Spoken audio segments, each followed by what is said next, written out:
A year after the outbreak of the zombie virus, within an abandoned RV in the eastern district of the city, Chin-gu lay sprawled on the floor, gritting his teeth against the excruciating pain in his chest, incredulously gazing at the two figures before him, struggling to voice his thoughts.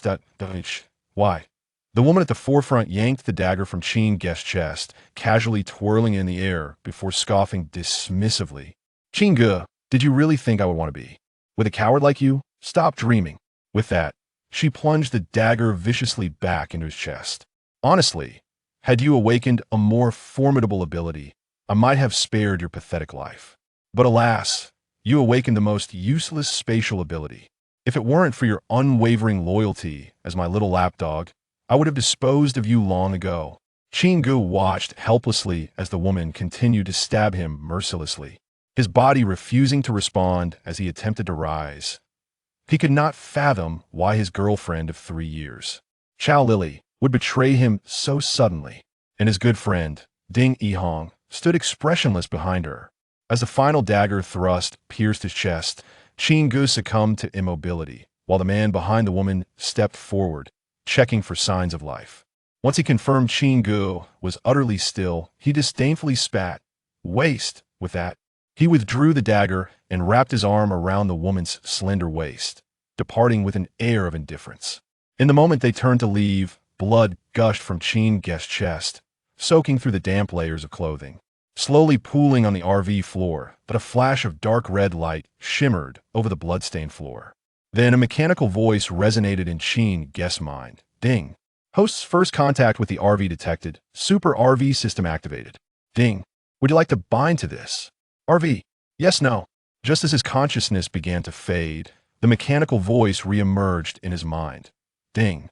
Host detected in a near-death state. System entering emergency mode. Time rewind function activated. Please note, this function can only be used once. 321. In a burst of white light, Chin-gu abruptly opened his eyes, sweat beads rolling down his forehead, the sharp pain in his chest causing him to instinctively reach into his clothing. Yet, the wounds that had gushed blood just moments ago had vanished without a trace. What on earth happened? Hadn't he just been on the brink of death? The intensity of the pain, the sensation of dying all felt so vividly real. At this moment, Chin-gu could still feel the dizziness from excessive blood loss. His limbs weak and unresponsive. Though the sun shone brightly, his hands and feet remained icy. Yet here he was, unscathed, in his university dormitory. Could all of this have been merely a dream? The apocalypse, zombies, abilities, betrayal, and a system. Yes, the system. If both the system and abilities existed, then everything that had just transpired was not a mere illusion. Thus, Chin-gu silently called out in his heart, System. Ding. Host life signs detected as normal. Super RV system at your service. Hiss. Upon hearing the voice in his mind, Chin-gu could not suppress a gasp of astonishment. It appeared that everything prior had indeed occurred. The apocalypse would come. He would be betrayed. But fortunately, now that he possessed the system, there was still time. Having been reborn, he vowed never to repeat the same mistakes of his past. Yet he wondered if his spatial ability had returned with him in this new life. In his previous life, he had relied on this spatial ability to scavenge for resources and survive for so long. With this thought, Chin-gu summoned space in his mind. In the next instant, a vast void appeared in his consciousness, though it was entirely empty. All the resources had been surrendered under the coercion of those two scoundrels, yet they had still not spared him, stabbing him to death. Thinking of this, Chin-gu clenched his fists, the sound of cracking knuckles echoing as murderous intent ignited in his blood-red eyes. In this life, he would ensure that this vile couple paid in blood for their transgressions. Dong. Dong. Dong. At that moment, the clock struck 12 in the school, pulling Chin-gu's thoughts back to reality. The most pressing matter at hand was how to survive the impending apocalypse. Chin-gu closed his eyes and exhaled deeply, calming his emotions as he began to seriously contemplate the events of the past year since the outbreak. It was now February 22nd, 2222, at noon, while in his previous life, the apocalypse had erupted at 10:22 p.m. No one knew why the apocalypse had come, as countless individuals mutated in an instant, transforming into frenzied zombies attacking humanity. The sounds of tearing, screaming, and crying echoed throughout the night. In a single night, society collapsed entirely. Initially, everyone believed it was a highly contagious virus, and people hid in their homes, awaiting military protection and government vaccines. Yet as days passed, the number of those infected with the zombie virus grew, and those confined at home were forced to venture out due to dwindling supplies. It was then that people realized this was an irreversible transformation, with the loss of government and legal constraints. In this chaotic apocalypse, the survivors gradually succumbed to their primal instincts. They turned against one another, fighting for resources, driven by self-interest, as unspeakable atrocities unfolded in every corner of the world. Eventually, people discovered that some deceased zombies contained crystals within their skulls, and those who consumed these crystals had a chance to awaken abilities. No one questioned what the first individuals who discovered the crystals and awakened their abilities had done. People began to form small groups spontaneously, with the strongest among them assuming leadership. Conflicts between individuals gradually morphed into disputes between groups. Before long, some groups vanished while others grew increasingly powerful. The stronger factions always possessed more resources and formidable ability users. Abilities like Qin Ge's spatial powers were often undervalued. For although his storage space was boundless, its usage was still limited, could only store or retrieve items within his own physical capacity, and when extracting items from the space, he could only place them on the ground or hold them in his hands. Had it been otherwise, he would not have suffered so greatly. He could have simply stored a few large rocks and thrown them at anyone who crossed his path. Thus, Qinggu was merely a mobile warehouse, devoid of any offensive capabilities. In a world starved of resources, who needed a warehouse? Consequently, Qinggu had spent the past year evading detection. Fortunately, his ability was rare enough that he had never encountered another spatial ability user, leaving most unaware of such powers. Furthermore, he would hastily store any resources he found into his space. So when encountering others, although Qinggu was a defenseless weakling with no offensive capabilities, they could never find anything on him. Because of this, they left him to fend for himself. After all, who would bother with a weakling poised to perish at any moment? Chapter 2. Draw it for me. Qinggu was acutely aware that in order to survive in a post-apocalyptic world, abundant resources were indispensable. However, even more critical than resources was the possession of formidable power. Without sufficient strength, no matter how many supplies one amassed, to others, one would merely appear as a lamb awaiting slaughter. With this thought in mind, Qinggu silently called upon the system. Subsequently, a mechanical voice resonated within his mind. Ding. Host, greetings. The Super RV system is at your service. Life signs are normal, consciousness is clear, and visualization features are activated. Before Qingji's eyes, a pale blue void screen emerged, displaying 6 options: character attributes, vehicle attributes, modification and upgrades, system mall, joyful lottery, and system functions. Gazing at the screen, Qinggu casually tapped on character attributes. Host, Qinggu age, 19 strength, 7, average person, 6 to 10, stamina, 10, average person, 6 to 10, endurance, 11, average person, 6 to 10, agility, 9, average person, 6 to 10, intelligence, 11, average person, 6 to 10, mental strength, 6, average person, 6 to 10, overall power, 9, average person, 6 to 10, awakened ability, space, beginner. Upgrade 0-10, skill, storage space, stage 1, upgrade 0-10. It seems I am merely a somewhat stronger ordinary person at this moment. With this thought, Qinggu clicked on the second option, vehicle attributes. However, this time the screen was a desolate gray. Hurriedly, Qinggu inquired within his mind, why is it gray? Ding. The host has not yet bound a vehicle. Please bind one before checking again. Bind what vehicle? As long as it is an unowned RV-type vehicle, it can be bound. Friendly reminder, the higher the initial form of the vehicle, the greater the potential for future development. Only one binding is allowed, so choose wisely. Next, Qinggu opened the third option, and predictably, the modification and upgrades page was also gray. Following that was the fourth option, system mall. The mall was divided into 3 main categories: living supplies, mechanical parts, and functional items. Living supplies included all items necessary for daily life. from a simple needle and a tube of toothpaste to substantial items capable of housing grand spirits. Everything one could eat, wear, or use was available. Mechanical parts contained various blueprints and components, including those for upgrading RVs with machine guns, as well as handheld weapons such as multifunctional combat knives and crossbows. There were even items that promoted equality among all beings, available in diverse varieties, including compatible peanuts. Functional items were rather complex, featuring items like zombie traps, antidote serums, master servant collars, and human happiness quality assurance gift packs, among others. Chinga briefly scanned the offerings before closing the window. The reason was simple. All items in the system mall required a type of diamond crystal currency, and many were exorbitantly priced. For instance, the antidote serum was priced at a staggering 999 crystals. And if he was not mistaken, this sporadic crystal currency was the kind extracted from the heads of zombies that could awaken abilities. However, before closing the window, Chinga cast a glance at the Human Happiness Quality Assurance gift pack, priced at 1 crystal. What might that be? Chinga mused internally. He then opened the 5th option, Joyful Lottery. The page revealed a grand spinning wheel adorned with various rewards, with the pointer displaying the words "Come on." The wheel was surrounded by ambient lights, accompanied by cheerful background music. Were it not for the sight of the spinning wheel, Chinga might have thought he was playing a game of do di ju. At that moment, the mechanical voice of the system sounded once more. Ding. Detecting that the host has activated the system, a luxurious beginner-s lottery chance is now granted. Ding. Detecting that the host has awakened the ability, space, beginner, granting an additional luxurious lottery chance. Ding. Detecting that the host has utilized the time rewind function, granting yet another luxurious lottery chance. Would you like to begin the lottery? Oh, an unexpected boon. A triple draw for beginners? This is essentially a beginner's gift pack.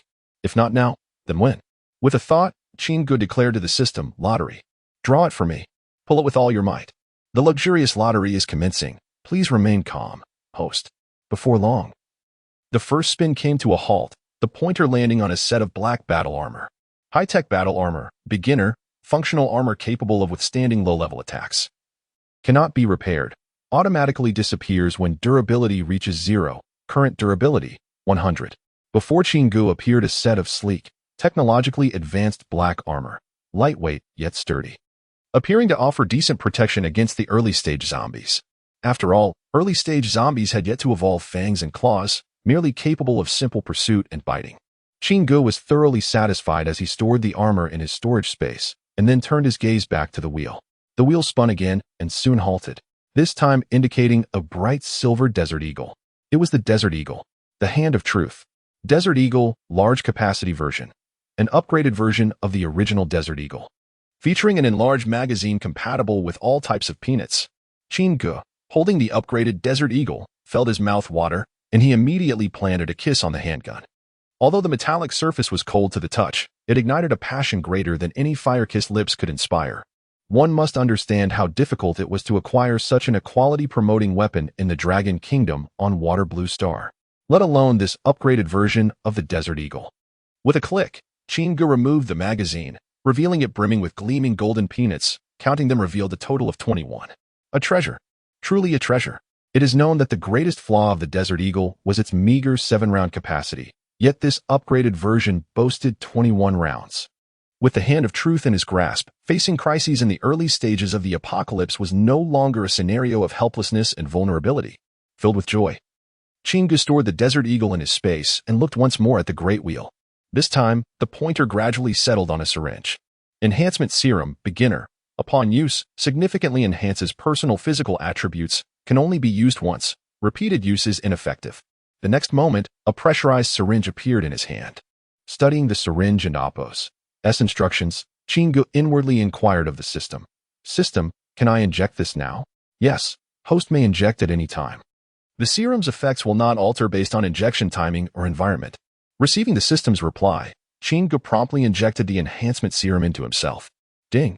Chapter 3, Let Me Have It, detected host's first use of enhancement potion. The potion effectively rewards the host with 6 points to allocate freely among attributes.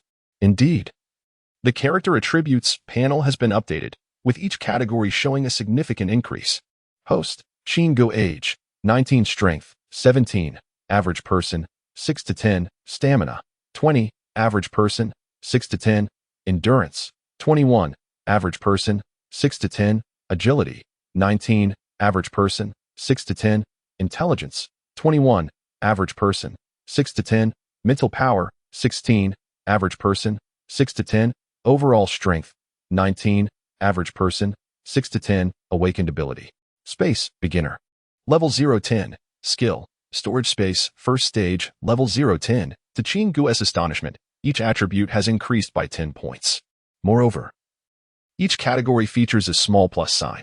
Gazing at his capabilities, which are twice that of an ordinary person, Qin Gu could hardly contain his excitement, promptly allocating all 6 points to agility.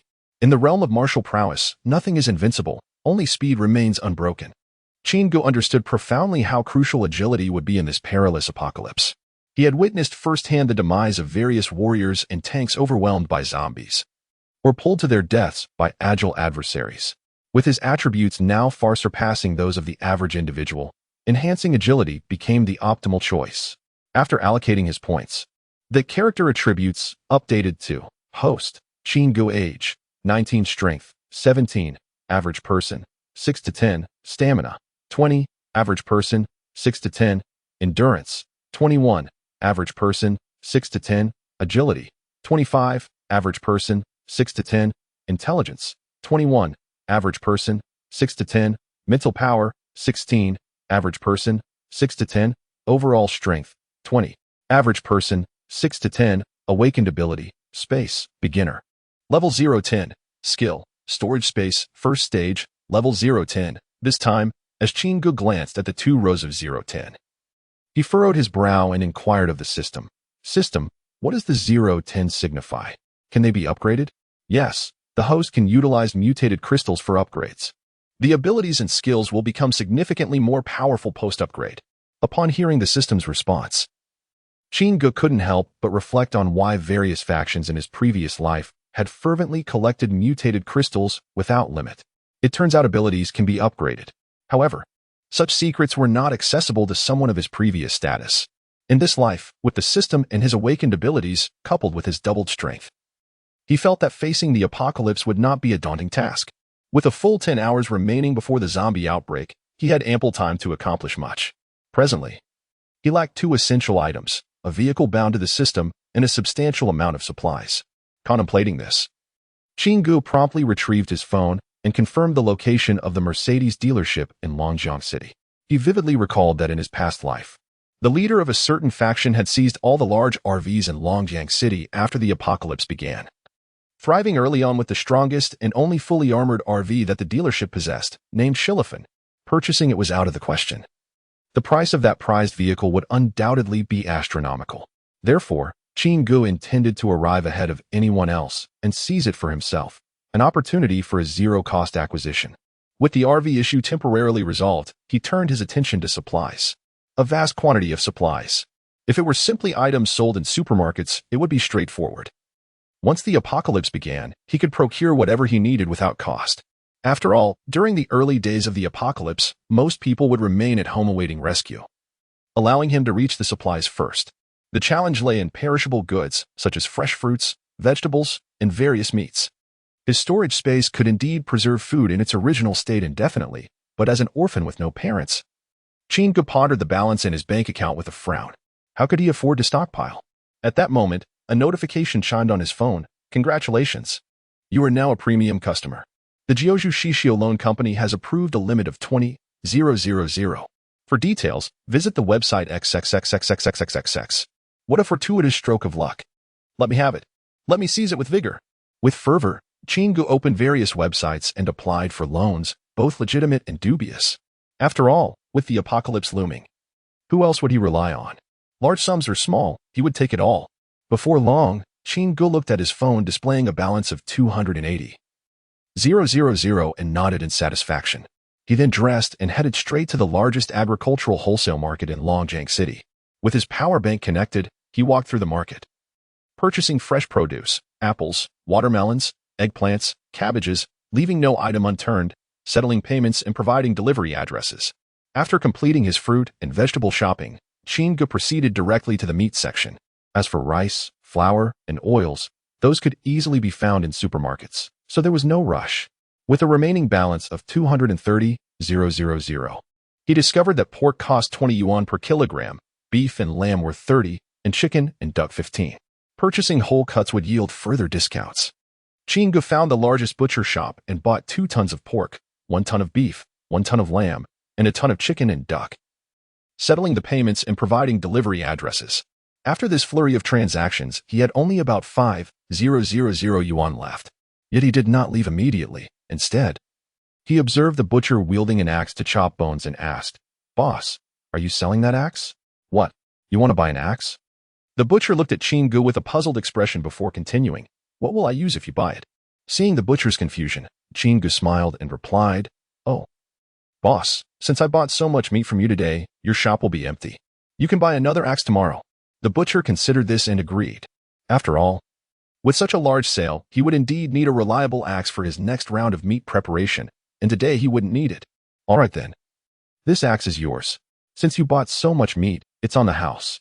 He generously handed the axe to Chingu.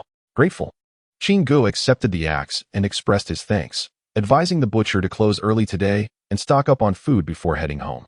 As he spoke, Chingu unconsciously infused a bit of mental energy into his words. After finishing, he turned to leave. Although the butcher did not understand the reason behind Chingu and Appo's suggestion, he felt compelled to follow it, closing his shop early and, after arranging delivery, visited a supermarket himself. After all, he had earned quite a bit today, so spending a little was reasonable.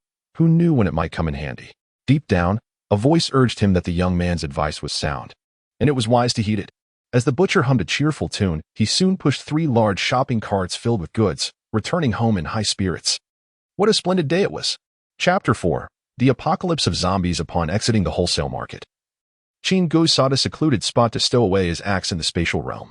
In the early days of the apocalypse, the most effective cold weapon was not the commonly found watermelon knife, which, despite its swiftness, dulled after just a few strikes and often got stuck in the crevices of a zombie's bones. For an average person, the kitchen knife was the only feasible means of self-defense. However, its short length rendered it perilous against zombies. Some households still possessed the large cleavers used for butchering small livestock in the past, yet their weight was exhausting, and their scarcity meant few were adept at wielding them. The axe was the superior choice, especially one like the well-worn tool of a butcher, seasoned through years of use. With Chingu's physical prowess surpassing that of an ordinary individual, he could effortlessly cleave through the lower-tier zombies from South Heavenly Gate to Palai East Road. Reflecting on this, Chingu quietly admired the butcher's kindness, hoping he would heed his own advice and stock up before returning home. As the clock approached 5 in the afternoon, having toiled for over 4 hours, hunger gnawed at him. It suddenly struck him that since his rebirth, he had yet to pay homage to the temple of his 5 viscera, compounded by the sporadic feasting he endured during the apocalypse. The enticing aroma wafting from a nearby eatery became irresistible, prompting him to dash inside. "Boss, I'll have scrambled eggs with tomatoes, shredded pork and garlic sauce, twice cooked pork. For happiness, meatballs, and sweet and sour pork. 5 bowls of rice," Chingu declared while uncapping a bottle of soda, quenching his thirst with greedy gulps. A refreshing sensation enveloped him instantly. Such delightful soda was a rarity in the apocalypse.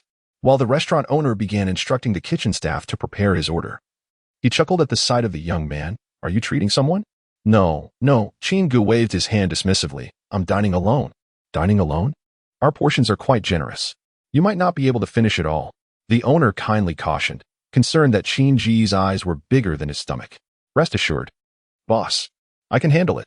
In fact, it might not even be enough," Chingu assured him, unfazed. The owner, deciding not to press further, mused to himself, wondering if the young man would indeed be able to consume such a quantity. Soon, the table was laden with a feast, and Chingu dove into his meal with fervor. After all, having starved for a year, there was no such thing as too much food. In the apocalypse, such meals were a luxury. In mere moments, the food was devoured as if swept away by a tempest. The scene left the restaurant owner astounded, thinking, "This young man could put me to shame. Thank goodness he isn't my son." At that moment, Chingu paid no heed to the owner and Appo's thoughts and, wiping his mouth, inquired, "Boss, how much can I buy with 5,000 for your signature dishes?" "What?" The owner was taken aback. 5,000 in this little eatery? Yet, considering Chingu's impressive appetite, it was not beyond reason. After some contemplation, The owner boldly replied, "For 5,000, I can prepare up to 300 dishes. A mix of meat and vegetables, of course." "Very well. How quickly can you complete this?" 3 hours should suffice. I have 2 chefs in the kitchen, and I can assist too. I'll call my wife and mother to help with the packaging. 3 hours will be enough." "All right.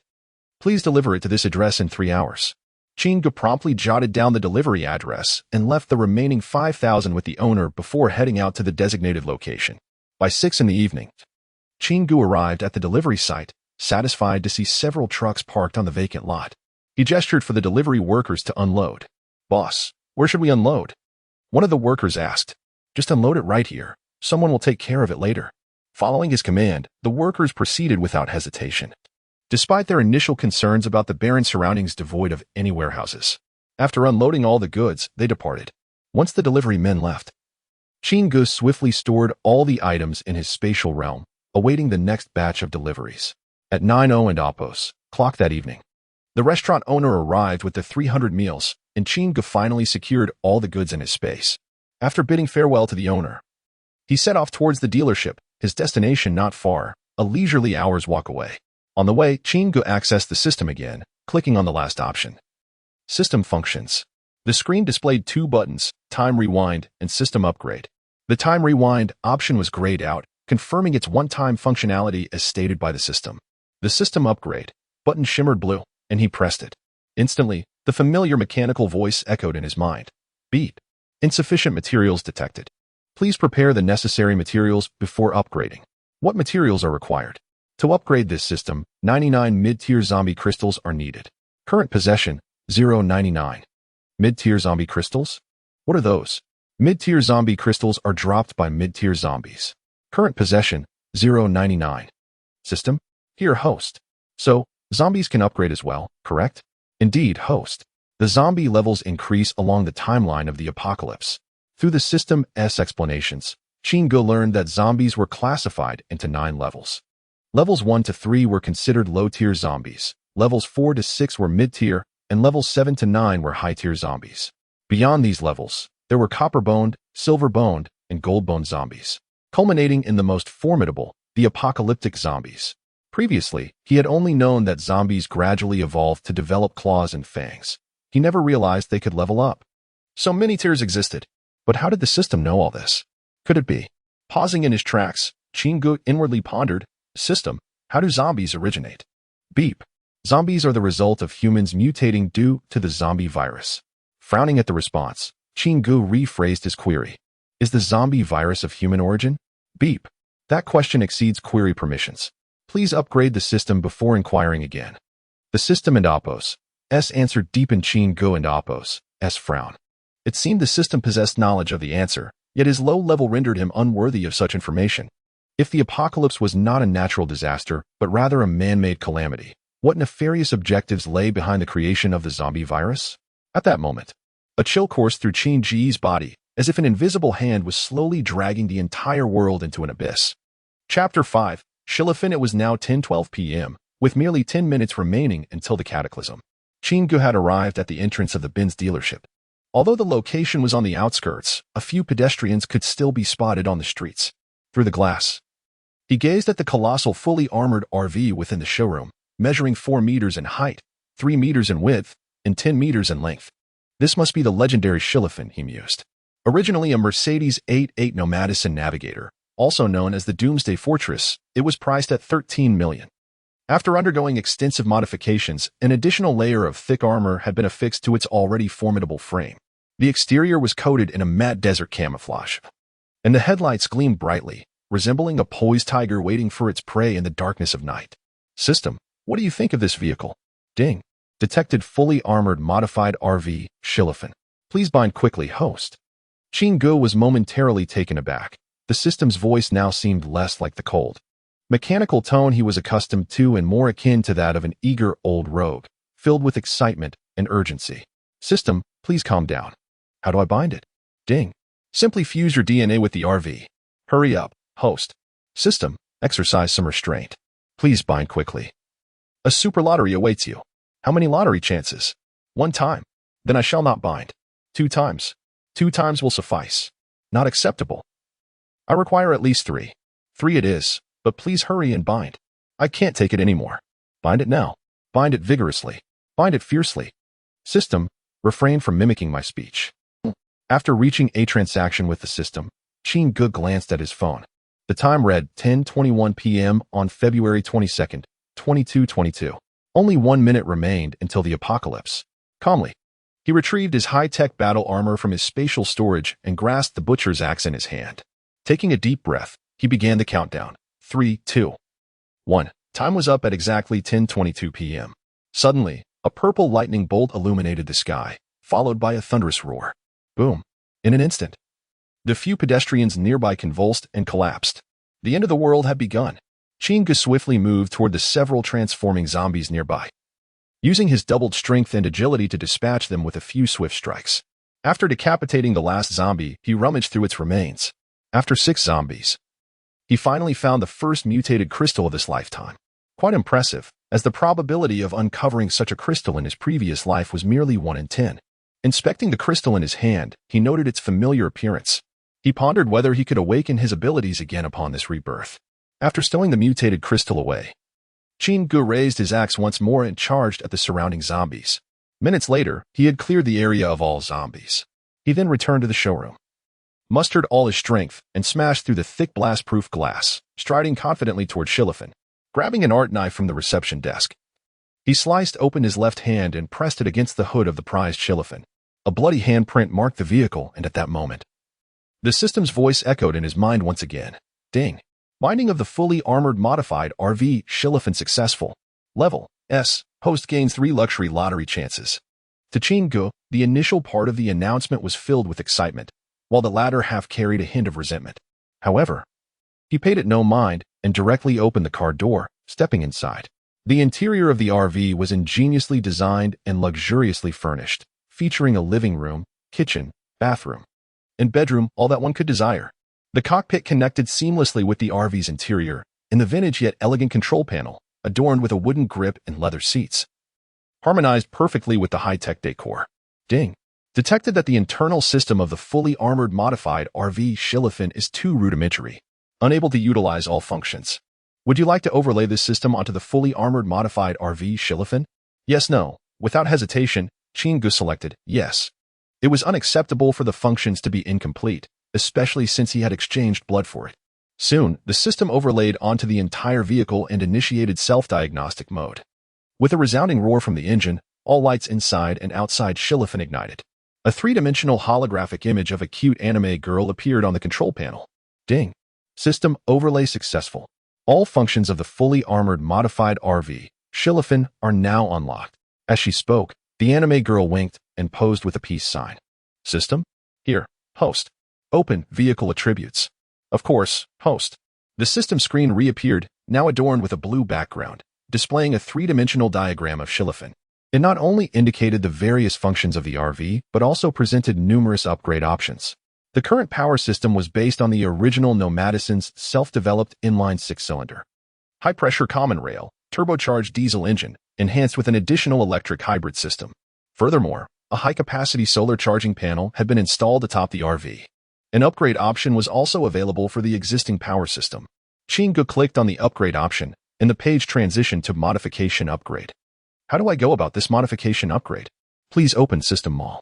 Quickly, Ching-gu navigated to Mechanical Components within the System Mall and found a plethora of power systems available for RV modifications, including Hydrogen Energy Power System, Micronuclear Power System, and even Galaxy Power System and Celestial Core Power System.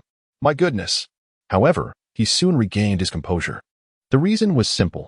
Each power system was priced with an astronomical number of zeros, while his balance in the upper right corner displayed a mere 0. Exiting the power system components, Ching-gu then turned his attention to the weapon systems, which were equally dazzling and varied. Yet, he soon found a particularly suitable modification, fully automatic Gatling gun system. This system could be mounted atop the RV and featured 3 fully automatic Gatling guns, 1 main and 2 auxiliary, with the main gun containing 3,000 rounds of ammunition and 2,000 rounds for each auxiliary gun. It was equipped with a holographic radar, capable of scanning and locking on 360 without blind spots, instantly shredding enemies within 100 meters. Additionally, it possessed a concealment feature, remaining hidden until activated, catching foes off guard. Truly an unrivaled choice for both defense and surprise attacks. The price was merely 100 crystals. Chapter 6. Concealment. At this moment, Qin felt like Li Yunlong peering through binoculars, drooling uncontrollably. 100 mutated crystals represented an astronomical fortune in his past life. However, for the current Qin, it was merely a trivial matter. As long as he remained bold yet meticulous, gathering 100 mutated crystals was merely a matter of time. Stealthy development. No recklessness. Wiping his mouth, Qin quietly performed a triple click next to the fully automatic Gatling cannon system, like follow and save.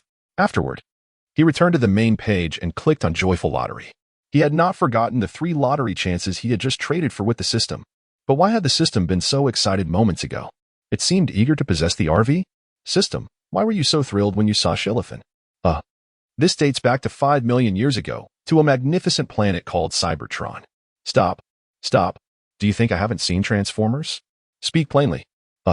Actually, this system is a transcendent mechanical life fusion entity. Though bound to a host, it will eventually perish if it lacks a carrier for prolonged fusion. So, the carriers you seek are various RVs? Indeed, host. And the higher the quality of the carrier, the more profound the fusion process? Precisely. Based on the technological level of Waterblue Star, the Shilliphan is already at the pinnacle of compatible carriers. Listening to the system's response, Qin couldn't help but scoff inwardly. No wonder the system had transformed into a visage of desire earlier. So, have you successfully fused now? Yes, host. The fusion occurred when you bound with me. Thank you for your support. Love you lots, heart emoji. System, have you been watching dance live streams? Never. This system is a paragon of virtue. How could it indulge in such borderline content? Absolutely not. At this moment, Qin sat in the driver and Oppo's seat, feeling somewhat disoriented.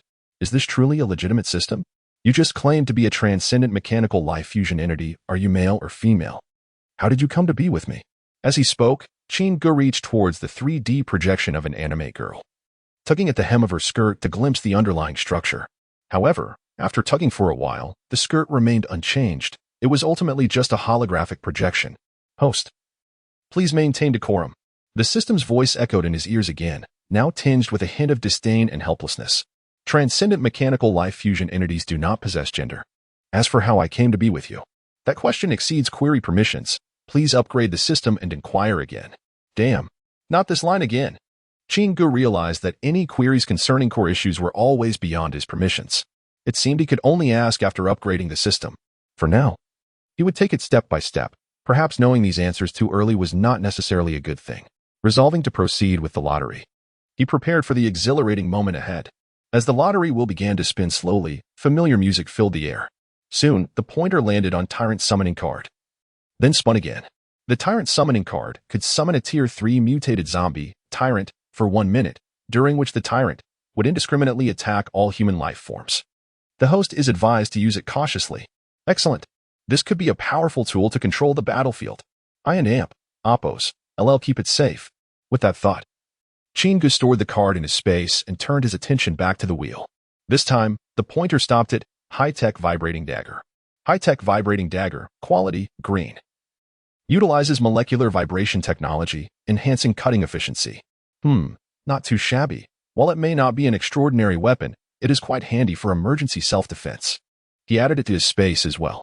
Next was the third item, Antidote Serum. Antidote Serum is a one-time use potion that can neutralize zombie viruses of Tier 3 and below, non-fully mutated. This is quite useful. In a post-apocalyptic world, no one can guarantee they will remain unscathed.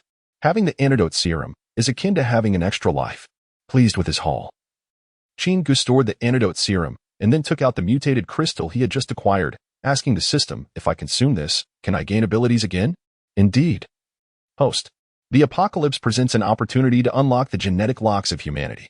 Those who survive are the ones who have successfully unsealed their genetic locks. The process of consuming the mutated crystal will activate the special abilities within the genetic locks, forming new powers, unrelated to previous ones. Reassured by the system's response, Qin secured the doors and windows of the RV, lying down in bed while swallowing the mutated crystal. Instantly, a surge of power erupted from the depths of his soul, and he felt dizzy, succumbing to unconsciousness. The process of activating abilities was not exactly painful. but it did induce a brief state of unconsciousness, as if his soul was delving deep into his genes, seeking unknown answers. Each person's ability was different, leading to varying durations of unconsciousness. Some would wake in 3 to 5 minutes, while others might remain unconscious for several hours. Eventually, people discovered that those with powerful skills tended to remain unconscious the longest.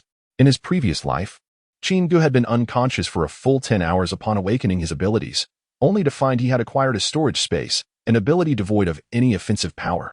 Unlike his previous life, in this incarnation, as he lost consciousness, his awareness drifted into a void space. He felt as though he had lost his physical form, transforming into a shadow that floated through the emptiness.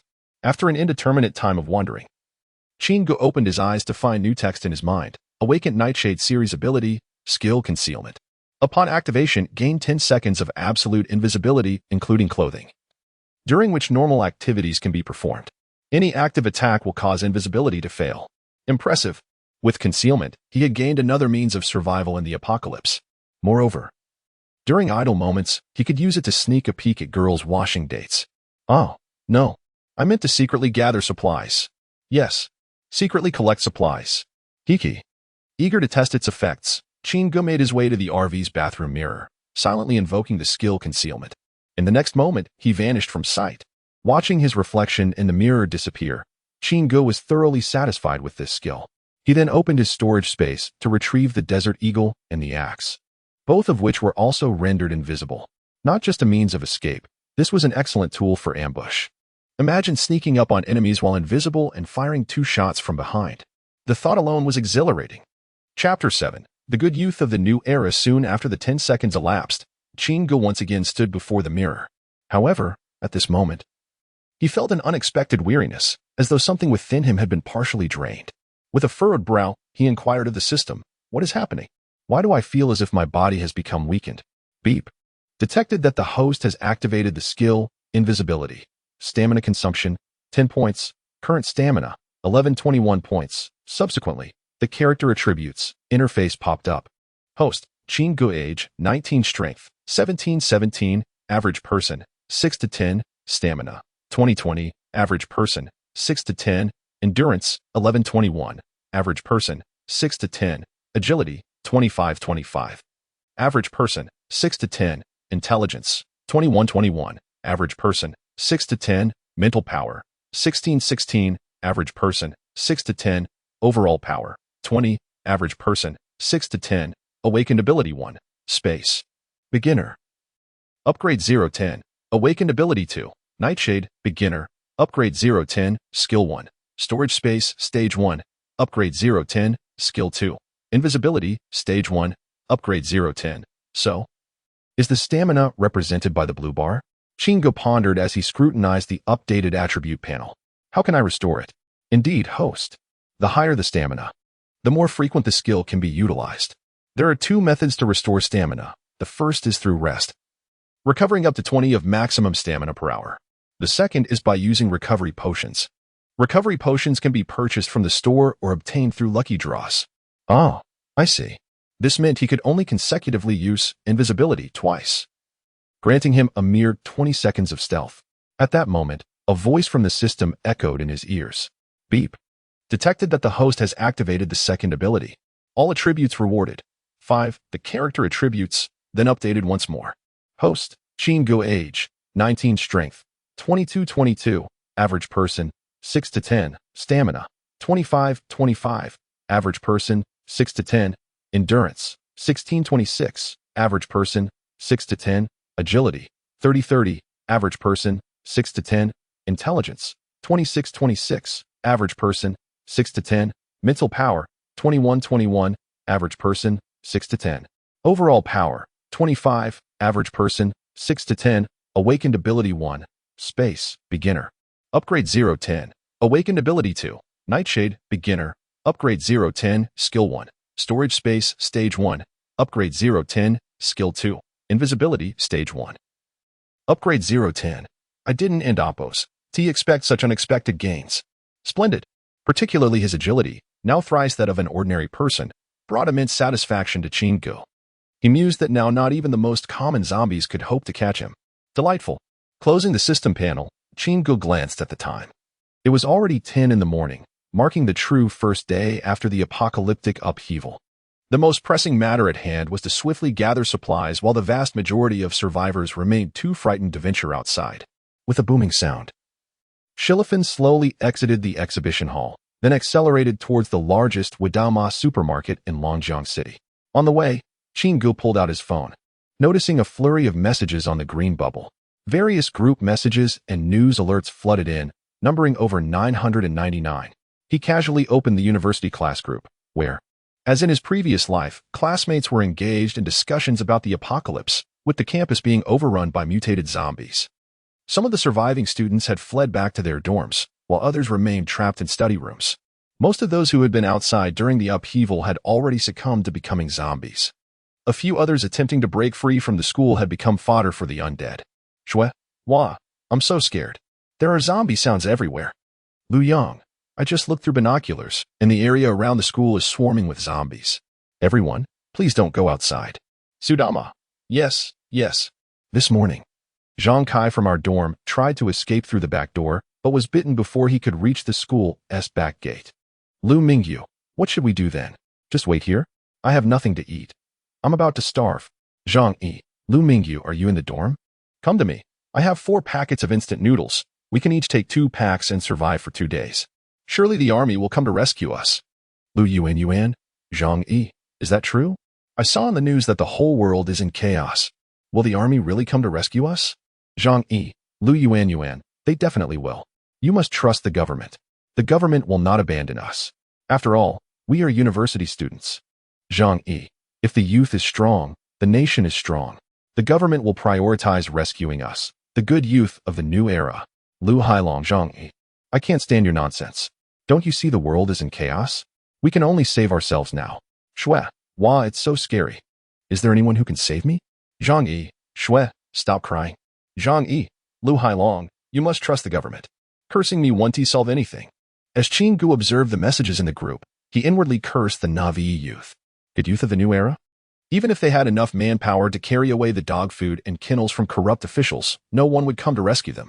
Moreover, this apocalyptic disaster was a global catastrophe. Virtually all governments had ceased to exist the moment the upheaval struck. Who would come to save you? In his previous life, he had fallen for the toxic optimism of a few Navi individuals in the group, which led him to miss the opportunity and remain holed up in the dormitory, becoming increasingly passive as time went on. This time, he would let them deceive themselves. Only Lu Hailong displayed a semblance of intelligence, recognizing that this was the best moment for self-rescue. Otherwise, if food ran out and he starved for 2 days, he would become too weak to escape. Shortly thereafter, messages chimed in again. Wang Zilong, everyone, each dormitory should send a representative to account for the students still in their dorms, as well as the food and water supplies available. Let us unite to weather this storm. Zhang Yi, 605, 1 person, with 4 packets of instant noodles. Lu Yang, 606. 1 person, 3 packets of biscuits, 1 loaf of bread, and 4 bottles of cola. Wang Yuming, 602, 2 people. Zhang Kai is also here. We have 4 boxes of self-heating meals and 2 bottles of mineral water. Wang Honglei, 603, 1 person, 5 boxes of instant noodles, 2 boxes of cola, just bought yesterday.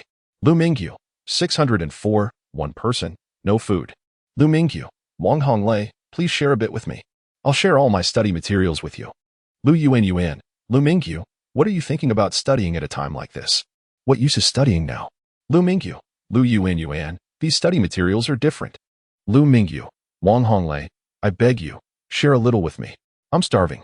Wang Honglei, Lu Mingyu, are you serious? It's just 2 missed meals. I'll give you 2 packets of instant noodles in a bit. Lu Mingyu, Wang Honglei, thank you so much. Thank you. I'll be at your service in the future. Zhang Yi, Lu Mingyu, why didn't you thank me just now? Lu Mingyu, Zhang Yi. Can you compare yourself to Honglei? Wang Zilong. Everyone, stop arguing. Continue the tally. Wang Zilong. Everyone, classmates, do not trade supplies privately. We shall collect and distribute them uniformly. Let us unite to overcome this crisis. Lu Hailong. Wang Zilong, don't count me in. I'm preparing to break out. Wang Zilong, Lu Hailong, remain calm. Our primary task now is to unite. Observing the messages in the group, Chin Gu couldn't help but snort disdainfully in his heart. If Lu Mingyu is a sycophantic opportunist, then Wang Zilong is undoubtedly a complete hypocrite. Instead of devising strategies to organize against the zombies, he fixates on others' resources while preaching unity? Bah. This is merely the first day of the apocalypse. Chapter 8. My Enchanting Ancestor with a Swift Drive. Qin Gu soon arrived at the Wodmar supermarket, parking the RV at the warehouse entrance. Theoretically, there should be few zombies here. After all, the apocalypse erupted around 10 in the evening, and the supermarket should have closed early. However, the stubborn owner of Wodmar insisted on making February 22nd, 2222, a special day, launching a best friends shopping festival that operated through the night. Consequently, there were numerous zombies both inside and outside the supermarket. Thankfully, there were not many near the warehouse's back door, only a handful of stray zombies dressed in warehouse worker attire. Equipped in his high-tech battle armor, Qin Gu secured the newly acquired vibrating dagger at his waist and retrieved an axe. Once prepared, he descended from the RV and swiftly dispatched the 4 or 5 zombies encircling the vehicle. With his current foundational attributes, facing 10 zombies simultaneously would not pose much of a challenge. However, none of these zombies yielded any mutated crystals. After locking the RV, Qin Gu admired the matte finish of the desert camouflage paint, marveling at the formidable capabilities of the RV. Not only was it remarkably swift, but it also drove with exceptional stability. The added armor proved to be durable, having knocked countless zombies aside without a single scratch to show for it. Truly impressive. He pondered how many mutated crystals might have been lost with the zombies he had just crushed. But he had no time to search for them. There were more pressing matters at hand. He rummaged through the pockets of the warehouse worker zombies, retrieving the warehouse key. Upon entering the warehouse, Qin Gu swiftly eliminated the few stray zombies inside. Yet again, no mutated crystals appeared. How unfortunate. Frustrated with his luck, he continued to gather everything from the shelves into his storage space. With an infinite capacity, he could sort through it all later. Adhering to the principle of everything belongs to me, Qin Gu quickly cleared the entire Wodmar storage warehouse. Oh, my enchanting ancestor. Qin Gu felt a fleeting sense of joy akin to that of Qin Shi Huang. Next came the supermarket interior. In truth, the warehouse was nearly devoid of stock. Perhaps due to the owner's shopping festival, most of the inventory had already been moved inside the supermarket. Through the translucent warehouse door, he observed numerous zombies within. Fortunately, the shopping festival attracted mostly female zombies, as the early-stage zombies retained their pre-apocalypse physical characteristics, rendering the female zombies smaller and easier to dispatch compared to their male counterparts. Stealing his breath, Qin Gu opened the warehouse door and cleaved down the nearest zombie in a floral dress. The surrounding zombies, drawn by the noise, began to converge upon him. As he fought, he noted the directional signs in the supermarket, making his way to the cleaning supplies section. By this point, he was smeared with the blood of zombies. While the mess on his body was merely unpleasant, the axe, especially the handle, required immediate cleaning. Otherwise, a moment of carelessness could send the axe flying from his grip, leading to disastrous consequences. He swiftly unscrewed a bottle of disinfectant alcohol from a shelf and poured it over the axe, hastily cleaning it before gripping the handle once more to strike at the approaching zombies.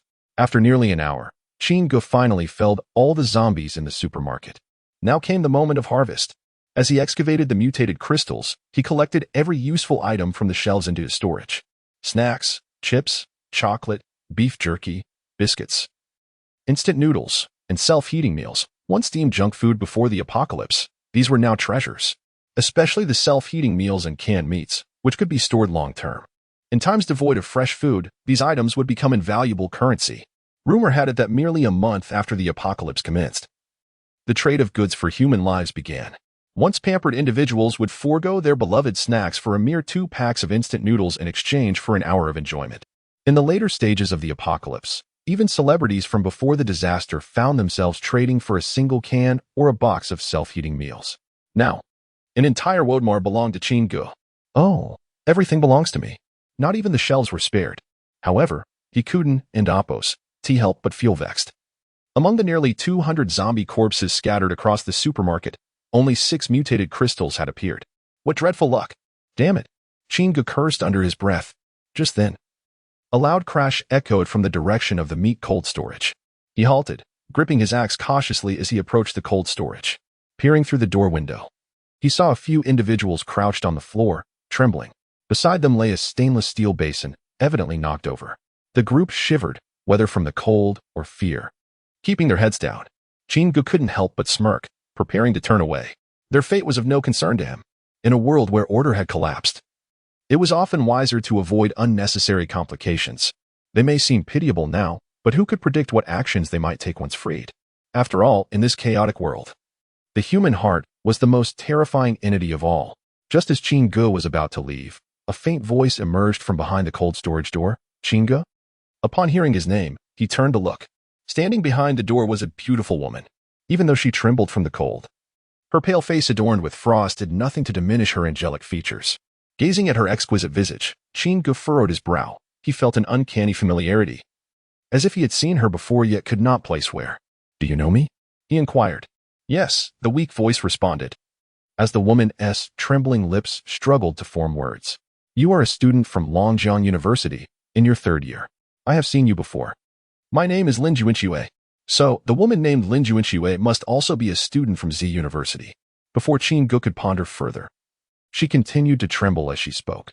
"Gu, could you help us open the door? It's stuck, and we're about to freeze to death." Through the heavy cold storage door, Lin Juanxue had glimpsed the corpses of the zombies scattered about, and seeing Gu standing outside, unharmed, indicated that the area was temporarily safe. Gu glanced at the individuals inside. They had all risen, shivering and looking at him with pleading expressions. Chapter 9. The Flame Goddess. Lin Juanxue with a resounding crash. Gu cleaved the cold storage door open with 3 powerful swings of his axe, prompting several individuals to flee in haste. After much inquiry, Lin Juanxue finally elucidated the situation. During the outbreak of the zombie apocalypse the previous night, Lin Juanxue had been attending a shopping festival with her close dormitory friends. Chaos ensued as people collapsed, convulsing on the ground. Within moments, the supermarket erupted into pandemonium. The fallen suddenly rose, their visages grotesque, lunging at the bewildered survivors. The air was filled with cries, screams, and the sounds of tearing flesh.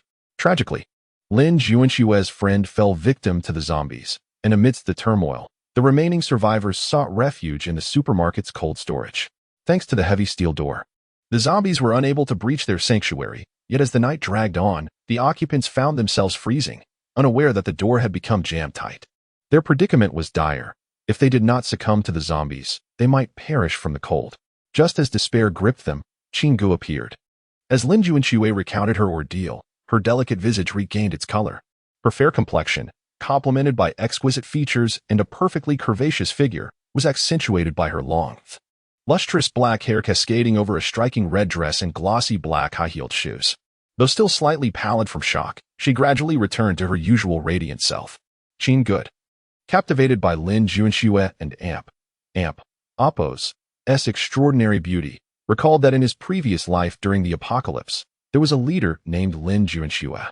It was rumored that after the outbreak, the illustrious campus belle of Z University, Lin Juanxue, harnessed her formidable powers to rally the female students of Z University into a formidable all-female legion. Ranking 3rd in strength within Jiang City, her fire-based abilities earned her the resounding moniker, the Flame Goddess Lin Juanxue. So it was her. Feeling a touch flustered under Gu's gaze, Lin Juanxue blushed and asked, "Gu, how did you end up here? Are you here to rescue me?" The moment the words left her lips, she regretted them, chiding herself for such a naive question. After all, he had no idea she was trapped here. Meanwhile, Gu scratched his head and replied, "I just happened to pass by." At that moment, Gu intended to maintain a certain distance from this campus belle. In the midst of the apocalypse, the human heart was an enigma, and the most beautiful flowers often concealed the deadliest thorns. Who could say whether she might turn against him? As their conversation unfolded, the other survivors, having regained some composure, began to murmur amongst themselves. "Hey, are you from the military sent to rescue us?" asked a bald middle-aged man, leading the charge. "But if you're here to save us, was it really necessary to kill them all?" He gestured toward the multitude of zombie corpses littering the ground. "And why did you have to decapitate them?" "Exactly. This guy might have some sadistic tendencies. Perhaps he's an escaped psychopath." Others chimed in, hastily reaching for their phones to document the scene. "Quick, get evidence. These are all you're doing. We had nothing to do with it." Seeing this unfold, Gu grew weary of the baseless accusations and decided to leave. The area had been cleared out, and he needed to move on. In this apocalyptic world, no one could ever have too many resources. However, as he turned to depart, the bald man seized his arm, exclaiming, You can and amp. Oppos. Tea leaf. I am the manager of the Wei de Ma supermarket. Did you take everything? You need to return it immediately, or I will call the police. The man fumbled for his phone, threatening Qin Ge. With a swift motion, Qin Ge shrugged off the man, fixing him with a cold glare. Get out of my way, or else you will die. The bald man felt a chill run down his spine at the sight of the axe in Qin Ge's hand and recalled his ruthless methods. Nevertheless, he retorted defiantly. You can and Oppos. T escape. Just now, she mentioned you are a student from Z University, named Qin Ge. You won and Oppos. T get away. As the man retreated while issuing threats, Qin Ge chose to ignore him and continued striding towards the back door of the storage. Lin Juanxue, noticing his departure, hurried to catch up. Qin Ge, please don't be angry. I know you're a good person. Don't give me that good person card. Qin Ge replied coldly without turning back, striding resolutely toward the RV. Meanwhile, Lin Juanxue perused her phone for news updates and posts, realizing that a zombie virus had erupted worldwide. Recalling the zombie-themed novel she had read, she understood that following Qin Ge was her best option for survival. Especially in this merciless apocalypse, a vulnerable girl like herself would struggle to survive. Particularly with her striking beauty, she had no desire to become prey for others. Only by aligning herself with a formidable ally like Qin Ge could she hope to endure in this savage world. Yet, doubts loomed in her mind. What right did she have to accompany him? After all, the way Qin Ge had looked at her earlier lacked the predatory desire typical of many men. Could he possibly be uninterested? Lost in her thoughts, the two arrived at the RV. Qin Ge halted, turning to scrutinize Lin Juanxue carefully. She, in turn, was awestruck by the sight of the armored vehicle before her. Is that an armored car? How incredibly safe it must be inside. In contrast to Lin Juanxue's admiration, Qin Ge pondered silently how Lin Juanxue had risen to prominence in his previous life. While her fire abilities were indeed formidable, they alone could not account for her ranking third in Jiang City's hierarchy. Other fire users did not enjoy such acclaim. Had she garnered unique resources or encounters in her past? What are your plans? Qin Ge inquired nonchalantly. I want to return to the university to rescue my sister. She is also a student at Jiang City Z University, a freshman. I don't know if she is still alive. Lin Juanxue's voice trailed off as she bowed her head. Worry etched across her face as she contemplated her next steps. Although she yearned to plead for Qin Ge's help, she felt unworthy of such a request, being merely a stranger to him. Just then, a thunderous boom interrupted their thoughts, as countless airdrop crates descended from the sky. Damn it! How could I have forgotten about this? Qin Ge berated himself for overlooking the significance of the airdrop. Chapter 10. The Golden Airdrop Box. In the aftermath of the apocalypse, a series of airdrop boxes would be released at intervals, their origins shrouded in mystery. No one could ascertain the frequency or locations of these drops, nor the contents within, which varied unpredictably. The airdrop boxes were classified into different tiers, with Qin Ge recalling the very first wave that appeared on the first day of the apocalypse at noon. This initial airdrop consisted of 3 levels: bronze, silver, and gold, with 5 golden boxes in total, the nearest being atop the cafeteria of Z University. The reason was simple. In his previous life, he had a clear view of that resplendent golden box from his dormitory. Regrettably, he had lacked the courage to claim it then. However, with newfound strength in this life, such an opportunity could not be squandered. Reflecting on this, he speculated that Lin Juanxue's desire to attend school might have stemmed from her sister's acquisition of a golden box, propelling her swift rise to prominence. It all seemed to make sense now. Get in, Qin Ge called as he opened the door to the RV. If you want to save your sister, hop in. Lin Juanxue hesitated for less than a second before complying, thinking to herself how kind he was, though uncertain of his intentions for going to the university. She was relieved he had not abandoned her. She vowed to repay him when the opportunity arose. Qin Ge took the driver's seat, pressing the accelerator and speeding away. Lin Juanxue, momentarily distracted by her thoughts, hurriedly seated herself on the sofa, her eyes scanning the surroundings. Ding! Detected the presence of another human life form entering the RV. Would you like to bind as a partner? Yes, no. Let us hold off on binding for now, though having an additional powerful ally in the apocalypse was enticing, especially one as striking as Lin Juanxue. She remained a stranger to Qin Ge, who viewed her with a degree of wariness. How could this inconspicuous girl from campus know his name? Whether friend or foe remained uncertain, so prudence was paramount. Should she exhibit any treachery, he would not hesitate to act decisively. Meanwhile, Lin Juanxue remained blissfully unaware of her close brush with danger, captivated instead by the luxurious interior of the RV. Was he not an orphan? How could he afford such opulence? And where was his girlfriend? Was he heading to the university to rescue her? Indeed, Lin Juanxue was aware of Qin Ji's relationship, but the reasons behind it were left to speculation. Before long, the RV came to a halt at the entrance of the Z University cafeteria. The roar of the engine attracted a horde of zombies, and Qin Gu donned his high-tech armor, axe in hand, charging into the fray with swift ferocity. From the safety of the thick windows, Lin Juanxue observed the elegant dance of his black-clad figure slicing through the undead. Her fists clenched in silent prayer that he would not fall victim to their grasp. With each evasive maneuver and calculated strike, he dispatched the approaching zombies with ruthless efficiency. Once the area was cleared, Qin Gu wiped the gruesome blood from his axe and began to excavate the mutated crystals. At last, Lin Juanxue, emboldened by the absence of zombies, stepped out of the RV, only to notice Qin Gu's peculiar actions. Though puzzled, she refrained from questioning, quietly vigilant for any lurking threats. After unearthing the 16th corpse, the first mutated crystal finally emerged. What bad luck, Qin Gu muttered, stowing the crystal away. Realizing he was searching for these crystals, Lin Juanxue finally understood the purpose behind the decapitated zombies in the supermarket. Although she still did not grasp the significance of these crystals, she recognized that to stay close to a powerful figure, she must demonstrate her worth. While she lacked the bravery to confront zombies directly, assisting in the excavation would suffice. Determined, she found a palm-sized stone from a nearby flower bed and struck it against the nearest zombie. Pia. Ugh. How disgusting. Gritting her teeth against the nausea, she fumbled through the zombie's skull and, just before losing her stomach, grasped her first mutated crystal. Here, she offered the crystal to Qin Gu. But the effort proved too much, and she promptly retched. Qin Gu inspected the crystal in his hand, then glanced at Lin Juanxue on the ground. Astonished by her good fortune, he retrieved a vibrating dagger from his storage and handed it to her. Use this for digging. He settled on the edge of the flower bed, watching her toil. Yet, as he observed, frustration bubbled within him.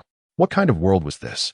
He had painstakingly battled through hordes of zombies to find just 6 crystals, while she unearthed one with each few corpses.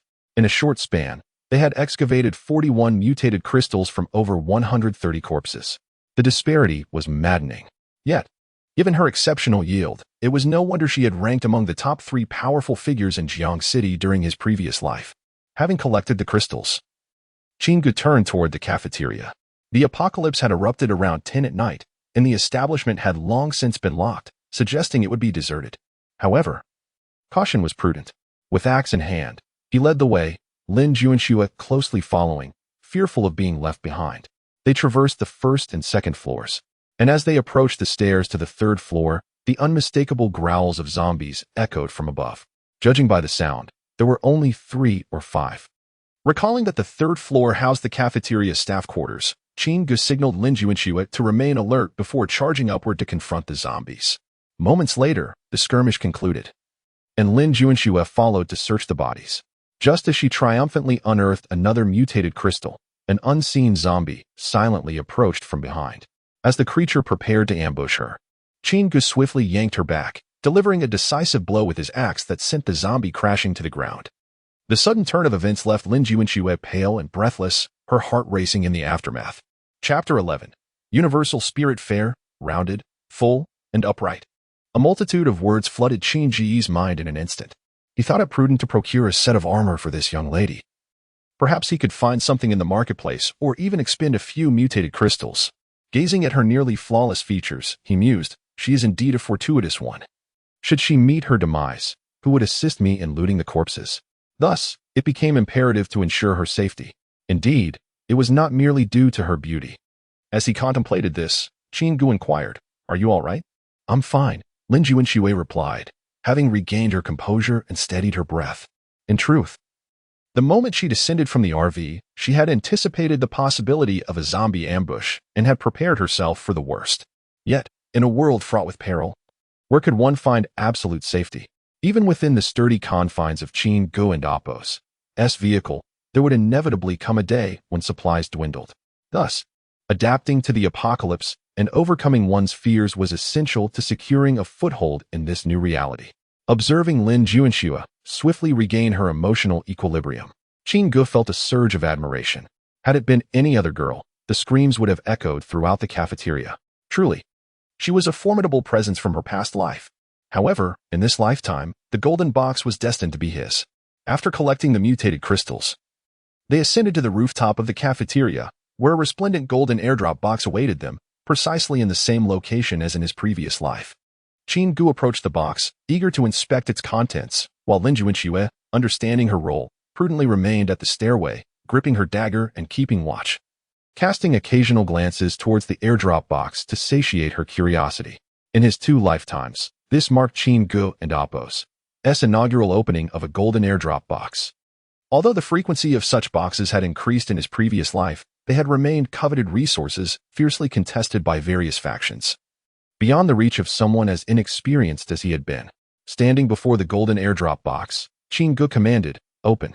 With a click, the lid of the golden box opened to reveal universal armor, quality, blue, enhanced high-tech battle armor, lightweight and durable, capable of withstanding attacks from zombies of level 2 and below, can be repaired using low-grade mutated crystals. Durability, 150-150. Universal boots, quality, blue, enhanced high-tech boots, agility 10. Reduces noise during movement. Universal ring quality, blue, enhanced high-tech ring, stamina 5, can instantly restore 10 stamina points to the wearer upon use, usable once daily. Human physique compensation serum, single-use syringe, upon injection grants 3 to all attributes, can only be used once. Multiple injections are ineffective.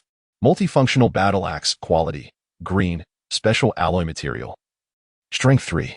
Compressed rice ball capsule, 10. Upon use provides 5 fresh rice balls, which rapidly enhance satiety and fulfill an adult's daily energy needs, flavor random.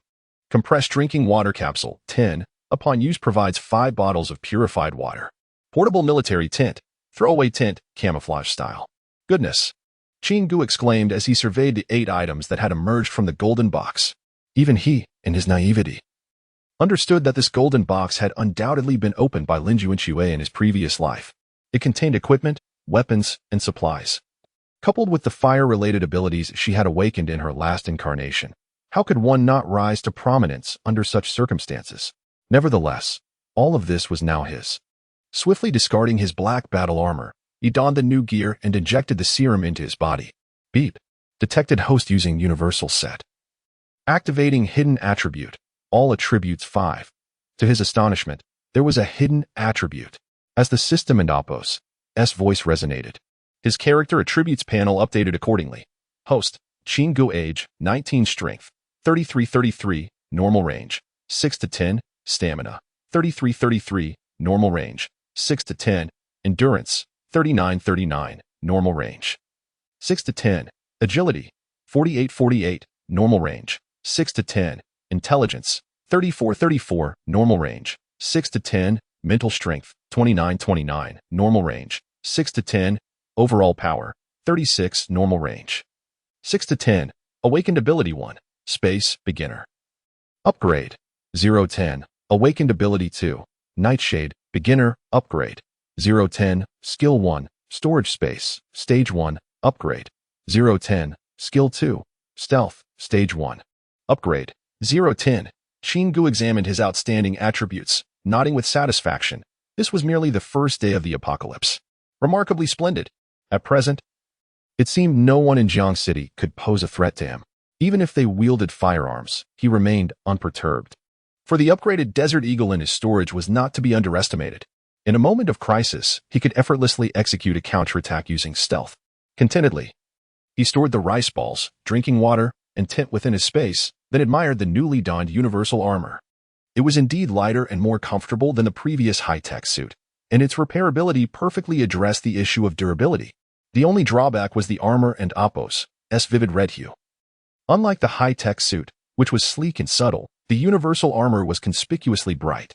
Yet, in the apocalypse, one would undoubtedly be splattered with zombie blood, rendering the color less significant. As Qin Gu reassured himself, he noticed that the black armor he had just removed bore 2 claw marks on its back, with durability diminishing from 100 to 80. This would suit the fortunate lady perfectly, he thought, and called Lin Juanxue over, handing her the butcher and Appo's axe as well. Lin Juanxue accepted the black armor without hesitation, donning it seamlessly. The once smooth armor now conformed to her figure, exhibiting an adaptive feature. Quite impressive. It ensured safety while maintaining aesthetics, a pity it lacked a deep V-neck. but he would grant it a solid 8 out of 10. Why is he looking at me like that? So shy? Noticing Qin Gu and Amp, Appo's intense gaze, Lin Juanxue felt her cheeks flush once more. However, before she could articulate her thoughts, a sudden, urgent ring interrupted them. Hello? Qin Gu answered the phone. Yes, it and Appo's, me. Go away. Within moments, Qin Gu hung up, cursing under his breath, and led Lin Juanxue out of the cafeteria. They soon encountered several wandering zombies at the entrance. Armed with the newly acquired multifunctional battle axe, Qin Gu dispatched them swiftly, while Lin Juanxue instinctively began to loot the corpses. As they fought and searched, they made their way toward the girls' dormitory. Qin Gu distinctly recalled that a silver box had dropped in this vicinity during his last life, though the exact building number eluded him. Thus, they continued to battle and search, efficiently clearing the area of the zombies that roamed between the dormitories. Chapter 12, Will You Shelter Me? After much effort, the two finally located the silver box. The airdrop crate had landed at the base of the dormitory building, and their every move was observed by the girls inside. Once they confirmed that all the zombies had been eradicated, the girls bravely peered out. Are you from the military sent to rescue us? I'm so scared, one exclaimed. Look, that seems to be Lin Juanxue. Soon, Lin Juanxue, the campus belle of Z University, was recognized, and murmurs spread among the onlookers. Oh, who is that guy in the red shirt beside her? I don't know. I haven't heard that Lin Juanxue has a boyfriend. At that moment, a girl majoring in gossip peeked out and dreamily inquired, Is he a student from our university? He is so handsome. Another girl, admiring Lin Juanxue, chimed in. I still think Juanxue is more stunning. She is so brave for daring to stab the zombies. However, a discordant, sharp voice interrupted, That's not a stab. Didn't you see that guy slay the zombies? Then what were they doing? I don't know, but it definitely wasn't a stab. The chatter grew louder. Yet amidst the clamor, a faint voice caught Lin Juanxue's attention. Juanxue, I'm Lin Junyao's roommate. My name is Chen Lan. We've met before. Lin Juanxue turned towards the sound, spotting a petite girl on the third-floor window, vigorously waving her arms. Where's my sister? Isn't she in the dorm? Not seeing Lin Junyao, Lin Juanxue couldn't help but ask. Junyao, she was taken away. What? Upon hearing that her sister had been abducted, Lin Juanxue became agitated. Who took her? I don't know. They rushed over and just kidnapped her. Chen Lan began to sob as she recounted the events of the previous night. Just 10 minutes before the zombie outbreak, she and Lin Junyao had been heading to a snack stall at the school gate. Unexpectedly, a black van appeared, and several masked men jumped out, directly abducting Lin Junyao. The men originally intended to take both of them, but fortunately, Chen Lan managed to escape just in time. However, in the chaos, both of their phones were dropped and shattered. Chen Lan had planned to alert the campus security, but before she could reach the security office, the apocalypse erupted. Faced with the sudden appearance of zombies, she had no choice but to return to the dormitory and hide until Qin Gu and the others arrived. No wonder my calls wouldn't go through. For the past several hours, Lin Juanxue had been trying to contact her sister, only to hear the automated message that the phone was off. She continued to reassure herself, believing that Lin Junyao, being a well-behaved girl, would be safe in the dormitory when the outbreak occurred. Yet, she could never have imagined such a tragedy. It's all my fault. If I hadn't wanted a late-night snack, Junjiao wouldn't have been taken. At that moment, Chen Lan began to weep uncontrollably, consumed by guilt. It's not your fault, Lin Juanxue said, taking a deep breath to steady her emotions. No one could have anticipated this. I know about the situation, and I will find Junyao. Thank you.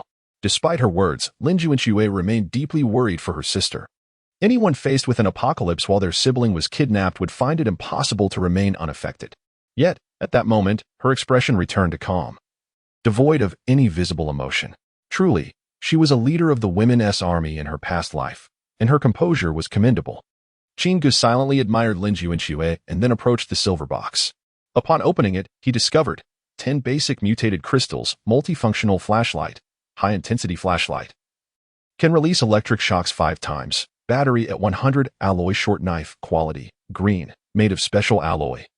Sharp and durable compressed rice ball capsules. 5, consuming yields 5 fresh rice balls, quickly satisfies hunger, meeting an adult's daily energy needs. Flavors are random, compressed water capsules. 5, consuming yields 5 bottles of purified water, military tent, standard tent. Camouflage-style Qin Gu promptly stored all the items in his space and resumed the task of eliminating zombies. simultaneously collecting mutated crystals and gathering all bronze airdrop boxes around the school. When hunger struck, they would consume rice balls to replenish their energy. As fighting zombies was quite taxing. Eventually, as the sun began to set, the zombies in the school were nearly all cleared. The two sat beside the RV to rest and recover. Chinga beamed with joy as he received 133 mutated crystals from Lin Juanxue. Truly the luckiest one. Your efficiency in looting is remarkable. Yet, maintaining a stoic expression, he asked Lin Juanxue, "What are your plans next?"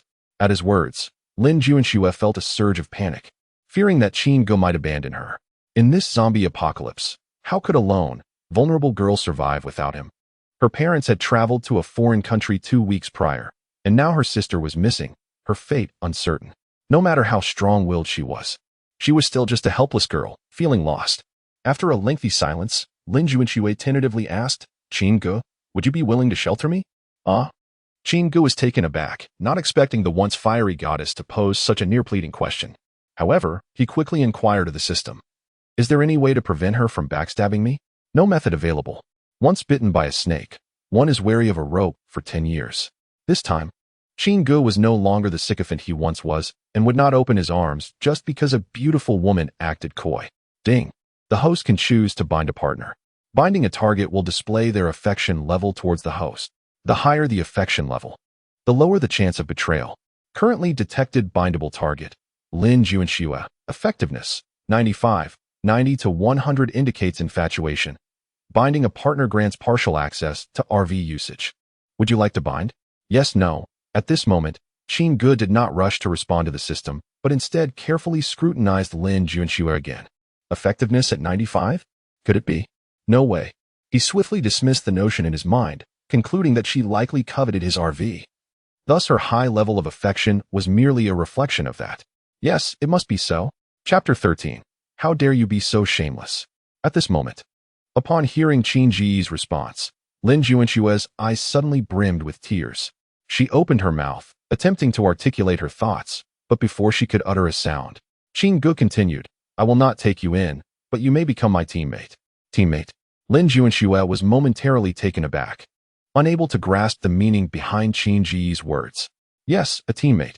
However, becoming my teammate is no simple task. As she spoke, Chinga gestured towards 3 zombies that had just wandered nearby. "Go take care of them." "What? I can end Oppos. To do that." Lin Juanxue, clutching the axe that Chinga had previously given her, gazed nervously and timidly at the approaching zombies. "You have no other choice. Do it before I change my mind." With that, Chinga nonchalantly stepped into the RV and shut the door, leaving Lin Juanxue alone outside. Observing Lin Juanxue's hesitation and retreating steps, Chinga decided to provoke her further, starting the RV and pretending to prepare to leave. Seeing Chinga truly about to depart, Lin Juanxue felt a surge of panic and summoned her courage to shout as she swung the axe at the 3 zombies before her. "That's the spirit." Chinga nodded in satisfaction. In this apocalyptic world, powerful individuals would always attract followers. However, there was a vast difference between taking someone in and having a teammate. After all, she was a former super powerhouse from a previous life. Merely relegating her to be a mere mascot on the battlefield would be a waste of her talents. What he aimed to do now was to awaken Lin Juanxue's potential. Although Lin Juanxue in this life lacked the benefits of golden airdrop boxes, she had still been equipped with a set of gear, and after following Chinga throughout the afternoon, she had learned numerous skills for dealing with zombies through countless demonstrations of hacking and evading. Thus, facing 3 zombies should not pose a significant challenge for her. Moreover, she had detoxifying agents in her space. Even if she were bitten, Chinga would have a way to save her. With a clang, as the last zombie fell, Lin Juanxue felt utterly drained, collapsing to the ground and gasping for breath. Sweat trickled down her fair neck, cascading over her rising chest. Although Lin Juanxue had just brushed with death, she felt no discomfort whatsoever. Instead, the tension and thrill of confronting zombies imbued her with an exhilarating sense of dancing on the edge of a blade. She was merely fatigued, after all. Before the apocalypse erupted, she had been an ordinary person, no different from other female college students. Chinga stepped down from the RV and handed Lin Juanxue a towel he retrieved from his space. "Go wash up inside the RV." It was evident that Lin Juanxue's recent actions had earned his approval, not one to be overly sentimental. She accepted the towel and headed to the RV and Oppos. bathroom to cleanse the zombie blood from her hands. He is rather considerate. Lin Juanxue, amused to herself. Beep. Detected target Lin Juanxue's affection level 1. Current affection level 96. Affection level 90 to 100 indicates admiration. Would you like to bind, partner? Yes, no, what? She gained a point in affection just for slaying a zombie? Truly, a powerful figure from a previous life, so extraordinary. Qinggu, while internally grumbling, opted for yes. Beep. Detected successful binding of partner. The host can view the bound partner and Oppo's attributes on the character attributes page. Bound partner gains partial RV usage permissions. The host can set permission levels on the character attributes page. Listening to the system's notifications, Qinggu promptly opened the character attributes interface, which indeed had been updated. In addition to his original attributes, a new page appeared. Partner, Lin Juanxue, age, 19, affection level, 96, admiration, strength, 6-6, ordinary person 6-10, stamina, 8-8, ordinary person 6-10, endurance, 21-21, ordinary person 6-10, agility, 9-9, ordinary person 6-10, intelligence, 12-12, ordinary person 6-10, mental power, 10-10, ordinary person 6-10, overall strength, 11, ordinary person 6-10, awakened abilities, none skills, none permissions, unset viewing Lin Juanxue's attributes. Qinggu couldn't and Oppos, help but be astonished. She was indeed a prodigy, with her innate endurance being double that of an average person. Combined with the resources and equipment she had obtained from the golden treasure chest in her past life, once she awakened her fire-type abilities. While others could use a skill once, she would be capable of employing it thrice. This girl was practically a born mage. It was evident that talent surpasses effort. In his previous life, after struggling through the apocalypse, his overall strength upon rebirth was only 9, while she was naturally endowed with 11. It truly was disheartening to see others excel. Nevertheless, now that this gifted individual was under his command, it was a worthwhile acquisition. Next, Qinggu clicked on the permission settings and found 4 options: junior team member, intermediate veteran, senior instructor, vehicle commander. However, only the junior team member option was highlighted in blue. The others were grayed out. System, what does this mean? Beep. Permissions are divided into 4 levels: junior team member, intermediate veteran, senior instructor, vehicle commander. Higher permission levels grant more functions and features. Junior team members receive basic RV permissions, including starting, moving the RV, and operating the doors. Intermediate veterans gain intermediate RV permissions, including activating and using weapon and defense systems. Senior instructors obtain advanced RV permissions, including the authority to appoint junior team members and upgrade or modify the RV. Vehicle commanders have access to all RV permissions, holding the highest authority after the host. Permission levels are unlocked with the RV's level.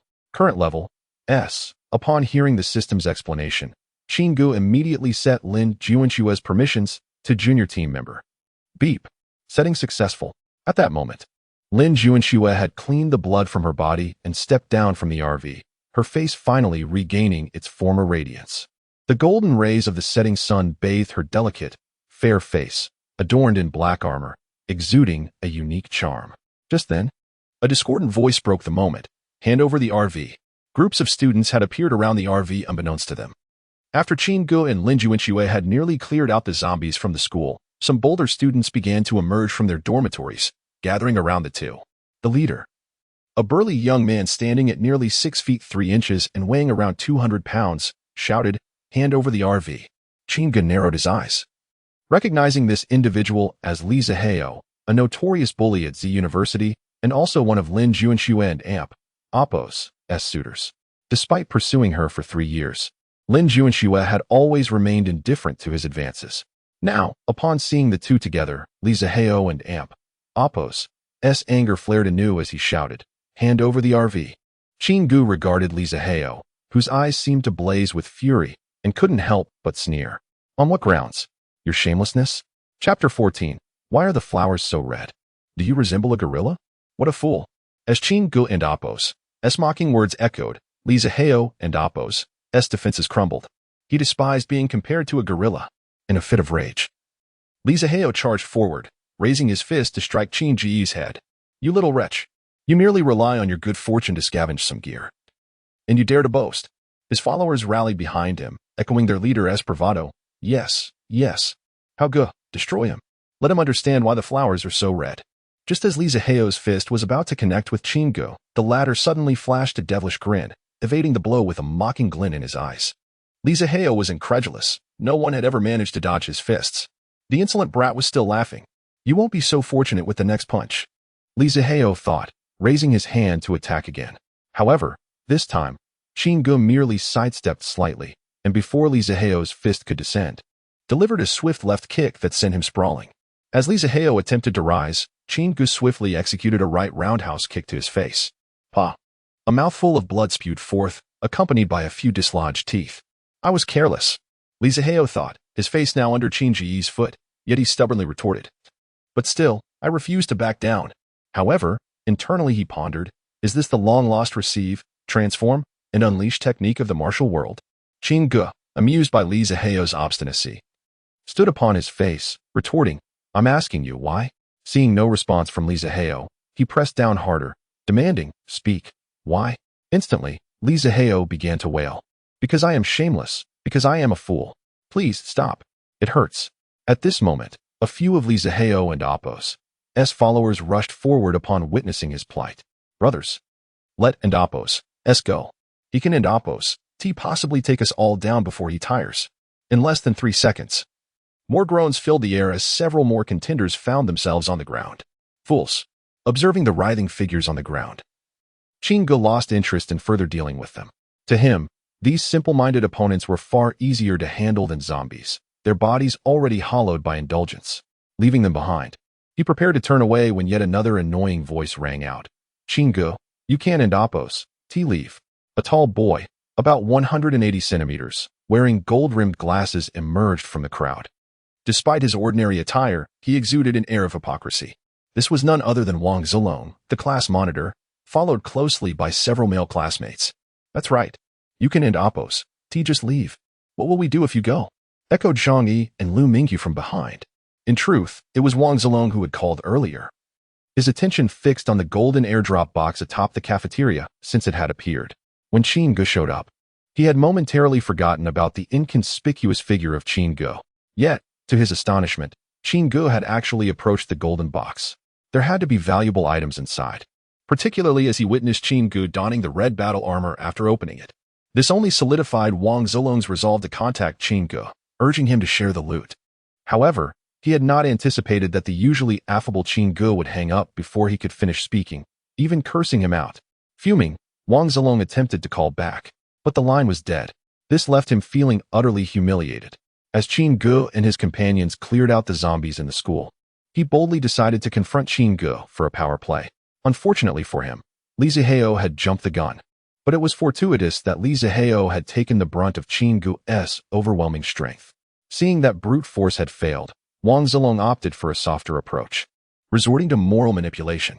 Qinggu, I truly appreciate your efforts in clearing out the zombies for the class. However, the items in the airdrop box belong to the school. To all of us. You cannot hoard them for yourself. His words were a disingenuous blend of affirmation and denial, classic PUA rhetoric. As he spoke, he adjusted his gold-rimmed glasses with an air of righteous indignation. Qinggu regarded the so-called messenger of justice, Wang Zilong, and began to applaud mockingly, saying, truly, our esteemed monitor can articulate the theft of another's property with such grandiloquence. And these items belong to the entire class? How do you intend to distribute the solitary set of battle armor? Though Qinggu remained unimpressed by their antics, he could no longer tolerate such blatant moral coercion. Why don't I hear you saying that the zombies belong to the entire class as well? You wish for my resources? Come then, if you possess the ability. Take them from me. You have not lifted a finger against the zombies, yet you suddenly care about collective property when it comes to loot. Do you have no shame? As he spoke, Qinggu swiftly approached Wang Zilong, unleashing a flurry of slaps upon his face. This belongs to the school. Slap. This belongs to all classmates. Slap. This is moral coercion. Slap. Now, tell me, why are the flowers so red? Slap. Each strike was delivered with just enough force to leave Wang Zilong's face swollen and bruised. When Qinggu finally ceased his assault, the battered Wang Zilong struggled to utter a few words. How can you hit people at will? Witnessing Wang Zilong and Appo's plight, Zhang Yi instinctively jumped in. This is wrong. When the government and the military arrive, I will definitely report this to the authorities. However, as soon as he spoke, Regret washed over him.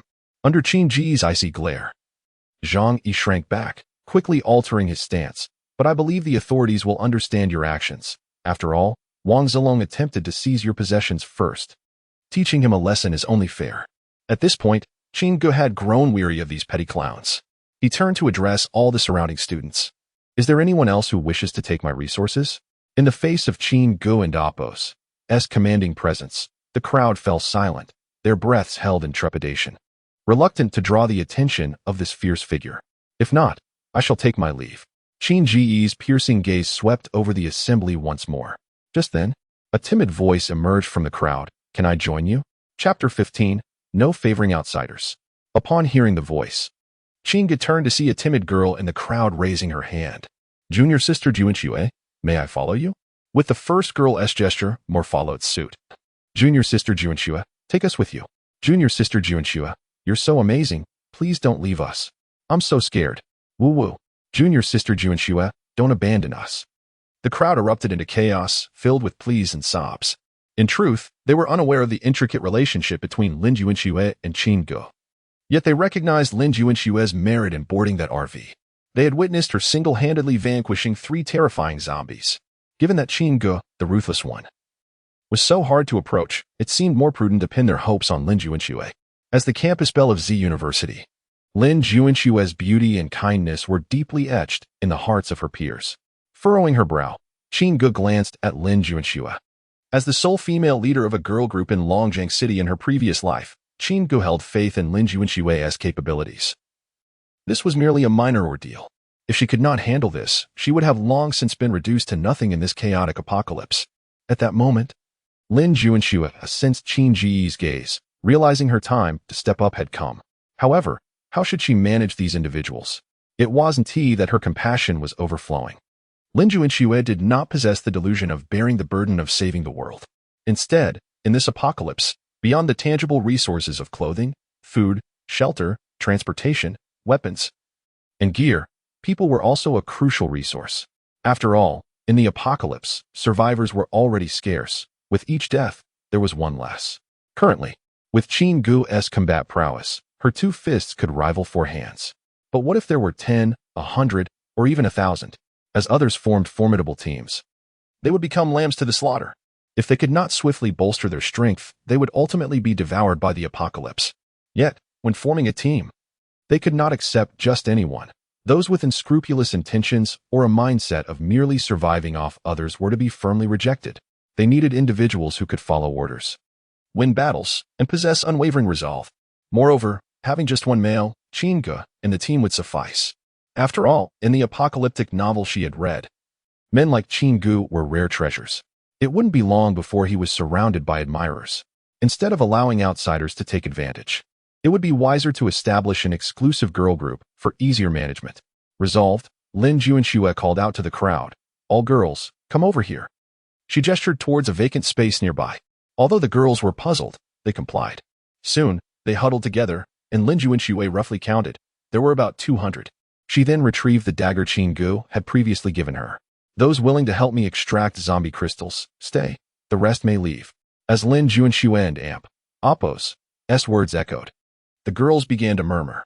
Soon, the first girl to raise her hand timidly inquired, "Junior sister Juanxue, how do we extract them?" "Just like I did earlier," Lin Juanxue replied, squatting by a zombie corpse, inserting the dagger into its skull and twisting it. In a few moments, she extracted a diamond-shaped crystal. Watching Lin Juanxue's demonstration, many girls felt their stomachs churn, and a few even dropped to the ground to vomit. "So disgusting," they exclaimed. "She could protect us, yet she makes us do such revolting tasks. How perverse."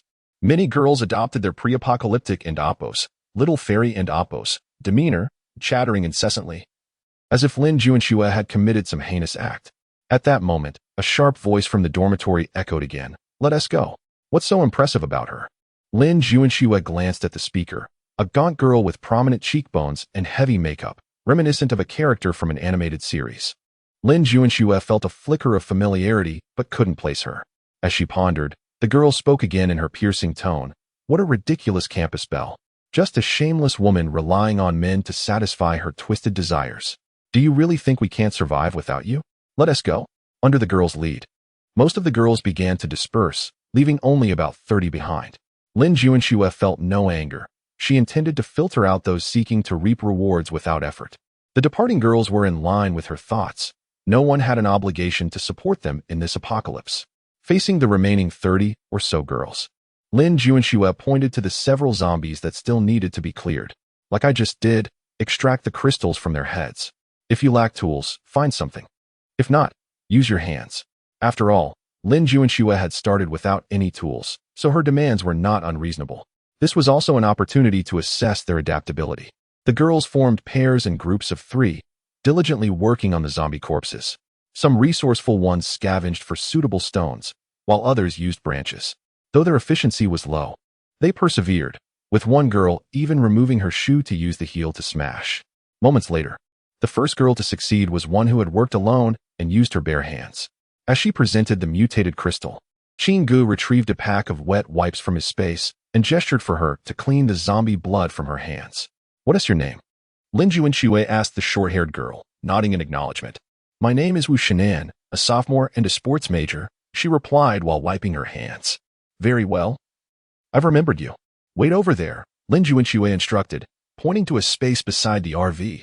Wu Shinan said nothing further and walked over to await the others. Moments later, a few more mutated crystals were presented. Lin Juanxue addressed the remaining girls still digging. "All right, stop now. These zombies likely lack mutated crystals." She then organized them to stand in line for introductions. Meanwhile, Qin Gu opened the system shop, quickly searching. He distinctly remembered seeing an item called Expandable Trailer last night. There it was. Expandable Trailer, which could be mounted on the rear of an S-Class vehicle, adapting to the main vehicle's armor level and accommodating up to 50 individuals. Priced at 30 basic mutated crystals. This is it. Qin Gu glanced at the corner of his crystal balance, which stood at 193, and promptly purchased both the expandable trailer and the fully automatic Gatling gun system. He then proceeded to the upgrade interface, attaching both components. After a series of mechanical sounds, an additional trailer emerged from the RV's rear, matching the main vehicle in armor and paint, appearing as if it had always been part of the RV. Devoid of any signs of modification, Qin Gu couldn't help but silently commend the system. Its products were undoubtedly of the highest quality. Chapter 16, The More Sisters. The luckier in this segment, 36 young women take turns introducing themselves. Lin Juanxue organizes them into 6 groups, selecting a leader for each group to manage the other 5 members. Qin Gu is appointed as the captain, while Lin Juanxue assumes the role of vice captain.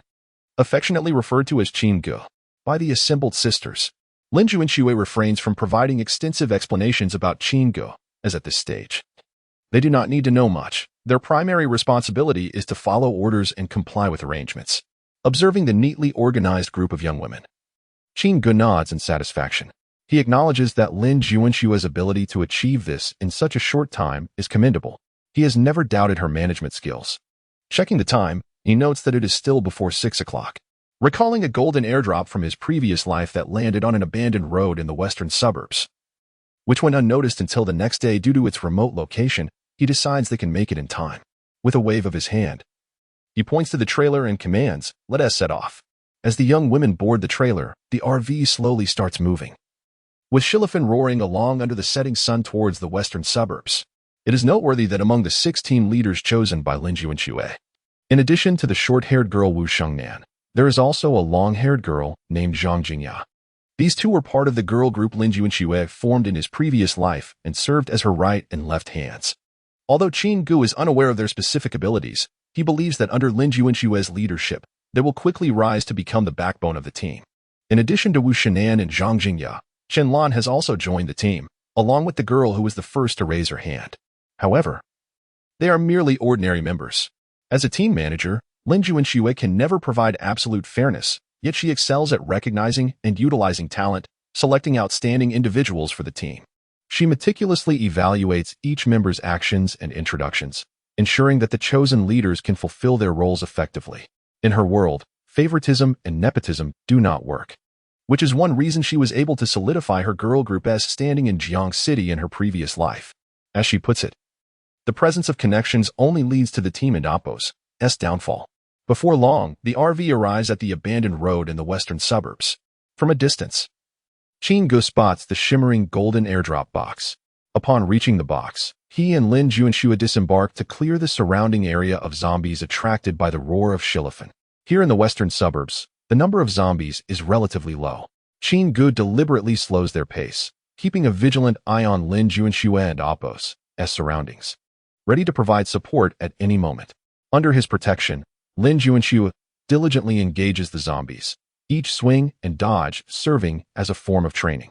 Before long, she adapts to the zombies' attack rhythm and develops a set of techniques suitable for female zombie eradication. She moves with agility and confidence, no longer the frightened girl she once was. Once the area is cleared, Lin Juanxue directs the young women to begin tidying up the battlefield. Meanwhile, Chin-gu approaches the golden airdrop box. With a click, the top of the box opens, revealing high-tech storage ring, spatial storage ring with an internal capacity of 100. Able to hold 10 cubic meters of non-living items, usable only by awakened individuals. Multifunctional warhammer, quality, green, a special alloy hammer, strength 3. Rice ball compression capsules, X10. When used, yields 5 fresh rice balls, quickly satisfying hunger and meeting an adult's daily energy needs with random flavors. Drinking water compression capsules, X10. When used, yields 5 bottles of purified water. Portable military tent, throw-style tent, camouflage design. Gazing at the 5 items revealed, Chin-gu feels slightly disappointed. As a spatial ability user, the storage ring is of little use to him, and its internal space is too limited to hold much. However, it can still be utilized by Lin Juanxue to store supplies, alleviating the need for him to retrieve items from his own space each time. After collecting all the items from the golden box, Chin-gu also opens a nearby silver box and 5 bronze boxes, completing the collection. The young women then present him with the extracted mutated crystals. Did you all dig these? Chin-gu asks incredulously, rubbing his eyes upon seeing the 29 mutated crystals handed over to him. He distinctly remembers that there were only about 50 to 60 zombies in the vicinity. The yield is nearly 50. Yes, we did. Lin Juanxue responds cheerfully, placing the mutated crystals into Chin-gu's hands. Then, with a playful blink of her beautiful eyes, she softly asks, "So, how amazing are we?" "Amazing. You are truly remarkable," Chin-gu exclaims, astonished by such a high yield from his previous life to the present. Could it be that the more sisters there are, the luckier they become? With this puzzling thought in mind, Chin-gu stores the mutated crystals in his space.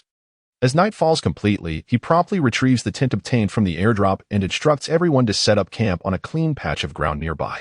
After all, zombies are more dangerous at night than during the day. Currently, only he and Lin Juanxue possess the ability to eliminate zombies, making it an unwise choice to lead the young women into night battles on the first day of the apocalypse. He wishes to avoid any casualties in the newly formed team, and while countless survivors perish each day in the apocalypse, he aims to prevent tragedies that can be avoided. There is still a long way to go in the apocalypse, and there is no need to rush. Subsequently, Chin-gu takes out 2 large pots, bowls, utensils, an entire piece of pork, some vegetables, and various seasonings scavenged earlier from the Walmart supermarket. He enlists 2 young women who know how to cook to prepare the meal. Spreading out several large picnic mats and bringing the RV closer, they sit on the mats under the illumination of the RV and Appo's massive external camping lights. Soon, the aroma of the food wafts through the air. After a day and night of anxiety, the young women are indeed quite hungry. Many of them, in an effort to maintain their figures, typically eat very little, only filling their stomachs to about 60 capacity at each meal. In the aftermath of the apocalypse, they have been confined to their dormitories, subsisting on snacks. Some even went so far as to ensure there were no snacks in their dorms to prevent themselves from indulging. Since joining Chin-gu's team, although they have not engaged in much strenuous activity, most of them felt quite ill after their first attempts at digging for mutated crystals. Now, their stomachs are growling in protest, reminding them of their hunger. Chapter 17. It is my first time after distributing the delectable food.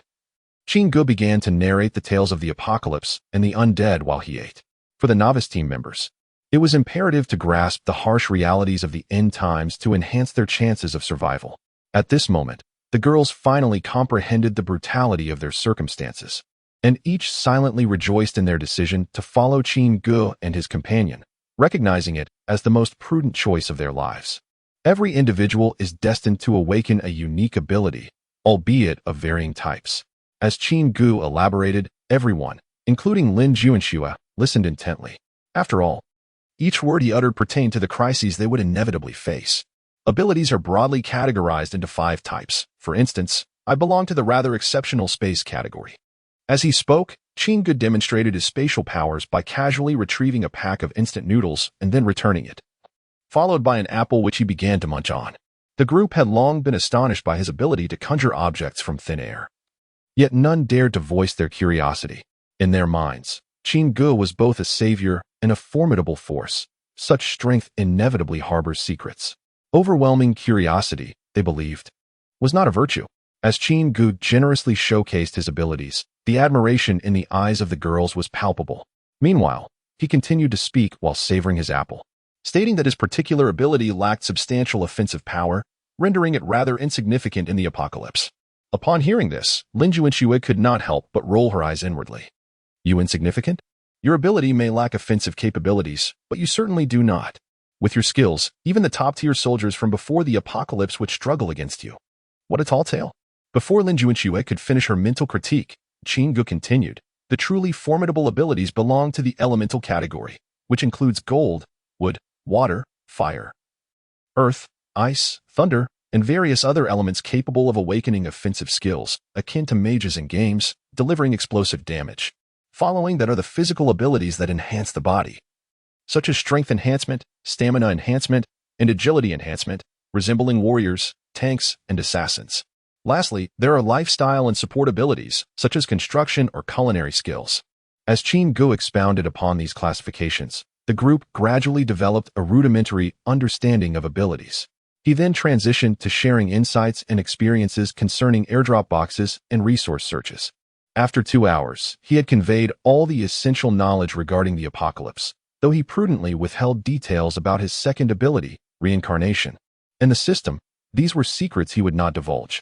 At this moment, the girls were too engrossed in their thoughts of what abilities they might awaken to ponder why Qin Ge possessed such knowledge. Each began to dream of the powerful beings they could become, though not all yearned for combat-oriented abilities. For instance, the 2 girls who had prepared the meal were particularly interested in culinary abilities. In this new world, every ability was indispensable to the team, merely fulfilling different roles.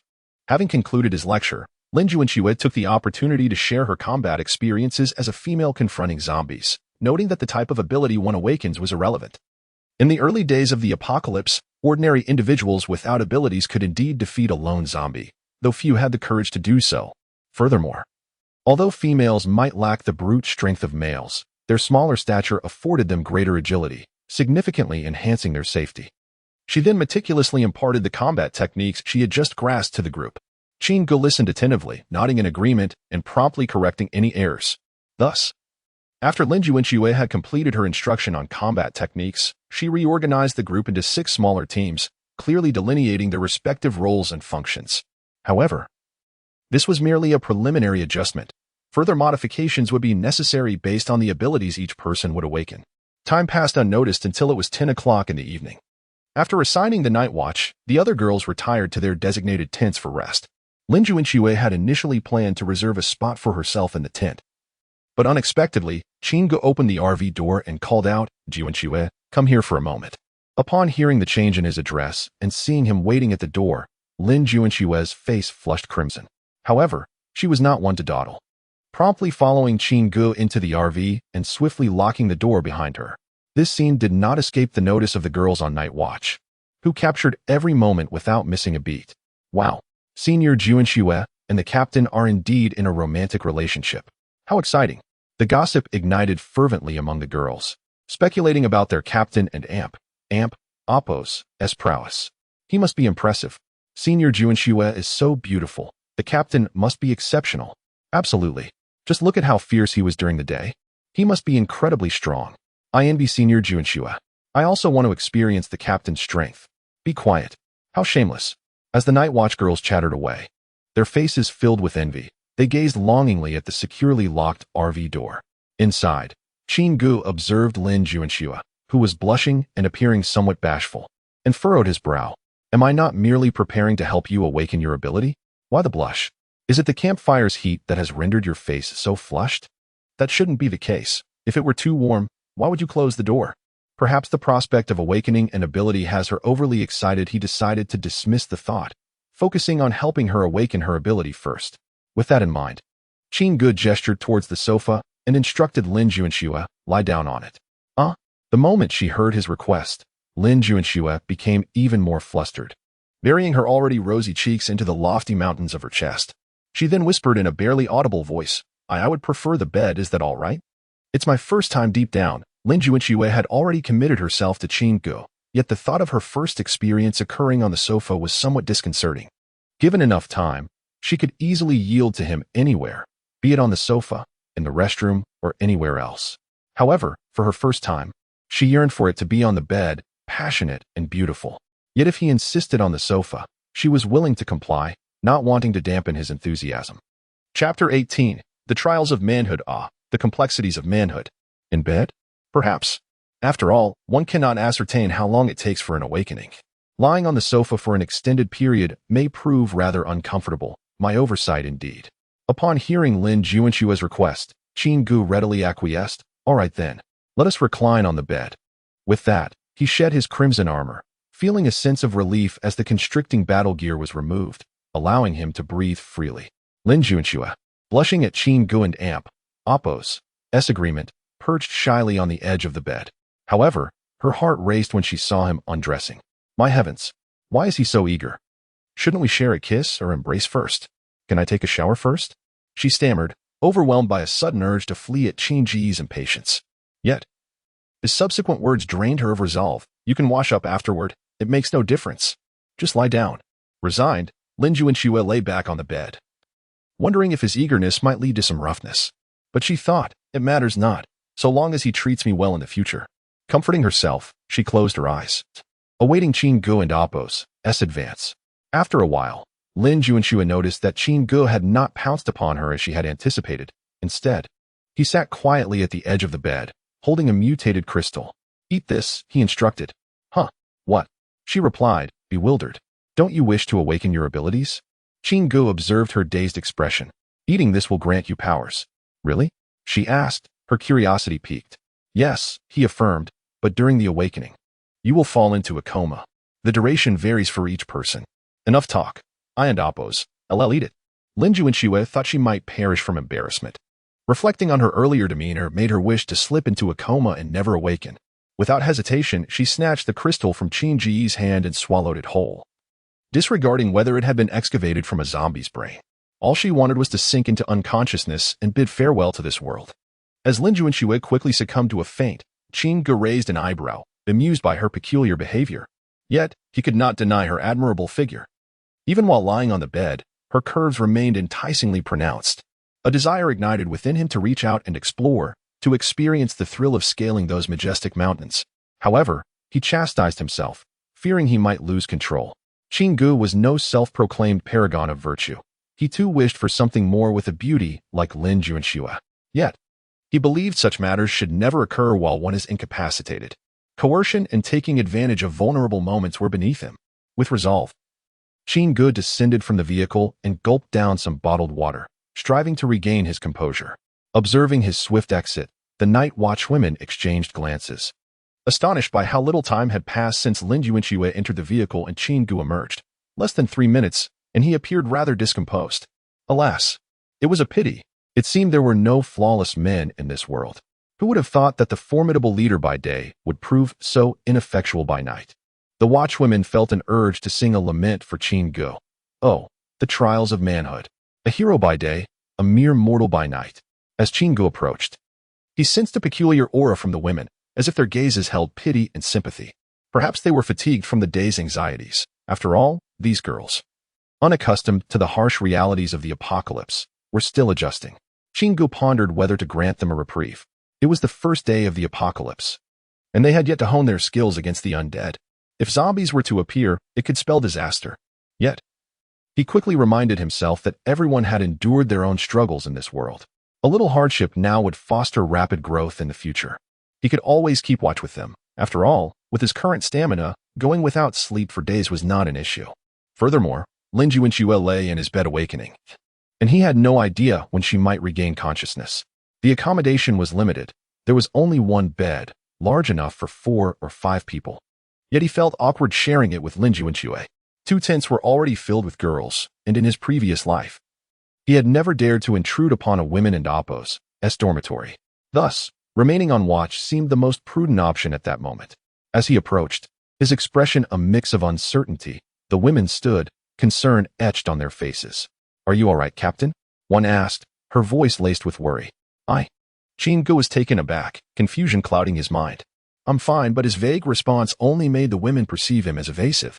Indeed, the evidence was clear. The captain had been bested by Lin Juanxue. In an instant, his imposing, heroic image crumbled in the eyes of the women. They looked at him with renewed sympathy, offering words of comfort. "It's all right, Captain. No one is perfect. We all have our flaws. It's nothing to worry about. You will always be the best in our hearts." As their voices blended into a cacophony of reassurance, Qin Gu felt a headache coming on. What were they even talking about? He could hardly comprehend their words. Just moments ago, Lin Juanxue had been equally perplexing, and now these women were adding to the confusion. Could it be that he had traversed into another realm? Surely not. Or perhaps he had overwhelmed them with information, sparking an emotional response. It was quite possible. The apocalypse and its horrors were a tremendous psychological strain on anyone. He would have to provide them with some psychological support. Otherwise, they might lose their sanity before even facing a single zombie, which would be a grave loss. The burdensome apocalypse. Ultimately, he bore the weight alone. Observing the chattering women before him, Qin Gu could not help but exclaim, "Indeed, manhood is a most arduous journey." Chapter 19. Flame Technique. After much contemplation, Qin Gu resolved to allow the others to rest for the evening while he remained behind to keep watch. As the girls returned to their tents, casting glances filled with pity and sympathy, Qin Gu began to tally the spoils from the first day of the apocalypse. In addition to various supplies scavenged from the Wodima supermarket, he had also acquired an array of items from the airdrop crates: high-tech storage ring, multifunctional warhammer, alloy dagger, X2 multifunctional flashlight, X3 military tent, X2 compressed rice ball capsules, X35 compressed drinking water capsules, X35 primary mutant crystals, X20 alongside his universal set and multifunctional battle axe. He also had the utilized human physique compensation potion and the 2 military tents before him. After storing the primary mutant crystals in the system, the balance displayed on the system interface read 111. Overall, the haul from the first day of the apocalypse was quite commendable. However, thus far, the quantity of weaponry was rather meager. He only had 3 available weapons, insufficient even for the 6 team leaders, and he possessed no armor whatsoever. He certainly could not send them into battle against zombies unarmed. Considering that, including himself and Lin Juanxue, their team comprised merely 38 individuals. It was evident that the team would need to grow significantly in the future. In his previous life, Lin Juanxue had formed a female legion that boasted over 300 members. The thought of potentially being responsible for the sustenance of over 300 people made Qin Ji's head spin. He had initially believed that the supplies he had stockpiled would last him for many years, but now it seemed woefully inadequate. Suddenly, an idea struck him: Jiang City's military grain city. Although Jiang City did not possess an army, a few years prior, the government had established a military grain processing plant in the northern outskirts, which housed several hundred tons of food. Additionally, right next to the military grain city was the warehouse of the Jiang City bomb disposal team, where all military equipment was stored. With this in mind, Qin Gu quickly pulled out his phone and confirmed the locations of both the military grain city and the bomb disposal team warehouse on the map.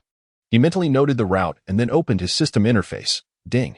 Detected that the host has opened 2 golden airdrop boxes within 24 hours. Reward: 2 super lottery draws. Would you like to initiate the lottery? A delightful surprise. Draw. Give me a vigorous draw. Soon, the lottery results appeared. Truth Serum, a high-tech medicinal injection that compels the user to divulge their innermost secrets. Effective for 3 minutes, only applicable to first-tier ability users and below. Disguise Mask, a high-tech mask that allows the wearer to alter their appearance, voice, physique, and attire at will, effective for 30 minutes, usable once per day, ineffective against mental ability users. Gazing at the 2 items in his hands, Qin Gu felt a chill run down his spine. Was he expected to become a secret agent? However, judging by the descriptions, the disguise mask was indeed a miraculous tool for infiltrating enemy lines. With the avoidance of any mental ability users, he could employ the Truth Serum, for a sneak attack. Perfect. As Chingu contemplated how to play the role of a cunning strategist, he stored both items in his space, then retrieved the storage ring to place some supplies inside. Considering that the team was comprised entirely of women, he also searched his storage space for feminine products that he had scavenged from the Wodima supermarket. He wished to store all those items in the spatial ring, but the space was simply too limited to accommodate everything. While Chingu was organizing his storage space, the door of the RV swung open. He turned to see Lin Juanxue stepping out with a radiant expression on her face. Had she awakened? Yes, I have awakened my flame ability. Before Chingu could inquire further, Lin Juanxue excitedly recounted her experience. When I was unconscious, I felt enveloped by countless flames. At first, there was a burning sensation, but I gradually acclimated to it and found it incredibly pleasant. Upon waking, I discovered a new ability. I can summon up to 5 flames simultaneously, each inflicting 100 damage, with each subsequent flame increasing damage by 30 against the same target starting from the second. Chingu was astounded by Lin Juanxue's skill description. It turned out she was not merely a fire user, but possessed the rarer flame ability. No wonder she had been referred to as the flame goddess in his previous life. Such a formidable skill, with 5 flames that also had added damage effects. Truly overwhelming. He wondered about the mana cost of the skill and whether it was akin to his own stealth. With this thought, Chingu promptly inquired, "What is the mana cost?" Lin Juanxue looked bewildered at the question, gazing at him in confusion, realizing that he had almost forgotten that only he could see the system panel. Chingu merely pointed to a nearby zombie corpse and said, "Try using your skill." At his words, Lin Juanxue approached the zombie corpse, steadied herself, and raised her hands towards it, her lips parting slightly. Flame. In an instant, a searing flame erupted from her palms, racing toward the zombie corpse. Within a mere few breaths, the body was consumed by the flames, leaving no trace behind. At this moment, Chingu opened the character attribute panel, which had indeed been updated. Companion, Lin Juanxue. Age, 19. Favorability, 96. Adoration, Strength, 6-6. Average human 6-10. Stamina, 8-8. Average human 6-10. Endurance, 11-21. Average human 6-10. Agility, 9-9. Average human 6-10. Intelligence, 12-12. Average human 6-10. Mental power, 10-10. Average human 6-10. Overall strength, 11. Average human 6-10. Awakened ability, flame type, beginner. Upgrade 0-10, skill, flame technique, stage 1. Upgrade 0-10, permission, beginner team member observing the endurance value of 11-21. Chingu suggested, try summoning 5 flames. This time, Lin Juanxue raised her hands toward 5 nearby zombie corpses, and 5 flames shot forth, each racing toward a different body. In the blink of an eye, the 5 corpses were incinerated completely, and her endurance dropped to 121. It appeared that the mana cost of flame technique was similar to that of his stealth. Regardless of how many flames were summoned, flame technique consumed 10 points of endurance. Currently, you can use flame technique consecutively only twice, Chingu informed Lin Juanxue. Upon hearing his words, Lin Juanxue attempted to use flame technique again, but found herself unable to conjure it. If only I could use it more frequently, she pouted, feeling somewhat dissatisfied while secretly envying Chingu, whose spatial ability could be utilized without any restrictions. Her admiration for him grew yet again. Chapter 20. Is it targeting me? Ding. Detected. Companion, Lin Juanxue's affection level 1. Current affection level, 97. Affection level 90 to 100 indicates admiration. What? Hearing the system's voice, Chingu felt a wave of confusion wash over him. How could using 2 skills increase affection? But what purpose does having a high affection level serve? The system merely stated that a higher affection level reduces the likelihood of betrayal, yet it offered no insight into the effects of reaching maximum levels.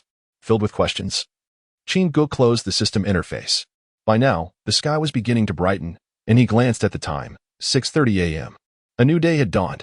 After rousing all team members, they had breakfast and packed their belongings. Shilifan slowly started up again, heading towards the northern suburbs of Jiang City. On the way, Chingu retrieved a storage ring and handed it to Lin Juanxue, explaining its usage as he drove. The number of zombies in our destination should be limited. Unless absolutely necessary, I want to intervene. You should organize their training on how to kill zombies. They can take their time, but everyone must master the skills. As he spoke, Chingu took out 2 alloy short knives and a high-tech warhammer from the storage space, instructing them to rotate the weapons while ensuring that each person eliminated at least 3 zombies. Listening to Qin Ji's arrangements, Lin Juanxue nodded in agreement. She understood that this was not merely a ploy for him to slack off, but rather a means to foster the growth of the team. In a post-apocalyptic world, avoiding casualties was akin to dreaming the impossible dream. The sooner they trained the team, the better their chances of survival. Before long, the RV arrived at the military grain processing plant. It was now 9:30 a.m. Through the iron gate, the duo observed that most of the zombies inside the plant had been attracted by the roaring sound of Shillifan. Fortunately, the outer iron gate was locked and appeared sturdy enough to withstand the pressure of the crowding zombies.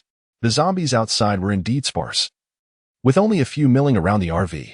After disembarking, Lin Juanxue quickly dispatched the few zombies surrounding the RV. She then approached a section of the iron fence where no zombies were present, severing a bar with a few swings of her axe.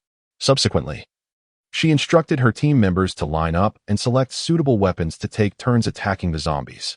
The advantage of this method was that the gap created by the severed bar allowed only one zombie to pass at a time, preventing the inexperienced team members from being overwhelmed by multiple zombies at once. This also provided them with the opportunity to confront the zombies up close, helping them overcome their fears. Who will go first? Lin Juanxue tapped on the iron bars, the clinking sound immediately attracting 3 zombies. I will. Wu Xingnan stepped forward first, taking the high-tech warhammer from Lin Juanxue.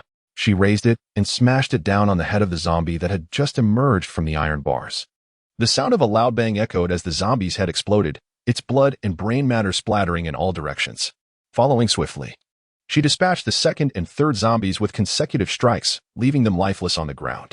The sight of this gruesome scene made the other girls behind her feel nauseous, threatening to bring up their recently consumed breakfast. In contrast, Wu Xingnan remained unfazed, her excitement urging her to continue. However, Lin Juanxue did not grant her that opportunity. Her current task was to train everyone, not to indulge one person. Next, Lin Juanxue struck the iron bars again, drawing 2 more zombies. Positioned behind Wu Xingnan, Zhang Jingya had the clearest view of the previous scene, which was also the most revolting. Gritting her teeth against the churn in her stomach, she selected an alloy short knife from Lin Juanxue and, at the moment the zombie emerged, swiftly drove the blade into its skull. She then withdrew the knife and plunged it into the second zombie's jaw. Well done. Lin Juanxue praised Zhang Jingya's clean and decisive actions as she surveyed the 2 fallen zombies. Next, Qin Gu observed the orderly training of the group of girls and thought to himself, no wonder the underestimated female troops of his previous life thrived during the apocalypse. With Lin Juanxue's nurturing and textbook-like training methods, these seemingly fragile university girls would soon become formidable survivors in this harsh world. No one could have anticipated such a safe and efficient training approach. This was all happening despite the lack of adequate weaponry. Moreover, apart from Lin Juanxue, the others had yet to awaken their abilities. He could only imagine how rapidly these girls would progress if they were well-equipped and had their powers awakened. With this thought in mind, Qin Gu decided to venture into the interior of the military grain city to scavenge supplies first. After all, there was nothing pressing to do outside for the moment. It had been over 3 hours since testing the flame technique, and according to the system's recovery rate of 20 per hour, Lin Juanxue should have at least 13 stamina points now, sufficient for her to cast flame technique once. Opening Lin Juanxue's personal attributes, he confirmed that her stamina displayed as 1421. Thus, even facing 8 or 9 zombies simultaneously, Lin Juanxue was capable of putting up a fight.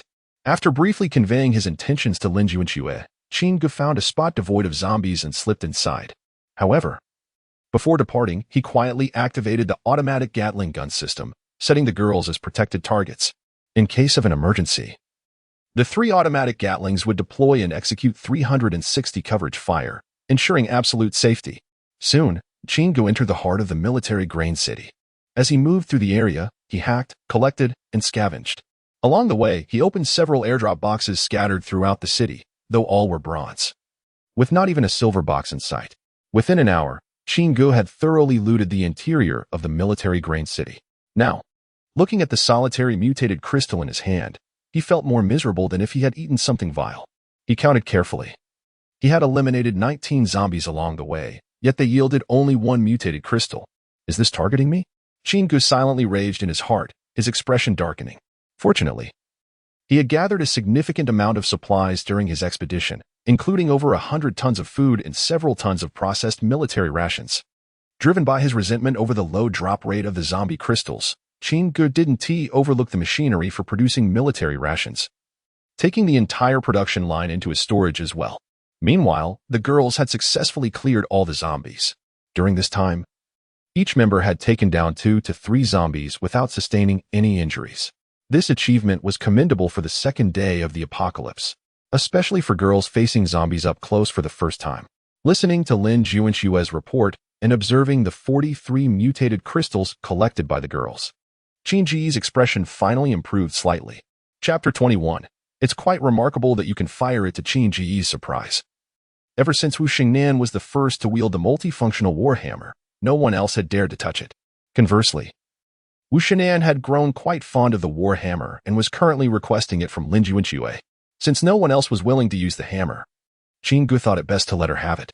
As Lin Junshue and Appo's trusted aide in her previous life, Qin Gu was more than generous towards Wu Xingnan. Upon receiving his approval, Wu Xingnan joyfully spun around 3 times while holding the hammer, finally feeling equipped with a formidable weapon. This scene left Qin Gu with an expression filled with exasperation. He couldn't help but think that she might have been possessed by the spirit of Zhong Wuyan. He hoped that during their encounters with zombies, she wouldn't suddenly shout, 80, lest the zombies burst into laughter. After exiting the military grain city, Qin Gu drove his team to the explosive squad's warehouse. To his astonishment, he discovered that the warehouse door had been forcibly breached, and several corpses in black uniforms lay scattered on the ground. Someone had been here. Moreover, it was after the apocalypse. The blood of the zombies had not yet dried, suggesting that those who had come before might still be inside. Exchanging glances with Lin Junshue, they understood each other without needing to speak. They donned their battle armor, equipped their weapons, and reminded all team members not to stray. Qin Gu activated the automatic Gatling cannon system, setting it to alert mode. Cautiously, the two ventured deeper into the warehouse through the broken door. The corpses at the entrance bore numerous signs of injury, yet their skulls remained intact. This indicated that the intruders were unaware of the mutated crystals and certainly had not awakened any special abilities. As they progressed further, they encountered several male bodies clad in ordinary clothing, likely young thugs who had dropped out of school. The bodies were still oozing dark red blood, indicating they had only recently perished. Lin Junshue discreetly gestured to Qin Gu regarding the bodies on the ground, and he nodded in understanding, pointing to several bloody footprints ahead. Judging by their number, there were at least 5 or 6 individuals still present. As they delved deeper into the warehouse, they gradually discerned voices filled with crude banter emanating from behind a warehouse door. Damn it, I thought there would be something valuable. Turns out it's just a shotgun. One voice complained. Old third, look, there and Appo's SA sniper rifle. Another exclaimed. This is awesome. We and Appo's, LL take it back.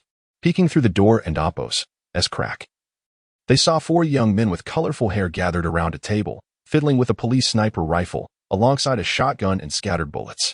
Amid their chatter, a faint sound of weeping caught their attention. They soon noticed a girl bound in a corner, her mouth stuffed with something that muffled her cries into pitiful whimpers. Shut up, shouted the green-haired youth, known as Old Third, as he slapped the girl across the face. He then yanked her off the ground, taunting her. Are you feeling neglected now that my brothers have big guns? Don and Appo's. Worry, I'll let you experience another kind of weapon. With that, he pressed her against the table, tearing at her clothing. The others joined in with lewd laughter. Look at her. She can't resist after just clearing out some zombies. She is probably still a virgin. As 2 of them restrained the girl on the table, Old Third slapped her again, turning to the red-haired leader, Big Brother. You go first and show the brothers something new. The red-haired man, unbuttoning his pants, leered at the girl. Don't worry, when Old Fifth returns, we'll make sure you have the time of your life. Just then, Qin Gu and Lin Junshue felt a chilling realization wash over them. Before either could react, a sharp male voice rang out from behind them. Who are you? Realizing they had been discovered, Qin Gu swiftly dodged and struck Old Fifth with his axe, leaving the poor soul with no chance to become a zombie as he collapsed to the ground. The remaining 4 paused, weapons drawn, aiming at the door. Hey, friends outside. Come in and talk. Old Brother shouted, aiming his shotgun at the entrance. Or I'll shoot. He signaled Old Third to position himself for a sneak attack. However, before he could move, Qin Gu kicked the warehouse door open. Upon seeing Qin Gu and Lin Junshue, the 4 men were instantly captivated by the sight of their red and black battle armor, greed evident in their eyes, particularly as they beheld Lin Junshue's stunning beauty and alluring figure. Yet, before they could act, Old Third shouted, Big Brother, Old Fifth was killed by this little brat. Hearing this, the red-haired leader turned to the door, then shifted his gaze to Chingu's bloodied high-tech battle axe. Was it you who killed my brother? So what if it was? Chingu's cold stare swept over them, as if he were looking at mere corpses. You dare to be so defiant after killing my brother? You better take off that armor and bow 5 times in apology. Perhaps this girl behind you will keep us satisfied, and we might spare your life. He waved the shotgun menacingly, threatening to open fire if they did not comply. Fool. The red-haired man, unable to contain his anger after hearing Chingu's taunts, pulled the trigger. However, to his astonishment, the gun failed to fire. What? He pulled the trigger again, but still, nothing happened. What is going on? The red-haired man asked his companion. I loaded the bullets. While they whispered amongst themselves, Chingu casually entered the room, knocking the 4 of them to the ground with a swift kick. He then targeted their joints, delivering a couple of strikes that resulted in sickening cracks. The 4 thugs groaned in agony, their limbs shattered. Through gritted teeth, the red-haired man asked, What is happening? Why can't my gun fire? Chingu looked at him with a bemused expression. Perhaps you should read more in your next life. You loaded sniper bullets into a shotgun. How could it possibly fire? Chapter 22. The Rose of the Night through the crack of the door. Chingu witnessed several dim-witted individuals inserting bright yellow, pointed sniper bullets into the magazine of a shotgun. This sight contributed to his calm demeanor during the confrontation with the red-haired man. Given his agility of 48, he could have easily incapacitated all 4 individuals inside the room the moment he opened the door. However, he refrained from killing them outright, sensing that the situation was more complicated than it appeared. The intelligence of those present did not seem sufficient to justify their presence in such a place. Speak. Who sent you? Chingu demanded, delivering a sharp slap to the red-haired man's face. Be Brother Dafe. The man stammered, struggling to suppress his pain. Brother Dafe sent us to collect equipment, and he also said. Another slap interrupted him. Don't play coy. Speak. He said to use this girl to attract zombies, and if we were lucky enough to survive, we could enjoy ourselves, whether this girl lives or dies. It doesn't matter. It's only the 2nd day of the apocalypse. Who is Brother Dafe? Chingu inquired, interrogating him while signaling Lin Juanchua to remove the rag from the girl's mouth. Lin Juanchua was already seething with rage at the actions of the captors, holding back her fury because she knew Chingu still needed information. Upon receiving his cue, she approached the girl, supporting her as she stood, gently removing the rag and comforting the sobbing girl while casting a fierce glare at the captors. After some questioning, the red-haired man finally revealed the truth.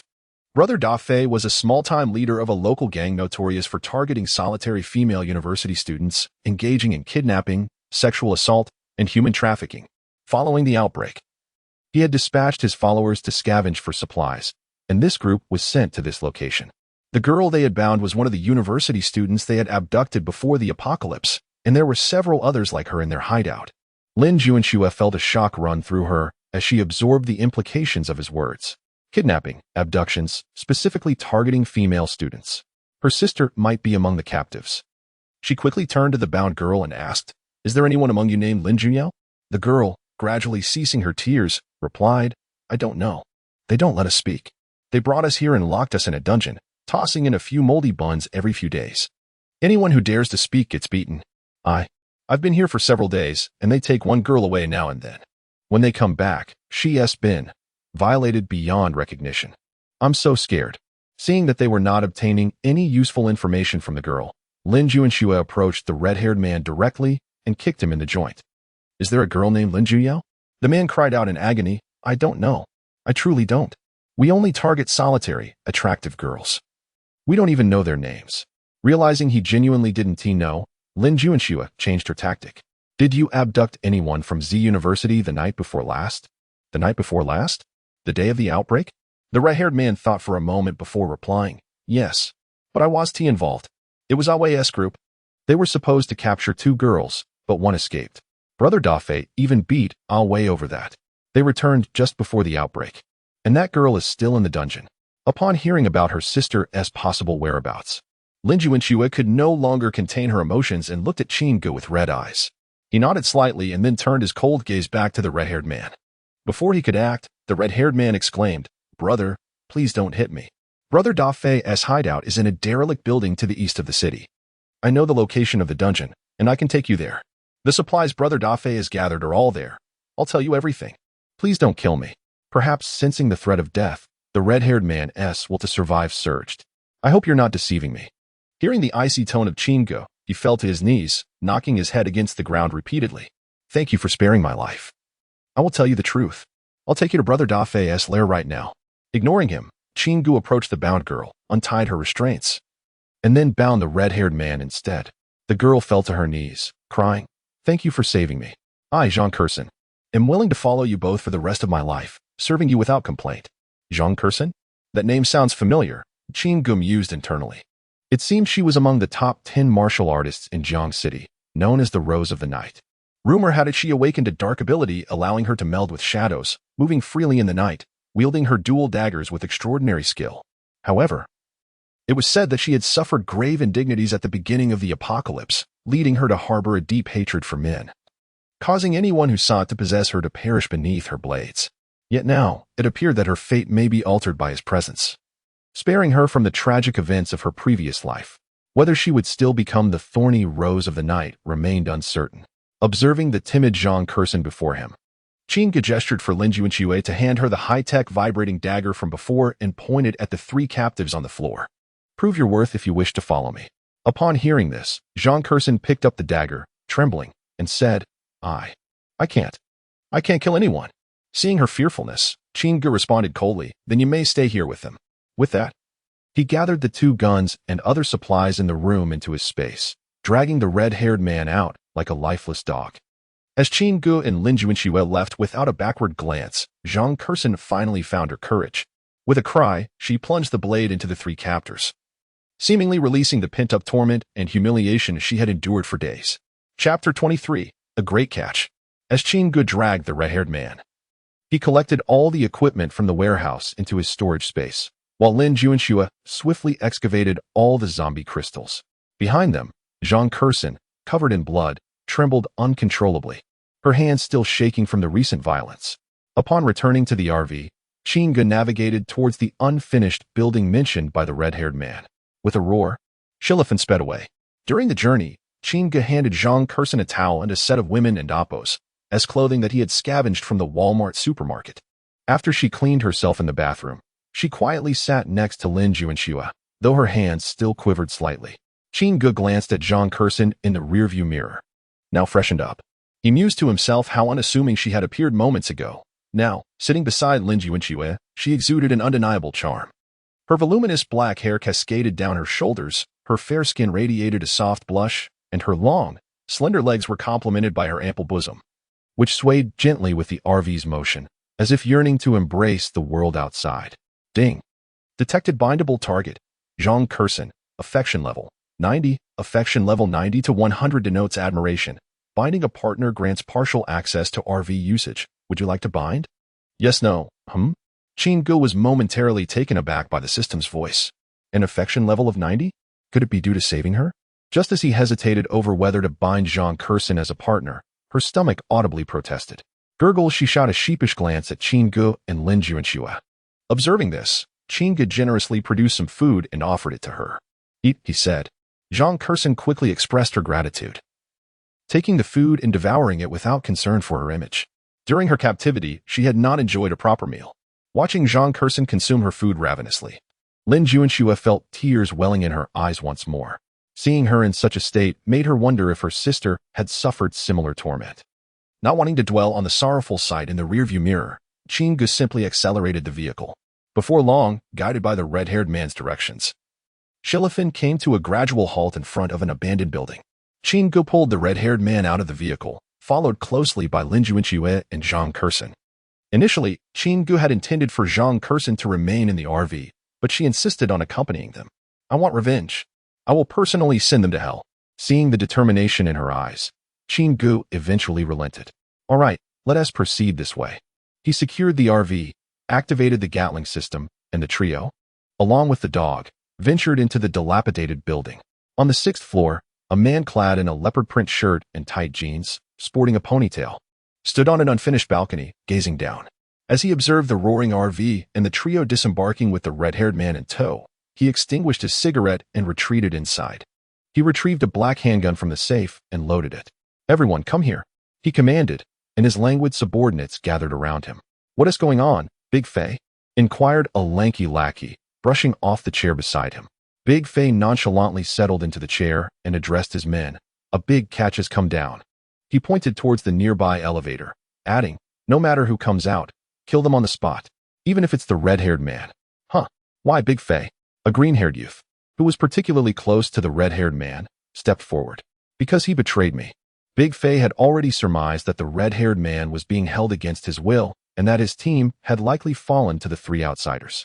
Yet, Big Fei was merciless. To him, any act of betrayal warranted severe retribution. I am never lenient with traitors. You know this. He then fixed a penetrating gaze on the green-haired youth. Do you wish to be a traitor as well? And no, not at all. The green-haired man shivered. You can trust me, Big Fei. When the elevator doors open, we will be the first to charge in and kill him to avenge you. With that, the green-haired man and the lanky lackey positioned themselves at the elevator, intently watching the red numbers above the buttons. 1, 2, 3, 4, 5, 6. As the elevator doors opened, the two rushed in, only to find the red-haired man had transformed into a zombie. In a moment of shock, the zombie red-haired man lunged at the green-haired youth, sinking its teeth into his neck, blood gushing forth. As the green-haired man was bitten, the lanky lackey fled the elevator. Big Fei, it's bad. The red-haired man has turned into a zombie. The zombie, now attracted to the sound of the fleeing lackey, abandoned its feast and pursued him out of the elevator. The remaining lackeys, witnessing the zombie, retreated, none daring to confront it, allowing the red-haired man to chase after the lanky lackey. Seeing the chaos unfold, Big Fei suddenly realized he had walked into a trap. Yet, he maintained his composure, barking orders at his subordinates. Why are you running? It's just a couple of zombies. Kill it. As he spoke, he drew his gun and shot at a lackey attempting to escape. Bang. Who dares to run? This is your fate. Under Big Fei's intimidation, the lackeys begrudgingly approached the zombie red-haired man to engage it in combat. However, before they could subdue it, the green-haired man also turned into a zombie. Adding to the disarray, Big Fei attempted to shoot the two zombies, but their erratic movements made it impossible to aim. Ultimately, at the cost of 6 lackeys. Both the red-haired man and the green-haired man fell to the ground under a flurry of blows. Seizing the moment before the 6 could fully transform, the remaining 3 lackeys, including the lanky one, hastily approached and decapitated them. Exhausted, the lanky lackey collapsed to the ground, gasping for breath, just as he was about to utter something. His gaze shifted in terror behind Big Fei. At that moment, a cold sensation gripped Big Fei's waist. Unbeknownst to him, Qin Ge and his companions had silently appeared behind him, with Qin Ge holding a shotgun pressed against Big Fei and Appo's side. Which faction do you belong to? Big Fei feigned calmness, saying, we can negotiate. I can offer you resources, women, anything you desire. Chapter 24. You must be the brother-in-law. Where are the girls you captured? Without wasting words, Qin Ge confiscated De Fei's handgun and directly inquired, where are they? On the rooftop. De Fei, realizing he was cornered, hurriedly added, the supplies are also on the rooftop. I can take you up there right now. The rooftop? That's clearly a dungeon. Zhang Kursin immediately refuted, her voice laced with disbelief. Qin Ge narrowed his eyes, his tone growing colder, still not being honest. Are you? With that, Qin Ge pulled the trigger, and a sharp crack echoed as the bullet struck De Fei's leg. He collapsed to the ground, wailing, it's really on the rooftop. I had them build a small black room up there, covered with black cloth, so from the inside, it looks just like a dungeon. I had them wear opaque hoods whenever they came in or out, so even if they escaped, no one would know where they were. They would all think they were in a dungeon. So that and Appo's. That's how it is. No wonder I couldn't find that so-called dungeon after searching for so long. In truth, the primary mission of Qin Ge and his companions upon entering the unfinished building was not merely to dismantle De Fei's hideout, but to locate the dungeon directly. After all, every minute spent searching for Lin Junyao meant an added measure of her safety. Moreover, Hong Mao had informed them that De Fei possessed a handgun, usually locked in a safe, but with such a grand display of bringing Shirleaf in, De Fei would surely be on guard. Thus, Qin Ge decided to rescue Lin Junyao first, ensuring the 3 women returned safely to the RV before he stealthily approached, planning a surprise attack. However, unexpectedly, Hong Mao suddenly became uncooperative, insisting that Qin Ge promise to take him on as a subordinate before revealing the dungeon's location. Huh, you think you deserve that? Consequently, Qin Ge altered his strategy, employing a ruse to distract Hong Mao. Now, seeing De Fei spill everything, Qin Ge led the group to the rooftop. Indeed, there was a small room covered with black cloth. Lin Juanxue hurriedly stepped forward, tearing away the cloth and peering inside. Junyao, are you in there? Sensing the light from outside, Lin Junyao rubbed her eyes, momentarily startled as she thought she heard her sister and Appo's voice. Since being abducted, she had lost all sense of time in the prolonged darkness. All she knew was that she was the last one brought in, and periodically, a girl would be taken out. Now, she was the only one left in the dungeon. The next to be taken would surely be her. Upon hearing her sister's voice, Lin Junyao incredulously gazed toward the window. Sister, is that you? Upon receiving Lin Junyao and Appo's response, Lin Juanxue wasted no time, brandishing an axe to smash the door lock. The two sisters then embraced each other, tears streaming down their faces in a moment of overwhelming emotion. At that moment, Qin Ge turned to the numerous boxes piled nearby and asked, "Are all the supplies in these?" Yes, they're all here." Defei nodded, grimacing in pain from his injured leg. "It's all thanks to Shouho and the others who helped me gather them. Whenever you're done, big brother, I and Appo's send Shouho to fetch more." "Yes, big brother. Look how cooperative we are. Please spare us." Defei and Shouho still clung to a glimmer of hope, believing that perhaps if Qin Ge acquired the supplies, he would let them go. If only they could survive, they could later regroup and reclaim everything they had lost, including that flashy RV and those beautiful women, especially the two sisters. They envisioned binding this man and forcing him to witness how they ravaged the exquisite sisters. As these thoughts filled Defei's mind, his eyes gleamed with greed and lust, a smirk creeping onto his face as he silently laughed. However, his laughter was short-lived. With a wave of his hand, Qin Ge seemingly made the pile of supplies vanish into thin air, then retrieved a dagger stained with zombie blood, handing it to the stoic Zhang Curson. Zhang Curson took the dagger and thrust it into Shouho and the others. The trio fell to the ground, shrieking in agony, their bodies convulsing shortly thereafter. Meanwhile, Qin Ge and his companions descended the stairs, locking the only access door from the rooftop behind them. Seeing this, Defei hastily crawled over to the door, pounding on it and crying out, but no matter how he pleaded for mercy, the rooftop door would never reopen. Gradually, his screams and cries were replaced by the sounds of biting and gnashing, but soon all fell silent. In the RV, Lin Junyao had changed and was now eating while listening to Lin Juanxue recount the events of the past few days. The apocalypse? Zombies?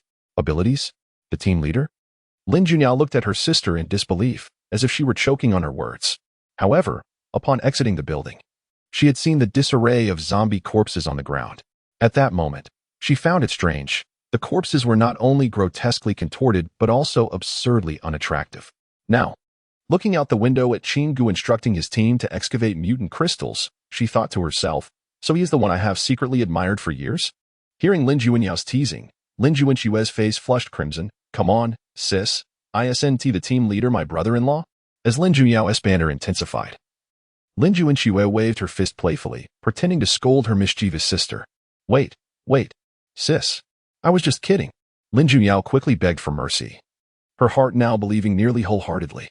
"So, I should thank the kidnappers? Had they not taken me, I might have been bitten by those zombies that night." Lin Junyao recalled that evening when she and Chen Lan planned to buy a late-night snack at the school gate. With so many people in the food street, had they gone, they probably wouldn't have escaped. What about Chen Lan? I wonder how she is. Lin Junyao sighed, then looked intently at Lin Juanxue. "Sis, did you see Chen Lan when you went to the school? Is she all right?" After all, Chen Lan was her only close friend. Now that she was free, Lin Juanyao's first thought was of her. "Oh, Chen Lan? She's with the team. Look, she is right there." Lin Juanxue pointed out the window. Lin Junyao followed her sister's finger and saw Chen Lan just extracting a mutant crystal from a zombie corpse, preparing to hand it over to Qin Ge. "That's wonderful. Chen Lan is alive," Lin Junyao exclaimed with joy, abandoning her meal to rush out of the RV, running directly to Chen Lan. The two girls immediately embraced, tears of relief streaming down their faces. "I'm so glad to see you safe. I was so afraid you would be taken and never return." It's okay. Look, I'm perfectly fine." Lin Junyao wiped her tears and said, "Thanks to my brother-in-law for rescuing me." "Brother-in-law?" Instantly, all the girls paused in their actions, their ears perked up, curiosity igniting within them. Meanwhile, Qin Ge stood there, bewildered, gazing at the embracing Lin Junyao and Chen Lan. Sensing Qin Ge and Appo's gaze, Lin Junyao released her grip, turning to face him with a solemn expression. You must be my brother-in-law. Thank you for everything this time. Please take good care of my sister from now on. She is. Before Lin Junyao could finish her sentence, Lin Junshui hurriedly rushed over, covering her mouth. And then, with a face full of embarrassment, she glanced at the others. Under the watchful eyes of everyone, she tugged Lin Junyao back into the RV, preparing for a confrontation of their own. As the door of the RV closed, a group of girls began to chatter in clusters. I told you. The captain and senior Junshui are in a romantic relationship. No, if they were really a couple, they would openly admit it. Why the secrecy? I heard that senior Junshui finds the captain lacking. Lacking in what? In that regard. Elaborate. Do tell. We want to hear. We and Oppos, eager to listen. Chapter 25. The Midnight Visitor. After dinner, Qin Gu sat before the campfire, beginning to outline the tasks for the following day. They were currently positioned on the eastern outskirts of the city, with the largest shopping mall in Jiang City, situated approximately 12 to 13 kilometers away in the heart of the eastern district. Qin Gu intended for the group to trek there on foot, clearing out zombies while collecting mutated crystals and airdrop boxes along the way. At this stage, it seemed the golden boxes had been exhausted, leaving only silver and bronze ones. After all, the initial wave of airdrops at the onset of the apocalypse had only featured 5 golden boxes. It was impossible for him to claim them all. And he was unaware of the locations of the other 3 boxes. Even in his previous life, no one boasted about acquiring a golden box. And he felt quite satisfied having secured 2. As for Shirleyfin, Qin Gu discovered in the afternoon that the mall offered an adaptive intelligent follow module, which could be installed in the driving system of vehicles rated S-Class or higher. This module, equipped with high-tech sensing devices, could follow preset targets and was priced at 100 crystals. He planned to install it, allowing Shirleyfin to trail behind them. Given that the mall was located in a bustling area, reckless driving could easily lead to being surrounded by zombies, potentially trapping them inside their vehicle. Moreover, clearing the path would not only enhance the team's ability to handle zombies, but also allow them to gather ample supplies. While the small shops along the route had limited inventory, their sheer number and variety combined could yield a significant fortune. Resolute in his decision, Qin Gu distributed various weapons and equipment he had collected over the past few days. Each of the women received a black bomb disposal suit scavenged from the explosive team. This suit, crafted from high-strength coated fabric and embedded with 3 layers of Kevlar fibers, was lightweight and durable. While it could not rival the battle armor worn by Qin Gu and Lin Junshui, it was certainly better than having nothing. The only downside was that the women found the color of the suits quite unattractive. However, in the apocalypse, having a bomb disposal suit was a tremendous blessing, and no one would jeopardize their safety over its color. Besides, Lin Junshui's battle armor was black as well, so they had little room for complaint. As for weapons, after accounting for the airdrop boxes opened that afternoon, Qin Gu barely had enough to equip Lin Junyao, Zhang Kursen, and 6 squad leaders with 1 each. The remaining team members were armed with bomb disposal shields and batons, along with a few cleavers confiscated from Defei. Once the equipment was allocated, Qin Gu handed over the shotgun acquired earlier to the Night Watch team, recognizing that their ability to handle emergencies was still lacking. Having a shotgun would undoubtedly enhance their security. With all arrangements in place, Qin Gu summoned Lin Junshui, Lin Junyao, Zhang Kursen, and the 6 squad leaders to the RV. He retrieved 8 mutated crystals from the system and distributed them among the 8 individuals, explaining the awakening process for their powers and the precautions to take. The 8 of them settled into their positions and began the awakening process.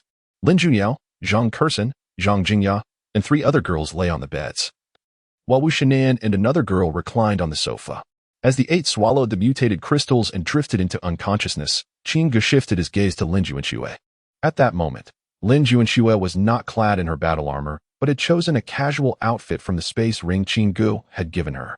Although it was merely ordinary attire from before the apocalypse, it could not conceal her stunning figure. Her long, lustrous black hair cascaded gracefully over her shoulders, and her fair, dewy skin exuded the unique fragrance of youth. The faint blush on her cheeks paired with her luscious lips made her appear exceptionally enchanting under the light within the RV. Sensing Qin Gu and Oppos' gaze upon her, Lin Junshui felt a wave of shyness wash over her. Yet, rather than retreating, she met Qin Gu and Oppos' eyes, their depths filled with emotion. The atmosphere within the RV gradually grew intimate, the air thick with an unspoken tension. They exchanged silent glances, attuned to each other's gentle breaths.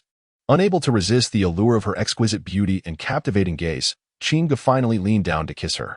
As he tasted the softness and sweetness of her lips, he instinctively pulled Lin Junshui into his embrace, his hands finding their way to her alluring curves. Just then, a sudden, urgent knocking on the door interrupted their moment. "Captain, there's a drone approaching."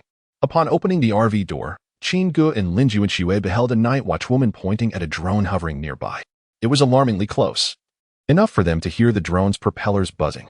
Another team member raised her shotgun, ready to shoot it down at a moment's notice. Chinga gestured for her to lower the weapon.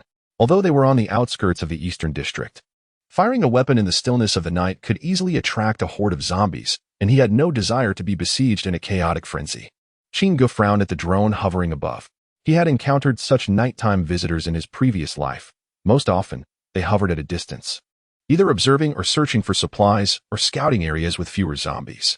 Survivors would hastily steer clear to avoid unnecessary trouble. This brazen approach was a first for him.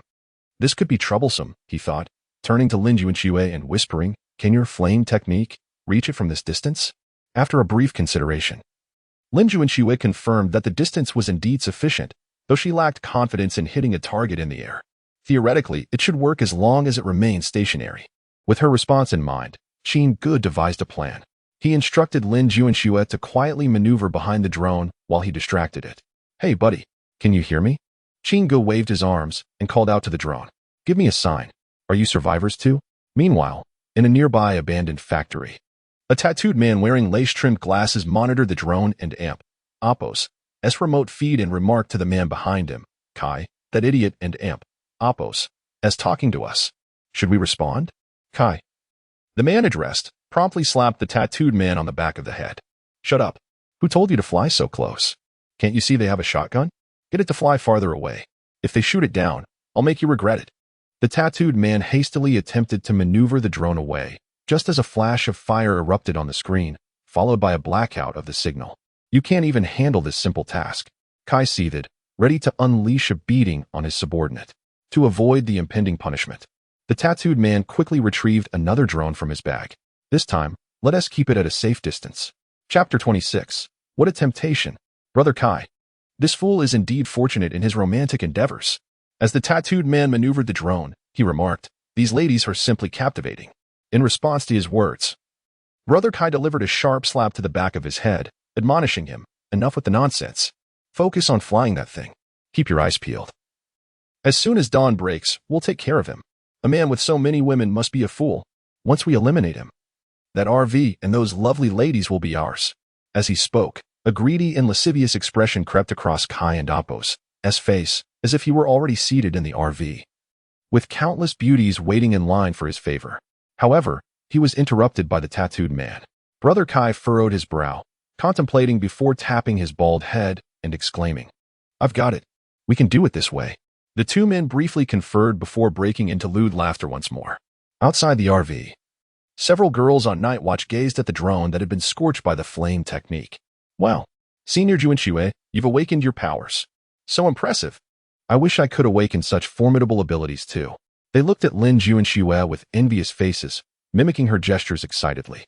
"No need to envy me. Perhaps your powers will surpass mine in the future." Lin Junshui smiled warmly at the girls, feeling a surge of confidence after their recent test, which brightened her spirits considerably. Meanwhile, Chinga sat beside the RV, rummaging through the system shop. Just as he had shot down the drone, he recalled seeing a certain accessory in the shop. Where was it? Ah, found it. High-tech shielding device, upgradable, an intelligent high-tech apparatus that, once installed, can obscure all electronic signals within a 300-meter radius around the RV, rendering imaging, recording, and transmission devices inoperative. Upon upgrade, it gains counter-surveillance capabilities. Price, 100 mutant crystals. Chinga glanced at his balance in the upper right corner. After deducting the 8 crystals used for the awakening of 8 individuals, he still had 206 remaining. Thankfully, alongside the adaptive intelligent tracking module, totaling 200 mutant crystals, he confirmed the purchase and installation of the accessory. His balance dwindled to 6 crystals. Ah, what a spendthrift I am. Over the past few days, he had gathered over 300 mutant crystals, a fortune in his previous life. After all, in a post-apocalyptic world, mutant crystals are the currency that matters. With enough of them, any fanciful desire can be fulfilled. 300 crystals could accomplish many things. However, it was still insufficient for his current needs. Qin silently calculated that starting tomorrow, he must intensify his efforts to collect mutant crystals. After all, he had only purchased a few of the cheapest accessories in the shop. He had initially hoped to test upgrades to his powers that night, but it seemed he would have to wait another day. Just then, the door of the RV swung open, and a girl who had awakened alongside Wu Xingnan descended the steps. You awakened? Yes. The girl's expression was a mix of excitement and frustration. She had awakened a power-type ability, with the skill Iron Fist, enhancing her fists, increasing their strength fivefold, and entering a state of invulnerability that lasts for 3 minutes. Usable twice a day. I want to turn into Popeye, will I? She looked at Qin with concern, for no girl wishes to become a pipe-smoking, blue-hatted old man with a giant fist who loves spinach. Not at all. The skill merely enhances your attributes without altering your form, Qin assured her. Moreover, your skill is quite impressive. Most power-type abilities lack such strength. Really? The girl's eyes sparkled with renewed excitement at his words. Absolutely. Generally, abilities like the Night Shadow type that I awakened are rated S-class, while elemental power types are A-class. Physical enhancement abilities are rated B-class, and auxiliary or lifestyle abilities are rated C-class or D-class. Unlike S and A-class abilities, those below B typically have limited uses, restricted to once or twice a day. The skills of S and A-class depend on the user's stamina. The higher the stamina, the more often the user can deploy their abilities. While the differences may not be apparent at first, they will become more pronounced over time, and the gap will widen. However, this is merely a general rule. Although this girl has awakened a B-class power-type ability, her skill is exceptional fivefold enhancement plus invulnerability, with a duration of 3 minutes. Using both at once grants her 6 minutes. Plenty of time to accomplish a great deal. Even if she can't win a fight, she can escape with ease in the invulnerable state. Truly a versatile skill. If I were to rate it, it would certainly reach B level. Encouraged by Qin's acknowledgement, the girl felt elated, thinking to herself that she must test the power of her skill tomorrow to see how effective it truly was. Qin, too, felt a sense of satisfaction. After all, the longer an individual has been awakened, the more powerful their abilities become. The first to complete their awakening already demonstrated such potential. The next 7 would likely achieve A-class or even S-class abilities. In the following hours, the other girls who had awakened on the RV began to emerge one by one. The second girl awakened an Earth-type ability with the skill Earth Spike, capable of summoning spikes from the ground to attack enemies, inflicting 100 Earth elemental damage within the area. This is quite good. An elemental AoE ability that can launch surprise attacks from behind, catching enemies off guard. Excellent. The third girl awakened a Wind-type ability with the skill Howl, generating a small whirlwind at a target location that would move in a designated direction, dealing 60 wind elemental damage to enemies in its path and stunning them for 3 seconds. Even better, wind elemental AE damage with added crowd control. While the damage may be lower, the control duration is significant. 3 seconds can drastically alter the tide of battle. The fourth girl awakened a wood-type ability with the skill Thorn Vines, releasing a vine that deals 100 wood elemental damage to the first enemy it strikes and immobilizing them for 5 seconds, while dealing 80 wood elemental damage to all subsequent enemies hit. This is also quite impressive. Observing the formidable abilities of the first 4 girls, Qin couldn't help but feel a mix of admiration and curiosity about what powers the remaining 4 would awaken. Chapter 27, Dinosaurs vs. Wolves. Lin Junyao awakened her elemental ability, which was of the ice type, in stark contrast to Lin Junshue's power. Her skill, Frost Confinement, summoned the Might of Frost within a designated area, inflicting 100 ice elemental damage on enemies within range for a duration of 5 seconds, subsequently freezing them for an additional 5 seconds. A 5-second control coupled with sustained damage over 5 seconds in an area of effect? These 2 sisters possessed a single target explosive burst paired with damage amplification, while the other wielded a continuous control and damage AoE. Truly, they were sisters, both blessed with such formidable abilities. Shortly after, Wu Xingnan and Zhang Jingyao emerged almost simultaneously, a mere few minutes apart. To Qin's astonishment, both of their awakened powers were highly unexpected. First was Wu Xingnan. Qin had presumed she would awaken a strength or endurance-type ability, yet to his surprise, she manifested a lightning-type power. Moreover, it was a rare warrior-class elemental ability. Her skill, Thunderstrike, was a passive ability that added a lightning effect, dealing an extra 100 lightning elemental damage upon attacking enemies. Upon hitting a target, it released a lightning bolt that inflicted 50 lightning damage to 5 surrounding foes. Using a hammer-type weapon further augmented lightning damage by 50 and granted a 1 chance to paralyze enemies for 1 second. Incredible. Listening to Wu Xingnian's account, Qin Ge could only think of those 2 words. Most elemental abilities were typically mage-oriented, making a warrior type exceedingly rare. The most crucial aspect was the passive skill. It provided both damage and control, along with AoE capabilities and weapon damage bonuses. Indeed, there was a reason why this seemingly ordinary short-haired girl could stand as a pillar in the girl group. Next, Qin Ge turned his gaze to Zhang Jingya, who surprised everyone by awakening an observation-type ability that enhanced her own attributes. It was known that enhancement abilities generally fell under B grade, while observation-type skills, lacking offensive power, were often classified as supportive. How could an undervalued observation-type ability awaken after such a long time? She even took a few minutes longer than Wu Xingnian. However, as she described her ability, everyone finally understood. Her skill, Pointline Mystic Eye, allowed her to mark up to 3 targets within a kilometer, which would remain visible regardless of her line of sight. Once a target was locked, she could swiftly identify their weaknesses, and attacking those weaknesses would yield a staggering 500 critical damage. The skill lasted for 30 seconds, beginning to count down from the moment a target was locked, and marking a target did not consume any duration. When using bows, crossbows, or firearms, she received a 200 physical damage bonus. My goodness. After Zhang Jingya finished her description, Qin Ge couldn't help but gasp. This was hardly a harmless little support. She was clearly an ADC with explosive output. Then, astonishingly, Zhang Jingya added, Captain, could you give me that sniper? My grandfather was a sniper in the army when he was young, and I lived in the military compound with him as a child. I can use any gun. After entering university, I even self-studied to become a level 2 marksman. Facing Zhang Jingya's request, Qin Ge shook his head, explaining that the weapon was intended for night watch personnel for self-defense and could not be given to her. However, he revealed he had a more suitable weapon for her. Qin Ge retrieved the large sniper rifle he had collected from the bomb disposal unit and Appos S warehouse earlier that afternoon, along with a set of 20 rounds of ammunition. Upon seeing the deep green camouflaged sniper rifle before her, Zhang Jingya was overjoyed and embraced it. The police AWP sniper rifle measured 1,124 millimeters in length, weighed 6.5 kilograms, had a magazine capacity of 10 rounds, an effective range of 600-1200 meters, and fired at a velocity of 3,000 feet per second. As she spoke, Zhang Jingya deftly removed the magazine, pressed a round into the chamber, reloaded, and pulled back the bolt with a satisfying click, chambering a shiny magnum bullet. Truly professional.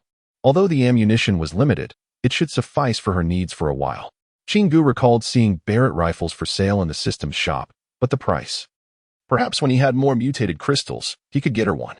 Next came Zhang Kursen, who, unsurprisingly, had the longest awakening time among the 8. As expected, she awakened the same Dark Knight ability as in her previous life. Her skill, Dark Knight Dance, allowed her to enter a shadow state, merging with shadows, increasing her movement speed by 300. When attacking, she would appear to deliver 3 consecutive strikes, each inflicting an additional 300 critical damage. This shadow state could only be used at night and had no time limit. Using dagger-type weapons increased her physical damage by 200. In comparison, Qin Ge felt that his own stealth was woefully inadequate. However, he was comforted by the fact that stealth had no usage restrictions, allowing him to launch ambushes even in broad daylight. Moreover, he believed he was the only person in the world to have awakened 2 abilities, which made him feel significantly better. Just as they were earnestly discussing their recently awakened powers, a cacophony of music erupted from the sky. Dinosaurs versus wolves. Dinosaurs versus wolves.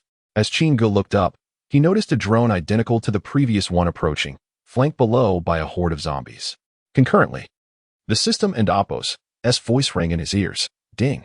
Detected a special electronic device 300 meters away. Would you like to disable it? Yes, no, Qin Ge.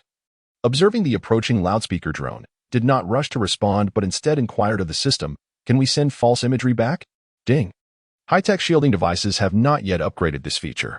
The host may consume mutated crystals to utilize this function. Initial use requires 5 crystals. Would you like to begin correcting the footage? Yes, no, yes. Qin Ge responded. System, you're quite. Soon, after relaying his instructions to the system, Qin Ge quickly donned his battle armor, retrieved the high-tech battle axe, and activated the Gatling cannon system. The surrounding girls ceased their discussions, rousing the sleeping team members within the tent, donning their respective gear, and arming themselves, ready for battle. With his exceptional personal attributes in the Gatling cannon system, Chingu felt confident in facing the horde of zombies. However, he intended to let the zombies be handled by the girls, seizing this opportunity to hone their adaptability, ensuring they would not panic during future ambushes. Moreover, it would allow the recently awakened 8 to familiarize themselves with their skills. At this moment, all the girls were equipped, weapons in hand, standing in formation, their eyes blazing with resolve as they glared at the approaching horde of zombies, waiting for Qin Ji's command to charge forth. Chapter 28, Thunder War God Wuxing, and with a command from Qin Ge, a group of girls charged forward, with Wuxing and leading the charge. Grasping a high-tech warhammer, she surged to the forefront of the team. As she neared the zombies, she leaped into the air, and her hammer crackled with lightning. With a powerful strike, it came crashing down on the head of a nearby zombie, causing the lightning to disperse and strike 5 others in the vicinity. In an instant, the 6 zombies collapsed to the ground. Behind her, the sisters Lin Junshui and Lin Junyao did not hold back either.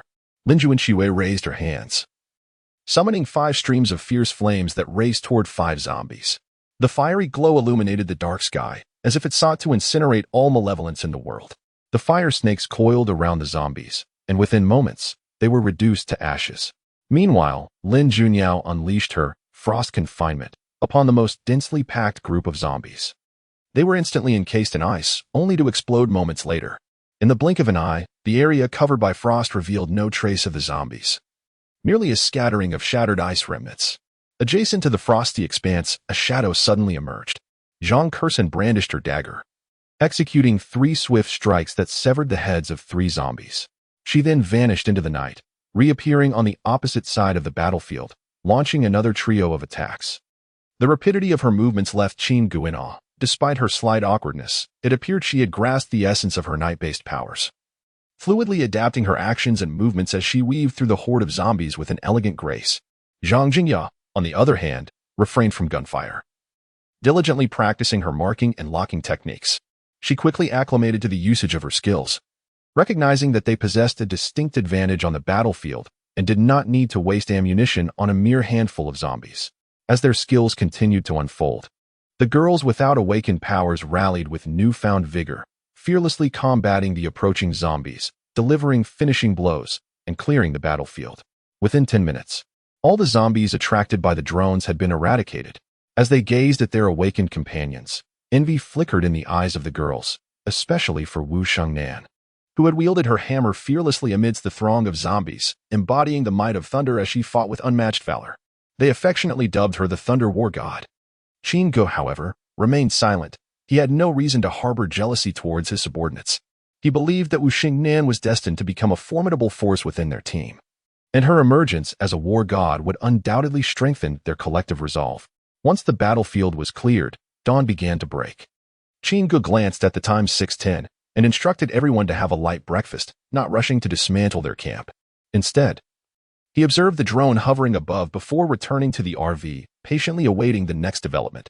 Meanwhile, since the tattooed man had used the drone to lure the zombies towards Qin Ge, the transmission momentarily faltered before resuming. On their remote feed, they saw Qin Ge confronting the horde of zombies alone. Once his ammunition was exhausted, he resorted to hand-to-hand combat. Ultimately, as he dispatched the last of the zombies, he fell to the ground, gravely injured. The surrounding girls wept, clinging to Qin Ji's motionless form in despair. Haha. Still, Kaiga prevails. The tattooed man flattered. Thanks to these zombies, otherwise, we Wuden and Appos stand a chance against that fool. Indeed. Kaiga rubbed his bald head. Realizing why he dared to venture out with so many girls, this young man possessed considerable prowess. However, now everything you have is mine. He chuckled sinisterly. Yet, they dared not approach recklessly, aware of the potential for a surprise zombie attack in the darkness. Instead, they monitored the girls and Appos' movements closely with the drone, waiting for dawn to claim the RV and the girls. Beside the RV, the girls exchanged insights and strategies they had learned over the past 2 days. An unwelcome voice interrupted their discussion. Stop crying, girls. It was Kai Ge and the tattooed man, striding toward the RV with an air of entitlement. Upon hearing their voices, the girls turned to face them, noting their swaggering gait and the predatory glint in their eyes. In their minds, the RV and the group of unsuspecting girls were mere prey. Seeing the girls' youthful beauty only fueled their audacity, each indulging in fantasies of a blissful future. Their laughter echoed, accompanied by lascivious glances until, through the window, Chin-gu finally emerged. "You, aren't you supposed to be dead?" they exclaimed, their expression shifting to one of terror upon seeing him. "Yes, if I were dead, how could you come out?" Chin-gu smirked coldly, without allowing them to speak further. He swiftly closed the distance and kicked them to the ground. Chin-ji's ruse had been a strategic ploy, not out of fear, but to eliminate the annoyance of these meddlesome flies buzzing around him daily. He feigned death to draw out the puppeteers behind them. However, he refrained from outright killing them, uncertain if there were more lurking in the shadows. With one foot planted on Kai-ji's back, he pressed the man's face into the mud, demanding, "Now, tell me. Who sent you?" "No one sent me." "Spit." "I thought you were dead." "Spit." "So I came." "Spit, spit." Kaiga sputtered through the mud, revealing that before the apocalypse, he had merely been a security guard at a nearby factory, alongside 5 others. During the outbreak, 2 had mutated, 1 had been bitten, leaving him and the tattooed man as the sole survivors. Their usual laziness had led them to use drones to patrol the factory while they remained in the office, seeking an easy time. Unexpectedly, these drones became invaluable post-apocalypse, allowing them to scout the safest paths to gather supplies. The previous night, they spotted Chin-gu's camp, and the sight of the sturdy RV and a group of vibrant young women incited their malicious intent to usurp him. Chapter 29. The leader is eternal. After a thorough interrogation, Chin-gu realized he could extract no useful information from the 2 individuals. With a swift motion, he dispatched them with 2 decisive strikes. At that moment, he turned around and, with an impassive expression, surveyed each of the girls, meticulously observing their gazes. Should anyone in the team dare to condemn him or exhibit a look of pity, he would not hesitate to make an example of her. After all, his team had no need for a bleeding heart. Individuals with such sentiments invariably brought catastrophic harm to the collective. He had long instructed Lin Juanxue to convey this message to everyone. However, the current demeanor of the group filled him with immense satisfaction.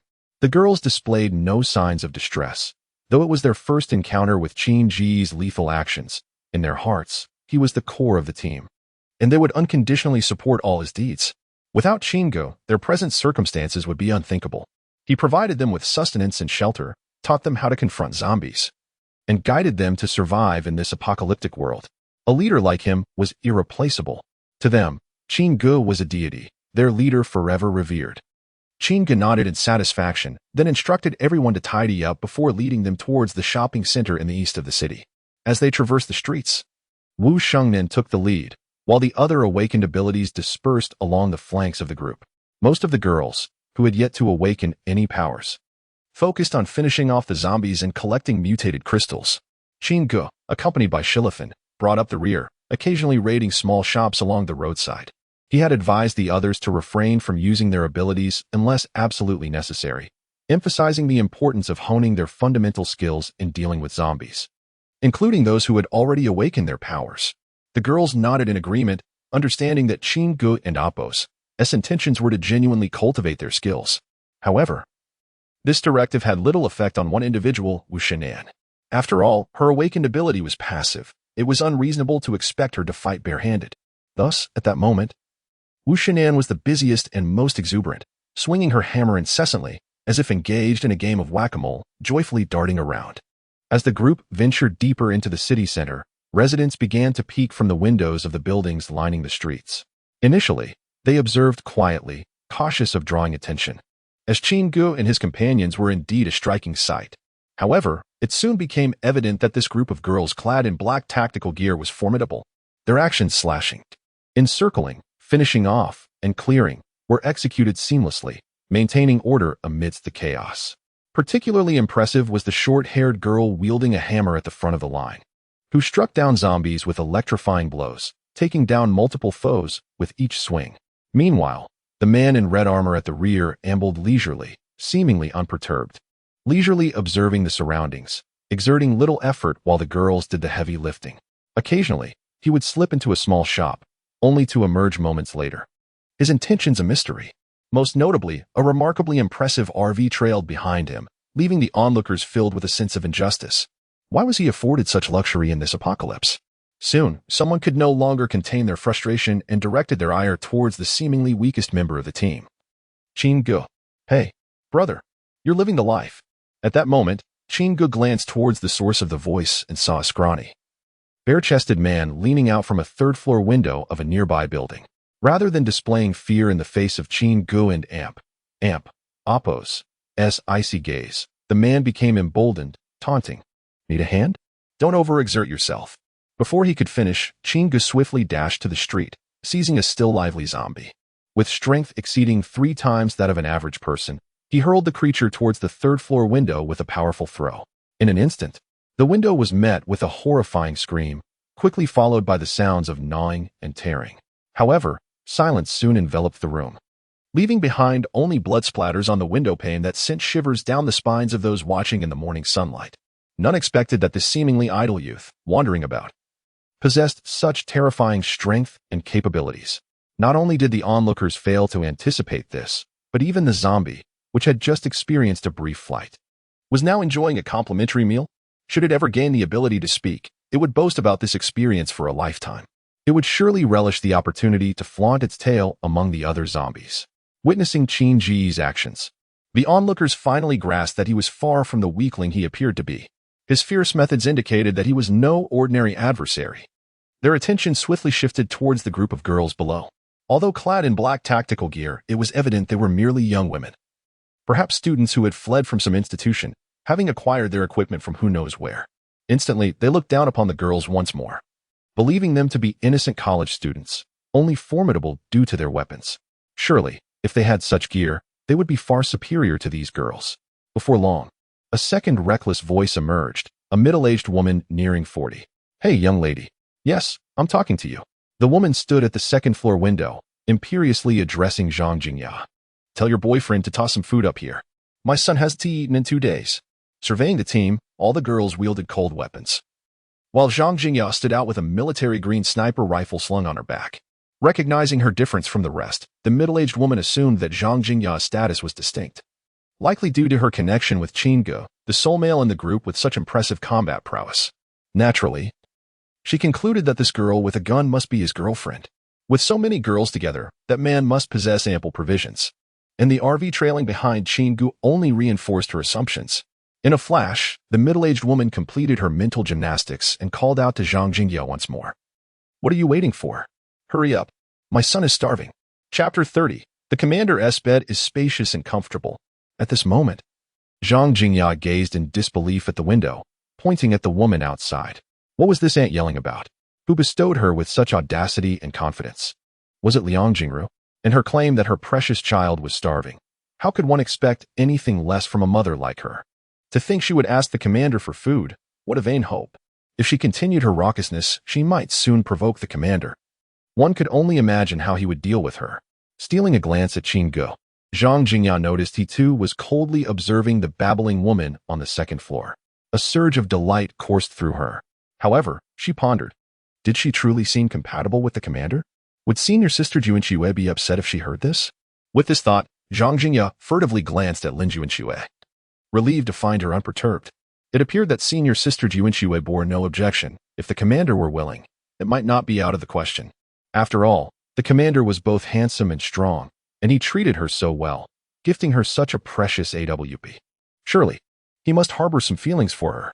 Worst case, senior sister Juanxue could take the lead while she played a supporting role. Last night, awakening while lying on the commander's bed, it was indeed vast and comfortable, lost in her own whimsical thoughts.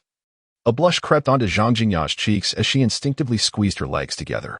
Seeing Zhang Jingya in silence with an odd expression, the middle-aged woman assumed she had successfully intimidated her. After all, before the apocalypse, she excelled at manipulating naive and kind-hearted female college students. With her work sweeping for the community committee and the local cafeteria, she would boast about her red armband identity to anyone she encountered. Once on a bus, when a college girl with a sprained ankle did not give her a seat, she wielded her red armband status to coerce the girl into compliance, threatening to report her to the street office and tarnish her record for life. Although this tactic did not always succeed, her shameless experience led her to believe that Zhang Jingya, with her innocent eyes, was just another naive lamb ripe for bullying. Yet this time, her calculations were off. Just as she prepared to speak again, Qin icy voice sliced through the air. What do you want to eat? I want pizza and hamburgers. Before the middle-aged woman could respond, a chubby boy about 8 or 9 years old emerged at the window, banging on the glass and shouting at Qin Good. Give me pizza and hamburgers. And cola. Hurry up. Otherwise, I'll tell my mom to complain about you. I'll make sure it goes on your record for life. Indeed, like parent, like child. Qin Good glanced at a nearby bakery and coldly remarked, no pizza or hamburgers. Do you want bread instead? I don't want that. I want pizza and hamburgers. If you don't give them to me, I'll shoot you. The chubby boy brandished a toy gun, banging on the glass while mimicking gunfire with Bayou Bayou Bayou. The middle-aged woman quickly scooped him up, soothing him as she turned to Qin Good. Fine. Give us the bread. My child is starving. You'll regret it. Observing this absurd mother-son duo, Qin Good said nothing more and approached the bakery. With a swift blow, he shattered the glass, retrieved a somewhat moldy bread that had been sitting there for 2 days, and rubbed it against a nearby zombie corpse before tossing the half-bloody bread into the second-floor window. How could you do this? You scoundrel. Just wait. When the authorities arrive, I'll definitely report you to the street office, and they'll lock you up. The middle-aged woman raged at Qin Good, oblivious to the peculiar happenings behind her. The famished boy, with his eyes on the bloodied moldy bread, seized the moment to take a bite, and with a thud, collapsed on the ground, convulsing. The middle-aged woman continued her tirade, entirely unaware that the boy had risen, his mouth smeared with crimson as he took steps toward her, muttering, hamburger, pizza. Soon, after a few shrieks, silence fell. Witnessing the lifeless bodies at the second-floor window, the surrounding onlookers retreated, no longer daring to challenge Qin Good and his companions. He surveyed the area, his cold gaze causing windows to slam shut, and not a soul dared to breathe. Thus, Qin Good and his group resumed their journey, now free from foolish disturbances, progressing at a leisurely pace of under 2 kilometers per hour. By noon, without much rest, they had consumed a rice ball and set off again, collecting all the airdrop crates along the way, 3 silver and 11 bronze boxes. After a day of diligent effort, they arrived at their destination by 6 o'clock in the evening, achieving a remarkable record of 1 minor injury and 0 fatalities. The sole injury was a sprained ankle sustained during their run. None had been bitten or scratched by zombies. Satisfied with such results, Qin Good decided to treat everyone to a special dinner that evening, acknowledging the immense effort each person had put forth battling zombies throughout the day. For these delicate female college students, it was no small feat. Having cleared the surrounding streets and the square in front of the shopping center, Qin Good drove the vehicle to block the mall entrance, preventing any zombies from bursting forth at midnight. He instructed the women to set up tents in the square. Linju and Shui retrieved various cooking tools from her storage ring, and everyone began preparing a meal. During this time, Qin Good distributed boxes of fresh fruit he had stockpiled before the apocalypse to the girls. As dusk fell, the girls gathered around the campfire, enjoying fruit while waiting for their meal. Today, the commander was generous. Not only could they enjoy fresh fruit, but the variety of dishes was more than 3 times that of previous days. In this despairing apocalypse, such treatment was truly unparalleled. The girls' resolve strengthened. Choosing to follow Qin Good was undoubtedly the wisest decision of their lives, without exception. Chapter 31. Take a deep breath. Dizziness is normal. At this moment, Qin Good retrieved several large boxes of food, including self-heating hot pots, snail noodles, and vacuum-sealed roasted chicken, taking a bit of each. He also brought out several cases of fizzy fruit juice. In his view, since he had decided to treat everyone, he must not be stingy. As long as there was no waste, everyone could indulge freely. The girls, upon seeing this, exhibited expressions of excitement.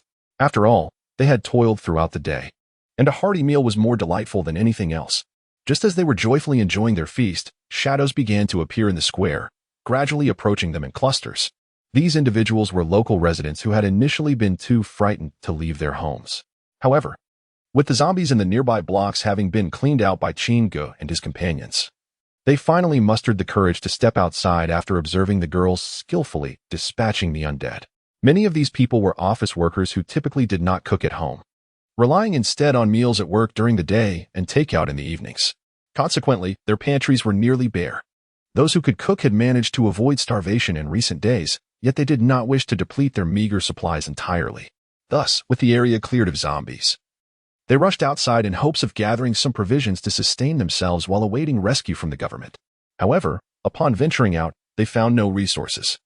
All useful items from the small shops along the way had been thoroughly cleared by Qin Good. After all, His space was infinite, and while collecting supplies, he hadn't even spared cat or dog food. At that moment, the tantalizing aroma of food wafting from the square drew the hungry individuals closer. The leading woman, a middle-aged lady, gazed at the girls feasting and swallowed hard before approaching them. "Excuse me, young ladies, could you spare me some food? I haven't eaten in 2 days," she said, feigning weakness as she hunched forward. Yet her eyes remained fixated on the chicken leg held by one of the girls, who had just noticed the approaching woman. Lin Juanxue stood up and called out, "Stop. Speak from there. Do not come any closer." In this apocalyptic world, the most terrifying aspect was humanity itself. Often, human nature is more grotesque than even the most ravenous zombie. Lin Juanxue understood this all too well. Take, for instance, this woman. Although she masked her intentions well, her hunched posture and pleading tone might have disarmed many. However, Lin Juanxue immediately recognized the steady gait of the woman, which was not characteristic of someone who had gone days without food. Moreover, the lady was carrying a swaying bag behind her, which concealed a gleaming kitchen knife. Oblivious to her own exposure, the woman continued her charade, lamenting, "Oh, my poor son. He was bitten to death by his wife. Now I am left all alone. How can I survive? Oh, heaven, take me too." As she wailed, she forced a few tears from her eyes. Yet, just as she attempted to wipe her tears, she lost her grip on the bag, which fell to the ground with a clatter, the knife clattering out with it. Realizing her ruse had been uncovered, the woman abandoned pretense and snatched up the knife, lunging toward the nearest girl in an attempt to hold her hostage in exchange for food. Unfortunately for her, she had chosen the wrong target, Zhang Kurson. In the very instant the woman lunged at Zhang Kurson, the latter moved with swiftness. The woman blinked, and the girl had vanished from sight. Suddenly, she felt a chilling sensation around her neck, followed by a surge of blood gushing from her throat. Take a deep breath. Dizziness is normal, were the last words the woman heard in this world before she collapsed to the ground, never to rise again. Witnessing this scene, the gathered crowd halted, no one daring to take another step forward. They finally realized that these girls were not the harmless kittens they had imagined. They were a band of ruthless female warriors. Although the woman had sought her own demise, the agility and skill with which the girl had dispatched her left everyone in shock. As the girls stood, their appetites vanished, replaced by a simmering unease directed at the onlookers. Those unable to withstand the pressure of the girl's presence began to scatter, uncertain if one among them might retaliate. The remaining crowd split into 2 factions. One group knelt in a line, while the other stood by, watching. Those kneeling were truly desperate, simultaneously hungry and frightened. They spontaneously entered a mode of begging, bowing repeatedly in hopes of receiving some food. This display proved effective, leaving Lin Juanxue at a loss for how to respond. Surely, she could not simply execute them for their pleas. Feeling overwhelmed, she cast a pleading glance at Qin Ge, who stood up slowly and addressed the crowd. "Stop bowing. Even if your heads break, I want to give you anything. However, I am willing to trade." He produced a pack of instant noodles and pointed to the zombies at the bottom of the stairs. 3 zombie heads for a pack of noodles. Those with more can trade for other items, but only intact heads will do. I have no use for those that are already split open. With that, he turned and returned to the RV, instructing Lin Juanxue aloud, "Let them continue bowing. If any zombies show up, no one is to intervene. If they get bitten, it serves them right." Upon hearing Qin Ji's decisive words, the beggars realized they would likely gain nothing and stood up to leave, while those observing huddled together, whispering before departing as well. As the square returned to tranquility, Qin Ge reclined in the RV, beginning to organize the day as hall. Chapter 32, Brother-in-Law. Please just agree to me. Including those obtained from the airdrop boxes, today I have gathered a total of 219 mutated crystals for alloy short swords, 2 alloy daggers, all of green quality, crafted from special alloy materials, sharp and durable. Additionally, there are 35 rice ball compression capsules, 35 drinking water compression capsules, 3 portable military tents, and 2 portable high-tech toilets, which can be installed within the military tents and are equipped with a basic purification system that transforms water sources into toilet water. Consuming toilet water may cause discomfort. There are also 2 portable high-tech shower rooms, designed for installation within the military tents, also featuring a basic purification system that can convert various water sources into shower water. Drinking shower water may cause discomfort, along with various supplies scavenged from small shops. Today has indeed been fruitful. If not for this bounty, Qin Ge would not have so generously treated the girls to additional meals. With the increasing number of people, he must plan for the future installing a complete set of high-tech toilets and shower rooms in each of the 2 tents. Upon seeing the newly installed equipment, the girls were overjoyed, as there are now 40 individuals in Chin-gu and Appo's team. With 39 girls living together, issues of hygiene and cleanliness became paramount. Since the outbreak 3 days ago, apart from Lin Juanxue, Lin Juyao, and Zhang Kersen, who had bathed in the RV, the girls felt increasingly unclean. Although they longed to bathe in the captain's RV and explore the rumored spacious and comfortable bed, they understood that they could not freely access the RV like Lin Juanxue, whom they regarded as the captain's lady. Thus, the arrival of these 2 items was exceptionally timely. Chin-gu then presented the 2 alloy daggers to Zhang Kersen and handed the 4 alloy short swords to Lin Juanxue for her to allocate. He also provided her with 30 mutated crystals, instructing her to arrange for the girls to awaken their abilities in batches over the next few days. He emphasized that the girls should register with Lin Juanxue after awakening and particularly forbade any comparisons of their abilities. In Qin Ji's view, every ability is crucial for the development of the team, as a diverse array of talents is indispensable. After addressing all necessary points, Chin-gu opened the system interface for character attributes. Host, Chin-gu age, 19 strength, 33-33, normal, 6-10, stamina, 33-33, normal, 6-10, endurance, 39-39, normal, 6-10, agility, 48-48, normal, 6-10, intelligence, 34-34, normal, 6-10, mental power, 29-29, normal, 6-10, comprehensive power, 36, normal, 6-10, awakened ability 1, space, beginner. Upgrade 0-10, awakened ability 2, night shadow, beginner. Upgrade 0-10, skill 1, storage space, stage 1. Upgrade 0-10, skill 2, stealth, stage 1. Upgrade 0-10. At this moment, the system indicated a balance of 180 mutated crystals. Chin-gu first added 10 mutated crystals to his space ability, upgrading it to awakened ability 1, space, beginner, upgrade 10-10. However, the system did not upgrade. Ding. To upgrade the ability from beginner to intermediate, the first stage mutated potion is required, obtainable from crystal airdrop boxes. What a letdown. Why didn't you say so earlier? I just wasted 10 mutated crystals. Each crystal is a precious asset in this early apocalypse. Chin-gu couldn't help but feel a pang in his jaw from the loss of those 10 crystals. Ding. Host, you didn't inquire, did you? This is unacceptable. I protest. You must compensate me. Protest invalid. This system will not provide any compensation. Fine, fine. System, think this through. You wouldn't want me to act strangely towards Shilifan, would you? After all, Shilifan is your vessel. You wouldn't want me covering myself in life source oral solution, right? At that moment, the system materialized a 2-dimensional girl who rolled her eyes at Chin-gu, replying in a tone that was both disdainful and resigned. Host, please maintain your dignity. At most, I can compensate you with this item. In the next instant, Chin-gu found a zombie manipulation summoning card in his hand. Zombie manipulation summoning card can summon a second stage mutated zombie, manipulated zombie, for 1 minute. During its existence, the manipulated zombie will sway all zombies below the second stage within its range to obey the host's commands unconditionally.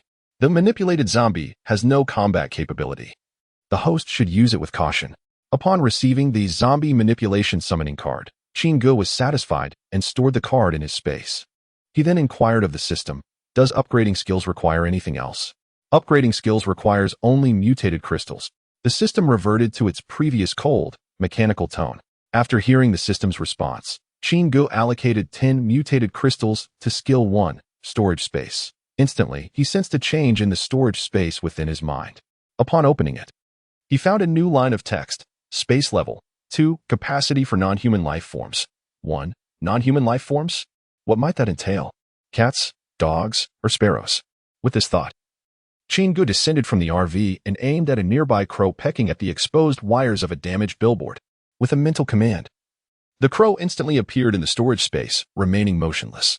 Upon releasing it, the crow resumed its pecking as if nothing had happened. Interesting. What about larger creatures? Could zombies be captured? With curiosity, Chin-gu ventured 2 streets away to a less populated area and targeted a solitary zombie.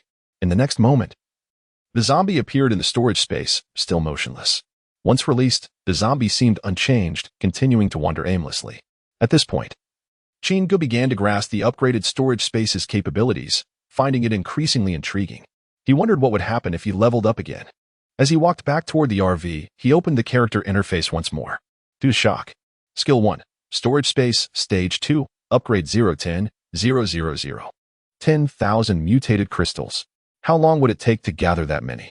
Qin was taken aback and silently sighed. It seems that upgrading the skill to the third stage would not be achievable anytime soon. However, there was one more skill to enhance, Stealth. Qin decided to add 10 mutated crystals to Skill 2, Stealth. The character attribute interface refreshed accordingly.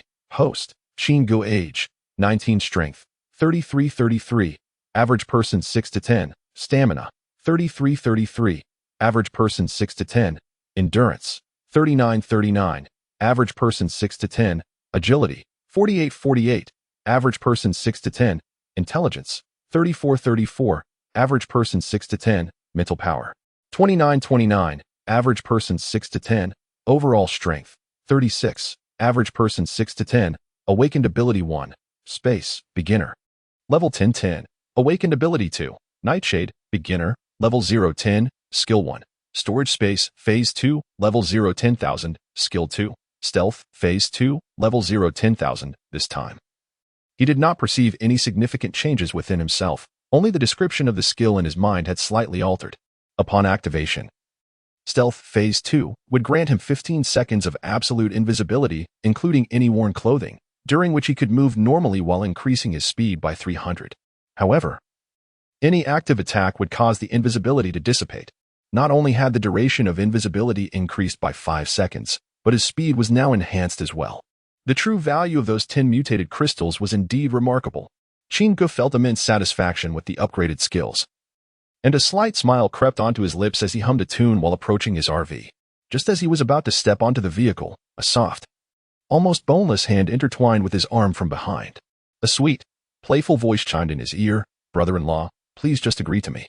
The person behind him continued to shake Qin arm, blissfully unaware that the solid muscles of his arm were subtly brushing against her chest with each movement. Chapter 33. The commander's wife Qin turned his head, puzzled, glancing at Lin Juyao, who was playfully acting coy. His gaze inadvertently fell upon the 2 small bunnies nestled against his arm. Ahem. Just as Qin was about to speak, he saw Lin Juanxue rushing over, her face flushed crimson, swiftly dragging her sister into the tent. How ridiculous! What was the need for such theatrics? Couldn't they simply converse? Why the necessity to whisk her away? Qin was curious about what Lin Junyao wanted to say. No, wait. What was it that Lin Junyao wished to discuss? Why was she pulled away? These 2 sisters were quite something.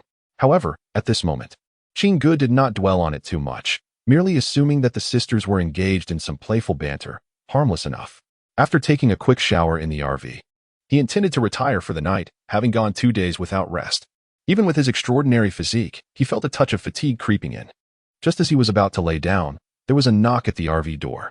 Upon opening it, he found Lin Juanxue standing there, her face still flushed. "May I come in?" she asked. Not wishing to prolong the moment, Qin nodded, granting her entry. Once the door closed behind them, Lin Juanxue hesitantly began to explain. Earlier, Lin Junyao had approached him, seeking permission to take a shower in the RV. After all, the interior of Shilifan was exceptionally luxurious, offering far greater comfort than the portable shower in their tent. Most importantly, there was no need to wait in line. Thus, Lin Junyao thought, given the relationship between her sister and Qin, it would not be unreasonable for her to use the shower, considering Qin was her designated brother-in-law. However, Lin Juanxue insisted that it was inappropriate to grant special privileges within the group and that she could not trouble Qin. This had upset Lin Junyao, prompting her to seek out Qin, her brother-in-law. Coincidentally, Qin had just stepped out to test his skills. After waiting and waiting, Lin Junyao finally managed to find Qin upon his return, immediately engaging in playful coaxing, leading to the earlier scene. Feeling slightly embarrassed, Lin Juanxue said, "Please don't take what my sister said to heart." At last, Qin grasped the situation but dismissed it nonchalantly. "Oh, it's just a shower. If she wishes to bathe in the future, just let her in. It's not just her. You can also use the shower if you'd like." Lin Juanxue's eyes lit up with delight upon hearing Qin's words. "Really?" she asked, her excitement palpable. "Of course, it's no big deal," he replied, observing her delicate features. Suddenly, a playful urge to tease her arose within him. By the way, brother-in-law, what's that all about? Listening to Qin Gu's playful banter, Lin Juanxue found herself regretting her decision to come up tonight. The blush that had just begun to fade returned to her cheeks as she lowered her head, remaining silent on the sofa, her fingers nervously fidgeting to mask her inner turmoil. After a lengthy pause, Lin Juanxue finally summoned her courage to meet the gaze of the boy she had secretly adored for 3 years. She rose on her toes, and in the next moment, Qin Gu had only intended to tease the easily flustered vice commander, having gleaned some understanding of Lin Juanxue and Appo's feelings over the past few days. However, he was taken aback by her unexpected response. Soft as jade yet fervently passionate, Qin Gu decided to abandon all pretense and directly engage Lin Juanxue in a zombie battle. The two spent the night battling zombies within the confines of the RV. The following morning, sunlight streamed through the RV window, illuminating Qin Gu, while Lin Juanxue remained in a peaceful slumber beside him, observing the vivid red on the paper. Qin Gu leaned down to gently kiss the sleeping Lin Juanxue before dressing and stepping outside, methodically directing the other girls as they began their new day's tasks. After breakfast, Lin Juanxue finally made her way down from the RV, appearing before everyone. Noticing her rosy complexion and slightly awkward gait, the girls immediately understood what had transpired the previous night.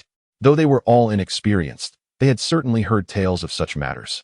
It was evident to them all that Lin Juanxue was now the bona fide commander's wife. Except for one person, Lin Junyao. She was perplexed, questioning in her mind. What had happened to her sister? Why did she seem so happy yet somewhat off? Was she feeling unwell?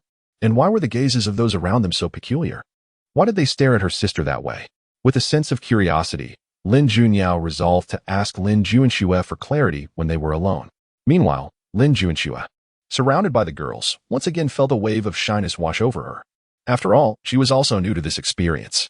Being scrutinized by her peers caused her cheeks to flush anew. Nevertheless, the zombies would not pause for her embarrassment. Despite feeling slightly unwell, Lin Juanxue did not forget her responsibilities, diligently fulfilling her role as vice commander and overseeing the various matters of their group on the 4th day of the apocalypse. As the girls prepared to depart the campsite, 7 bloodied middle-aged men approached them from the square. The girls instinctively armed themselves, ready for any potential threat. After several days of training, they had gradually adapted to the first rule of survival in an apocalyptic world: never harbor goodwill towards strangers. In this new world, kindness towards the unknown could very well lead to one's demise. Seeing the girls so guarded against him, the leading middle-aged man quickly exclaimed, "Don't be alarmed. We're here to negotiate." Upon hearing this, Qin Gu stepped forward, suspicion etched across his face. He could not recall making any arrangements for a trade. Noticing Qin Gu's arrival, the middle-aged man hastily continued, "Young man, is what you said yesterday still valid?" With that, he gestured to his companions, who wheeled over 3 two-wheeled carts commonly used for transporting bricks. Each cart was brimming with severed zombie heads. "Yesterday, you mentioned 3 heads for a pack of instant noodles. Here are exactly 90 zombie heads. Count them if you wish." As he spoke, the middle-aged man pulled a crumpled cigarette from his pocket and offered it to Qin Gu. "Here, young man, have a smoke." Qin Gu glanced at the cigarette, but did not accept it. It wasn't he that he was repulsed by it. Rather, he could discern from the attire and appearance of the men before him that, despite their grimy and bloodied state, they were likely laborers from a construction site before the apocalypse. These laborers seldom earned much throughout the year, so it was no surprise they would possess little tobacco. With 4 days having passed since the world changed, it was quite probable that this crumpled cigarette was the last one they had saved, too precious to smoke. Hence its worn appearance from being shuffled in and out of their pockets. Chapter 34. The date for those who cherish their cigarettes. The last stick tucked away in their pocket amidst the apocalypse serves as a beacon of hope. At this moment, Qin Gu finds no connection with them. How could he accept the last remnant of their hope? Furthermore, the act of producing the cigarette was merely a means to facilitate a transaction, one that he himself had initiated. Although it was an unintentional gesture, Qin Gu is a man of his word. When he proposed the exchange of zombie heads for instant noodles the previous night, he had given it considerable thought. In his past life, when mutated crystals became the currency, the price for instant noodles was 1-to-1. However, as time passed and food became increasingly scarce while the production of mutated crystals surged, the price escalated to 3-to-1, and eventually 5-to-1 in the later stages. Given the current yield of mutated crystals from the girls, trading 3 zombie heads for a pack of noodles seems quite equitable. However, the middle-aged man, seeing that Qin did not produce the cigarette, grew anxious. "Brother, we can't have words that don't count. Yesterday, you mentioned the trade, and we risked our lives to collect these heads. You can't play us for fools." As the man's agitation increased, Qin promptly intervened and instructed the girls to tally the zombie heads while he engaged in conversation with the middle-aged man. After some discussion, he learned that the man's name was Zhou Yongli, and the companions trailing behind him were his co-workers from the construction site. They were among those who had been spectating the previous night. Upon hearing of Qin's willingness to trade noodles for zombie heads, they had conspired to find a place to hunt zombies. Although they were unaware of Qin's purpose for those items, it mattered little to them. All they desired was for him to honor his promise and complete the transaction. As Qin observed the stout and honest Zhou Yongli, a memory surfaced from his previous life, a small team he had heard of, comprising fewer than 20 individuals, led by a man surnamed Zhou. While he could not recall the full name, he knew that everyone referred to him as Zhou. This Zhou had been an ordinary construction worker before the apocalypse. But after the world fell apart, he gathered his colleagues to form a small team. Despite their modest means, they were kind-hearted, often aiding the hungry elderly and children in these trying times. As a result, he garnered immense respect from those around him, who addressed him as Zhou. For many, including their families, had benefited from his generosity. However, fate turned cruel when Zhou saved a widow and her child, only for them to betray him during a resource hunt, leading to his demise and the seizure of all team supplies. It appears that the Zhou Yongli before him may very well be the Zhou of his past life. Nonetheless, Qin had no intention of engaging him further. In an apocalypse, merely maintaining one's integrity and refraining from harm to others is already a noble act. The plight of others holds no significance for him. At this point, the girls had completed their tally, exactly 90 zombie heads. Qin readily produced 30 packs of instant noodles and handed them to Zhou Yongli. After Zhou Yongli and his companions departed, the girls began excavating mutated crystals. From the 90 heads, they unearthed 43 crystals, a profitable venture. Overjoyed, Qin stored the crystals before leading the girls into the shopping center. In truth, the shopping center was largely deserted, as the apocalypse had erupted at 22:22. Well after closing hours, only a few security guards and clerks remained, all of whom had succumbed to zombification. After dealing with them, the girls finally experienced their first post-apocalyptic revelry, a grand shopping spree. Surrounded by a plethora of cosmetics and luxury brands, the girls succumbed to sheer madness. Just 3 days prior, they were ordinary university students, hesitant to splurge on such extravagances. A single lipstick could devour half a month's living expenses. With the apocalypse upon them, they now had the chance to indulge in the luxury of high-end retail. However, before they could fully lose themselves, Lin Juanxue sternly reminded them that no one was permitted to act alone.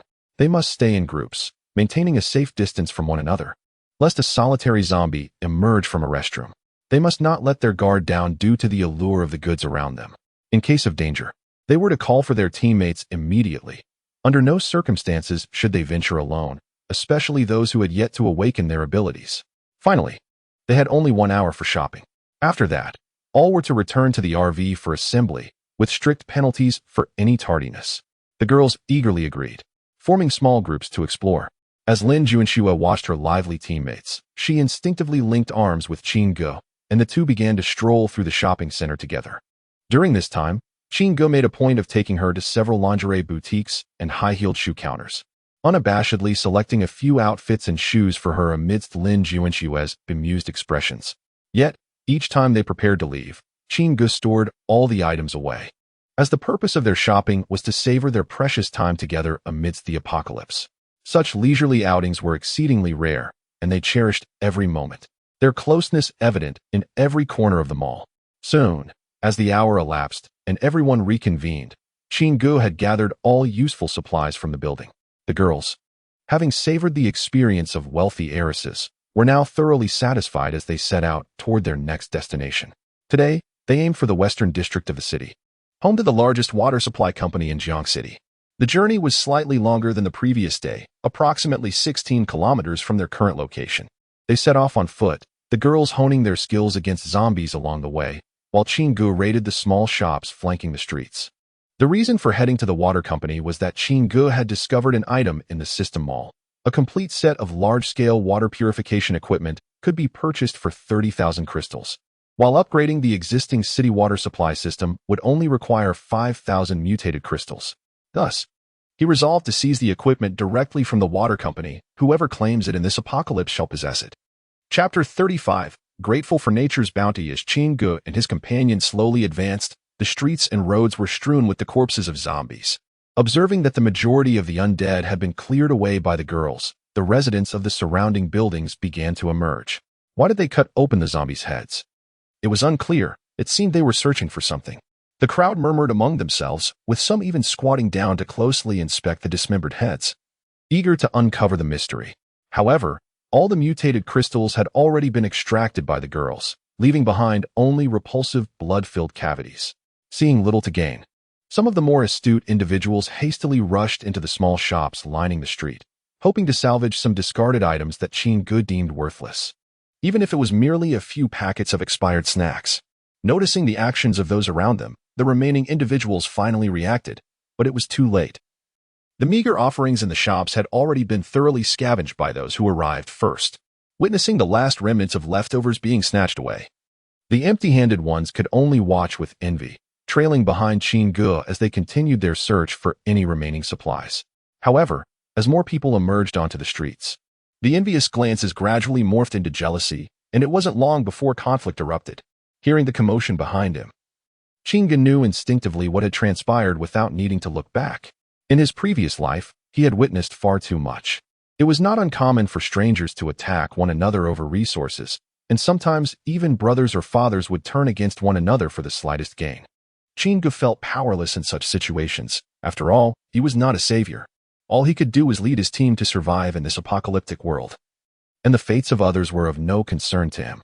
Ignoring them, he urged his companions forward, saying, "Let us continue on." He then entered a small shop by the roadside to begin his search. By midday, with only 4 kilometers left to their destination, Qin instructed the girls to rest in place, distributing rice balls to each of them. After a simple meal, they prepared to set off once more. At that moment, a group of nearly 20 individuals approached from the opposite end of the street, clad in black leather jackets and riding an array of motorcycles. They recklessly barreled down the road, their engines roaring ominously against the backdrop of the apocalypse. Soon, the motorcycles came to a halt before the girls. The leader, a short-haired man in his 30s, scrutinized the group of girls before him. Upon realizing that Qin was the only male among them, he leered and whistled at the girls, then brazenly remarked to his companions, "Brothers, we have struck gold today. This kid is surrounded by such exquisite flowers. It's like a eunuch visiting a brothel, utterly useless." The others erupted into raucous laughter, with one of them taunting, "Hey, that kid, with your doomed crew. You might just encounter a few zombies and get wiped out. Why not let us take a few off your hands? We could help lighten your load. Wouldn't want you to wear yourself out before the zombies even show up." Another one patted the empty seat on his motorcycle, beckoning, "Come on, sisters. Let me take good care of you." He pointed at 2 of the girls in the team, boasting, "This beauty is a Chunfeng 250 SR. Before the apocalypse, you wouldn't have had a chance to ride on it." The 2 girls, pointed out by the lewd motorcycle rider, shot him furious glares, while one retorted, "Chunfeng 250? More like you and Amp. Oppos, Ria 250 yourself." Before the girls could unleash their full wrath, another rider, on a Harley, locked his gaze on Lin Junshui and Lin Junyao, exclaiming, "Oh, look, a pair of lovely sisters. Dawn and Oppos, fight me for them. Brothers, they and Oppos, mine. Why fight? With so many beautiful sisters, we can just take turns." They laughed, reveling in their crude banter. What was that saying? Ah yes, grateful for nature's bounty. Witnessing the depravity of the men before them, Lin Junshui and Lin Junyao were seething with rage. The other girls clenched their fists, their teeth grinding in indignation, ready to unleash their fury upon these vile individuals. "Look, they're glaring at us." One of the men cackled. "I love taming fiery spirits like this." Before he could finish, Qin shot them a glance, and the sisters sprang into action. Lin Junshui raised her hand, unleashing 5 blazing fire serpents that swiftly ensnared the 5 men at the front. The air was filled with agonized screams as they realized, what the hell? She can breathe fire. The sudden turn of events left the remaining motorcycle riders in shock, rubbing their eyes in disbelief. Once they confirmed it was no illusion, a panicked voice shouted, "Run." Chaos erupted among the motorcycle gang as they scrambled to escape. But the girls would not grant them such an opportunity. Lin Junyao raised her hand, conjuring a frigid domain in the path of the fleeing bikers. The first few motorcycles, unable to evade in time, became encased in frost, shattering into pieces that left no distinction between metal and flesh. The remaining riders, witnessing the scene, trembled in terror, tumbling off their bikes and kneeling on the ground, desperately begging for mercy. "Please, spare us. We realize our mistakes. We won't do it again." The leader, the short-haired man in the black jacket, prostrated himself, repeatedly knocking his head on the ground. "We were blind to your might. Please, grant me mercy." Yet, just then, Qin Ji's cold voice echoed in their ears, "Leave no one alive." He had never held a favorable opinion of these raucous motorcycle gangs, who not only disturbed the peace but also endangered lives with their reckless antics. Now, as they approached him with their lewd remarks, he was resolved that none would escape today. Chapter 36, Am I the Protagonist? Hearing Qin Ji's frigid voice and observing the furious group of young women before him, the remaining few motorcycle riders realized they were doomed today. With a steely resolve, they prepared to fight back. They rose to their feet, drawing their weapons from behind, ready to struggle for survival. Apart from the fiery one and the ice wielder, the rest were merely ordinary university girls. If they could capture one, the two sisters would surely hesitate, providing them an opportunity to escape. The group exchanged glances, silently communicating, completely unaware of the short-haired figure wielding a massive hammer approaching them, Wu Xingnan.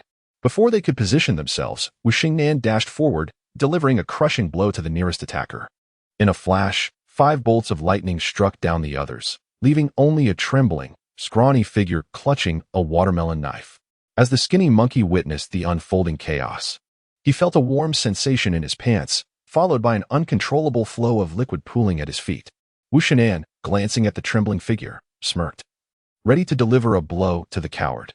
However, the scrawny monkey suddenly unleashed an unprecedented surge of energy, dodging Wu Xingnan's hammer and fleeing, oblivious to his dampened trousers, sprinting towards the nearby building, leaving a trail of urine behind. As he ran, he glanced back, relieved to see Wu Xingnan had not pursued him. Leaning against a wall, he thought he had narrowly escaped death. Yet, in the next moment, he felt a chilling breeze at his neck, followed by a torrent of blood gushing forth. Clutching his throat, he gazed around in bewilderment, unable to comprehend how he had met his demise before his blood drained away. At this juncture, Zhang Kersen had rejoined the group, and Qin Gu directed the young women to set off once more. At their current pace, they would reach the water company before sunset. Halfway through their journey, with only 2 kilometers remaining to their destination, Qin Gu spotted a bronze airdrop box at the intersection. As the girls approached to investigate, Qin Gu halted them, sensing something amiss. With icy determination, she observed the surroundings, noticing several zombies prowling near the box, and beneath them lay the bodies of several survivors. Upon closer inspection, Qin Gu noted the precise nature of the wounds on the corpses, clearly inflicted by blades. These individuals had not fallen victim to zombies. Rather, they had been slain by someone, possibly lurking in the shadows, watching them intently. Narrowing her eyes, Qin Gu scanned the vicinity, finally catching sight of a figure peering out from behind a wall, their sinister gaze fixed on her group. "Boss, we have company." "Oh, why have they stopped?" The figure whispered to a portly middle-aged man behind him, anxiety creeping into his voice. The middle-aged man kicked him lightly, admonishing him, "When I say watch, you watch, no unnecessary chatter." He edged forward, peering through the wall's crevice. Following the roar of an engine, he spotted Shilifin in the distance, her imposing vehicle leaving him awestruck. His eyes gleamed with greed as he then turned his gaze to the group beside the vehicle. Upon seeing Qin Gu and her companions, his expression morphed into one of lewd desire. Who is this pretty boy? How dare he roam around with so many lovely ladies? He must be relying on that flashy vehicle. Without it, he is nothing. He convinced himself that he alone was the master of this post-apocalyptic world, deserving of the magnificent vehicle and the beautiful women surrounding him. "I will take you all under my wing." While plotting, he wiped the drool from his mouth and instructed his subordinate, "Gather everyone. We're about to make a big score." The subordinate hurried off into the depths of the building. Meanwhile, Qin Gu coldly addressed the 2 lurking figures. "Come out. There and Oppos. No need to hide. I see you both." Hearing her words, the duo quickly withdrew. "What do we do, boss? He must have seen us." The subordinate looked at the middle-aged man, panic evident in his eyes. After a moment of contemplation, the man replied, "Stay calm. Let us observe a bit longer. He might be trying to trick us. We'll wait until everyone is here before we act."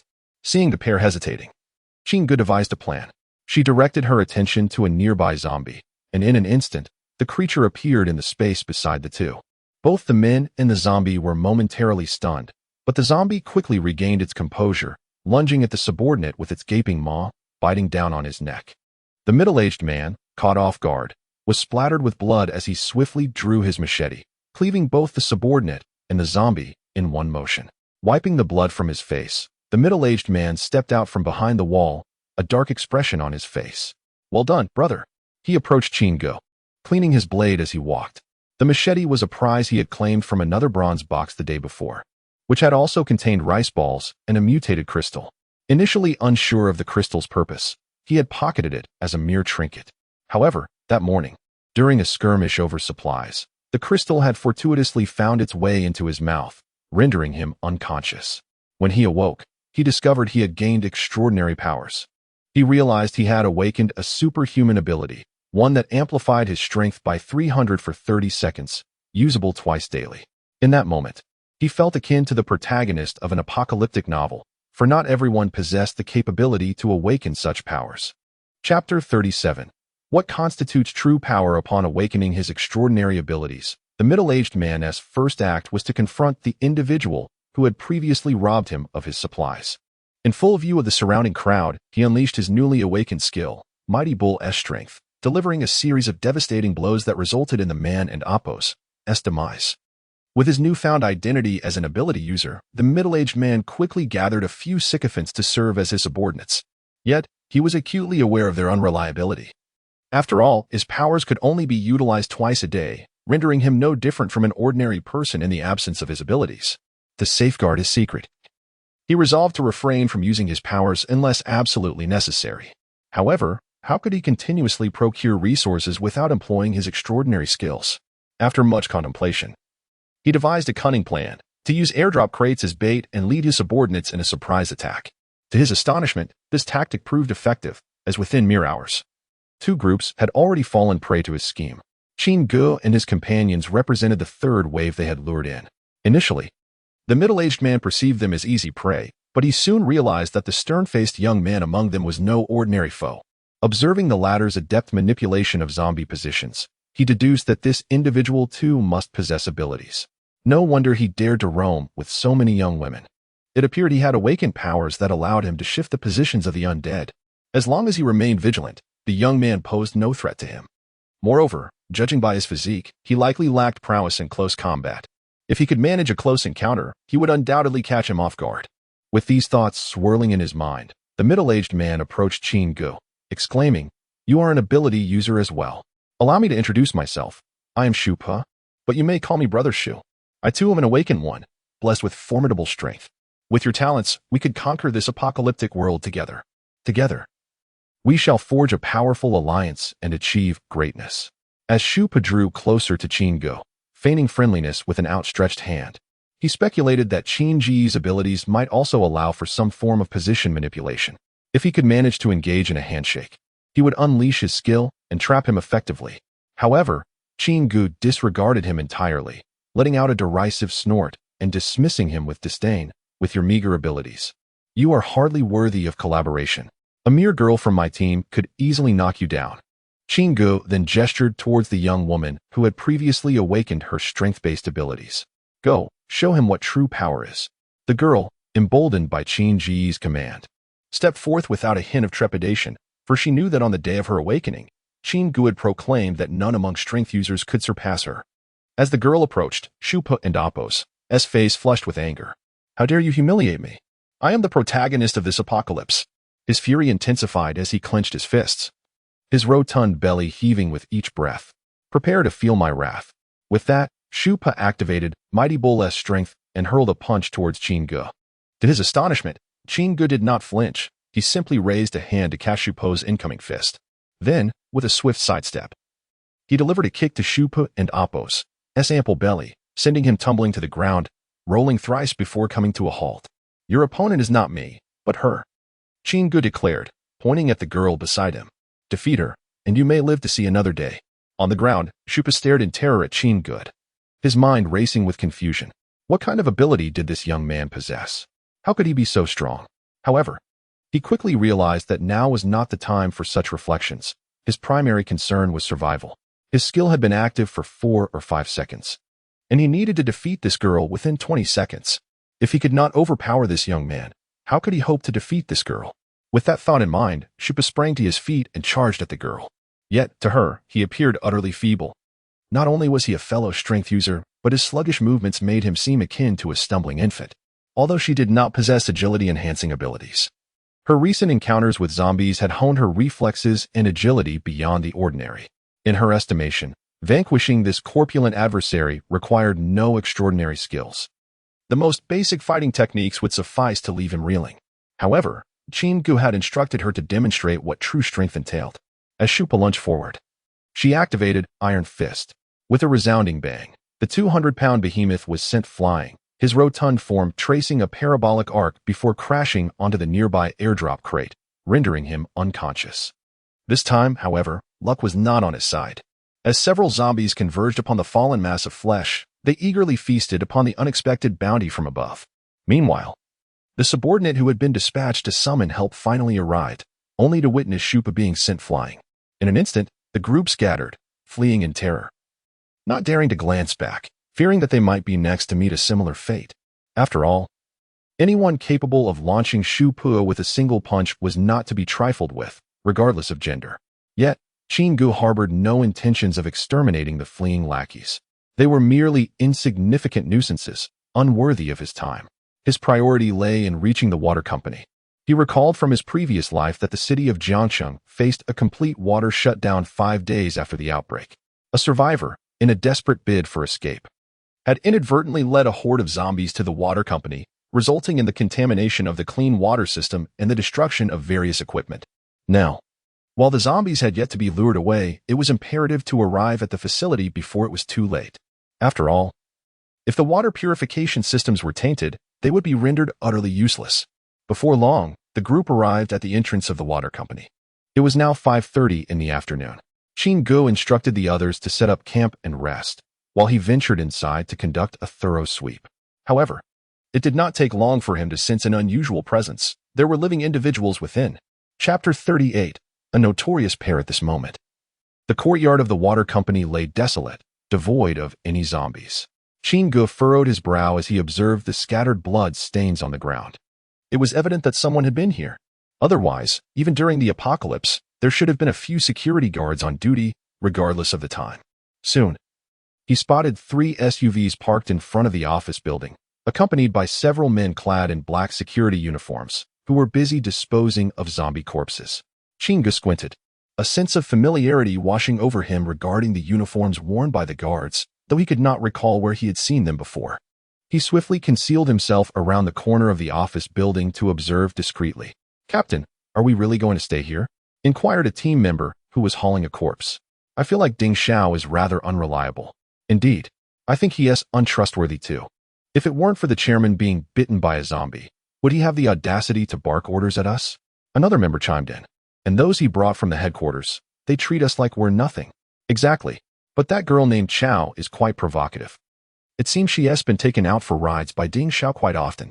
The speaker exchanged knowing glances with his companions, adding, "Otherwise, why would she be allowed upstairs when the other girls are locked away?" The captain, standing nearby, kicked both of them in the rear, then admonished them softly. "Shut your mouths and focus on the task. These are not our concerns. Those people are Ding Xiao's trusted subordinates. If we offend them, none of us will have a good time." As he spoke, a figure clad in camouflage emerged from the office building. Upon noticing this, the security captain hurried to greet him. "Brother Hao, what orders do you have?" He fished a pack of cigarettes from his pocket and offered it to the man, who was casually referred to as Brother Hao. The mercenary took the pack without hesitation, lit a cigarette, and stuffed the remaining cigarettes into his pocket before nonchalantly inquiring, "Where are the girls brought by Ding Xiao?" "They are all confined in the security dormitory, as per Ding Xiao's instructions, each in their own room. Everything is arranged." The security captain promptly replied, "Take me to see them." Of course. With that, the security captain led the mercenary toward the dormitory, casting a warning glance at the others, signaling them to remain silent. As he watched them depart, Chin-gu clenched his fists, his knuckles cracking ominously. He now understood why the security uniforms looked so familiar. He also recognized who they referred to as Ding Xiao and that girl named Chao. No wonder he could never reach Chow Lily by phone after the apocalypse began. No wonder that. On the 5th night after the outbreak, both Chow Lily and Ding Yihong had appeared before him.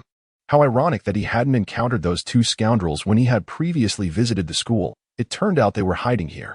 Recalling the misdeeds of those two in his past life, an overwhelming killing intent erupted in Qin Ji's eyes. He longed to storm upstairs and slay them on the spot. However, simply killing them would be too merciful. He desired their demise to be steeped in despair and anguish, a fitting retribution for the hatred that festered in his heart. Just as Qin Gu pondered this, a rustling sound emerged from beyond the railing on the side of the office building. He turned to see a stray dog with crimson eyes gnawing on the corpse of a zombie. A cold smile crept onto Qin Ji's lips as he summoned the stray dog into his space. Then, he retrieved a disguised mask, envisioning the appearance of the mercenary he had just seen. In the next moment, a version of Brother Hao, Qin's alter ego, emerged from the side of the office building. He approached the men handling the corpses without uttering a word and strode directly into the office building. The onlookers exchanged bewildered glances at Brother Hao, wondering why he had returned from the dormitory. Yet, recalling the captain's warning glance prior to his departure, they dared not voice their confusion and resumed their tasks after a few exchanged looks. Upon entering the office building, Qin Gu found a few mercenaries, dressed similarly to him, standing awkwardly in the lobby. After a meticulous observation, he noted that they only bore knives at their waists, whereas the Brother Hao he impersonated carried a handgun. It appeared that Brother Hao was the leader of this group of mercenaries. As Brother Hao approached, the previously lax mercenaries immediately straightened up and greeted him in unison. "Good day, Captain." Qin Gu surveyed them with a frigid gaze, then raised his foot, delivering a harsh kick to one mercenary whose posture was lacking. "What do you all look like?" "Relaxed and undisciplined," he coldly reprimanded, proceeding to knock down the others as well. "Am I not training you properly?" In an instant, the mercenaries on the ground groaned in agony. "Captain, didn't you tell us to stash our guns on the 3rd floor? You mentioned that Ding Xiao doesn't like us carrying weapons. Worried we might plot against him." "Exactly, Captain. The key to the 3rd floor storage is in Ding Xiao's possession. We can't get to it." "Where's Ding Yihong now?" Qin Gu inquired icily. "Ding Xiao is on the 3rd floor. He says he needs to guard the supplies, fearing we might steal them." Pleased with their responses, Qin Gu nodded in satisfaction. He then retrieved a battle axe from his space and swiftly dispatched the fallen mercenaries with a couple of swift motions before making his way upstairs. The 2nd floor was empty and silent. As he reached the staircase to the 3rd floor, upon pushing open the door to the corridor, he was met with a series of indescribable sounds emanating from the office. Upon hearing those familiar voices, fury surged within Qin Gu. What a despicable pair! He drew his battle axe and, with a few swift strikes, shattered the office door. Startled by the sudden breach, Ding Yihong's demeanor wilted. Just as he prepared to rage, he noticed the bloody battle axe in Qin Ji's hand. Ding Yihong's expression shifted dramatically, and he plastered a forced smile onto his face, saying, "Brother, you've arrived. I was just about to come and get you. Come, let us sit down and talk." Ding Yihong had quickly realized the precariousness of his situation. The mercenaries downstairs had likely been eliminated by Qin Gu. Now, he needed to stabilize this formidable presence before him. Chapter 39, a gift for you at this moment. Qin Gu had reverted to his original form, wielding a battle axe, his gaze frosty as he regarded the two individuals within the room. Meanwhile, Chow Lily lay on the sofa, still wearing an eye mask. Upon hearing Ding Yihong's words, she suddenly realized the gravity of the situation, swiftly removing the eye mask. As her eyes met Qin Ji's deathly glare, it felt as though the gaze of a demon from the depths of hell was poised to engulf them both into an abyss. Was this truly the same Qin Gu who had once been infatuated with her? A shiver ran down Chow Lily's spine, yet she feigned composure, dressing hastily while declaring, "Since you've seen through it, I won't hide it any longer. Ding Xiao and I have been together for quite some time. Your glare does nothing, after all." Before she could finish her sentence, Qin Gu struck her with a resounding slap. "You dare to hit me?" Chow Lily screamed in a frenzy, clutching her swollen left cheek. "Ding Xiao, you must kill him." On the other hand, Ding Yihong remained remarkably calm. Although he was perplexed about how Qin Gu had discovered their hiding place, he understood that Qin Gu was undoubtedly prepared for this encounter. His fury seemed primarily directed at Chow Lily. Ding Yihong had originally planned to seize his uncle's water company amidst the apocalypse to thrive in this dire world, even going so far as to push his uncle into a horde of zombies. Yet now, a woman had thwarted his plans. All because of this foolish woman. The more he contemplated, the angrier he became, and in a fit of rage, he slapped Chow Lily on the right cheek. At that moment, her face finally bore symmetry, and she collapsed to the ground, sobbing incoherently. "Lu, you hit me too. I can't go on living. I'll fight you both." Witnessing this, Ding Yihong kicked Chow Lily in the abdomen and barked, "If you keep screaming, I'll toss you to the zombies. If you want to live, keep your mouth shut." Hearing this, Chow Lily quickly covered her mouth, terrified to utter another sound. Ding Yihong then turned to Chingu with a smile, saying, "Brother, I know I've wronged you. This BTCH seduced me, and I momentarily lost control. I'll make it up to you by finding you some worthy compensation." As he spoke, Ding Yihong and Appo's expression shifted, and he continued, "Now that we're in an apocalypse, with your skills and my cunning, if you help me secure this water company, we can control the water resources of Jiacheng. Women will be plentiful. You can choose first. How about that?" Seeing Qin Ji's frozen expression and silence, Ding Yihong mistakenly believed he had struck a chord. He patted Qin Gu on the shoulder, saying, "Don't let this foolish woman affect our friendship of over a decade. I've just captured a few fresh ones, and I'll give them to you as compensation. By the way, your teacher Lu Yutong is among them, and based on my observations, she is likely still a virgin. What do you say, brother?" ISN and Appos, "T that generous?" As soon as Ding Yihong finished speaking, Qin Gu narrowed his eyes and coldly replied, "Is this your last wish?" Ding Yihong frowned once more, ready to respond. But Qin Gu continued coldly, "You two shameless lovers still have the audacity to speak of friendship." With that, Qin Gu swiftly approached Ding Yihong and knocked him to the ground with a single slap. Then, with a series of sickening cracks, he shattered all the joints in Ding Yihong and Appos' limbs. Ding Yihong screamed in agony, "You can end Appos. T do this to me. She is just a woman. We've been friends since childhood." Ignoring his pleas, Qin Gu turned his attention to Chow Lily, drawing a dagger and plunging it into her thigh with force, blood immediately soaking her pants, accompanied by her screams. "In my past life, you stabbed me 12 times, so I repay you in kind. Consider it even." With that, Qin Gu withdrew the dagger only to stab her again, delivering a total of 12 strikes, each avoiding vital areas. At this point, Chow Lily could no longer scream, the excruciating pain overwhelming her senses, rendering her speechless. Tears streamed silently down her face, mingling with the blood pooling on the floor. She longed to ask, "When did I stab you 12 times?" But the words remained trapped within her. Observing the two wretches sprawled on the ground, Qin Gu felt no solace. These scoundrels deserved to perish countless times, their deaths failing to alleviate his hatred. After a long pause, he exhaled a deep sigh, contemplating that he had initially intended to send them off personally. Yet, reflecting on their years of friendship, he decided to grant them a parting gift. After all, they made a fitting pair of wretched lovers. With that thought, Qin Gu summoned a mutated zombie dog, its eyes glowing crimson, its jaws stained with zombie blood, and it appeared before the two. Turning to exit the office, as he stepped through the door, Ding Yihong's screams echoed once more, accompanied by the sounds of the zombie dog's gnashing teeth. At this point, Qin Gu had lost all interest in the spectacle and made his way towards the warehouse across the way. He swung the axe, cleaving the warehouse door open, and was astonished by the contents within. Aside from countless boxes of military rations and various canned goods, there was an array of weaponry, 6 M4 assault rifles, 4 M1911 pistols, a crate of lemon grenades, and 4 crates of assorted ammunition. In the corner, there was even an M249 light machine gun and a portable anti-tank rocket launcher. Thank goodness he hadn't brought Shilafin directly inside. Had they encountered these weapons, even if Shilafin could withstand it, he would have been heartbroken. But now all of this belonged to him. Quickly gathering all the supplies into his storage space, Qin Gu turned to descend the stairs, only to find the zombie dog emerging from the office, its eyes fixed on him with an insatiable hunger. He wondered if this creature might yield some mutated crystals. With a thought, he returned the zombie dog to his storage. Just as he was about to exit the office building, he caught sight of the earlier gang leader returning with his bodyguard captain through the glass. Glancing at the timer on his mask, he noted there were still 13 minutes left. There was time. In the next moment, Qin Gu transformed into Ding Yihong and Appos' likeness and stepped out of the office building. As Ding Yihong emerged, the group rushed over, with the leader bowing and saying, "All right, Ding Xiao, we've administered the aphrodisiac to that Lu girl, and the effect should be kicking in right about now." He wore a lecherous grin, secretly thinking he would take advantage of the situation once Ding Xiao was finished. Such a goddess-like figure was a rare find. Not wanting to say much, Qin Gu simply pointed to a few bodyguards nearby and instructed, "You all come with me." Chapter 40, the buffet, and the guillotine upon hearing the words. Several individuals around instantly wore expressions of delight, and then they began to flatter Chingu, saying, "Thank you, young Master Ding.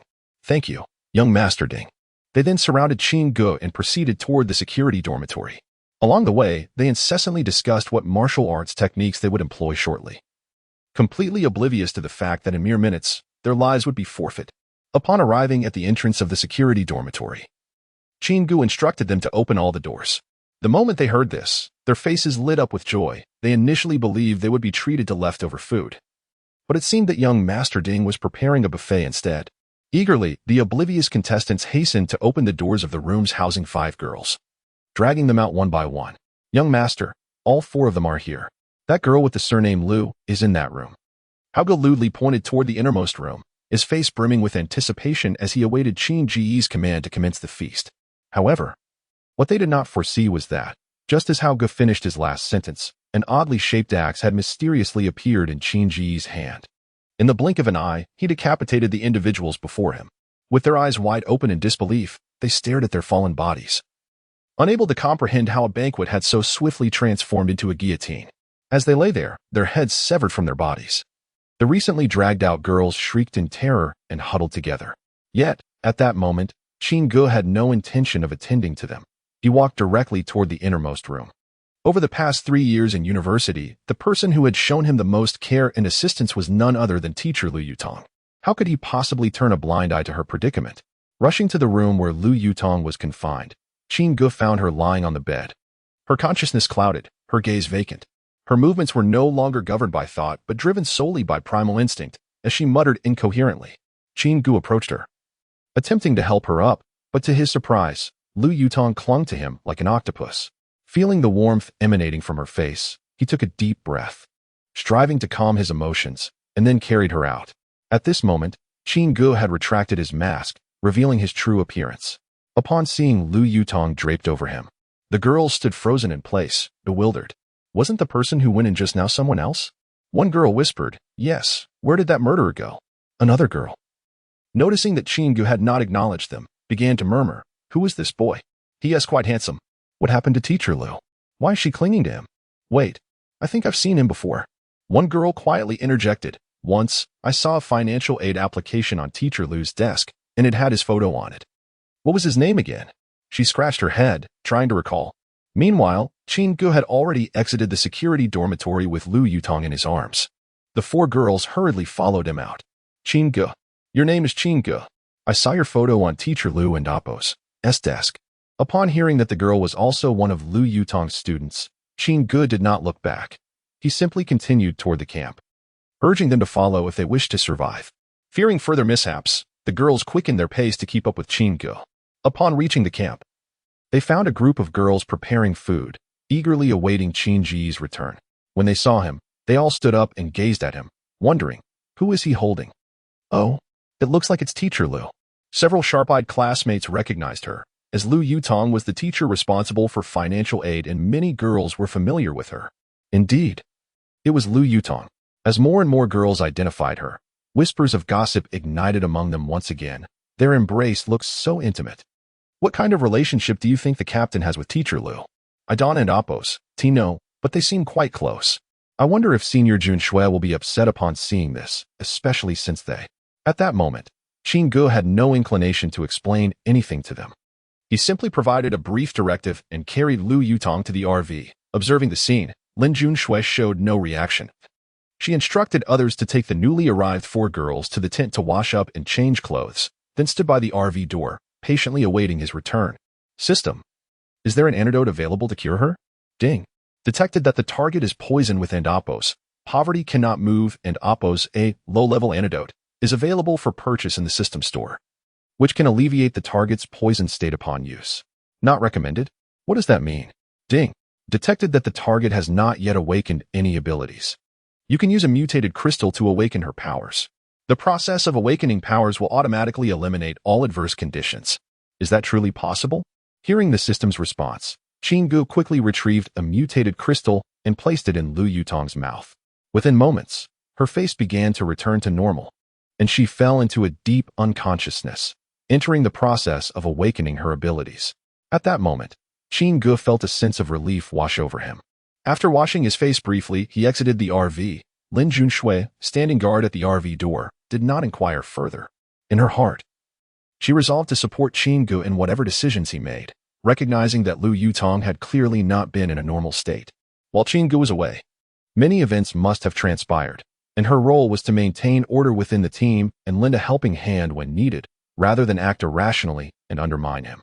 Furthermore, in this apocalyptic world, a man like Qin Ge could hardly be expected to belong to just one woman, a fact Lin Junshui understood quite clearly. Teacher Lu is drugged, but she is fine now, Qin Ge informed Lin Junshui, who stood at the door. What about the girls who were just here? At his words, Lin Junshui displayed a look of surprise. Despite being somewhat prepared, she was taken aback. No wonder Lu Yutong and Appo's condition seemed so peculiar. However, she quickly composed herself, replying, I've already sent someone to take them to wash up. All right, Qin Ge nodded in response. He then instructed everyone to have their meal, planning to retrieve the clean water system after dinner. Yet, before they could finish eating, chaos erupted in the camp. Chapter 41. I am a little fairy. As Qin Ge navigated through the bustling crowd, he spotted a group of girls fiercely glaring at a newcomer. What? Am I wrong? Your leader is a monster. The girl continued her tirade, oblivious to the fiery glares from those around her. I clearly saw him going like that. And when he came out, he had changed. What else could he be if not a monster? We were all watching. She gestured toward 3 other girls who had come with her. They can all testify. Right in front of us, he brutally killed those who were guarding us. Even if he isn and Appo's a monster, he and Appo's a psychopathic killer.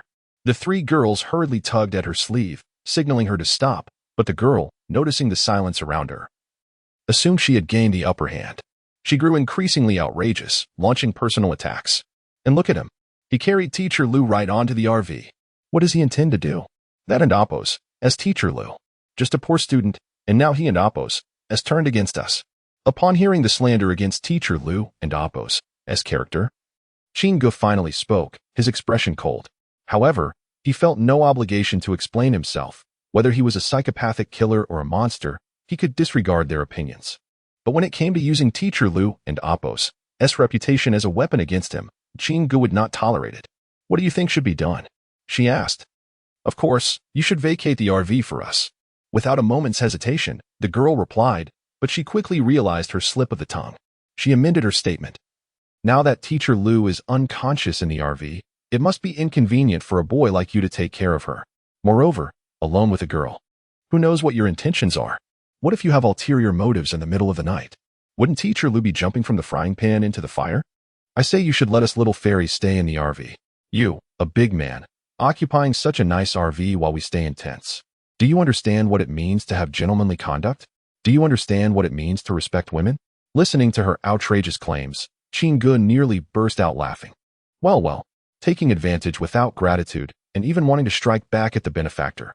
Huh. This is a classic example of a rural feminist before the apocalypse.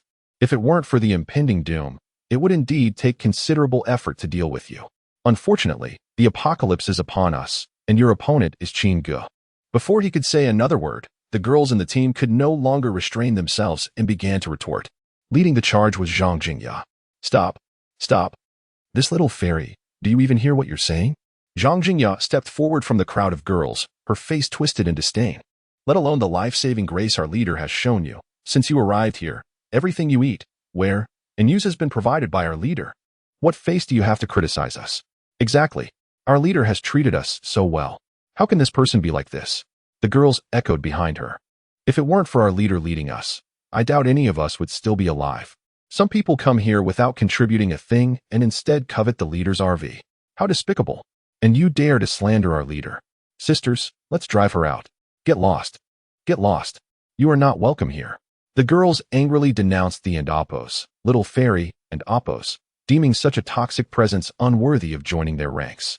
In their hearts, Qin Ge was their savior, and they would not tolerate anyone who defamed or insulted him. At that moment, even Wu Shengnan, who was usually reticent, stepped forward. Apologize to our leader, she declared, planting her war hammer firmly on the ground and leaning on its handle, her expression devoid of emotion. Apologize or die. Seeing this, the 3 girls who had come with the little fairy quickly tugged at her sleeve again. Yet, they too were intimidated by Wu Xignan's imposing presence and dared not intervene. They merely exchanged furtive glances, urging her to apologize. However, the little fairy was unyielding, shaking off their hands and yelling in frustration, "Crazy. You're all insane. You would actually drive me away for a man. The leader is a psychopathic monster, and the team is filled with lunatics. I don and Amp, Oppos, T want to stay in such a team anymore. I and Amp, Oppos, am leaving. Is that all right?" With that, the and Amp, Oppos, little fairy and Amp, Oppos, turned to leave. In truth, she did not intend to go. She was gambling that Lin Yuanxue, the vice leader, would come out to plead for her to stay.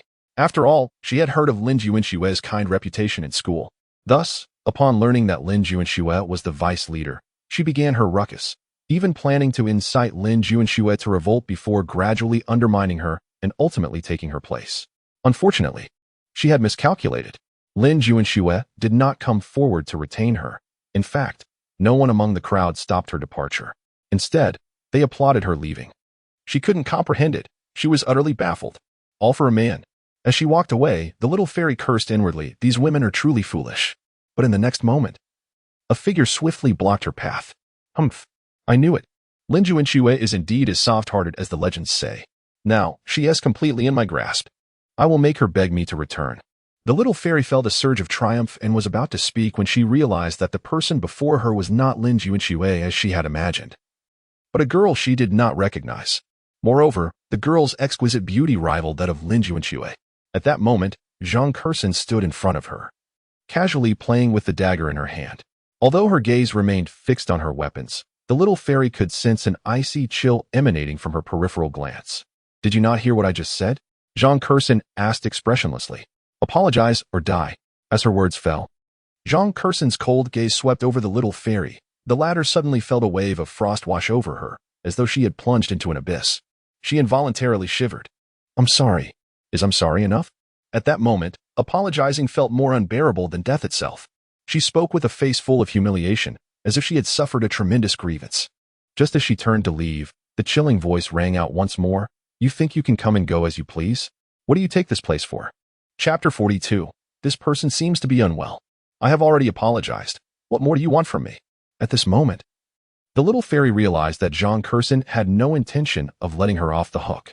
In a fit of defiance, she retorted, "If you have the capability, just kill me."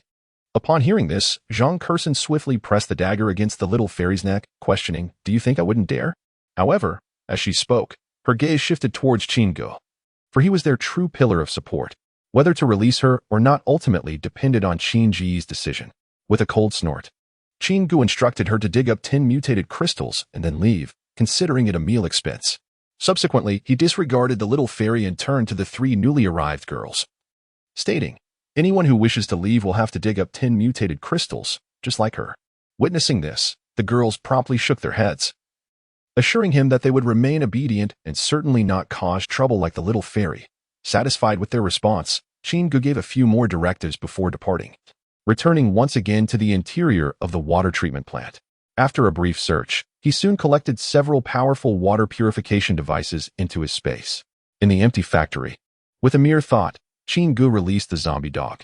As the zombie dog landed, it hunched its body, its crimson eyes fixated intently on Qinggu, baring its teeth and emitting a low growl from its throat, as if poised to tear him to shreds at any moment.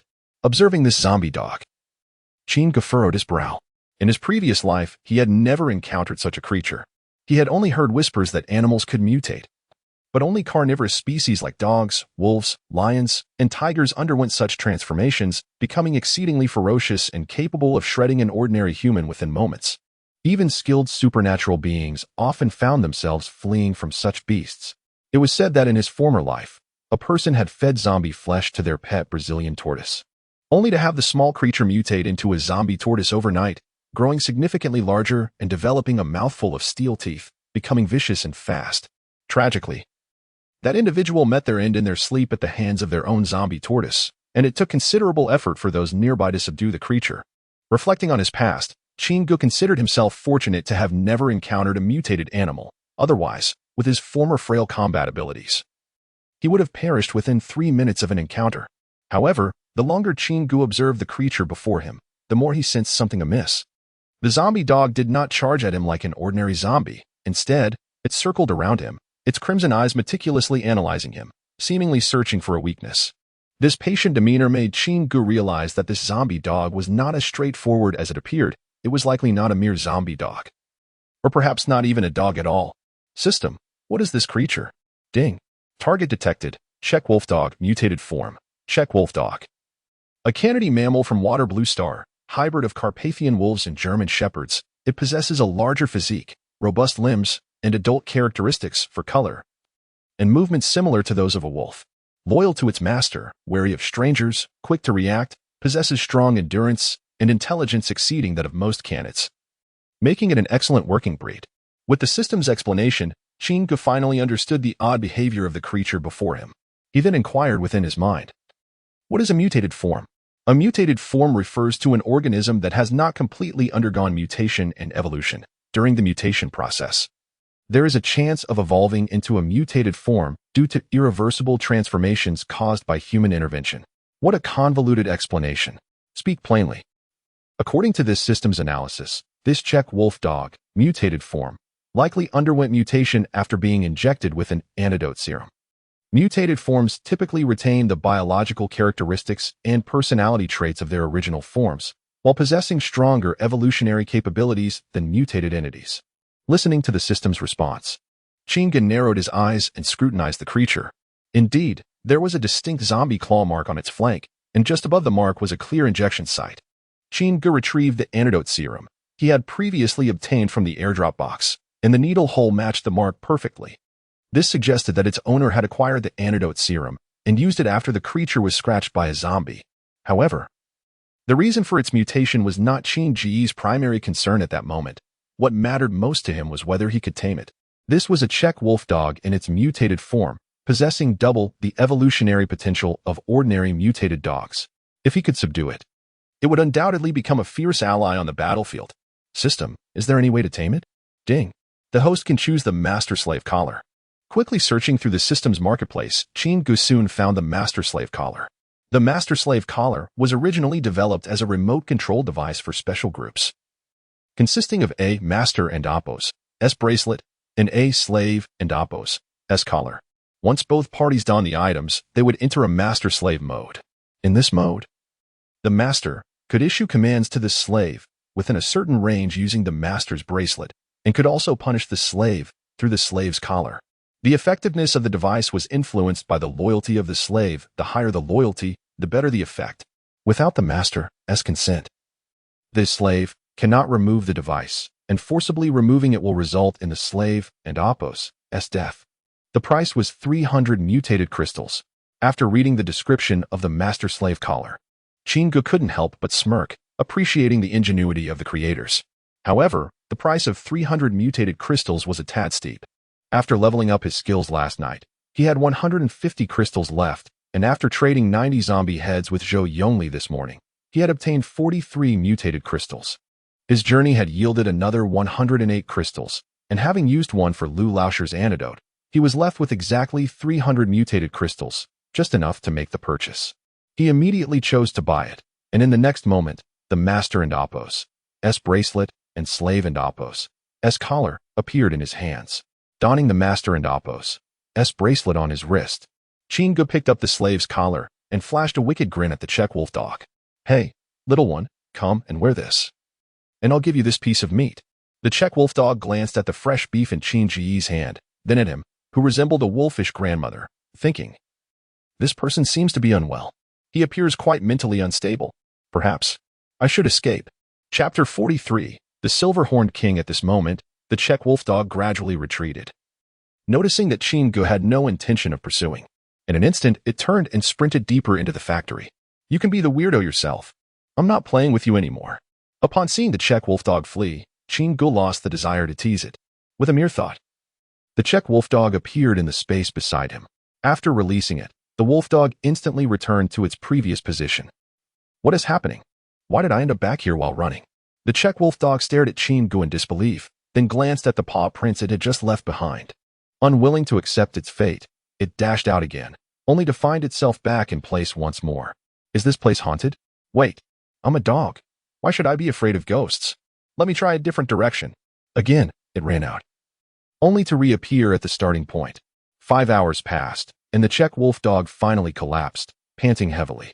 At that moment, Chingu approached, gripping the silver gray fur at its neck. Seriously, why not just wear it yourself? Why drag me into this? As he spoke, he fastened the servant collar onto the wolf dog. Beep. Host has established a master servant mode. Please enter the servant code, current default, Czech wolf dog. Observing the silver gray fur of the wolf dog and Oppo's neck, Chingu set the servant code to Silverhorn King. Beep. Setting successful. Current loyalty detected. 30. Disdain. Master-servant relationship evaluation. 1 star. Enabled functions. Commands. Punishment. Follow. Host may view a tribute panel via Master's Bracelet. Soon. A blue interface appeared on the bracelet. Code. Silverhorn King age. 1 year loyalty. 30. Disdain. Strength. 25-25 stamina. 25-25 endurance. 10-10 agility. 15-15 intelligence. 5-5 mental strength. 10-10 comprehensive power. 15 superpower. Unawakened skills. Unawakened evaluation. 1 star bracelet function 1. Command. Usable 3 times daily. Bracelet function 2. Punishment. Not set. Usable 3 times daily. Bracelet function 3. Follow, once activated. The collar must remain within 100 meters of the bracelet, or punishment is automatically triggered. Not counting against usage. System. Can dogs awaken superpowers? Beep. Ordinary mutated beings cannot awaken superpowers. Aberrant beings can use mutation crystals to awaken superpowers. An unexpected gain. Once loyalty increases, I shall awaken its abilities and see what it becomes. However, for now, Chingu promptly opened the punishment. Setting completed. At this point, the Czech wolf dog had regained some strength, feeling the collar on its neck. It began twisting and turning, attempting to shake it off, but no matter how hard it struggled, it was futile. Chingu, watching from the side, said with a smirk, "Stop shaking it off. You can't get rid of it. If you keep this up, you'll rattle your brain and turn into a silly dog." Hearing Chingu's words, the Czech wolf dog glared at him, baring its teeth. "Since I can't escape, I might as well take him on." Resolute, the wolf dog lunged at Chingu. In response, Chingu moved with unhurried grace and activated the first punishment of the day. In truth, with his skills, he could have subdued it in seconds. However, Chingu's goal was not to conquer, but to tame. Just as the Czech wolf dog prepared to pounce on him, it suddenly felt its legs weaken, and its belly began to churn. Gurgle. In an instant, it unleashed a torrent of foul-smelling mess. The situation escalated, showing no signs of stopping. 10 minutes later, "What have you done to me?"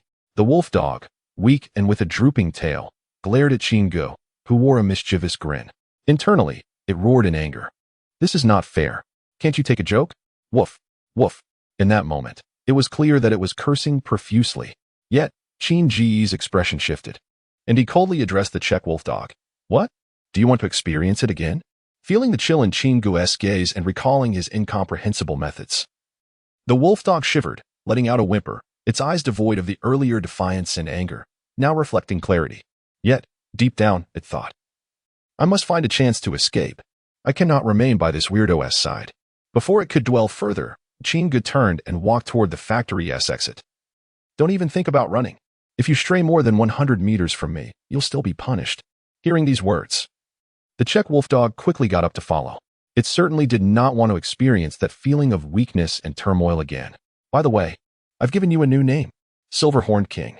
How do you like it?" At this point, the Czech wolf dog felt speechless again. "Like it? Not a chance. You are the Silverhorn King, and your whole family is too." However, it only dared to grumble internally, letting out a compliant whine in response. Chingu was quite satisfied. "That is more like it, little Silver." Oh well. Before long, the man and his dog returned to the camp.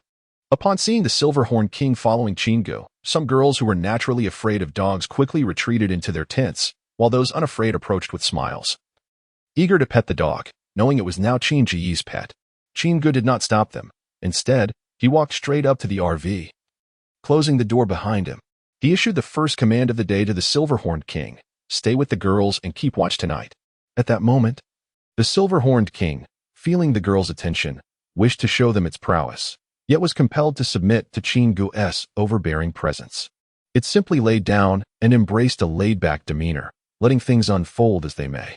Inside the RV, Chingu watched as Jean Curson handed him 10 mutation crystals. Afterward, She met her demise at the hands of a zombie. I had no obligation to protect her, especially since she had been speaking ill of the captain until her last breath.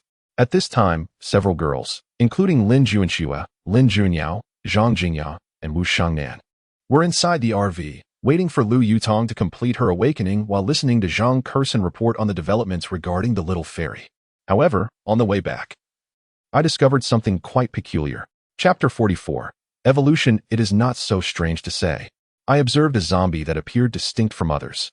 Upon hearing Zhang Kursen and Appo's words, the girls became curious and inquired what was different.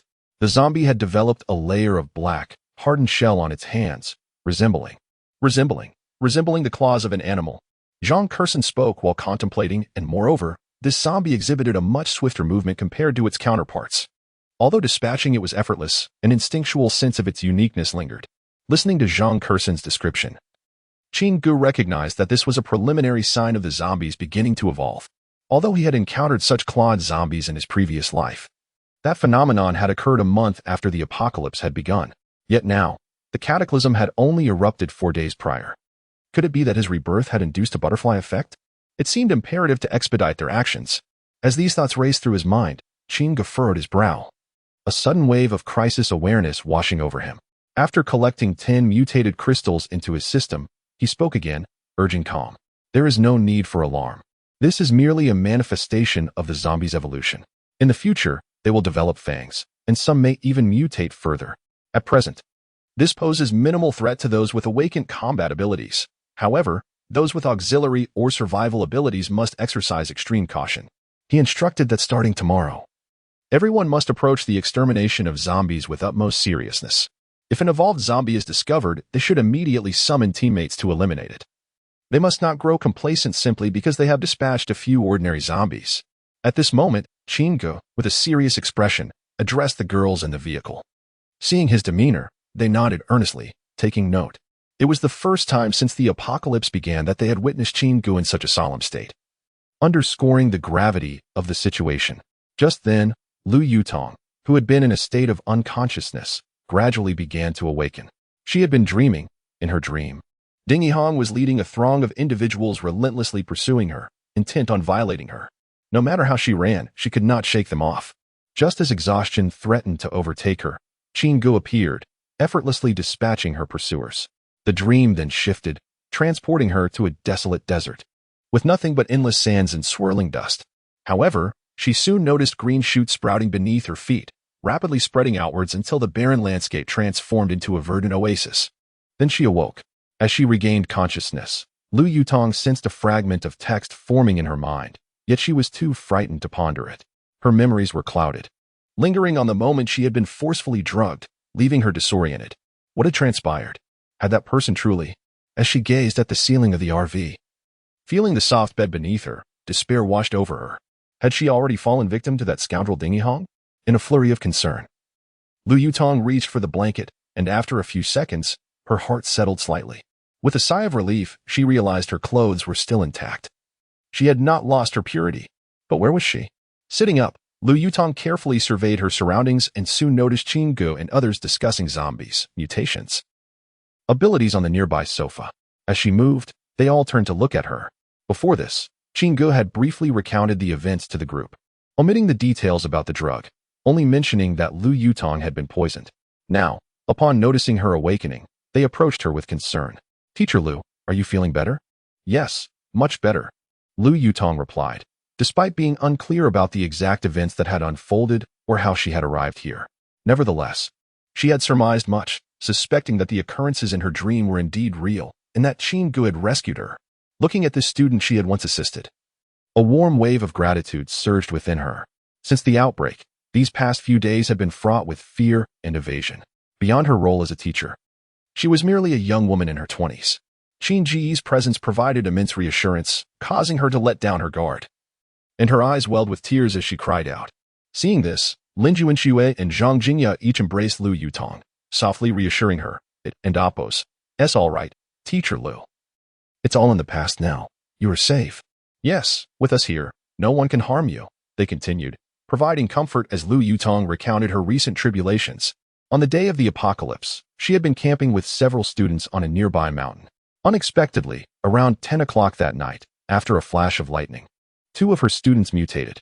In the ensuing chaos, they neglected to gather supplies or even their phones, hastily fleeing down the mountain. By the time they reached the foot of the mountain, only Lu Yutong and 4 girls remained. They spotted a water treatment facility and intended to enter to call for help, only to discover it was crawling with zombies. Fortunately, the facility's doors were locked, preventing any zombies from escaping. Its remote location meant that few would come here, but even so, a couple of aimless zombies occasionally wandered nearby. Thus, for days, Lu Yutong had to hide with the girls around the facility, anxiously awaiting rescue from the government. However, instead of aid, the scoundrel Ding Yihong arrived with his well-equipped team, driving a rugged vehicle. Lu Yutong had barely begun to seek help when she was swiftly captured. As she beheld their lustful gazes, she understood that escape was unlikely. Rather than endure their humiliation, she contemplated ending her own life. Just as she resolved to take that drastic step, she was forcefully drugged by Ding Yihong's henchmen. Had Qin Ge not arrived in time, the consequences could have been unimaginable. Now, having ceased her tears, Lu Yutong gazed at the others with reddened eyes, continuously expressing her gratitude to Qin Ge, the boy she once aided, now the sole person she could rely on in this dire situation. However, she soon noticed the other girls present. While she recognized Qin Ge, Lin Juanxue, and Zhang Jingya, the other 3 girls were unfamiliar to her. Yet, judging by their appearance, it was evident they were also students, and they seemed to regard Qin Ge with deep respect. Most likely, they, like herself, had been saved by him. Chapter 45 Jingya, come here for a moment. Lu Yutong gazed at Qin Ge with a complex expression, voicing her most pressing concern. Are the 4 girls who followed me, are they safe? Should anything happen to them, she feared she would never forgive herself in this lifetime. Upon hearing Lu Yutong's question, Qin Ge did not conceal the truth and recounted the little fairy incident in detail. He then called the other 3 girls over, and when Lu Yutong saw them all safe and sound before her, her anxious heart began to relax. She nodded in approval of how Qin Ge had handled the situation. Even though Indapos, little fairy Indapos, was one of her students, she felt Qin Ge had acted with integrity in this matter. Yet, a lingering doubt clouded her mind. What exactly was the mutated crystal that Qin Ge had mentioned? With the help of the others, Lu Yutong and the 3 girls eventually grasped the connection between abilities and mutated crystals. At that moment, Lu Yutong finally understood the meaning behind the words that had appeared in her mind upon awakening. Teacher Lu, what ability have you awakened? Qin Ge inquired. Closing her eyes, Lu Yutong carefully attuned herself to the words in her mind before responding. I have awakened a healing ability. The skill, Nourishment, can rapidly heal a single target and render them immune to all adverse states for 30 seconds. It can be used once a day, and using a mutated crystal can refresh the skill's usage. A healing ability, moreover, one that could refresh its usage. Qin Ge was once again taken aback. He knew all too well how rare healing abilities were in his previous life. Regardless of the skill, any healer became a coveted asset among various teams. Due to their complete lack of combat power, teams would immediately shelter and protect any healer they recruited. Thus, in his previous life, Qin Ge had never encountered a single healer. Seeing the astonished expression on Qin Ji's face, the girls stepped forward to congratulate him. It was evident how extraordinary Lu Yutong's awakened ability was, and the newly arrived girls looked on with envy, yearning for the same remarkable power. Is my ability really that impressive? Lu Yutong, now the center of attention, looked at them in confusion and asked, but I feel like it lacks any offensive capability. Without offering an explanation, Qin Ge led her before the silver-horned king, who was resting on the ground. Although it appeared to be off duty, it remained vigilant, ears perked to the sounds of its surroundings. Once it sensed Qin Ge descending from the RV, the silver-horned king reluctantly got to its feet, stretching before greeting Qin Ge with a symbolic bark. Ignoring the greeting, Qin Ge pointed to the zombie scratch on its hind leg and instructed, Teacher Lu, why not try healing it? Lu Yutong examined the scratch on the silver-horned king and Apos' body. Beneath its silvery fur lay an unhealed wound. She extended her hand, gesturing towards the injury, and a vibrant green energy emanated from her fingertips, swiftly reaching the wound. Within seconds, the wound began to heal rapidly, returning to normalcy. The silver-horned king couldn't see the change but felt an indescribable relief. For the past few days, the pain from the scratch had been tormenting it. Although not fatal, the injury caused significant discomfort with every movement. Just moments ago, while stretching, it had inadvertently aggravated the wound, which had caused a sharp sting of pain. Now freed from its suffering, The silver-horned king joyously dashed around the camp, its tail wagging uncontrollably. Although Lu Yutong had healed its injury, it understood that without Qin Gu's command, its wounds would not have healed. It seems he is not as bad as he appears, the silver-horned king mused, though still quite annoying and rather perverse. He seems to treat his subordinates well. By the way, does his promise of meat for wearing the collars still hold true? Observing the silver-horned king frolicking with glee, Qin Gu was unaware of its thoughts, but soon heard the system announcing, "Ding. Detected loyalty increase of silver-horned king 10, current loyalty, 40, discontent. Master-servant relationship evaluation, 1 star. Host can check attributes via master's ring." Qin Gu promptly opened the attributes on his ring, confirming that the loyalty had indeed risen to 40, discontent. System, why did the loyalty increase but the evaluation remains 1 star? Ding. The evaluation system has 3 tiers. Loyalty 0 to 60 is 1 star, enabling functions, command, punishment, following. Loyalty 61 to 90 is 2 stars, adding functions, perception, divine favor, purification. Loyalty 91 to 100 is 3 stars, adding functions, mental communication, inseparability. Loyalty to the master, listening to the system and Oppo's explanation, Qin Gu gained a clearer understanding, although it remained at 1 star. An increase of 10 points in loyalty was a significant achievement. He recognized that taming a pet could not be rushed. Impatience would only yield counterproductive results. He called the silver-horned king over and retrieved a piece of beef from his storage as a reward. The silver-horned king leaped up, catching the meat midair and devouring it eagerly. "This beef is delicious," it thought. "I didn't expect him to keep his promise, but he is still a pervert. No way will I change my mind about him because of a piece of meat. Yet this meat is indeed far tastier than zombie flesh. If only I could have it every day." Ding. Detected loyalty increase of silver-horned king 1. Current loyalty, 41, discontent. Hearing the system notification, Qin Gu tossed another piece of beef, which the silver-horned king once again caught in midair and devoured. However, this time, there was no accompanying system prompt. It seemed that loyalty increases were not guaranteed with every feeding. Perhaps he would try again tomorrow. Turning his attention back to Lu Yutong, he found her elated at witnessing the effects of her skill. She expressed her enthusiasm to become the team's healer, vowing to familiarize herself with her abilities quickly so she could contribute to the team's success. However, Qin Gu earnestly reminded her to prioritize her safety and never act alone, for at that moment, Lu Yutong was completely defenseless and could only develop under their protection. After discussing these important details, Lin Juanxue arranged sleeping quarters for the newcomers. As night fell, each girl prepared to return to their tents for rest. Qin Gu also intended to take Lin Juanxue back to the RV to engage in some zombie hunting. As he stepped onto the RV, he suddenly paused for a moment. Then, turning around, he called out to Zhang Jingya, who was about to enter the tent. "Jingya, could you come here for a moment?" Chapter 46, Is the Captain Really That Fierce? At this moment, Zhang Jingya was momentarily taken aback by Qin Gu and Oppo's words, her face flushing with a sudden warmth. "Why is the captain calling for me at this time? Could it be that he intends? But Juanxue is still in the RV. Does he really want?" No, absolutely not. This is my first time. How could it be? Could it be that the captain is too formidable, and Juanxue simply cannot endure it? After all, he is quite powerful. If that's the case, if he insists, it might not be impossible. With a peculiar expression and a flushed face, Zhang Jingya walked towards the RV under the watchful eyes of the night shift girls. The girls, suddenly wide awake, ignited a collective curiosity. Is the captain really that fierce? Two at once. Sister Juanxue is so lucky. I envy Sister Jingya. When will it be my turn? Actually, they could call me when they are short-handed. I could manage too. Inside the RV, upon entering, Zhang Jingya was utterly astonished by the sight before her. The floor was strewn with firearms and ammunition, including an M249 light machine gun.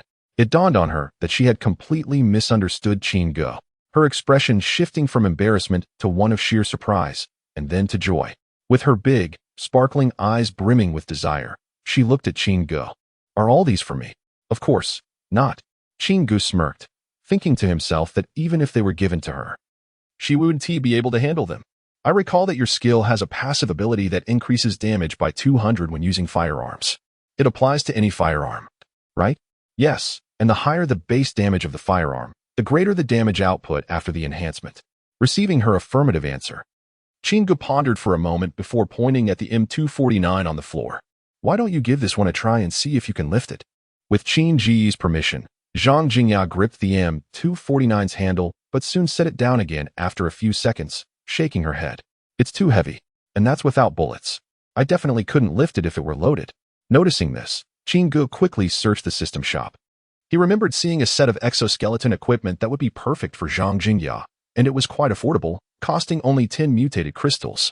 Moments later, a sleek silver exoskeleton appeared in his hands, depleting his mutated crystals once more. Low-level exoskeleton device, a technologically advanced external mechanical structure made of composite materials and high-tech alloys. Lightweight and durable, equipped with sensors that significantly enhance the wearer's load-bearing and combat capabilities. After Zhang Jingya donned the low-level exoskeleton device, she found it much easier to lift the M249, completely free of the earlier struggle. Observing her newfound agility, Qin Gu silently praised the system. A product of the system is undoubtedly a masterpiece. He then began allocating the remaining firearms.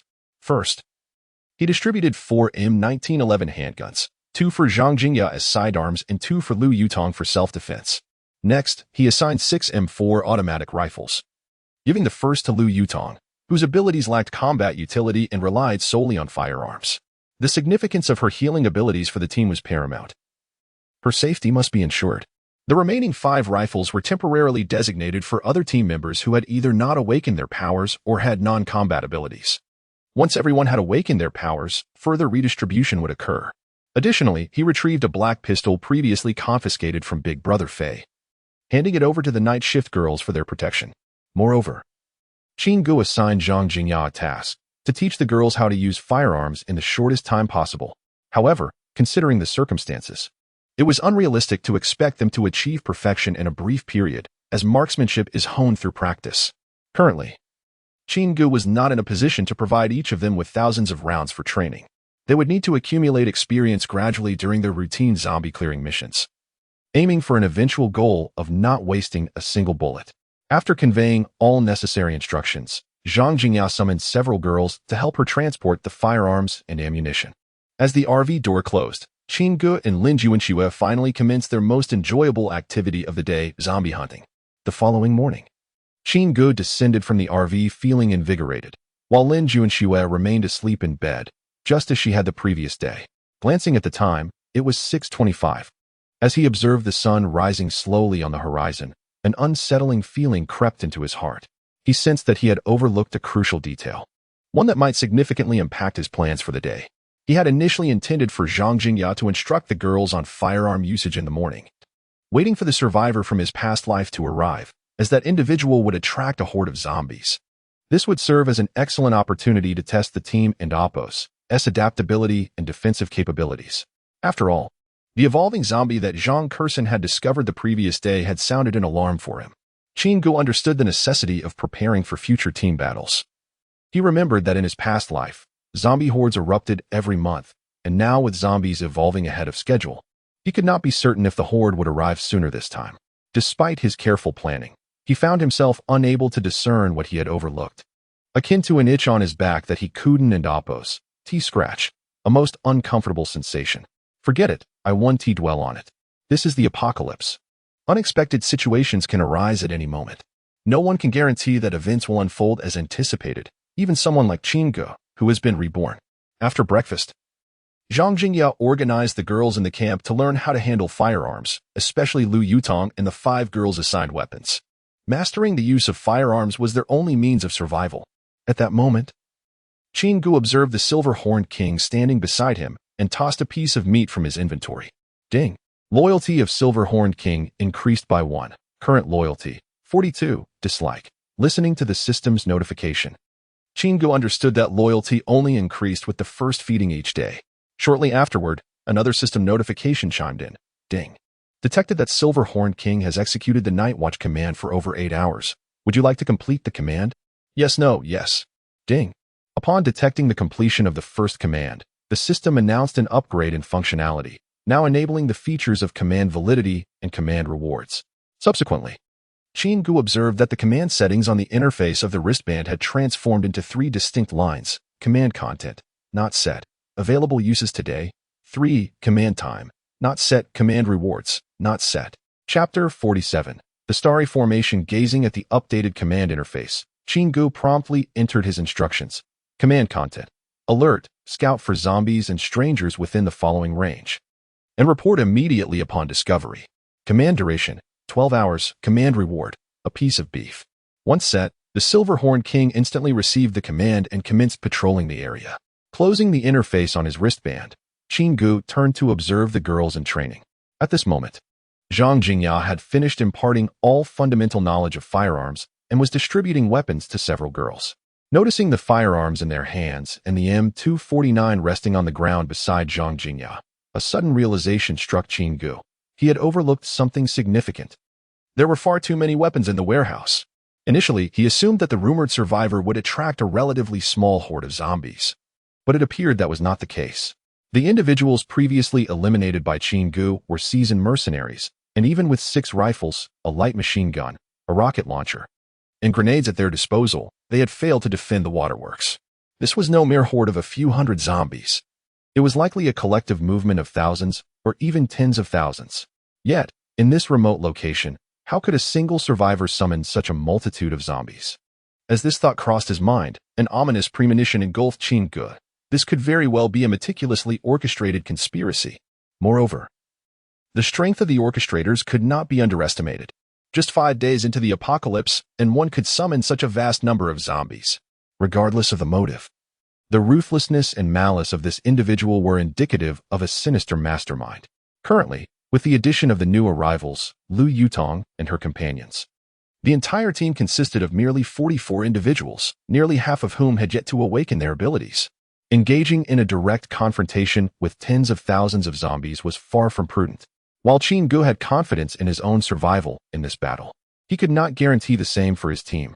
The vast majority of them had been following him since the first day of the apocalypse, and as the team grew, each would become a foundational member, a crucial pillar of this group. Chingu was determined to ensure that none of them suffered casualties. Just as Chingu resolved to issue a retreat order, the Silverhorn King suddenly returned to his side, baring its teeth and emitting a low growl directed towards the road leading to the city.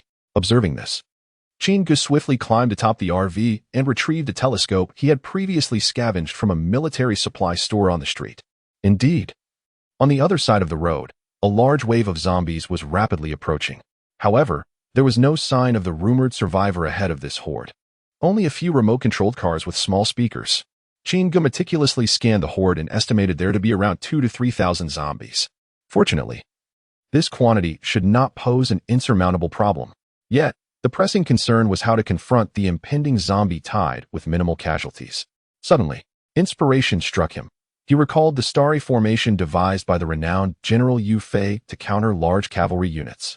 This formation was perfectly suited to tackle a horde of zombies. After a brief mental calculation, Chingu issued orders for the entire team to be on alert and prepare for battle. Under his command, all members arranged themselves into a fan-shaped starry formation. Wu Shengnan took the lead, with all awakened physical and combat-oriented abilities positioned at the forefront.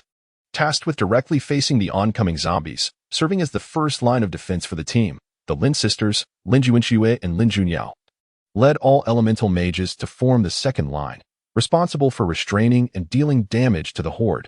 Zhang Jingya coordinated fire support, guiding auxiliary and non-awakened team members to the third line, their main objective to collectively eliminate any zombies breaching their formation. Lu Yutong and the 3 new girls took their positions at the rear.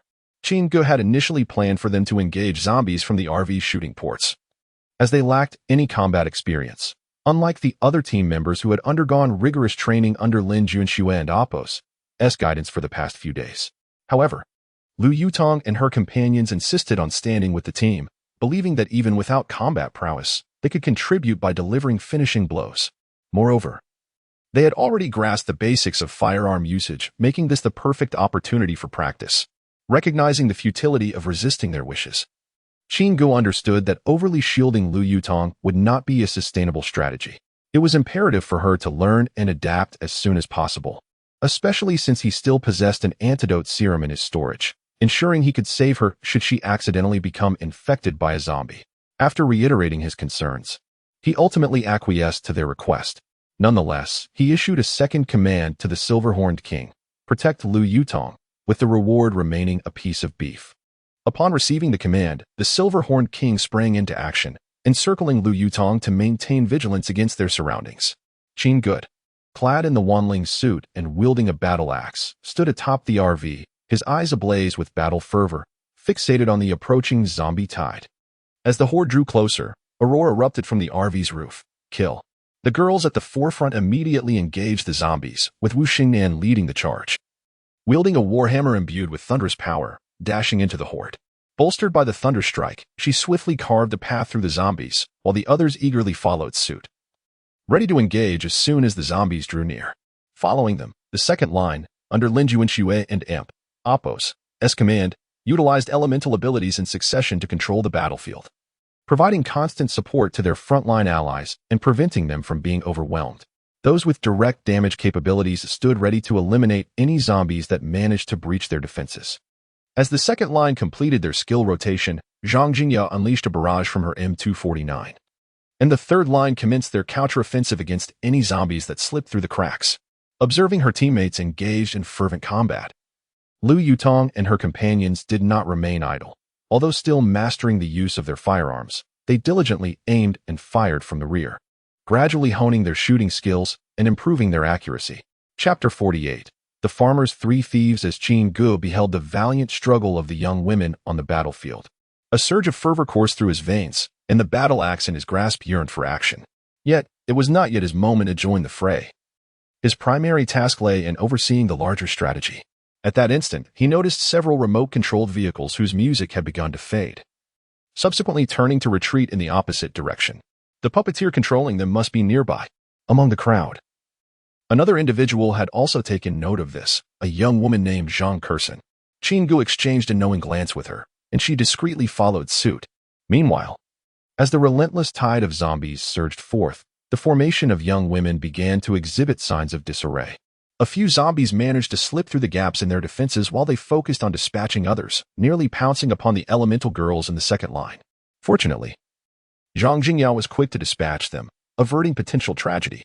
Glancing at the time, Qin Gu realized they had held out for 52 minutes. Many of the girls were beginning to feel fatigued, and a few of the more frail among them were visibly struggling. Under these circumstances, facing such a formidable onslaught of zombies on the fifth day of the apocalypse, their ability to persevere for nearly an hour was commendable. Yet, it was still insufficient. At this moment, Qin Gu had even greater expectations of them. He recalled that in his previous life, the initial wave of zombies following the outbreak had occurred precisely 1 month later, on the evening of March 22nd at 10:22 p.m., without any forewarning. That night, a zombie horde erupted, engulfing all survivor enclaves, and the onslaught persisted for a full hour. Most small teams perished in that tidal wave, with only larger groups surviving. After enduring that harrowing encounter, the leaders of several factions paused their infighting, momentarily shaking hands to establish Jiang City's first survivor enclave, uniting to withstand the monthly zombie onslaughts that followed. This enclave bore a melodious name, Weiyang City. However, now was not the time for such contemplation. Qin Gu meticulously observed the battlefield while mentally urging his comrades to hold on just a little longer. If they could endure for an hour, it would suffice. As he mentally counted down the seconds, 58 minutes, 59 minutes, the hour had arrived. In that fleeting moment, Qin Gu leaped into the air, raising his battle axe, and the next second, he plunged into the horde of zombies, cleaving through them with ruthless efficiency. In his wake, the battlefield transformed as the pressure on the young women swiftly diminished. Rather than relaxing, they were invigorated by Qin Gu's momentum, their fighting spirit ignited anew. As Qin Gu relentlessly carved through the zombie ranks, the young women unleashed their skills without reservation, and soon the battlefield was littered with the remains of the undead. Exhausted, many of the girls collapsed to the ground, particularly those who had awakened close combat skills, gasping for breath. In that moment, no one had the presence of mind to consider anything else. They were simply grateful to have survived the fierce battle. Their eyes shone with admiration as they gazed upon Qin Gu, the man who had descended like a deity, leading them to turn the tide of battle. Since the outbreak, they had lost count of how many times Qin Gu had rescued them from the brink of death. A profound reverence for him had blossomed within their hearts. He had become their greatest hero. After a brief respite, the young women commenced the task of clearing the battlefield. Not far away, Zhang Kursen was hastily dragging a man toward their camp, bound and dressed in black, with several remote-controlled car controllers in his backpack. Approaching Qin Good, she kicked the man down before him, commanding him to speak. Realizing Zhang Kursen's formidable prowess, the man had no inclination to provoke her further and began to divulge his tale. His name was Xiaohuren, a programmer for the Farmers' Three Thieves Water Group prior to the apocalypse. When the outbreak occurred, he had been working overtime at the company, alongside the vice president, Luo Yongli, and several colleagues. As most of his colleagues mutated, Luo Yongli gathered the remaining survivors and, employing remote-controlled cars purchased for his son, they quickly fled to a warehouse containing thousands of boxes of bottled water. After careful deliberation, Luo Yongli resolved to sabotage Jiang City's water supply system. Once accomplished, the warehouse's stock would become the city's sole water resource, granting him leverage for survival and potentially even dominance.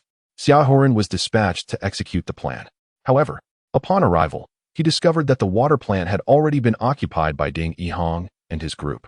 Recognizing the futility of confronting them head-on, Xiaohuren resorted to his original strategy, hoping to lure zombies toward the facility and damage the purification equipment within, to attract more zombies. He had even gathered additional remote-controlled cars, equipping them with small speakers to amplify the noise. What he did not anticipate was that by the time he was prepared to lure the zombies, Qin Gu and his companions had already dealt with Ding Yihong, leaving him with no choice but to redirect his efforts toward them. I swear I'm telling the truth. Please, spare me, Xiaohuren pleaded. Kneeling on the ground, tears and snot streaming down his face as he marked the warehouse and Appo's location on a map, desperate for a chance to live. Qin Gu regarded him coldly, devoid of hesitation, and swiftly brought his axe down, ending Xiaohuren's life. To orchestrate an assault on them and then expect mercy was a folly. Such a treacherous and cowardly individual was a menace to existence. How could Qin Gu ever allow him to live? Furthermore, he had no intention of sparing Luo Yongli either, the true mastermind behind this affair. In his previous life, that so-called survivor incident had been orchestrated by Luo Yongli to manipulate public perception, positioning himself as the sole provider of drinking water. Yet in this life, his calculations had faltered, and he had provoked the wrong individuals. With the map in hand, Qin Gu committed the warehouse's location to memory. After ensuring all matters within his group were attended to, he set forth alone, accompanied by the Silverhorn King, heading resolutely toward the Farmers' Three Thieves warehouse. Chapter 49. Are you really Luo Yongli? At this moment in the Farmer and Appo's S3 Punch warehouse office, Luo Yongli sat at his desk, fiddling with a mutated crystal. This was something he had unearthed from a bronze chest nearby just yesterday, upon discovering the rice ball capsules and drinking water capsules inside the chest. Luo Yongli surmised that the airdrop box contained nothing but valuable items. After opening all the nearby airdrop boxes, he found only the first box contained such a diamond-shaped crystal. The others held none. Based on his extensive experience in online gaming, he knew that the lower the drop rate, the greater the value of the item. However, the purpose of this crystal remained a mystery to him. From last night until now, he had tried soaking it in water and burning it, yet there was no reaction. Could it be that I should try using blood? Luo Yongli pondered, then cut his finger, allowing a drop of blood to fall onto the crystal. But still, there was no response. Could it possibly be something to consume? A sudden realization struck him. After all, the rice ball and water extracted from the bronze chest were indeed edible. As he contemplated this, he brought the crystal closer to his nose and sniffed it. It bore no scent.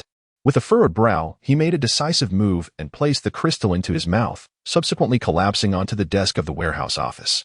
An hour later, Luo Yongli slowly opened his eyes, feeling a new fragment of text in his mind.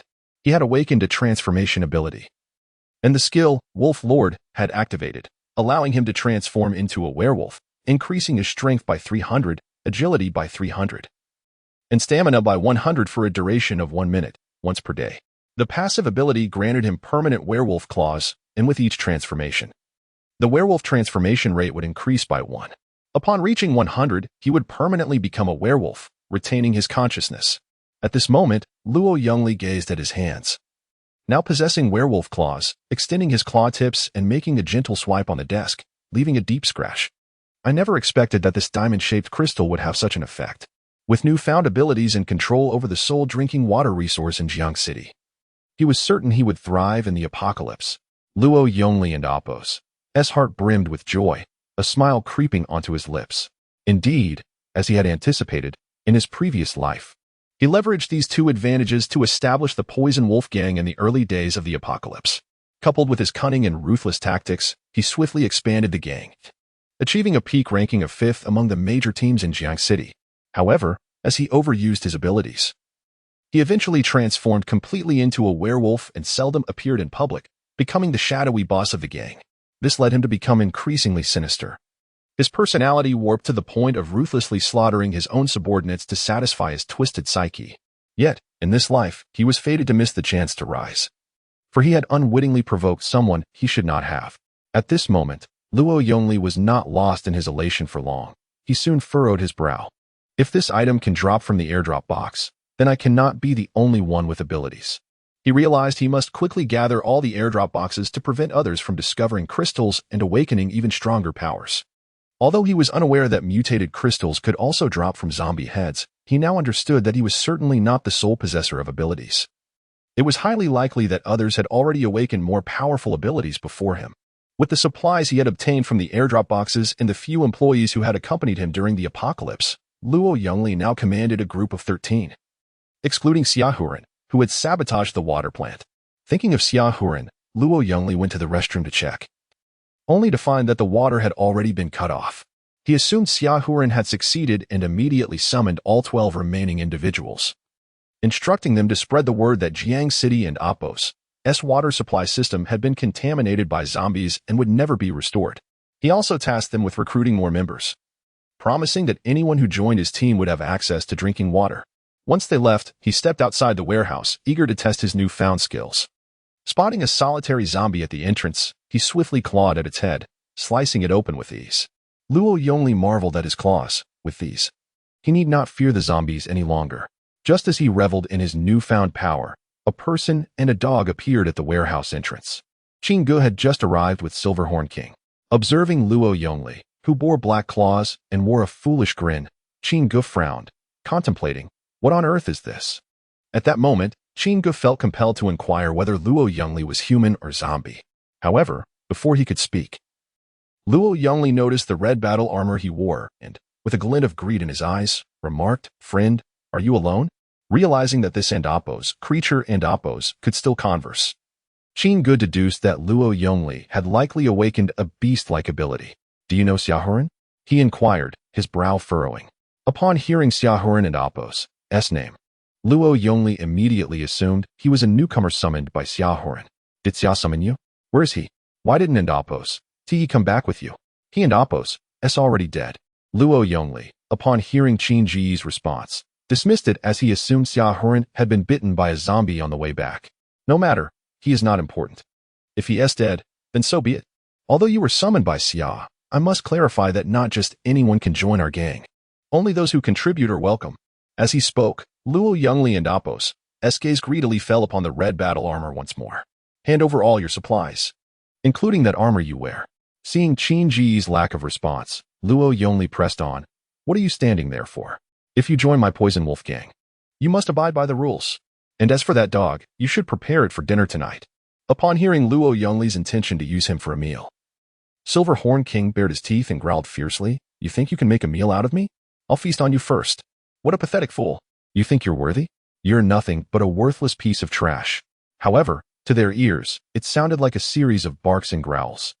Luo Yongli covered his ears, fuming, "Look, this dog barks incessantly. It will attract all the zombies. Get rid of it. We'll stew it tonight." At this moment, Qin Ge narrowed his eyes and coldly questioned, "So you are really Luo Yongli?" Chapter 50, The Wolf-Dog Exchange of Insults, Bonus Update, Damn. He is definitely not someone Xia lured here. Upon hearing Qin Ge and Apos' words, Luo Yongli instantly realized that the person before him was not friendly. Moreover, it is highly likely that Xiaohuren was killed by him. Could he be from the water plant? At this moment, however, Luo Yongli did not have the luxury to ponder too much. Qin Ji's exact identity was of no consequence to him. He merely needed to ascertain that Qin Ge was an enemy, not a friend. Furthermore, he was convinced that Qin Ji's ability to eliminate Xiaohuren and pursue him here was undoubtedly linked to the crimson battle armor he donned. "Now that I possess the claws of a werewolf, no matter how formidable your armor, it cannot protect you from me. Such a pity for that armor." Luo Yongli gazed at Qin Ji's red battle gear, a pang of regret swelling within him. Yet, in the next second, he launched a surprise attack. Suddenly, Luo Yongli leapt forward, raising his claws to strike at Qin Ge. However, Qin Ge did not evade. Swiftly drawing his battle axe to block the incoming claws with a resounding clang, he then kicked Luo Yongli in the abdomen, causing him to collapse to the ground. You are also an ability user. Although he could not discern the nature of Qin Ge and Appo's powers, it was evident that an ordinary person could never withstand such a blow. What is your ability? Luo Yongli, gritting his teeth against the pain in his abdomen, raised his head to inquire. You are not worthy to know. Qin Ge and Appo's cold gaze pierced through him, as if he were merely a corpse. This scene ignited Luo Yongli and Appo's fury instantly. He furrowed his brow in a manner reminiscent of a husky. Just now, I was careless. Once I unleash my true strength, I will tear you to shreds. In truth, at this moment, Qin Ge could easily slay him with a single axe blow. However, he was curious to see what extraordinary abilities the infamous leader of the Poison Wolf Brigade possessed in this life. Merely relying on the claws before him would not suffice to safeguard Jiang City's sole water resource. Moreover, Qin Ge speculated that the name Poison Wolf Brigade likely indicated that Luo Yongli's beast transformation leaned towards that of a werewolf. A half-wolf, half-human, facing a half-wolf, half-dog. He could use this opportunity to test the prowess of Silverhorn King. After recovering from its injuries, Qin Ge had yet to witness its true strength. He felt no worry. Even if Silverhorn King were injured, he could simply return it to his space and let Lu Yutong tend to its wounds upon their return. At this point, Qin Ge coldly remarked, True strength? From my perspective, you may not even be its match.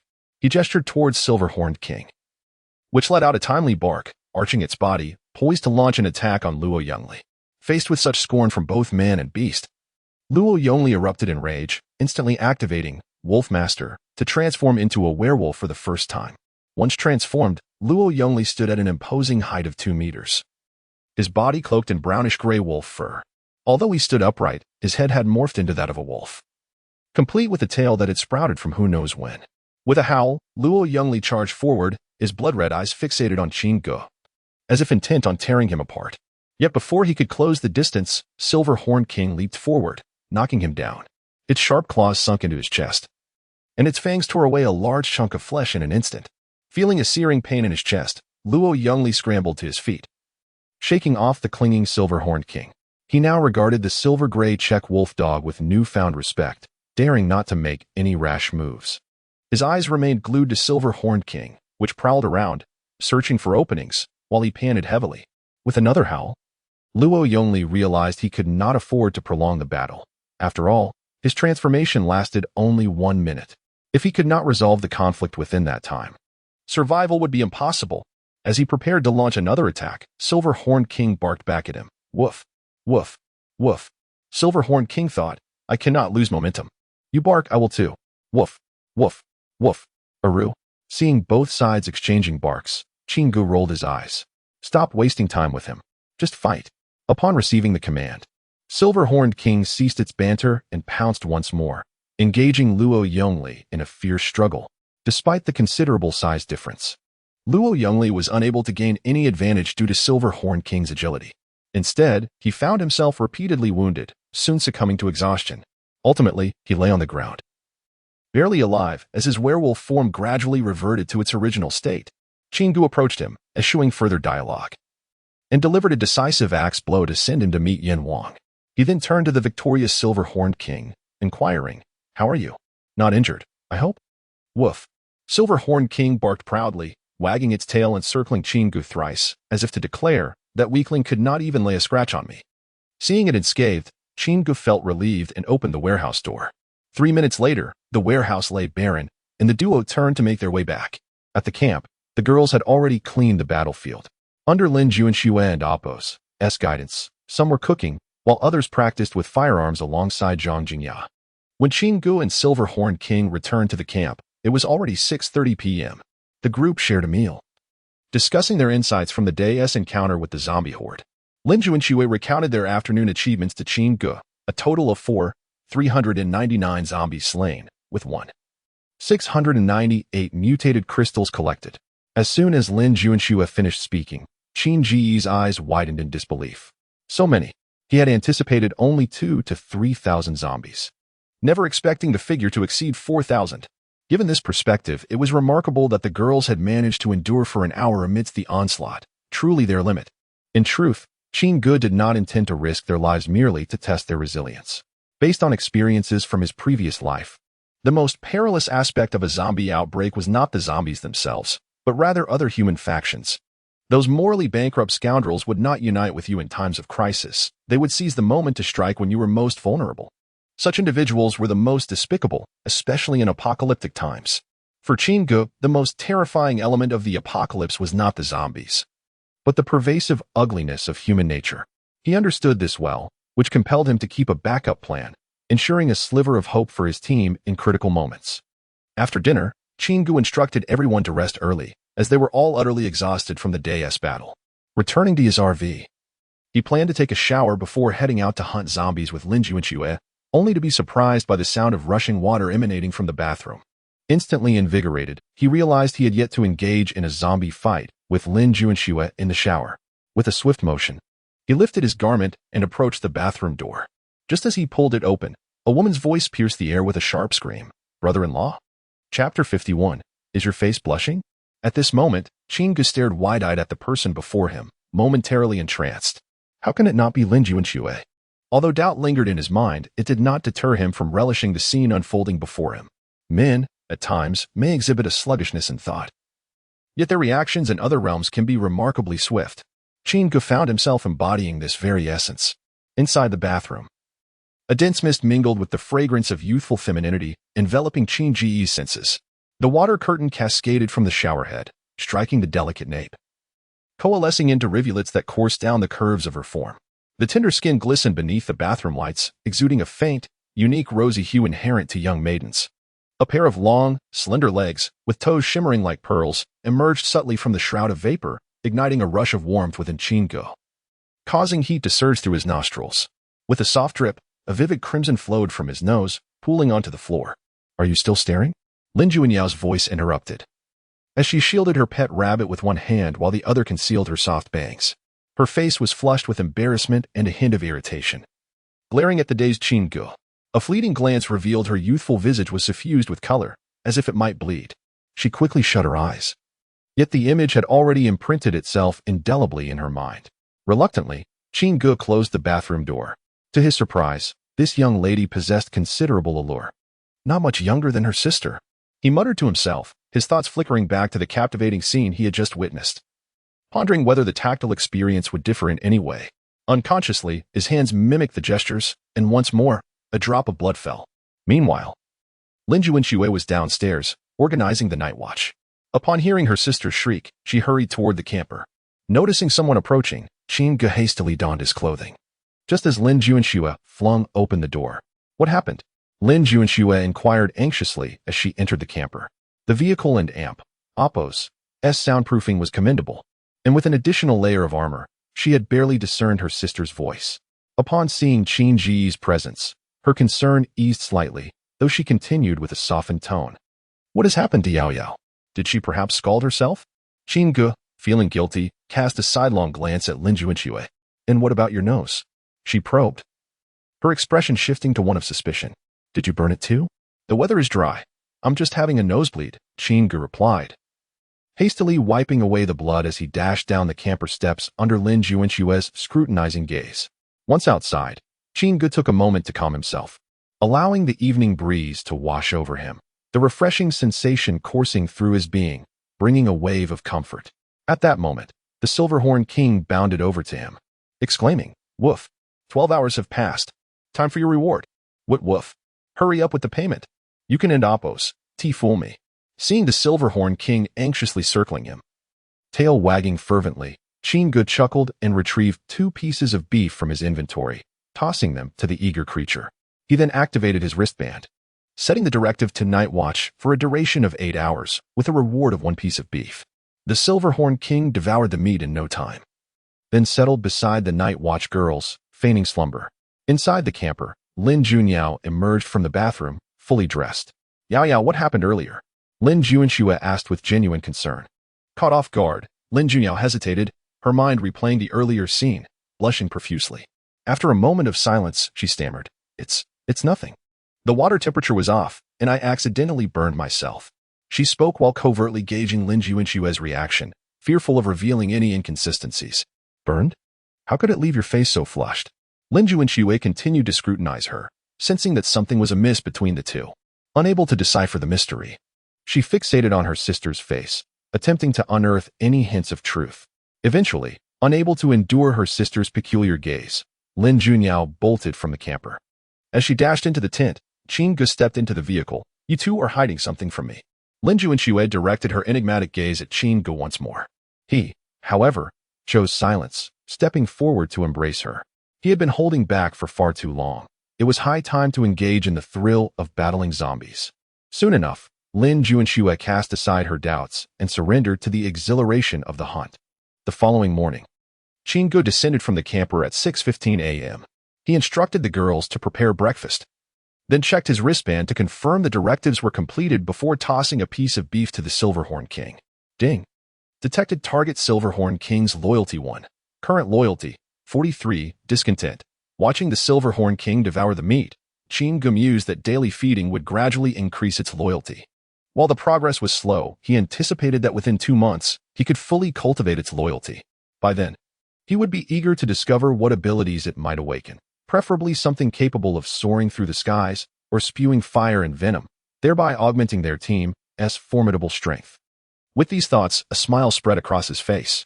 He had confidence in the Silverhorn King. Even without awakening, it could easily dispatch metamorphic ability users. Given such prowess, he was assured that his efforts in feeding it would not be in vain. Moreover, he was not concerned about betrayal. After days of feeding, the creature would naturally become attached to him. In this post-apocalyptic world, no one else would be as dedicated to its well-being as Qin Ge.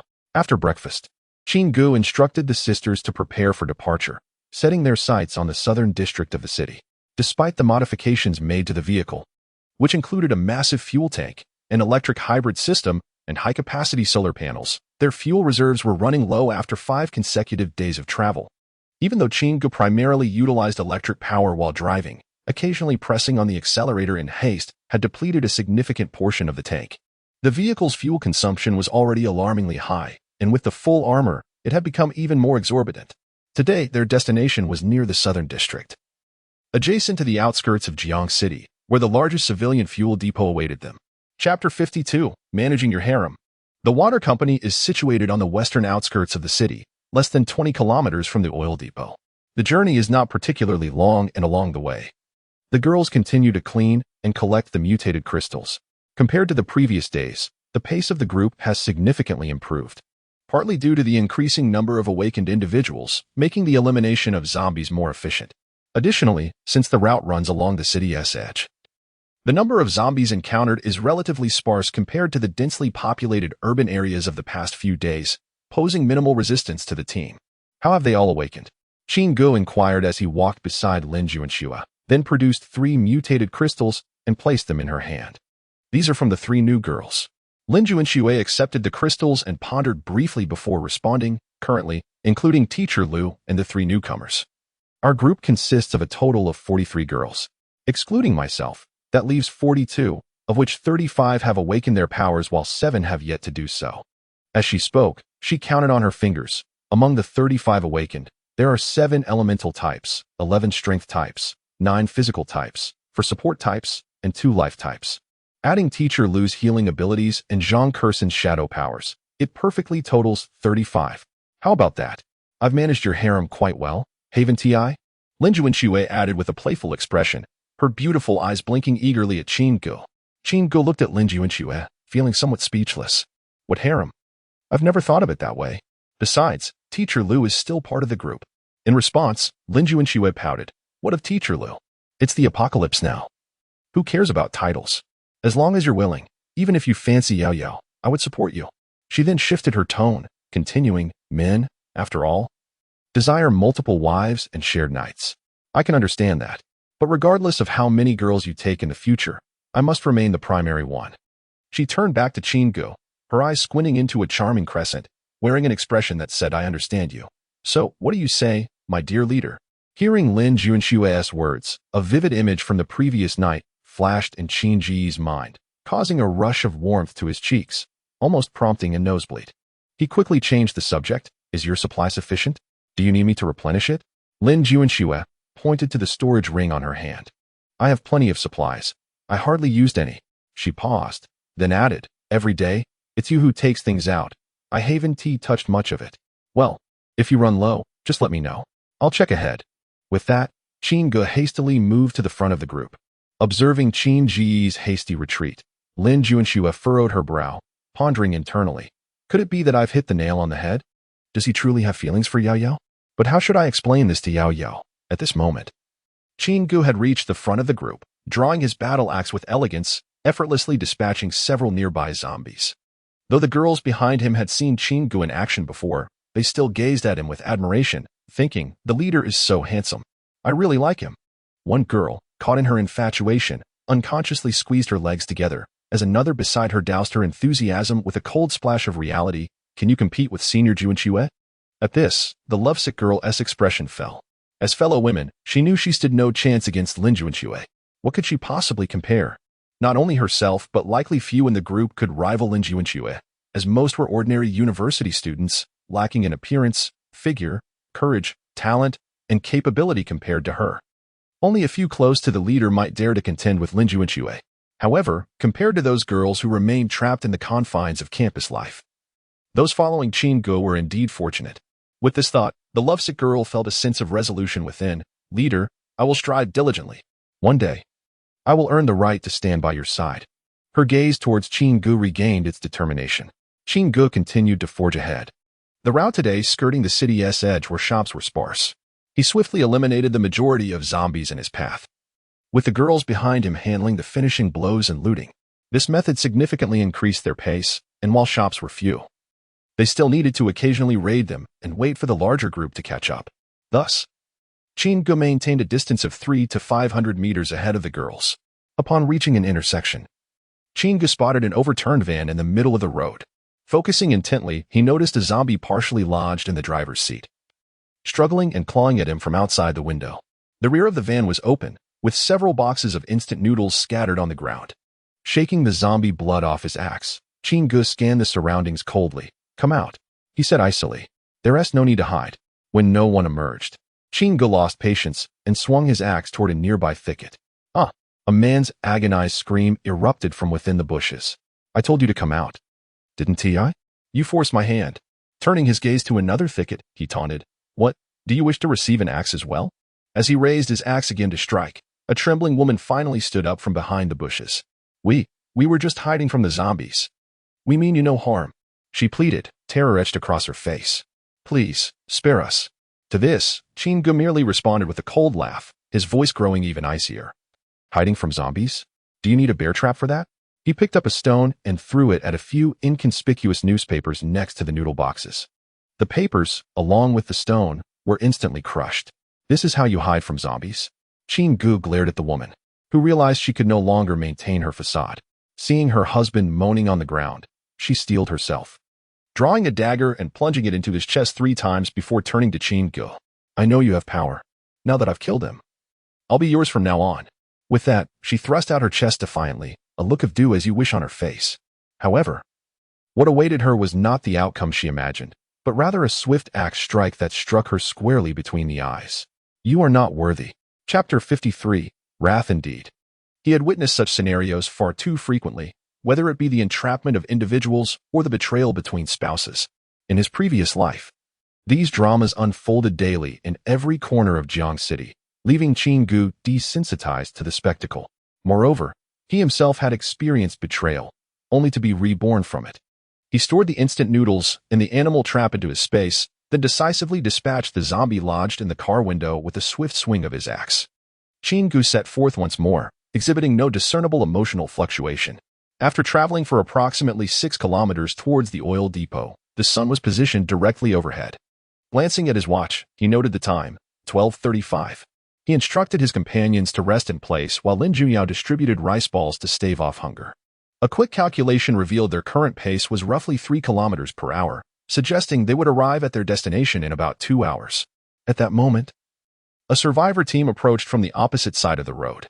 Qin Ge squinted to examine them. 9 men and 1 woman, the latter evidently pregnant.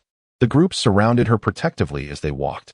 Upon noticing the approaching individuals, the women in Qin Ge and Appo's group rose to a defensive stance, but he waved them down. signaling for them to remain seated while he approached the newcomers. He recognized them as the same individuals with whom he had previously traded, led by Zhou Yongli.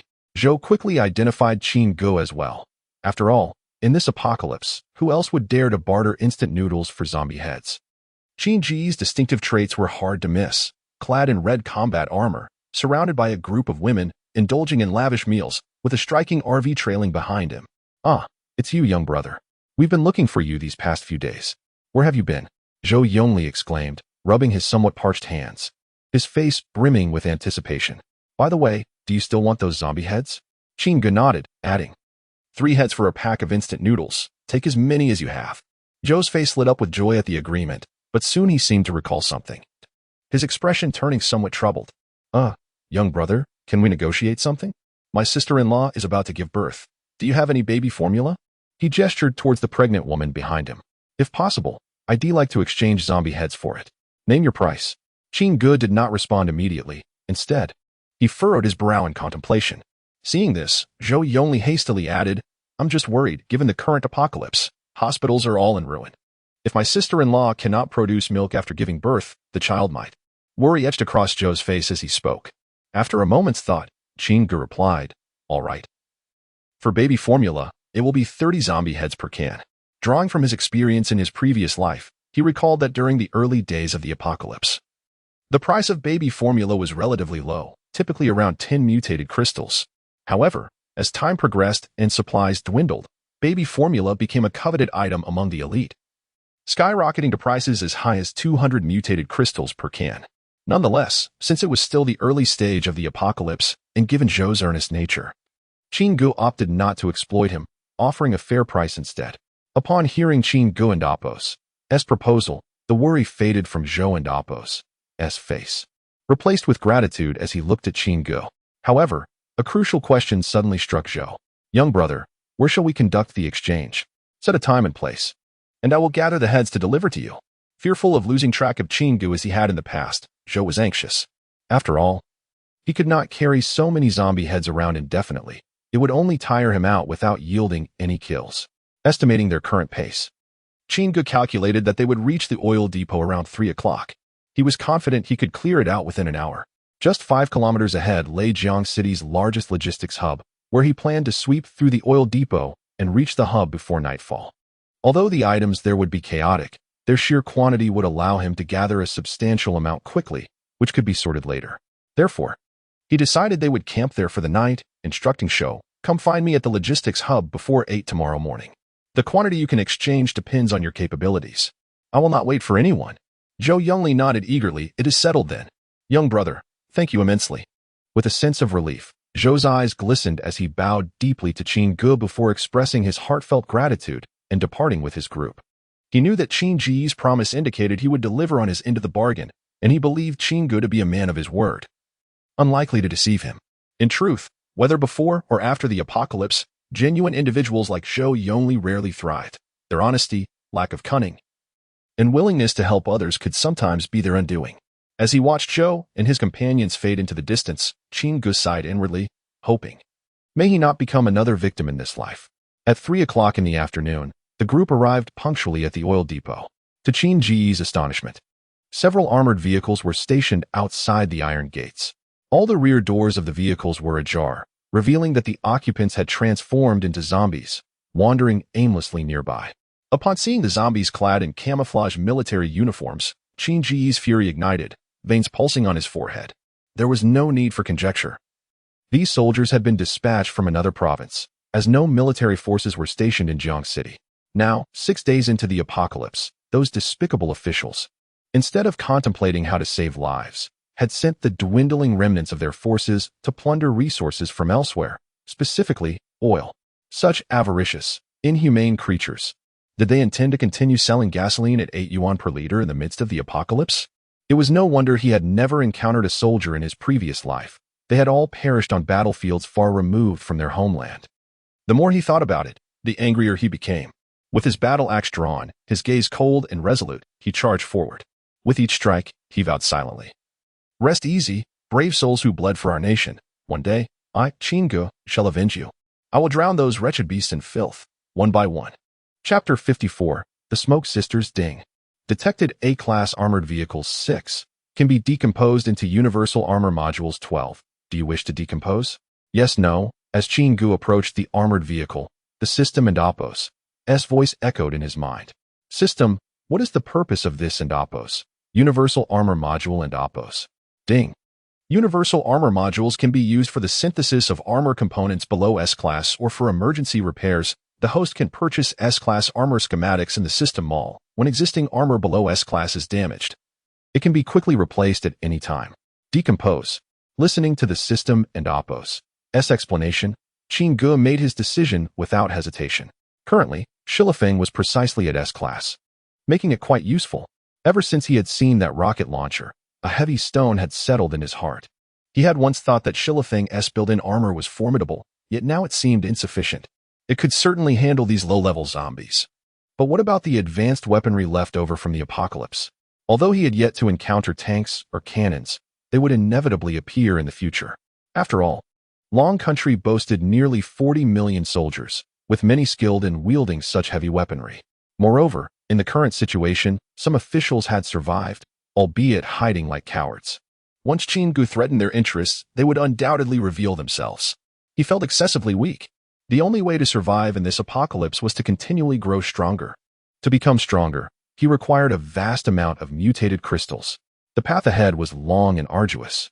Chin-gu had never contemplated making enemies or ruling over others in this desolate world, yet he could not foresee what kinds of monsters awaited him.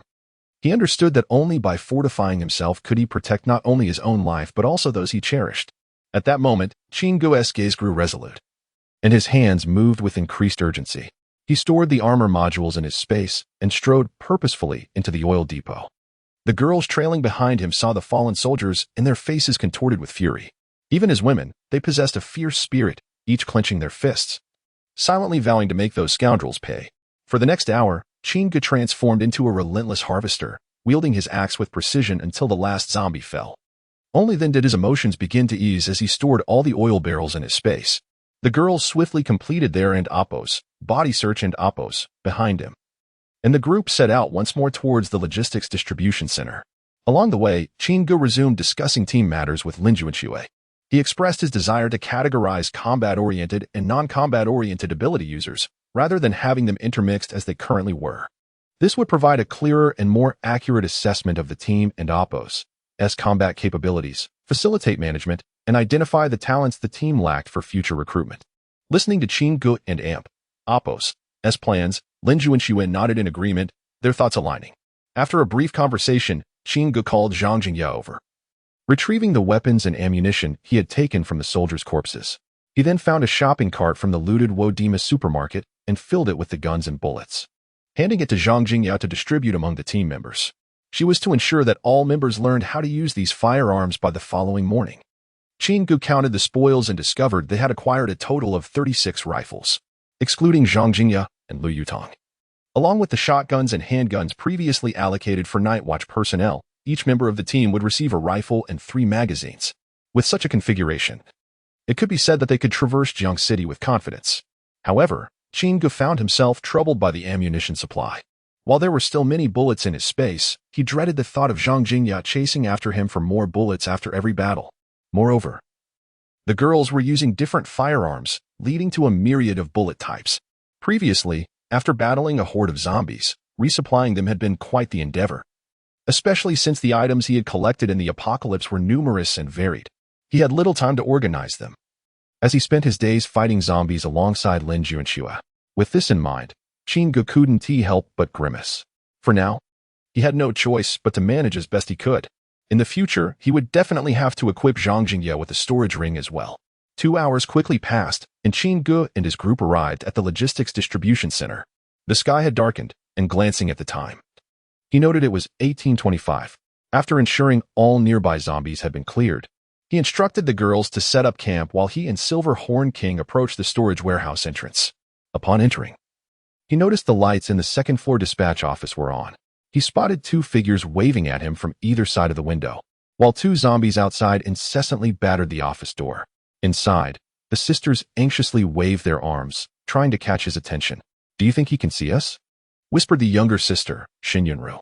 He should be able to see us, but given his attire, he doesn't seem like a rescue team member, replied the older sister.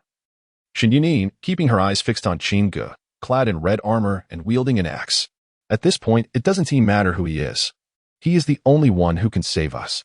Nodding at her sister's words, Shin Yunru reached for the window to call out to Qin Ge.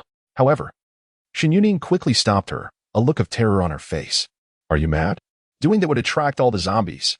If we do that, we can't expect him to save us. He might not even survive. Hearing this, Shin Yunru reluctantly abandoned her plan to open the window. The sisters turned back to gaze down at the scene below, but to their dismay, Qin Ge had vanished from sight. In an instant, despair washed over them. They had been trapped there for 6 days, surviving on just 2 bags of crackers and 4 bottles of water. Yet the zombies outside refused to leave. Each time they thought the coast was clear and attempted to escape, those 2 wretched zombies would return. Now, having finally glimpsed a flicker of hope, it had vanished once more. Just as the sisters were on the verge of breaking down, they heard 2 swift sounds outside, followed by a loud bang. Bang! The office door trembled in response. Chapter 55, I beg you. With 3 forceful strikes, Qin Ge kicked open the office door, only to freeze in place upon seeing the person before him. He recognized one of the individuals, or rather, he was acquainted with one of them, though not intimately. His sister, Shin Yunru, was indeed his classmate. Despite her beauty, Shin Yunru was inherently socially anxious, refraining from any interaction with her peers. In contrast, Qin Ge had spent his 3 years at university in relative obscurity, dedicating all his spare time to working for his living expenses. Thus, while they were aware of each other's names, they had never exchanged a single word. Staring at the 2 identical Shun Yunris before him, Qin Ge instinctively rubbed his eyes. Not only did they share the same appearance, but their attire, hairstyles, expressions, makeup, and gestures were also perfectly synchronized. Both were wide-eyed with terror as they gazed at Qin Ge standing in the doorway.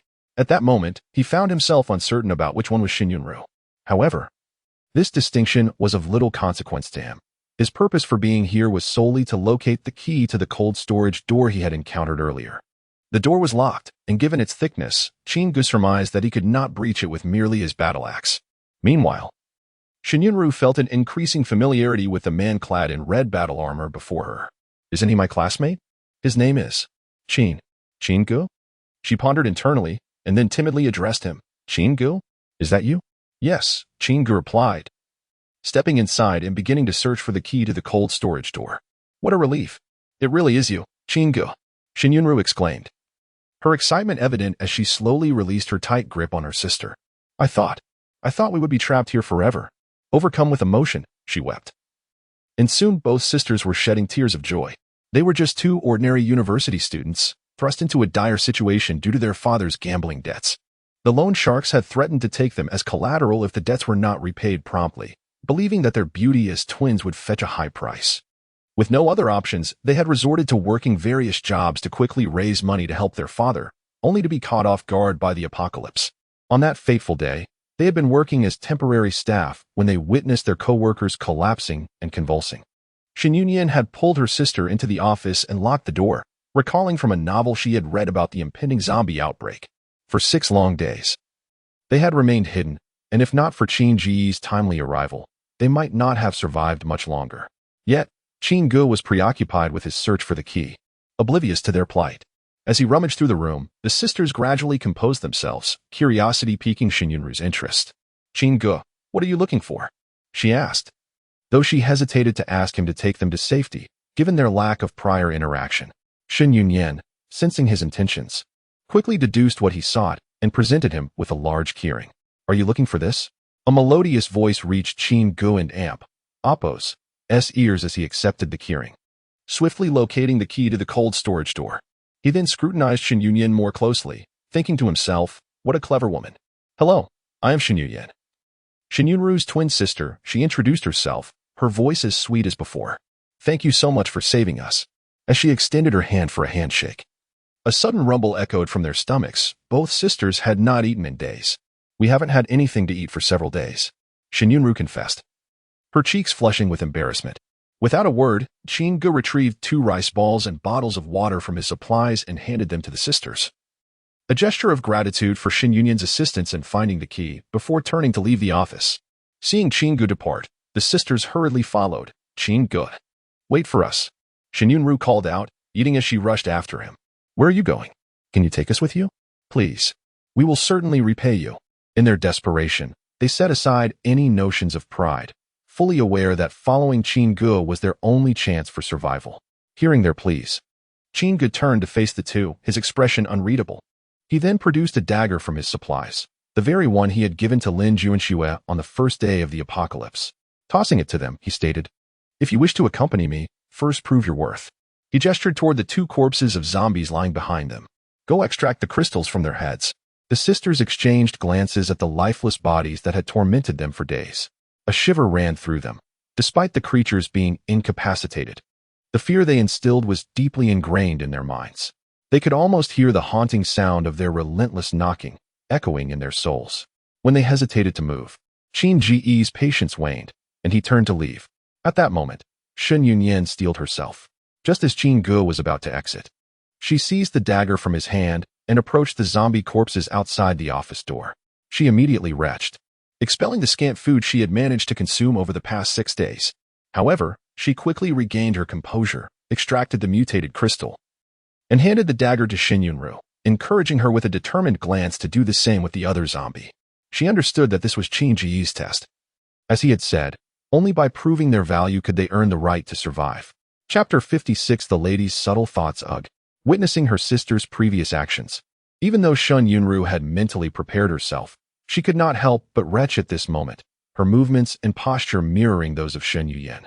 The two sisters approached Qin Ge, suppressing their discomfort, and each handed over the mutated crystal in their hands. Qin Ge accepted the crystal and nodded at them, then gestured for them to follow. The three of them descended in a formation of one leading and two trailing behind. It was not that Qin Ge sought to make things difficult for the two women. He had long reached a consensus with Lin Juanxue regarding the recruitment of team members. To join the team, one must undergo trials, with the first condition being obedience to orders and overcoming one and oppose's fears. In the apocalypse, no one would show kindness to you simply because of your weakness. Neither survivors nor zombies would.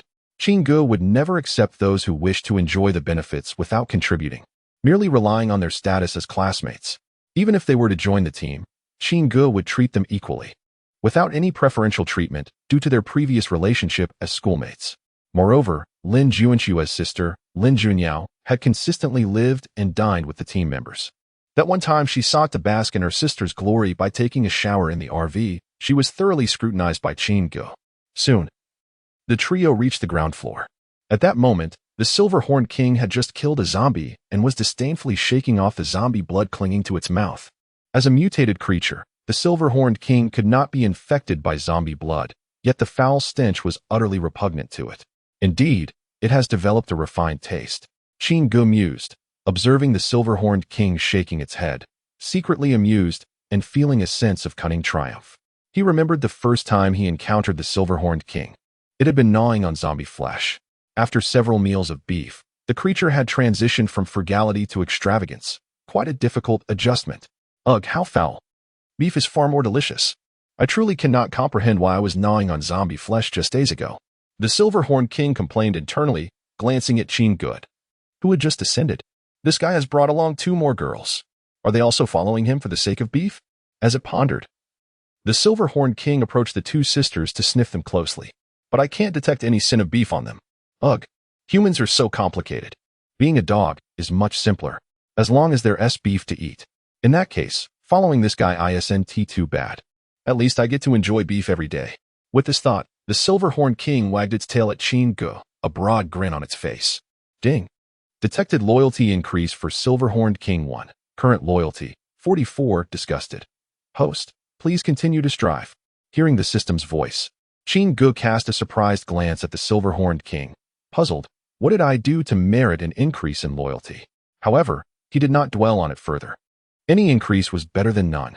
The immediate task was to thoroughly scavenge this area, as night was already falling, and the team awaited his return for dinner. Moreover, he had 2 defenseless weaklings trailing behind him. If they were ambushed by zombies in the dark, Qin Ge could not guarantee he could save them in time. With this in mind, Qin Ge turned back to remind the 2 sisters to stay close. He then quickened his pace, methodically raiding one warehouse after another. Occasionally, A few scattered zombies met their demise at his axe, while the sisters adeptly engaged in the searching of corpses behind him. As they progressed, their growing familiarity allowed them to conquer their fears and disgust, becoming increasingly proficient in their tasks. An hour later, the trio, accompanied by the dog, returned to the camp. Upon seeing the twin sisters following Qinggu, Lin Juanxue did not comment further. She understood that Qinggu's decision to bring them back was not merely due to their beauty. Anyone walking alongside Qinggu had undoubtedly earned his recognition and would likely contribute to the team in the future, rather than feel unnecessary jealousy. It was wiser to focus on her own responsibilities. Lady and Appos, must possess the composure befitting her status. However, Lin Juanxue could not entirely shake off her worries. After all, they were twin sisters. What man could remain indifferent? Even though the two women looked somewhat haggard after 6 days of trials, their beauty was still undeniable. If they were to recover in a couple of days, it would be challenging for Qinggu to resist their allure. It's fine for him to be attracted, but he must not jeopardize my position. Lin Juanxue resolved silently. They are sisters. Am I not entitled to a sister as well? Since the morning, Lin Juanxue had sensed that Qinggu clearly had feelings for her sister. As long as I can persuade my sister, we could potentially form a formidable duo. Confident in their beauty, Lin Juanxue resolved to pull Lin Junyi out of the RV, where the two sisters began whispering to one another. After dinner, Qinggu instructed Lin Juanxue to arrange tents for the twins and then set up the Silver-Horned King's night watch command. Once all matters were settled, the two returned to the RV. Just as Qinggu intended to engage Lin Juanxue in zombie hunting, she pushed him away, assuming she had misunderstood. Qinggu sat on the sofa and began to explain. Xinyunru is my classmate, from our school. Listening to Qinggu, Lin Juanxue nodded thoughtfully, her mind drifting back to the evening when Qinggu had playfully teased her, igniting a sudden urge for revenge. At that moment, Lin Juanxue nestled in Qinggu's embrace, batting her lovely eyes and playfully saying, "You still haven't answered my question from earlier. Are you interested in Yao Yao?" Just as Qinggu was about to shake his head in denial, Lin Juanxue grew bolder and pressed further. "Look, even it is more honest than you." Qinggu felt a rush of indignation, ready to retaliate, only to be pushed away again by Lin Juanxue, who now gazed at him with a seductive look, enticingly saying, "Darling, as long as you promise me that no matter who comes, I will be the primary wife, I'll give you a gift. How about it?" As she spoke, Lin Juanxue winked and sauntered toward the bathroom, her gaze seemingly beckoning Qinggu to follow her. At that moment, Qinggu found himself unable to resist, promptly agreeing without hesitation. Seeing her plan succeed, Lin Juanxue smirked, and just before Qinggu could leap toward her, she swung open the bathroom door. Chapter 57. The Distressed Zhang Jingya. Additional update. As Qinggu stood frozen in place, he beheld Lin Junyao emerging from the bathroom, her cheeks flushed with embarrassment. "Is she the gift you spoke of?" he asked, his voice laced with confusion. "What? Don't you like her? I can send her back." Lin Juanxue smirked, observing the sudden joy illuminating Qin Ji's expression, silently thinking, what a charade. "You think you can fool me? Of course I like her. Then what are you waiting for?" The following morning, Qinggu awoke early, invigorated, and descended from the RV at 6:20 a.m. Meanwhile, the two sisters remained fast asleep, utterly exhausted from the previous night's battle against the zombies.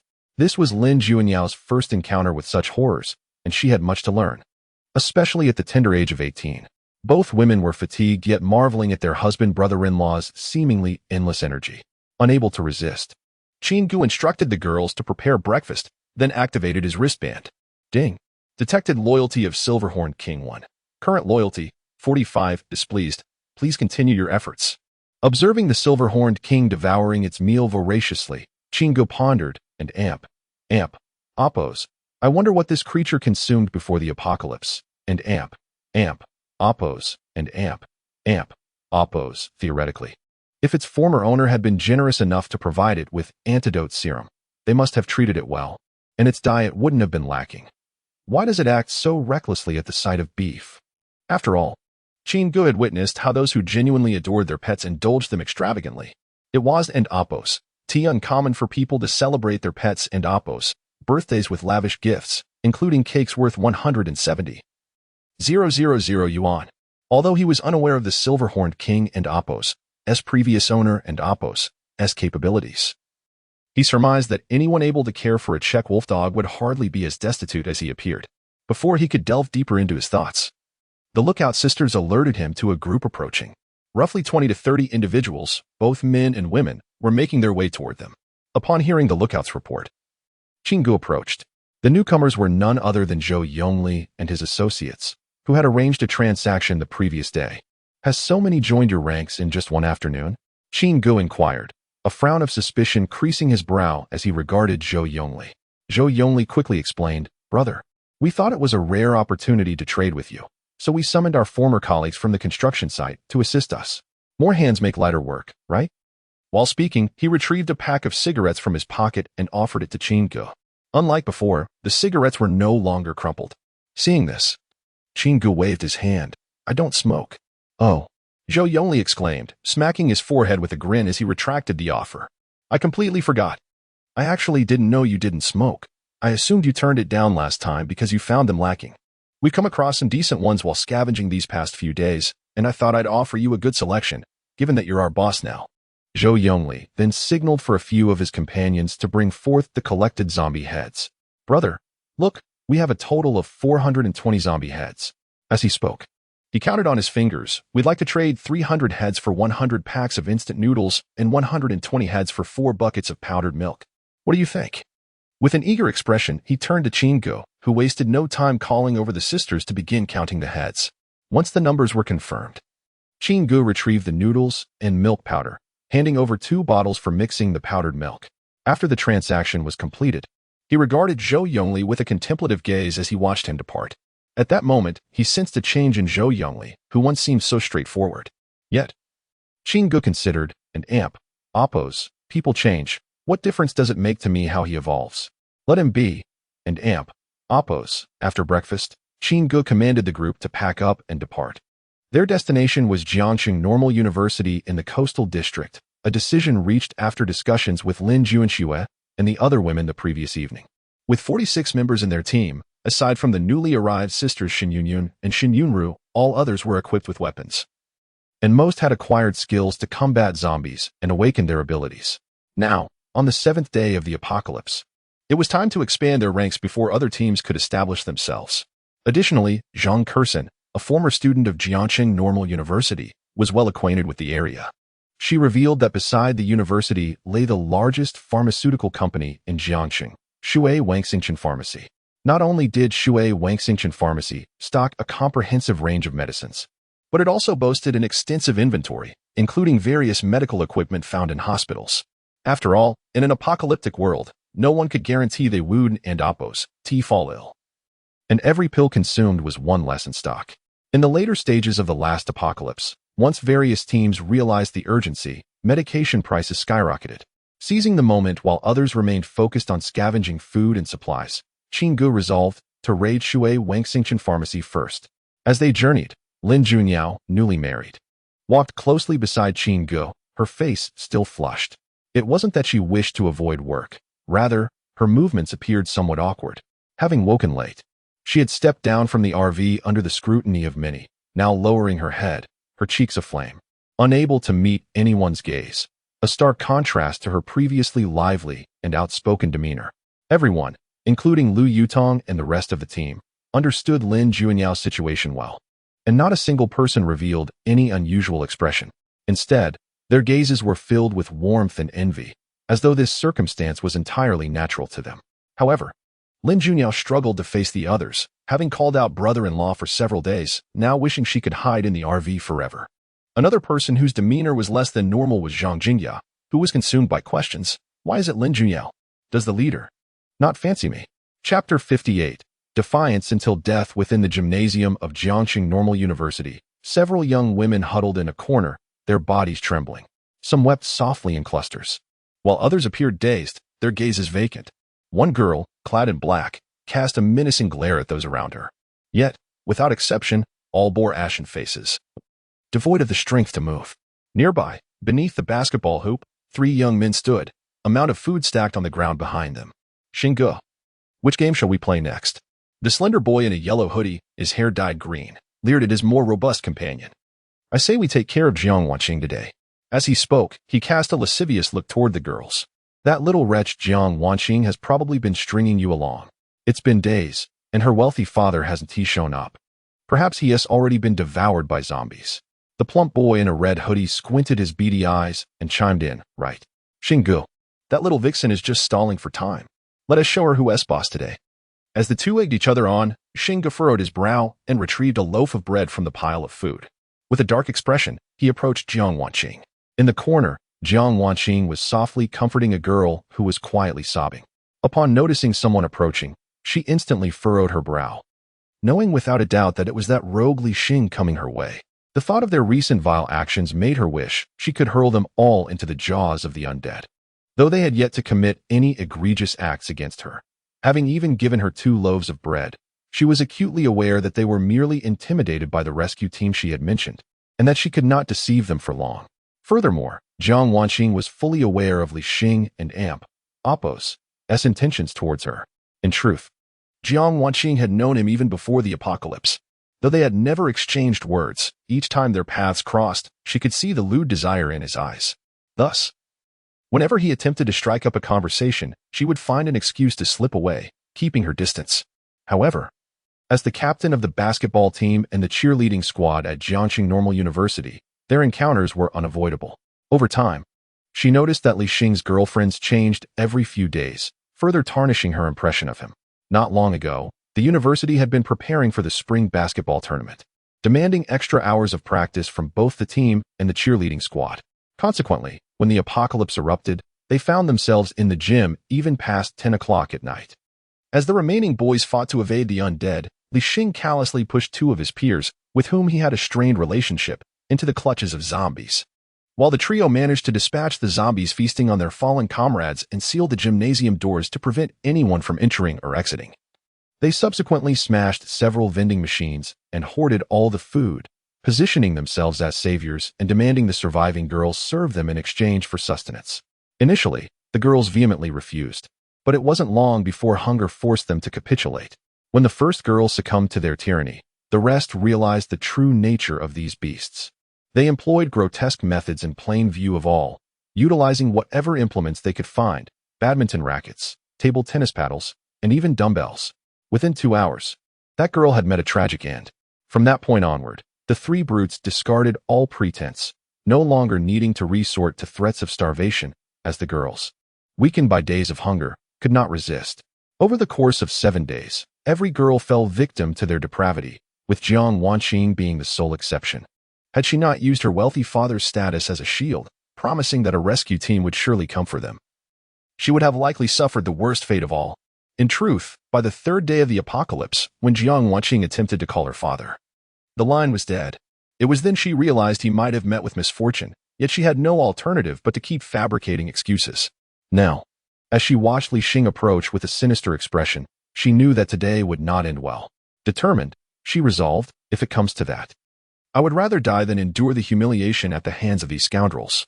She fixed her gaze firmly on Li Xing, declaring, My father is coming soon. He will surely rescue us. My family has many bodyguards. Before she could finish, Li Xing and Oppo's derisive laughter interrupted her. Come on, it's been days. You can deceive me. But can you deceive yourself? As he surveyed the speechless Jiang Wanqing, the lust in his eyes intensified. Don't worry, I want to treat you like them. After all, you're so beautiful. I want to play with you a little longer. With that, he tossed the loaf of bread toward her. Eat this, and after you're done, come over here. I don't want you to be too weak to scream when you serve me. Li Xing then glanced at the girl beside Jiang Wanqing, who was quietly sobbing, before seizing her hair and threatening Jiang Wanqing. Don't even think about resisting. If you don't come over in 10 minutes, I'll kill her. And don't even consider taking your own life. Even in death, we want to spare your corpse. Laughter erupted from him as Jiang Wanqing silently shed tears, her heart heavy with humiliation and resentment. Although the sun shone through the gymnasium windows upon her, she felt as though she were in the depths of hell, chilled to the bone, just as she contemplated sacrificing herself to preserve her dignity. A deafening crash echoed as the gymnasium doors were splintered open. Instantly, all eyes turned toward the sound, revealing a young man clad in crimson armor, wielding a metallic battle axe, accompanied by a silver-gray Czech wolfhound. It was Xinggu. While everyone's attention was fixated on Xinggu, the girl in black, with a ruthless gaze, sprang into action. In an instant, she lunged at the nearest fat boy, sinking her teeth into his neck and tearing away a large chunk of flesh. Chapter 59. the unashamed zombie at that moment. A surge of excruciating pain compelled the rotund man to cry out. Li Xing and the slender fellow hastily wrested the girl in black to the ground, but it appeared to be too late. The girl had just sunk her teeth into his carotid artery, and blood gushed forth like a fountain. Within mere seconds, the rotund man collapsed, lifeless on the ground. Witnessing his demise, Li Xing and his companion erupted in fury, disregarding the intruder, Qin Ge. As they turned to unleash their wrath upon the girl sprawled on the floor, the surrounding girls, stimulated by the scene before them, rose in unison, summoning every last ounce of strength to charge at the two men, unleashing the pent-up humiliation and torment they had endured for days. Within moments, Li Xing and his companion found themselves pinned to the ground by the girls. At that instant, the previously dazed girl had somehow procured a broken steel pipe, which she thrust into Li Xing's rear. Before he could utter a sound, the pipe punctured through his mouth. Following closely was the slender young man with green hair. Qin Ge furrowed his brow as he observed the unfolding spectacle. As a reborn individual from a past life, although he was unclear about the specific details, he could surmise the nature of the events. However, he had no intention of intervening. While somewhat repulsive, he believed that the girl's retaliation was still too lenient. For such beasts, any form of cruelty inflicted upon them would be justified. At that moment, several girls, having avenged their grievances, collapsed to the ground in tears. The humiliation and torment they had suffered over the past few days seemed to be released in an instant. Jiang Wanqing, breathing heavily, was overwhelmed with gratitude towards Qin Ge. Her eyes filled with tears as she prepared to express her thanks. Yet, she noticed that Qin Ge paid her no heed, instead ascending to the top of the gymnasium with the silver-horned king. In truth, Qin Ge had not come to rescue them. He was entirely unaware of the presence of anyone in the gymnasium. After a morning of travel, Qin Ge and his companions arrived at the normal university just past noon. While a group of girls was clearing zombies from the playground, Qin Ge spotted a glimmering silver light atop the gymnasium. To his surprise, he discovered a silver treasure chest. A week had passed since the apocalypse began, and most airdrop boxes had already been opened. Seeing a silver box at this moment compelled Qin Ge to approach. But as soon as he entered the gymnasium, the scene before him unfolded. Although he did not intervene to save the girls, Jiang Wanqing understood that had it not been for Qin Ge's sudden appearance, they would have had no chance of reclaiming their power. Moreover, even without the oppression of Li Xing and his companions, countless flesh-eating zombies awaited them outside. If it were not for this, she would not have been left waiting for her father's rescue. This person must be extraordinary to have arrived here on his own. Only by following him can I survive. Jiang Wanqing mused within herself, hastening to follow him. Upon reaching the gymnasium and Oppo's rooftop, Qin Ge was astonished to find not only a silver chest, but also two zombies, a male and a female, both devoid of clothing, though the female zombie still wore thigh-high stockings. They were swaying around the silver chest, surrounded by their scattered garments. Well, you two are quite the exhibitionists, Qin Ge smirked, giving a signal to the silver-horned king, who promptly lunged forward, dispatching the two shameless zombies with a couple of bites. This spectacle was witnessed by the pursuing Jiang Wanqing. Even his dog is so formidable. Following him is surely a path to survival. Perhaps I will even find my father. Jiang Wanqing reaffirmed her conviction, quickening her pace to keep up with Qin Ge. At that moment, Qin Ge noticed Jiang Wanqing trailing behind him. He cast a fleeting glance her way before hastening to the silver chest, where he placed his hand upon it and began to rummage. Primary mutant crystal, 10 portable military tent, 2 portable high-tech toilet, 2 portable high-tech shower, 2 universal high-tech machine gun magazine, quality, blue, alloy material, built-in spatial technology.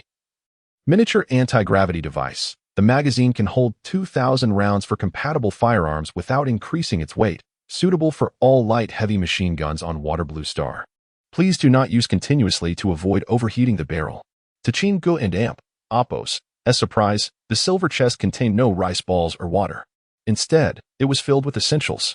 Moreover, this magazine was tailor-made for Zhang Jingya. Previously, she had complained that the M249 and Oppo's ammo belt was cumbersome to load and unload, taking several seconds to switch ammunition on the battlefield. This magazine perfectly resolved that issue. Pleased, Qin Ge stored all the items in his space, then took out a small knife and crouched down to begin extracting the zombie crystals. With the girls preoccupied on the playground and the silver-horned king unable to assist, he had no choice but to do the work himself. Jiang Wanqing, observing Qin Ge and Oppo's Actions approached him and picked up a shard of broken tile from the ground, mimicking his movements as she began to excavate the nearby zombie corpse. Whatever he is doing, learning by following him can never be wrong, she thought to herself. The reason she had and Appos T approached him when he opened the chest was that she knew there was only one chest. Getting too close might invite his displeasure. Now, with 2 zombie corpses available, she seized the opportunity to learn from him, intending to present any spoils to Chin-go, resolutely avoiding any thoughts of keeping anything for herself. To survive alongside a leader, one must embrace the mindset of a loyal subordinate.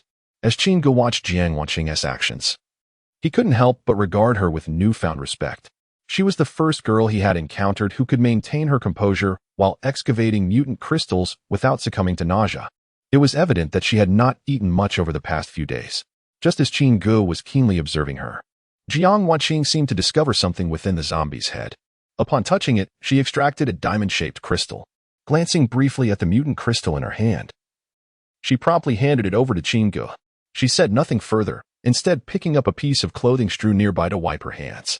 Observing the series of her actions, Chin-go decided to afford her an opportunity.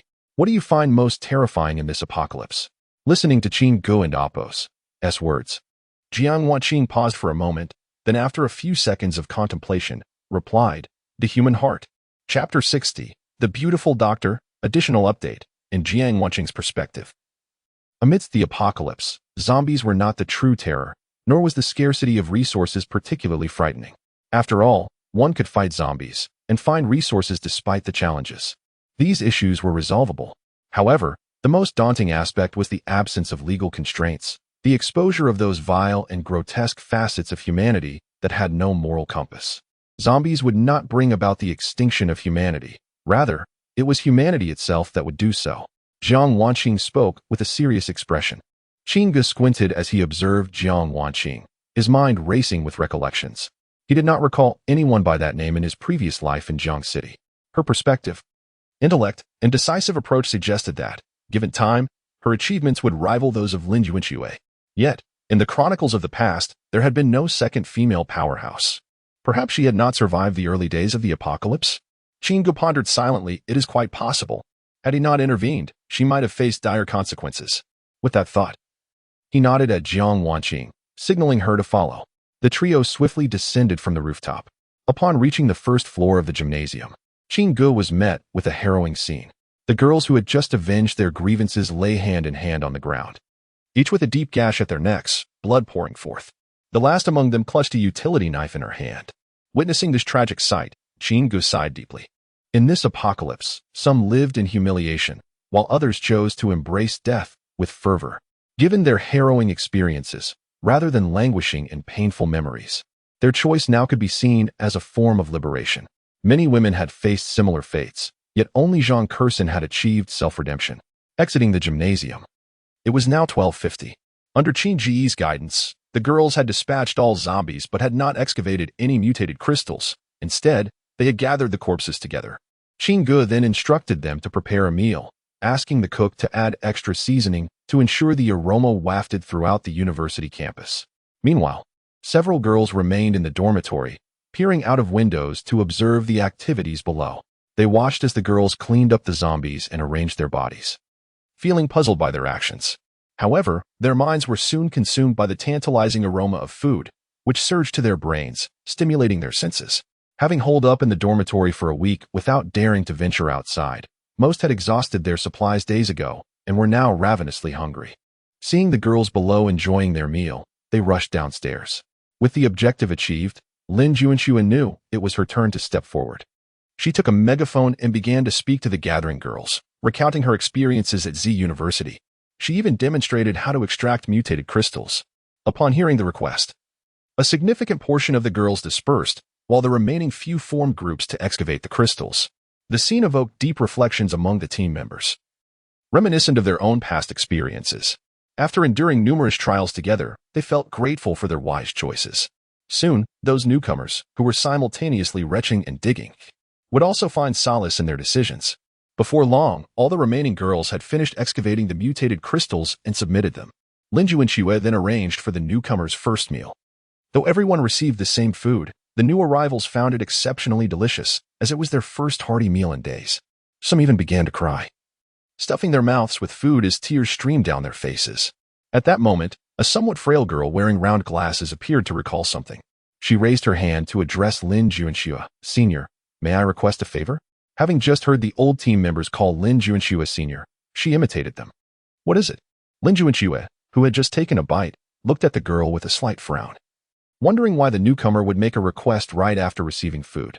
Sensing Lin Juanxue and Apos' displeasure, the girl realized she might have overstepped and faltered, but the matter was urgent, and she had to speak up. Could you? Noticing the girl and Apos' hesitance, Lin Juanxue's frown deepened.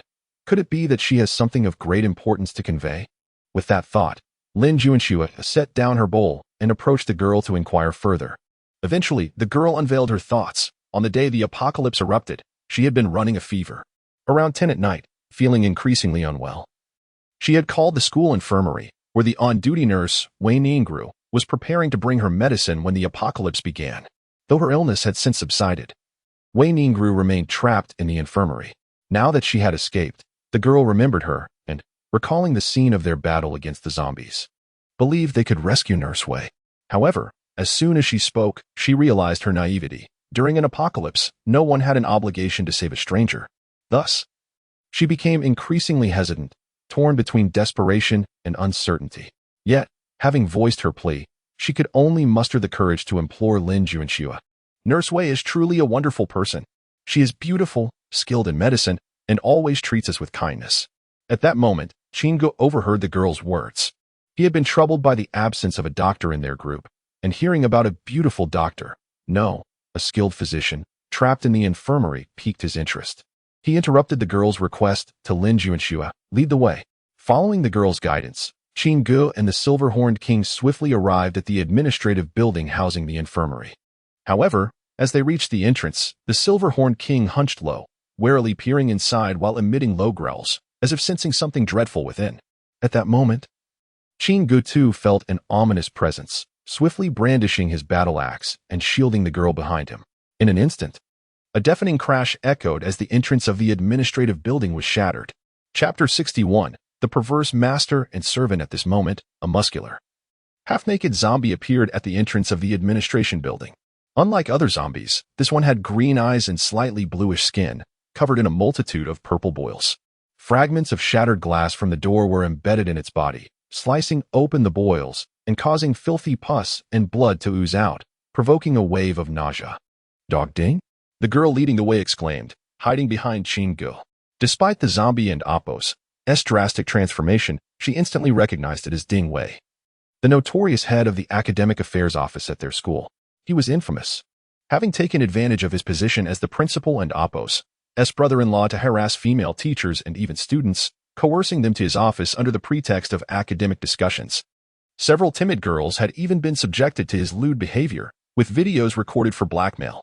He was truly a scoundrel among scoundrels, earning the derisive nickname Dog Ding from the faculty and students alike. On the night of the apocalypse, Dog Ding had malicious intentions toward Wei Ningru, who was on duty in the infirmary. He planned to assault her in the absence of witnesses, intending to blackmail her afterward. However, just as he swallowed half a bottle of Wei Gu, the apocalypse erupted.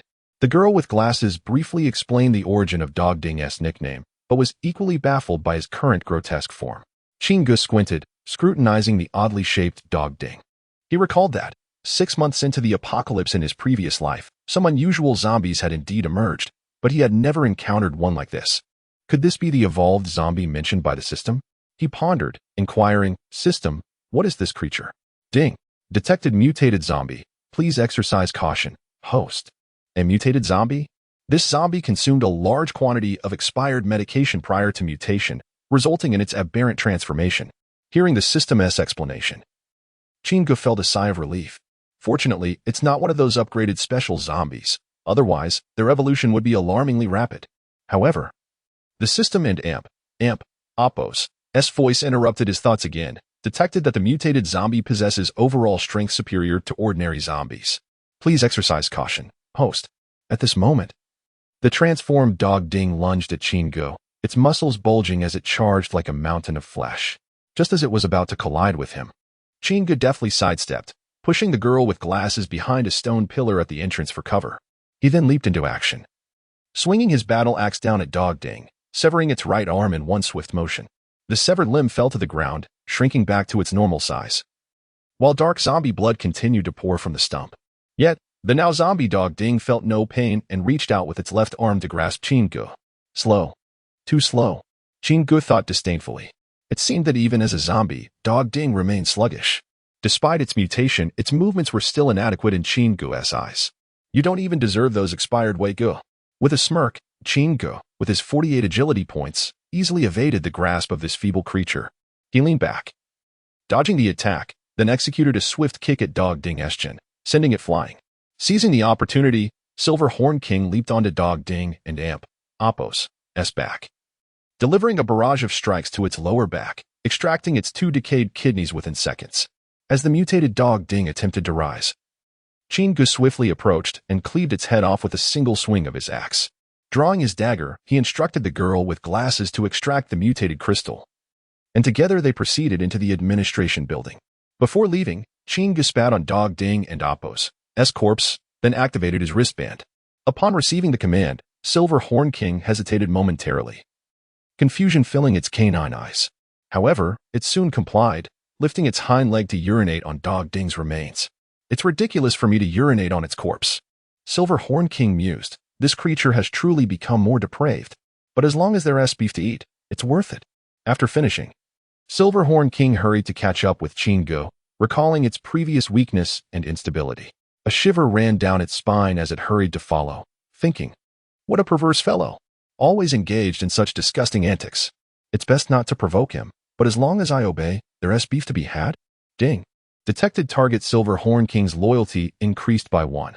Current loyalty, 46. Dislike. Please continue your efforts, host. As Chingu heard the system notification, he instinctively glanced back at Silver Horn King, perplexed. Why has its loyalty increased again? Does it enjoy urinating on corpses? What a bizarre dog. In that moment, both master and servant mentally labeled each other as perverse. Under the guidance of the girl with glasses, they soon arrived at the infirmary door. Teacher Wei. Before she could finish, Chingu swung his axe and shattered the infirmary door. Upon entry, he was met with a woman clad in a white lab coat, her wavy long hair cascading down, black high heels accentuating her figure. She held a scalpel, her face pale with terror as she pointed it at the door. Trembling uncontrollably from nerves, beads of sweat appeared on her forehead, and her crimson lips quivered while the bright lights on her coat flickered with her movements. Observing her attire, Chingu thought, this must be the illustrious Wei. No, it's Teacher Wei. But before he could speak, the girl with glasses rushed in behind him. Chapter 62. Your boyfriend is impressive. Within the infirmary, Wei Ningru was startled by the sudden sound of a door being smashed open. Despite the absence of zombies invading the administrative building over the past few days, she had been sufficiently frightened by the mutated Ding Wei gang. Each time she contemplated slipping out discreetly, the moment she opened the door, his voice would echo in the corridor. On one occasion, she had inadvertently glimpsed the transformed Ding Wei gang through the crack of the door, and since then, she had been too terrified to open the infirmary door again. Upon hearing the resounding crash, she initially feared that the mutated Ding Wei gang was breaking in. Instinctively, she seized a surgical knife from the table and pointed it at the entrance. However, contrary to her expectations, no zombies burst in. Instead, a young man clad in crimson battle armor, wielding a battle axe, stood outside the door, accompanied by a girl and a large silver-gray dog. The bespectacled girl was someone Wei Ningru recognized. She was the student she had intended to deliver medicine to that day. Realizing there was no immediate danger, Wei Ningru exhaled a sigh of relief, collapsing into the chair as the surgical knife clattered to the ground. At that moment, the bespectacled girl rushed into the infirmary and embraced Wei Ningru, sobbing, "Woo-woo, it's so wonderful that you're alive, Teacher Wei. It's all my fault. If it weren't for me, you wouldn't be trapped here." At this, Wei Ningru too began to weep softly. Yet she endeavored to comfort the girl in her arms, saying, "It's all right. Look at me. I'm perfectly fine." As she spoke, she gently stroked the girl's head, adding, "And thankfully, I'm here. Otherwise, I might have starved to death these past few days." Upon hearing Wei Ningru's words, the bespectacled girl ceased her tears, gazing at her with tear-filled eyes. "Yes, Teacher Wei, how have you managed to endure these past few days?" It was only then that she noticed the stark contrast between Wei Ningru's condition and that of the other girls who had gone days without food. Though Wei Ningru appeared somewhat hungry, her complexion was vastly different from those who had been deprived for so long. In response to the girl's inquiry, Wei Ningru smiled as she opened the drawer of her desk, revealing it brimming with snacks, shikima, biscuits, lollipops, and small bread rolls. These treats were originally intended for students prone to hypoglycemia, and unexpectedly, they had saved Wei Ningru's life during these trying days. Additionally, the infirmary was stocked with plenty of saline and glucose for intravenous use. It was with these supplies that she had persevered until now. In fact, I owe you my gratitude. Had I not prepared medicine for you, I might have gone to the cafeteria for a midnight snack when the zombie outbreak occurred. As she spoke, Wei Ningru wiped away the girl's tears and then turned to the young man in crimson armor, Qin Ge. Although he appeared to be a student, she had no recollection of him. Boys were already a rarity at the university, and someone as striking as Qin Ge was a true exception. Thus, Wei Ningru concluded that he must not be a student from their school. Who would have thought that this young lady's boyfriend would be so handsome? She mused. How wonderful it would be to have such a dashing boyfriend myself. Noticing Wei Ningru's gaze, Qin Ge spoke. All right, this is not the time for reminiscing. We should be on our way. With that, he turned and led the two girls out of the administrative building toward the playground. Upon exiting, Wei Ningru spotted the lifeless body of the male dog, Ding. Alarmed, the bespectacled girl hurriedly recounted the details of Qin Ge and Oppo's fierce battle with Ding to Wei Ningru. Listening to the girl's account, Wei Ningru's eyes widened in disbelief. Your boyfriend is quite impressive. At this, the bespectacled girl flushed, quickly clarifying, He is our team leader, not my boyfriend. She then proceeded to narrate the events that had transpired on the playground that day. There are mutated crystals in the zombies' heads? Wei Ningru inquired. Yes. The girl nodded vigorously, continuing, actually, extracting the zombie crystals isn't as terrifying as it sounds, it's just a bit gross. As she spoke, she gestured animatedly, sharing insights to help Wei Ningru ease into the task of extracting the mutated crystals later. However, for Wei Ningru, this was hardly a concern. She wouldn't find it repulsive at all. Having encountered far more grotesque sights during her dissection classes, extracting a mutated crystal seemed trivial in comparison. Before long, the trio and the dog returned to the playground. Wei Ningru, not one to be overly delicate, proactively picked up a dagger and began to extract from the zombie's corpse. To her, the fact that someone had actively come to rescue her was a gesture of sincerity. Now that she was joining the team, she felt it was essential not to expect any special treatment. If others could do it, so could she. Observing the mutated crystal she handed over, Qin Ge nodded in satisfaction. While the team certainly needed a doctor, he had no intention of accommodating someone who merely wished to be treated like royalty. Wei Ningru's initiative was commendable in his eyes. By this time, the other girls had already eaten, and glancing at the time, Qin Ge instructed them to gather their belongings and prepare to depart. He produced 3 rice balls, and the 3 of them walked and ate simultaneously. Soon, they arrived at the Water King Star Company. Through the Iron Gate, Lin Juanxue employed her usual method to organize the new girls for training in zombie extermination. Half of the veteran team members stayed behind to protect the newcomers, while the other half accompanied Qin Ge into the medicine warehouse, responsible for scavenging along the way. After all, Qin Ge's speed in clearing out the warehouse was astonishingly swift. Taking the time to extract mutated crystals would only hinder progress and yield lower quantities. In addition to the veteran team members, Qin Ge deliberately brought Wei Ningru along. Navigating this unfamiliar territory would be much easier with a specialist by his side. Furthermore, with the old team members and the Silver-Horned King providing protection, he was not overly concerned about Wei Ningru's safety. Before long, they reached the warehouse entrance. Even through the heavy door, Qin Ge could detect the pungent odor of medicine wafting from within. It seems there are not only ready-made pharmaceuticals inside, but also a plethora of traditional herbal remedies. Qin Ge thought as he raised his axe and began to cleave at the door. With a few swift strikes, he broke open the warehouse door, and the noise attracted the zombies inside. After quickly dispatching them, the group entered the warehouse. Upon entering, Qin Ge was astounded by the sheer variety and quantity of medicines available. Boxes upon boxes of various pharmaceuticals filled every corner of the warehouse. Though the storage space was vast, if he aimed to collect every single item, it would take an eternity to locate what he needed later. Moreover, most of the medications were unfamiliar to him. He couldn't possibly pull out every single bottle just to ask Wei Ningru to identify each one.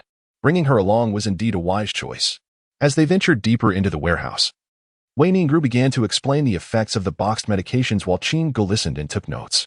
Just then, as Wei Ningru was about to point out a box of medicine, a lone zombie suddenly appeared from around the corner, lunging directly at her. Chapter 63, Matters for the Future to be discussed later. At the very moment the zombie lunged forward, the Silver-Horned King sprang onto its back, launching into a frenzied assault of bites. In truth, even before the zombie attacked, the Silver-Horned King had caught a whiff of its presence nearby. However, the overpowering scent of medicine within the warehouse made it challenging for even the Czech wolf dog to pinpoint the exact location of the zombie. Thus, it had been closely observing Wei Ningru as she moved. Upon spotting the zombie, it leapt directly into action. Despite this, Wei Ningru, startled, let out a piercing scream and quickly turned to flee from the approaching zombie. Wearing high heels, as she pivoted, an audible crack signaled the breaking of her heel. Instantly losing her balance, she began to topple backward. Qin Ge, having noticed the Silver-Horned King's alert demeanor earlier, felt confident in its abilities. After all, throughout the preceding battles, the Silver-Horned King had consistently exceeded his expectations. Thus, when he saw the zombie, he hesitated to intervene. He believed it was best left to the Silver-Horned King. Yet, unexpectedly, Wei Ningru slipped and fell directly toward him. With remarkable quickness, Qin Ge stepped forward just before she hit the ground, extending his arms to catch her. In that fleeting moment, the pallor of her frightened expression transformed into a deep flush. This was due to the fact that his hands were now gripping her luminous white coat. Men often react swiftly, yet at times, their responses can be astonishingly sluggish. In this instance, Qin Ge exemplified the latter. Oblivious to the awkwardness of their position, he inadvertently tightened his grip, murmuring, "Dr. Wei, you don't appear heavy. Why does it feel so substantial?" He instinctively squeezed, remarking, "Quite bouncy." As Wei Ningru felt the pressure against her coat, an intricate sensation coursed through her mind, and the blush on her face visibly crept down to her neck. Meanwhile, the Silver-Horned King had dispatched the unwary, solitary zombie, now staring curiously at the peculiar stance of the two humans, as if pondering, what are they up to? Are we not leaving? Hearing the Silver-Horned King's bark, Qin Ge finally snapped back to reality and, adopting a serious demeanor, inquired, "Ahem, Dr. Wei, are you all right?" In haste, Wei Ningru regained her footing, flustered as she adjusted her attire in an attempt to mask her embarrassment. I'm fine. Just as she stood fully upright, she nearly slipped again. Glancing down at her broken heel, she opted to remove her shoes altogether, standing barefoot on the ground, her delicate feet exposed to the air. Faced with this scene, Qin Ge's reaction was once again sluggish. He stood in a daze for nearly half a minute before reluctantly retrieving a pair of women's sneakers from his storage space and offering them to Wei Ningru. Thank you. Meeting Qin Ge's unwavering gaze, Wei Ningru quickly lowered her head, her face aflame as she changed into the offered shoes. Meanwhile, the older team members rushed over, observing the broken heels on the ground and the crimson-faced Wei Ningru. Concerned, they approached her. "Dr. Wei, are you okay?" They assumed she must have twisted her ankle, given her flushed complexion. "No, it's not serious. I didn't T-twist my ankle," Wei Ningru hastily reassured them. Adjusting her expression, stealing a glance at Qin Ge, she found him acting as if nothing had transpired, continuing to collect boxes of medicine. That ungrateful boy. He can act as if nothing happened after that, she thought indignantly, vowing to find an opportunity to reclaim her dignity. With her demeanor returning to normal, Wei Ningru rolled her eyes internally and quickened her pace to catch up with Qin Ge. Unbeknownst to Qin Ge, he had already become the target of Wei Ningru's silent resentment, as he pondered innocently, "I wonder what it feels like to be out of battle gear." And so, the two continued their task, sorting and gathering the boxes of supplies. For hours later, with Wei Ningru's assistance, Qin Ge successfully collected all the medical supplies from the warehouse. By the time they returned to the RV, it was already 7 p.m., and night had fallen. During their absence, the new female recruits had trained in zombie elimination, with Zhang Jinya demonstrating the usage of rifles to them. Upon Qin Ge's return, Lin Juanxue instructed the girls to set up camp and prepare dinner. Subsequently, Qin Ge retrieved the tent he had set up on the gymnasium roof earlier, along with the high-tech toilet and shower, arranging them accordingly. After dinner, Lin Juanxue busily briefed the new recruits on all pertinent information regarding their abilities, assigning living quarters and organizing night duties among other daily tasks. After feeding the Silver-Horned King, Qin Ge ascended into the RV to organize the spoils of the past few days. In addition to the 5 high-capacity water purification devices acquired from the water plant and the various medical supplies looted that day, the storage space now housed a total of 400 tons of fuel, approximately 180 tons of gasoline, and 220 tons of diesel, along with thousands of boxes scavenged from the logistics center.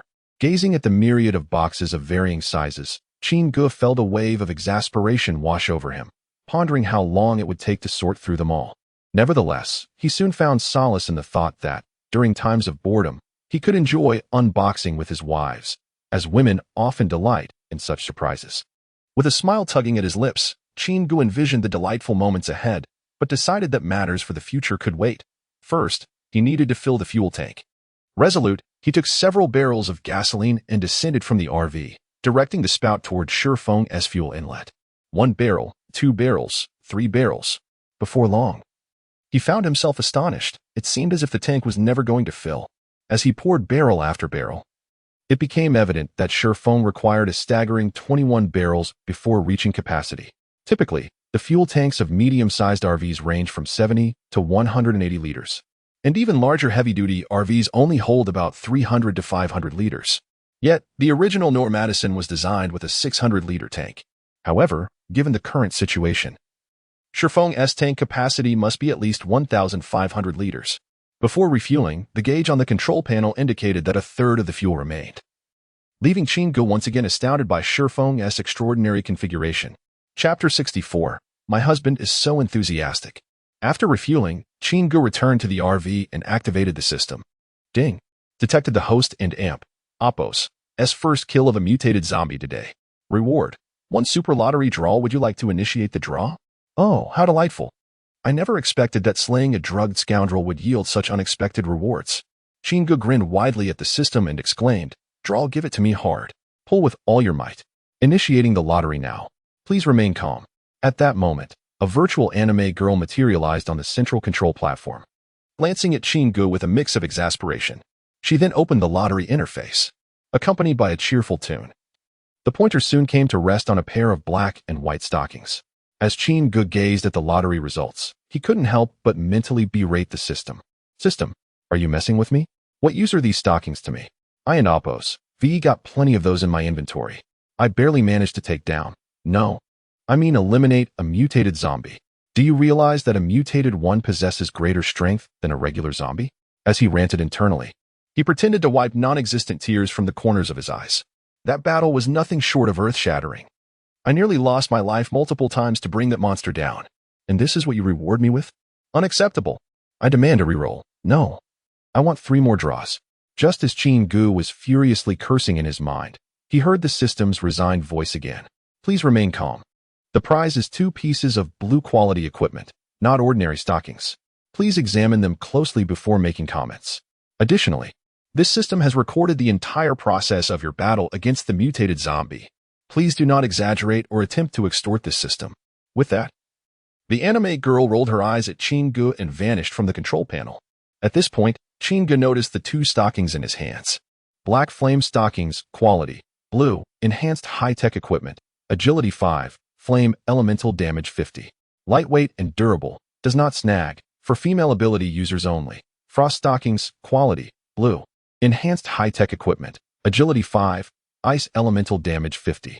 Lightweight and durable, does not snag, for female ability users only. Looking at the attributes of the 2 stockings, Qin-ge felt somewhat reassured. Although he couldn't wear them himself, they would be perfect for his wives. Moreover, they were quite stylish. Absolutely splendid. He would have them try them on during the next zombie encounter. With this thought, he casually tossed the stockings onto the sofa and proceeded to check the system interface. Over the past 2 days, he had collected a total of 528 mutated crystals, adding to the 698 he had acquired at the water plant. After deducting the 3 he had given to the new girl, his current balance stood at 223 in the upper right corner. Qin-ge felt quite satisfied with his collection of mutated crystals. After all, it was only the 7th day of the apocalypse. And amassing over 2,000 crystals was no small feat. Moreover, since the outbreak, he had been spending quite a bit each day. However, given the current pace, the demand for mutated crystals would only increase. With this in mind, he opened the character attributes interface. To his surprise, he found that both he and Lin Juinxue had experienced improvements. His own strength and stamina had risen from 33 to 36, while his overall power had increased from 36 to 37. And Appos, this must be from the defensive battle against the zombie horde. And Appos, although the increase is modest. Appos, certainly better than nothing. Appos, Qinggu thought to himself, then shifted his gaze to Lin Junshui and Appos, attributes. In comparison, Lin Junshui and Appos, attributes had undergone a remarkable transformation. Partner, Lin Junshui age, 19 affection level, 100, unwavering loyalty, strength, 12-12 stamina, 12-12 endurance, 26-26 agility, 11-11 intelligence, 13-13 mental power, 10-10 overall power, 14 awakened ability, flame element, beginner. Upgrade 0-10, skill, flame technique, stage 1, upgrade 0-10, permission. Junior team member seeing Lin Junshui's attributes, Qinggu couldn't help but gasp in astonishment.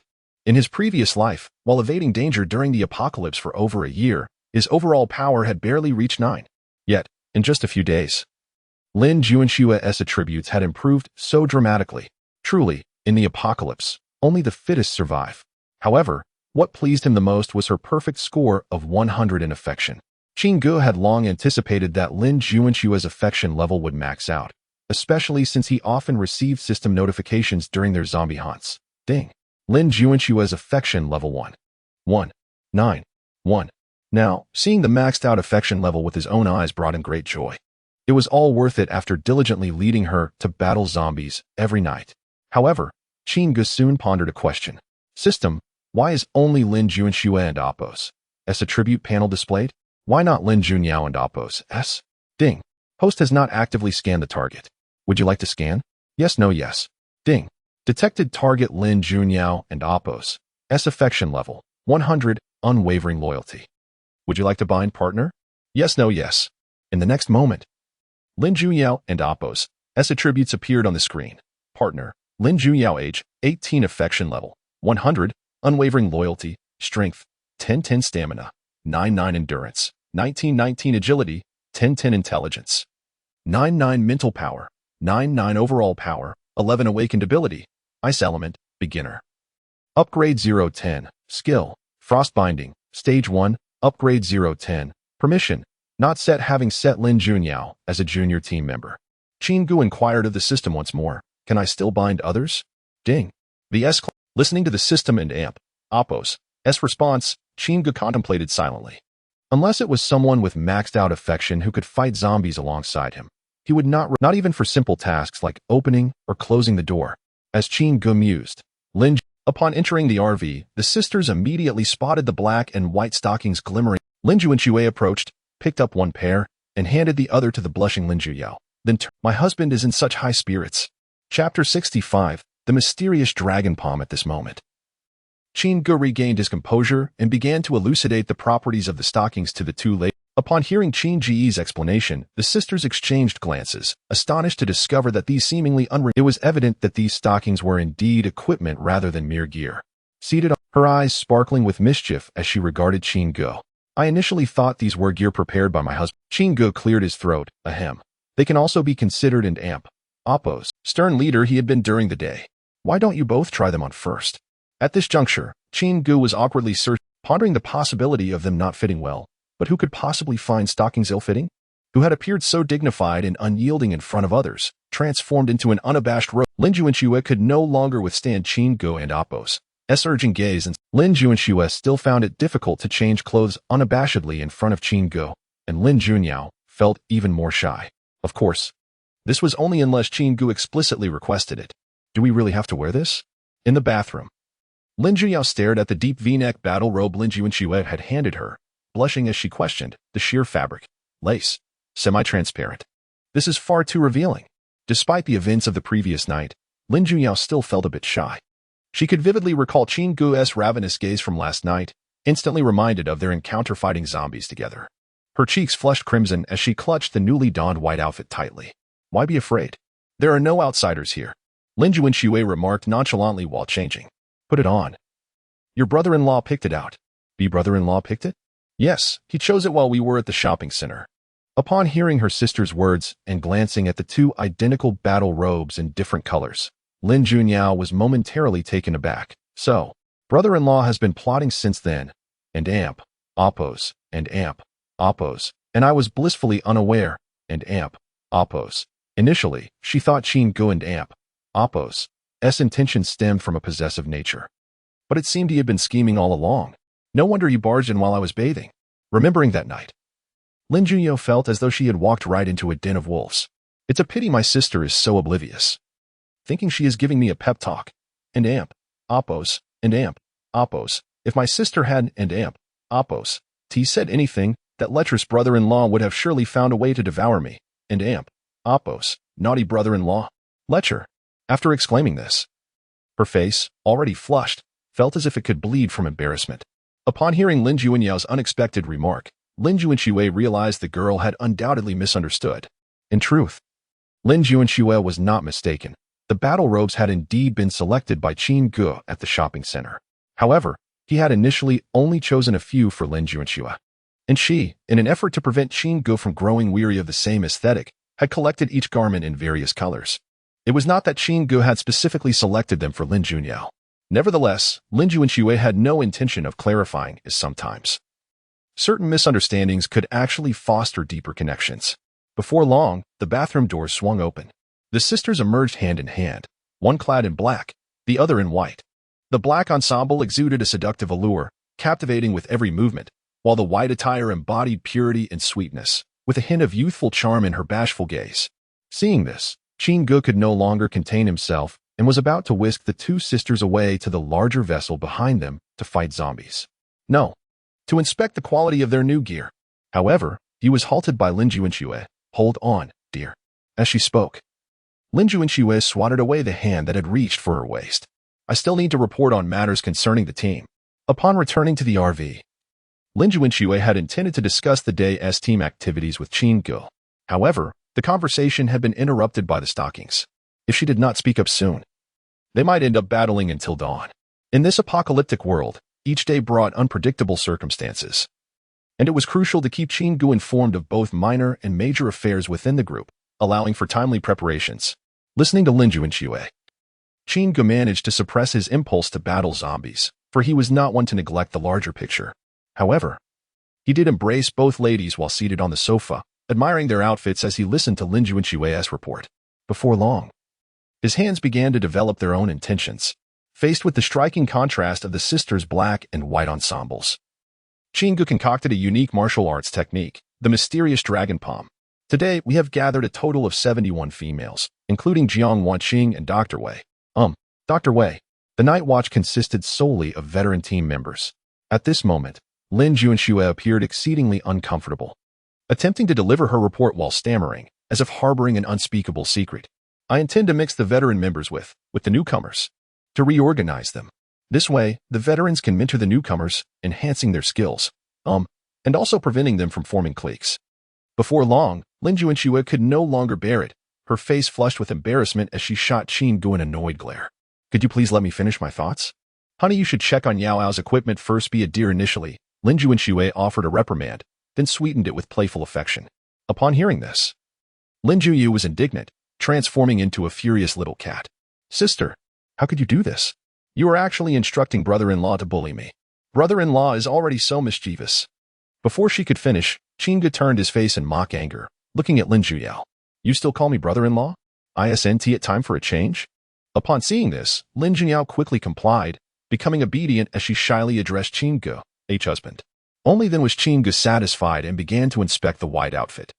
Half an hour later, Lin Juanxue finally finished reporting all the team's activities, and the three of them commenced the most delightful part of their day, battling zombies. However, at this moment, honey, call me brother-in-law. Brother-in-law. Chapter 66. Has the leader lost his edge? On the following morning, Qin Gu rose early, the clock striking 6:10. As he stepped out of the caravan, he was greeted by the sight of two girls. Clad in sporty sweatshirts and thickened JK skirts, their high ponytails bouncing as they walked in unison, their small white shoes gleaming. Aren't and Oppos, they cold?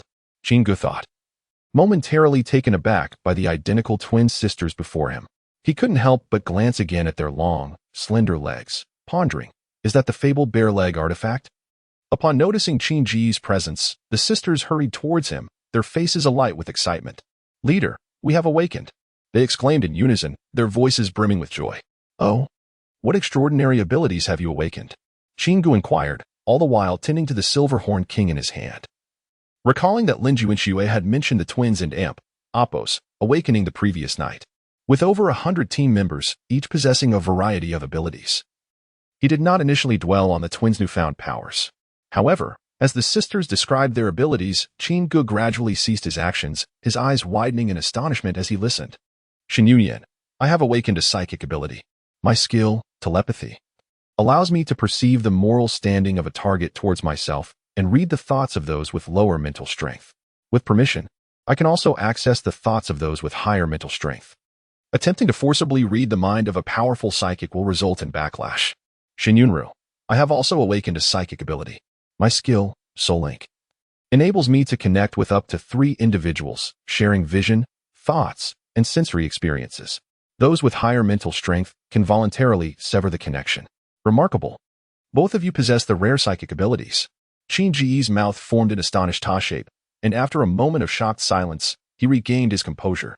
After a few confirmations, he pointed to a girl fiddling with the stove nearby. "Try reading her thoughts." At his words, Shen Yunyan closed her eyes, concentrating her psychic energy. A few seconds later, she spoke. Lu Shouting, age 19, moral standing 80. She is currently pondering what to have for breakfast and whether to prepare a meal for the 2 leaders and Appos, wives. Upon hearing Shen Yunyan and Appos' words, Lu Shouting turned to Qin Gu and nodded, asking, "So, leader, should I prepare breakfast for the 2 leaders and Appos' wives?" She blinked playfully, her eyes suggesting, "You're amazing, but the wives haven't tea risen yet, have they?" Qin Gu waved his hand dismissively. "Just focus on making breakfast for the other team members." Then he turned to Shen Yunyan, saying, "Try reading my thoughts." Once again, Shen Yunyan closed her eyes, but this time, despite her best efforts, she could not grasp any perception. After a minute, she rubbed her temples and said, "It's no use. Your mental strength is too high. I can't read you." Qin Gu adjusted his focus and said, "What about now?" At his words, Shen Yunyan closed her eyes once more, but this time she quickly opened them. Her cheeks flushed and a peculiar expression on her face. Observing her sister's strange demeanor, Shen Yunru activated Soul Link with Shen Yunyan. In the next moment, Shen Yunru and Appos' face mirrored Shen Yunyan and Appos' blushing as well. The reason was simple. Qin Gu and Appos' current thoughts were, would they look better without the bare leg artifacts? And I wonder what it feels like to touch them? Seeing the 2 girls with their peculiar expressions, Qin Gu realized his experiment had succeeded. However, the next moment, a voice echoed in his mind, "Old classmate, that's rather unkind of you." Qin Gu looked at Shen Yunru in surprise as the voice continued. "Do you really want to touch? Should I help you try?" Shen Yunru winked at Qin Gu and placed her hand on the Appos' bare leg artifact and Appos' she and her sister wore. The next second, 2 smooth and delicate sensations flowed into Qin Ji's hands, leaving him in disbelief at the reality of the experience. As though he had truly engaged in the act himself. Before he could fully savor the moment, another voice chimed in, "Little girl, what are you doing? Just touch your own." Shen Yunyan glared at Shen Yunru, who retorted defiantly, "I must compare. Only then can we see who is better." Shen Yunru then turned to Qin Gu, asking, "So, who looks better, my sister or I?" Before Qin Gu could respond, the sound of the caravan door opening caught his attention. He turned to see Lin Juanxue emerging. She had risen early. Despite feeling weary from the previous night and Appos' battle against zombies. With many new girls joining, she needed to oversee the day and Appos' tasks, so she had gotten up, quickly washed up, and descended from the caravan to prepare for the day ahead. However, upon opening the door, Lin Juanxue was met with the sight of the 3 girls, each displaying a peculiar expression, particularly the twin sisters. One was blushing with mild irritation, while the other wore a playful grin as she looked at Qin Gu. Sensing the subtle tension in the atmosphere, Lin Juanxue's heart raced. What happened? Has he taken a liking to them so soon? Oh no. My position as the first wife is in jeopardy. What should I do? Though Lin Juanxue could accept Qin Gu bringing the twins into the caravan, she had not anticipated it would happen so quickly, especially since just 2 days prior, he had devoured Lin Junyao, and last night, he had donned his battle gear. Based on Qin Ji's reactions, Lin Juanxue felt certain that she and her sister had captured his attention. Yet, in that moment, Qin Gu appeared unaffected, calmly directing the girls to prepare breakfast. Thus, Lin Juanxue, Shen Yuyan, and Shen Yunru each harbored their own thoughts as they hastily finished their meal in the charged atmosphere. Among them, Lu Xiaoting's gaze was also unusual. Why is Juanxue up so early today? Could it be that the leader has lost his edge? With this thought, Lu Xiaoting looked back at Qin Ge, a hint of sympathy in her eyes. I should make something delicious to nourish the leader. What soup is particularly nourishing? Chapter 67. Interrupting the spellcasting in the ensuing fortnight. Qin Ge led the female team on excursions throughout the 4 districts of Jiang City. During this period, the newly arrived girls adeptly mastered the art of dispatching zombies and awakened their unique abilities. Presently, the team comprises 116 girls, including Lin Juanxue. Among them, 15 possess elemental powers, 33 exhibit strength-based abilities, 25 have enhanced stamina, 4 are agile, and 33 belong to support and life skills categories.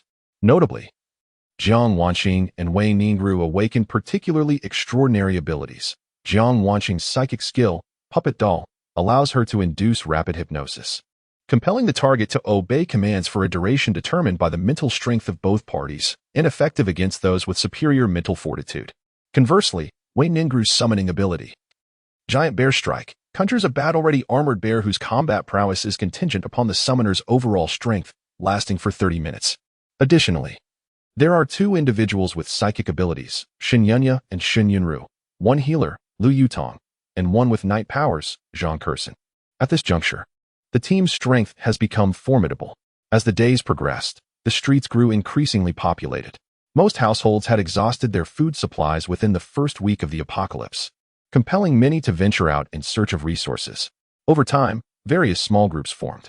During their endeavors, Qin Ge and Appo's crew encountered other survivor teams, occasionally dispatching a few unwelcome intruders without needing to intervene, as the ordinary team members managed to handle the threats. Those survivor groups that sought to take advantage of the chaos quickly reconsidered their intentions after witnessing the fate of their peers, instilling a sense of fear towards this formidable band of girls. Soon, news of a team composed entirely of young, beautiful women began circulating among the survivors. However, aside from those with ulterior motives, Qin Ge encountered Zhou Yongli twice, engaging in successful exchanges on both occasions. Remarkably, each time they met, Qin Ge observed that Zhou Yongli and Appo's team had expanded significantly, reaching nearly 150 members by their last transaction. Moreover, Qin Ge sensed subtle changes in Zhou Yongli during their conversations, a stark contrast to the straightforward nature he had previously exhibited. Yet, Qin Ge dismissed these thoughts as mere consequences of his rebirth, recognizing that their paths had never crossed in his former life, and any alterations in Zhou Yongli's demeanor were likely a natural result of the altered circumstances. Additionally, the loyalty of the Silver-Horned King had increased to 60 with daily feeding, poised to reach 61 by the following morning. Unlocking a second star. I wonder how effective the 3 skills mentioned by the system will be, Qin Ge pondered as he sat in the RV, observing the 60 affinity displayed on his wristband. Behind him, Lin Junya diligently massaged his shoulders and legs, occasionally stealing glances at his expression. Following Lin Juanxue's instructions, she was to employ subtle tactics to distract him at any sign of abnormality, preventing the twins from gaining an advantage. As Lin Junya continued her ministrations, she had grown accustomed to Qin Ge and Appo's moments of contemplation directed at the wristband or RV, unaware of his exact thoughts but accepting it as part of his routine. During this time, Qin Ge had maintained a rather lawful demeanor, preoccupied with numerous responsibilities while the Lin sisters never afforded him a moment's respite. Each day was filled with organizing zombie hunting expeditions with the girls, and at night, he accompanied the twins on similar outings. Occasionally, when the sisters were distracted, he would engage in a soul game with them, the specifics of which remained a mystery. In contrast, Lin Juanxue had been increasingly anxious since she noticed the twins' peculiar expressions that morning. A persistent worry gnawed at her, fearing that her most treasured possession might be taken away at any moment. Thus, she devoted herself entirely to Qin Ge, testing every battle garment and speed-enhancing shoes with Lin Junya. Moreover, she indulged in treats like jellies and popping candies, yet her unease lingered. With her daily responsibilities demanding attention, she sought a solution: to have Lin Junya keep a close watch on Qin Ge, ready to interrupt any clandestine interactions with the twins. As Lin Juanxue completed her daily tasks and prepared to return to the RV, the gossip of a few night watch girls caught her attention. Who do you think the next team leader's wife will be? One asked. I bet it's Sister Jingya. Another quickly countered. No way. I think it's the twins. Have you noticed the way the leader and the twins exchange glances? The girls exchanged knowing looks, speculating that perhaps clandestine affairs were already underway, unbeknownst to Lin Juanxue. If that's true, poor Sister Juanxue will be left in the dark, exclaimed another girl. At this moment, Lin Juanxue slowed her pace, contemplating for a brief moment before turning towards Zhang Jingya's tent. The gossiping girls noticed her movement and widened their eyes in alarm. Oh no, Sister Jingya is in trouble. It's all your fault for gossiping. They scolded each other. Yet, to their astonishment, Lin Juanxue emerged from the tent hand in hand with Zhang Jingya, who, her head bowed in embarrassment, followed her step by step towards the RV. Chapter 68, A Gift from My Wife Inside the RV. Qin Gu continued to relish the services provided by Lin Junyao while his eyes were closed, mentally browsing through the system's marketplace. The built-in expansion space application utilized advanced spatial technology, maintaining the external dimensions while expanding the internal space of the RV to tenfold its original size. Suitable for Class S motorhomes and priced at 1,000 mutated crystals, this is quite interesting, Qin Gu mused. However, the current space in the RV is sufficient. I shall consider the installation when it becomes inadequate. And amp.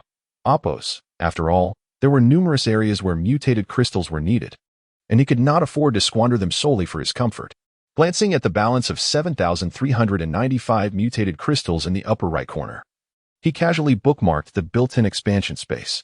Just as he was deep in thought, he heard the sound of the RV door opening, followed by Lin Juanxue entering with a blushing Zhang Jingya. Upon boarding, the two women remained silent and headed straight for the bathroom, not thinking much of it. Qin Gu assumed Zhang Jingya merely wished to take a shower in the RV, a modest perk for a long-time team member. He intended to continue exploring the marketplace, but soon sensed something amiss. Instead of the sound of running water, he heard Lin Juanxue and Zhang Jingya whispering to each other. Straining to listen, he caught fragments of their conversation. Really? Is it true? Alliance. Resistance. Too revealing. He will definitely like it. Before he could comprehend their discussion, the bathroom door swung open, revealing Lin Juanxue stepping out, followed closely by Zhang Jingya, who wore a pale yellow combat outfit. However, Zhang Jingya's face was flushed as she averted her gaze from Qin Gu. Darling, come. Lin Juanxue beckoned alluringly to Qin Gu, gently pushing Zhang Jingya forward. In that moment, realization dawned upon Qin Gu, and he understood what the two had been concocting in the bathroom. He couldn't help but marvel at having such an understanding wife. However, he had little time to ponder further. Rising with zeal and casting a look of approval toward Lin Juanxue, received a gift from my wife, one, as long as you understand. Lin Juanxue replied, her beautiful eyes sparkling. Don't forget your promise. Only I am your true lady. Understood. With an unspoken understanding exchanged between them, Qin Gu added Zhang Jingya to the zombie-slaying squad. That night, the system and Oppos' notifications echoed repeatedly. Ding. Detected target Zhang Jingya and Oppos' affection 1-1-9-1. The following morning, Qin Gu rose early at 6:15. Although he had faced 3 zombies alone the previous day, he felt no fatigue, thanks to his extraordinary physical prowess. Stepping out of the RV, he activated his wristband to feed Silver Horn King. Ding. Detected target Silver Horn King and Oppos' loyalty 1. Current loyalty 61. Affectionate, master-servant relationship rating. 2 stars. New features, perception, divine protection. Purification. The host can view the attribute panel through the master's wristband. Soon, the wristband displayed Silver Horn King's attributes. Codename, Silver Horn King. Age, 1 year. Loyalty, 61. Affectionate, strength, 30-30 stamina, 30-30 endurance, 12-12 agility, 20-20 intelligence, 6-6 mental strength, 10-10 overall strength, 18 powers, not awakened skills, not awakened rating, 2 stars. Wristband function 1. Command, usable 3 times daily. Wristband function 2. Punishment, weakening, usable 3 times daily. Wristband function 3. Follow, when activated. Collar must remain within 500 meters of wristband, or punishment triggers automatically, not counting toward usage. Wristband function 4. Perception, when activated, can sense the location of marked targets within 100 meters. Wristband function 5. Divine protection, when activated, master is immune to all mental skill attacks, consuming 1 mental strength per second.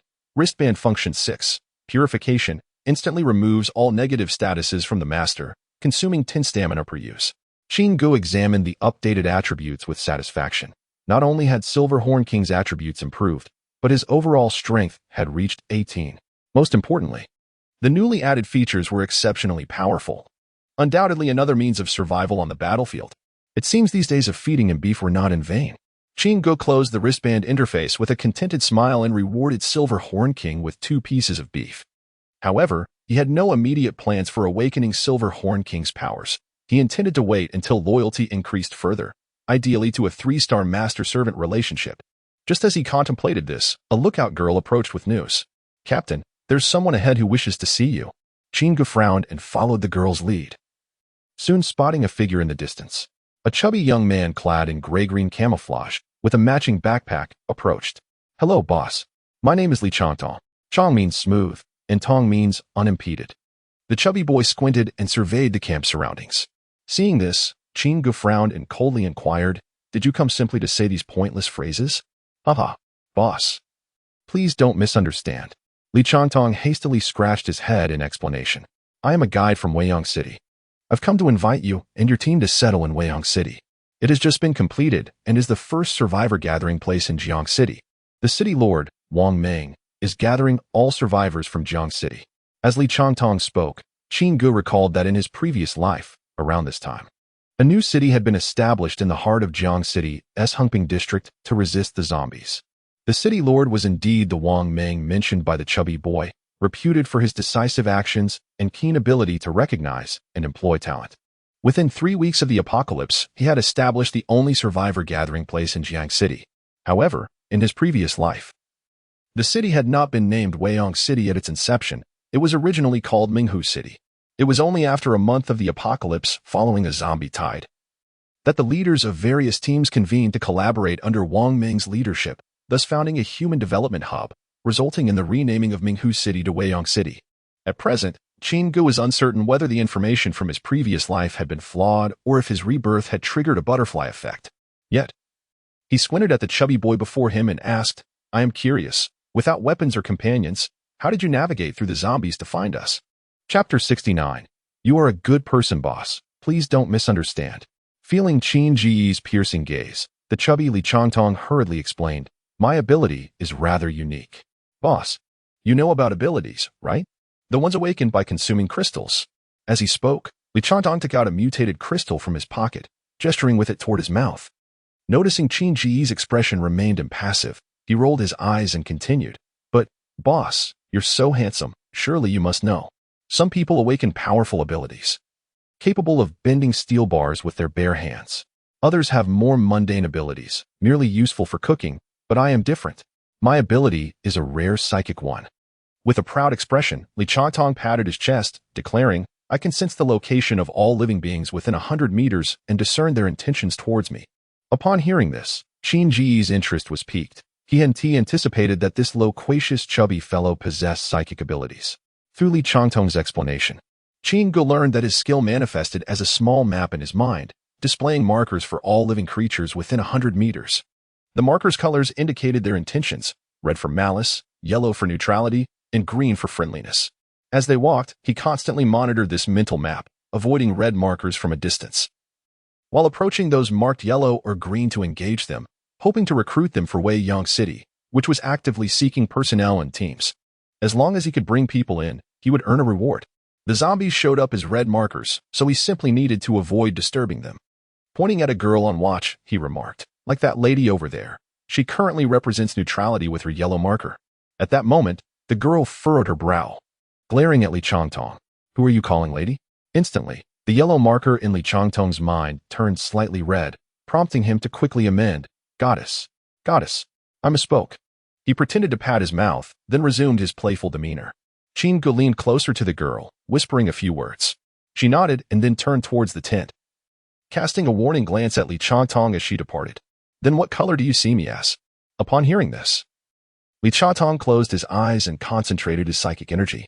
After several seconds, he broke into a sweat, looking fatigued as he said, "Gray. It's gray. I can't discern your intentions at all." In truth, had he not concentrated his psychic power, he would have struggled to identify the gray marker representing Qin Gu. However, the next moment, Li Changtong's playful demeanor returned. "Huh, no worries.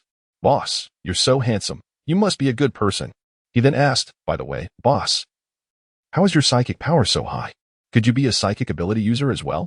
With a fawning expression, he inquired further, rubbing his hands together in awe. Qin, however, chose not to respond to his questions, merely stating, "You do talk a lot, and I am not a good person." It was absurd to claim oneself a good person in the apocalypse. Just then, the sisters Xinyun Yin and Xinyun Ru approached, following the girl on watch. Upon seeing the twin beauties, Li Chatong immediately adopted a lovesick expression, wiping the drool from his mouth. Just as he was about to speak, he was silenced by the icy glare from Qin. Qin exchanged a knowing glance with the twins, who promptly activated their skills. A few seconds later, Qin received Xinyun Yin's thoughts. His name is Li Chatong. He is 27 years old, and he is currently thinking about 5 things. 1.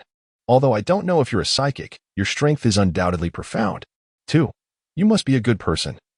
I noticed no fluctuations in his emotions upon seeing the mutated crystal, nor any signs of greed. 3. With your strength and team size, bringing people to Wei Yang City would surely yield substantial rewards. 4. I envy you for being surrounded by such beautiful women. It is truly a great fortune. And with those stunning twin sisters attending to you, you must be enjoying a life of bliss. At this point, the twins exchanged eye rolls. And Xinyun Yin's thoughts continued. 5. I'm a bit hungry and wish to find an excuse to join you for breakfast. Li Changtong's eyes could not help but wander towards a few girls nearby preparing breakfast, swallowing hard as he did so. Qin couldn't help but smirk inwardly. This chubby fellow had small eyes but a mind full of schemes. He even thought to mooch a meal off him. However, Qin had no intention of inviting him to breakfast. Although he possessed ample supplies, they were not readily available for sharing. Only his team members were entitled to them, as they were consuming the fresh food from before the apocalypse. Nevertheless, he took out 2 rice balls and said, "Answer me a question. And these 2 rice balls are yours." "Huh, boss, just ask. I'll be completely honest." Although he realized he had no chance of obtaining the appetizing fresh food, the prospect of having 2 rice balls was already a great fortune in itself. Li Chantong's eyes gleamed with desire as he gazed at the rice balls in Qin Ji's hands, his sycophantic expression returning. What kind of person is Wang Ming? What are his abilities? How many people does he command? Upon hearing Qin and Appo's questions, Li Changtong paused for a moment before shaking his head. Boss, I've never met the city lord, but I've heard he seems to be of a special type, though I'm not sure what his abilities are. As for how many people he has, the Tiger Corps established by the city lord has about 800 formal members. Besides the Tiger Corps, there are many other scattered personnel working for him, but the exact number of those is unknown. I estimate there are roughly 5 or 6,000. Seeing Li Changtong's ambiguous response, Qin rephrased his question. Then tell me how many teams are currently in Wei Yang City and how many members each team has? I know that. Li Changtong perked up, launching into a lengthy explanation. I left yesterday afternoon, and before I left, 9 teams had officially settled in Wei Yang City. Chapter 70. The Pink Paradise. Among the teams exceeding 500 members, 2 stand out: the Iron Fist Brigade and the Scorpion Brigade. The leader of the Iron Fist Brigade is named Zhang Jinghua, a veteran before the apocalypse, who awakened a power related to strength, with the skill Fist Dominance, which enhances his fists and infuses his attacks with golden elemental damage. The Scorpion Brigade is led by Huaxia, a notorious thug before the end of the world. Well known in the southern city, his ability is summoning, allowing him to conjure a large scorpion to assist in battle, reputed to be formidable. The remaining 7 teams are considerably smaller, including the Eagle Brigade, Lion Brigade, and Dove Brigade. As the chubby boy continued his narration, Qin was surprised to hear the name Zhou Yongli among these leaders. His team, intriguingly called the Brother Yang Brigade, boasts over 300 members, currently ranking 5th in terms of size in Future City. Ultimately, this is a consequence of my rebirth triggering a butterfly effect, Qin pondered. In his previous life, Zhou Yongli never commanded such a large team. Otherwise, he would not have had to personally scavenge for supplies during the latter days of the apocalypse, ultimately meeting a grim fate akin to that of Dorgan. Zhou Yongli's rise in this life must be intertwined with his own existence, for having engaged in multiple trades. The abundance of resources in Zhou's possession attracted many, enabling him to form such a vast team. At this moment, the chubby boy was still enthusiastically recounting details, concluding with a team named the Holy Gate, consisting of only 20 members. The leader, who fancied himself the Gate Master, and the other members were quite eccentric, generally avoiding interactions with outsiders. However, despite their small numbers, Each possessed remarkable abilities. The weakest among them could shapeshift, and none dared provoke them in future city. Listening to the chubby boy's description, Chingu furrowed his brow. The Holy Gate seemed less like a legitimate team and more akin to a cult born from the apocalypse. Nonetheless, Chingu believed that as long as they did not provoke him, he would pay them no mind. After all, amidst the chaos of the apocalypse, all manner of creatures would emerge to display their prowess. Should they truly challenge him, whether they were from the Holy Gate or a cult, he would not hesitate to obliterate them with a swift strike. Having concluded his tale, the chubby boy was now drooling while eyeing the rice ball in Chingu's hand. Not wanting to linger, Chingu promptly handed the rice ball to him. After a brief moment of contemplation, Chingu decided that a visit to Weiyang City was indeed necessary.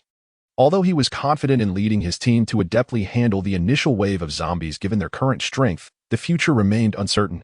No one could predict how many waves of zombies would arise or what challenges awaited them. Moreover, if the system's predictions held true, zombies would soon evolve into higher levels, making it unlikely that a mere 100 members could withstand such threats. Thus, expanding the team's scale rapidly was paramount, making the journey to Weiyang City an excellent choice. Resolute, Chingu instructed the chubby boy to wait while he prepared the team for departure after breakfast. Upon hearing Chingu's plans, the chubby boy was overjoyed. Judging by the current scale, Chingu's team must consist of at least 100 members, all of whom were young and beautiful women. Leading into Weiyang City will surely yield substantial rewards. He fantasized while munching on the rice ball. Once I receive my share, I must visit the Pink Paradise. They say the women there are enchanting beyond compare, utterly captivating. Though they may not rival the beauty of these lovely ladies here, they are still irresistible. With that thought, the chubby boy squinted his eyes, gazing enviously at Chingu. After breakfast, Chingu instructed the women to pack up camp and set off for Weiyang City. The distance was not great. They were located in the southern district, merely 18 kilometers from Weiyang City in the Impending district. Along the way, the chubby boy continued to elaborate on the various regulations of Weiyang City. For instance, no fighting was permitted within the city, and the use of abilities was strictly forbidden. If any offensive abilities were detected by the city lord's guards, the consequences could range from penalties to expulsion from Weiyang City, or in the most severe cases, execution on the spot. Are the city lord's guards truly that formidable? Chingu raised an eyebrow. Indeed, the chubby boy nodded. The guards are renowned for their combat abilities. The captain, named Lei Bao, possesses shape-shifting powers, allowing him to transform into a leopard, inflicting attacks imbued with lightning attributes. There was an incident where a team leader and Appo's uncle forcibly abducted a woman in Weiyang City and killed her family. Upon discovery, Lei Bao led his men to cripple that uncle and expel him from the city. Oh, that team was the Eagle Brigade, led by Hu Zhamping, he added. Upon hearing this, Chingu nodded thoughtfully. So, it appears that Lei Bao and Hu Zhamping have a history? Indeed. However, the city lord and Appo's guards are not to be trifled with. Should a conflict arise, the entire Eagle Brigade might find itself decimated and thrown out of Weiyang City. Thus, Hu Zhamping has no choice but to swallow his pride and endure the humiliation. As he spoke, the chubby boy's eyes sparkled with excitement. You should have seen Hu Zhamping's face that day. He looked as if he'd eaten something foul. Ha. Chingu rolled his eyes at the chubby boy and handed him 2 more rice balls. Speak of something useful. Of course. You're the best, boss. The chubby boy exclaimed joyfully, stowing the rice balls in his backpack before continuing to share insights about Weiyang City. According to him, the city was divided into 5 areas, with the city lord's office at the center, surrounded by 4 distinct regions, each interconnected yet unique. The Eastern District focused on basic infrastructure, having established an electricity system indistinguishable from that before the apocalypse, though the water system was still incomplete due to missing key large-scale equipment. The city lord and Appo's office was investigating the theft of pre-apocalypse water plant equipment. The Western District served as an economic zone, housing the city lord's established merchant guild and auction house. All transactions in the city occurred through the guild, protected by the city lord's office to prevent coercive dealings. The auction house was exclusive to team leaders, allowing only 2 companions per visit. Additionally, there were areas dedicated to the flesh trade, the most prominent being the Pink Paradise, also established by the city lord's office. Boss, once we arrive in Weiyang City, I will definitely take you to enjoy the delights. The chubby boy and Appo's face lit up with excitement. The women there are truly. Before he could finish, dozens of angry glares shot in his direction. Sensing the palpable tension around them, the chubby boy quickly changed his tune. Ahem. The Southern District is a slum, where scattered survivors working for the city lord's office reside. Chapter 71. Arrival at Weiyang City. Additional update. The Northern District is the largest area, serving as the base for various teams. To prevent conflicts among these teams, the city lord and Oppo's mansion has erected walls between their respective encampments, ensuring that no one can enter another team and Oppo's territory and stir up discord. As the chubby boy regaled them with tales, Qingge gradually gained an understanding of Weiyang City. 4 hours later, the group approached the outskirts of Weiyang City. This city was reconstructed from the ancient ruins in the Impending district, fortified with an array of heavy weaponry affixed to the original city walls. Every few meters, heavy machine guns were stationed, and at the corners of the walls, Qingge spotted several vintage anti-aircraft guns, which, rather intriguingly, were aimed at the ground, poised to confront any approaching zombies. Goodness, isn't there a military presence in Jiang City? Where on earth did all these heavy machine guns come from?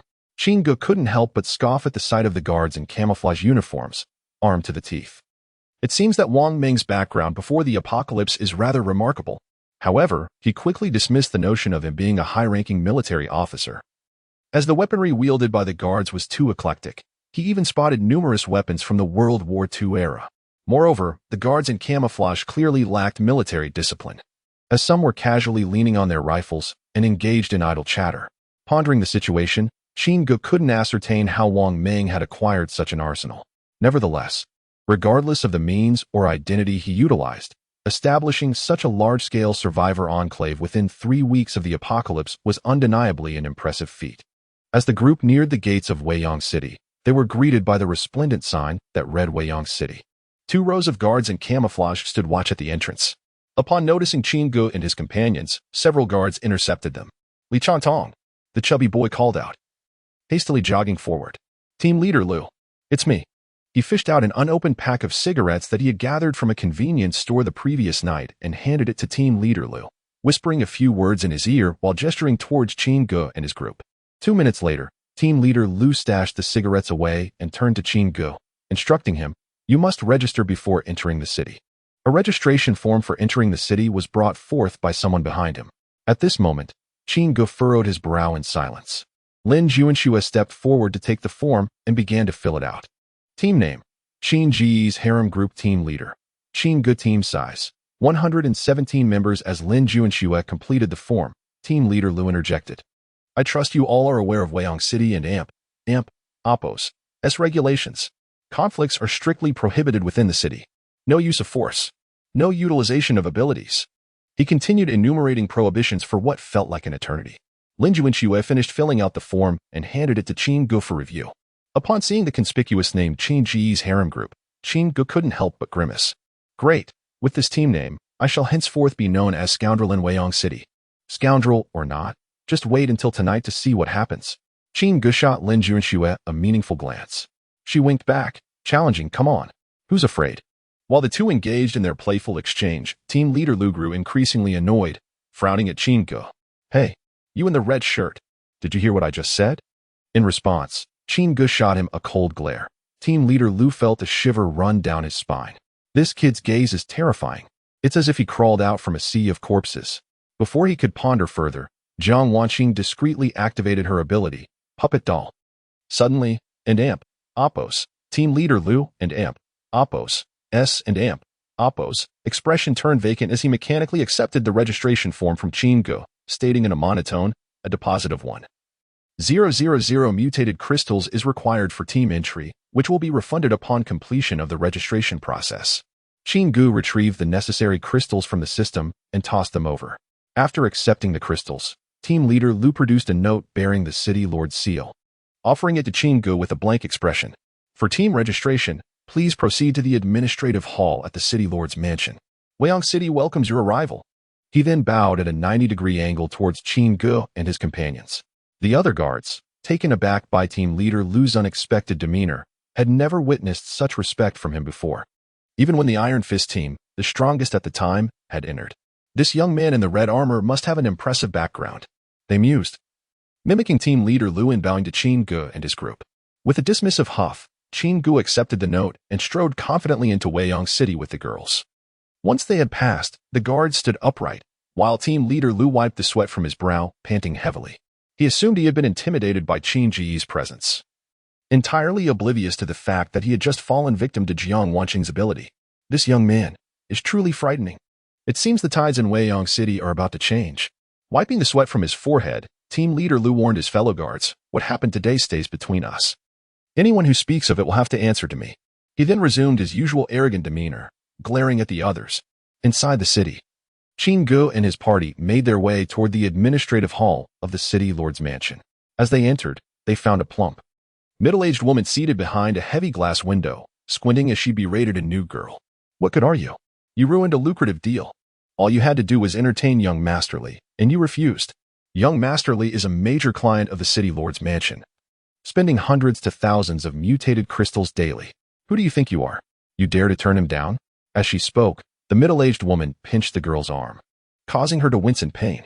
Tears welled up in the girl's eyes, yet she remained silent, enduring the humiliation. Just then, Qin Gu and Lin Juanque walked into the administrative hall, and upon witnessing the lack of reception and the unfolding scene of pre-apocalyptic workplace bullying, Qin Gu frowned and coldly inquired, "Who is in charge here?" Chapter 72. I have a jade affliction at this moment. A middle-aged woman was about to continue her harassment of the young girl before her when she heard Qin Ji's cold voice nearby, turning her plump figure. The woman began to observe Qin Gu through the glass window. Unlike the young, wealthy heirs she had encountered before, both Qin Gu and Lin Juanque were dressed rather modestly. Perhaps they are not wealthy at all, the middle-aged woman concluded in her mind. She believed that there was a significant disparity between teams, not only in numbers, but also in their identities before the apocalypse.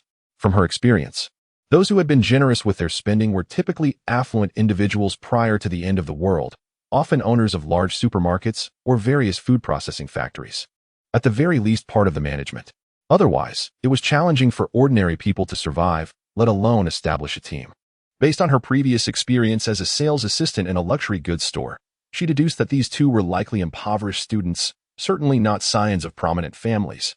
Only poor students would follow you, despite having already judged their financial status. She forced a smile that was more reminiscent of a grimace and asked Qin Gu and Lin Juanque in a lackluster tone, "Hello, what business do you wish to conduct?" The cheap cosmetics smeared on her greasy face accentuated her wrinkles, and as she spoke, her yellowing teeth were visible. Qin Gu felt a wave of nausea wash over him, as if he could smell her halitosis even through the thick glass counter. "We wish to establish a team," Lin Juanque replied, stepping forward and presenting the recently acquired deposit receipt. Upon seeing it, the middle-aged woman tucked the receipt away and retrieved a map of the northern district, sliding it through the gap beneath the glass.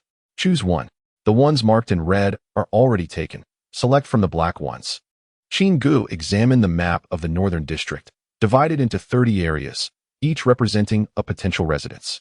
The areas were separated by black lines and each marked with a price, varying according to their location and size. For instance, the larger areas closest to the Lord and Appo's mansion were priced at 1,000 mutated crystals per day, while those further away gradually decreased in size and cost, with rates of 800, 600, and so forth. Currently, 9 areas were marked in red, while the remaining 21 were black. As Qin Gu scrutinized the prices, he couldn't help but twitch his lips. Good heavens, these prices are outrageous.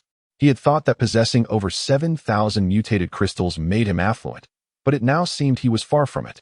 However, his attention was soon drawn to a smaller black area near the northern city wall, which intriguingly had no listed price. "What about that one?" Qin Gu inquired, pointing at the map.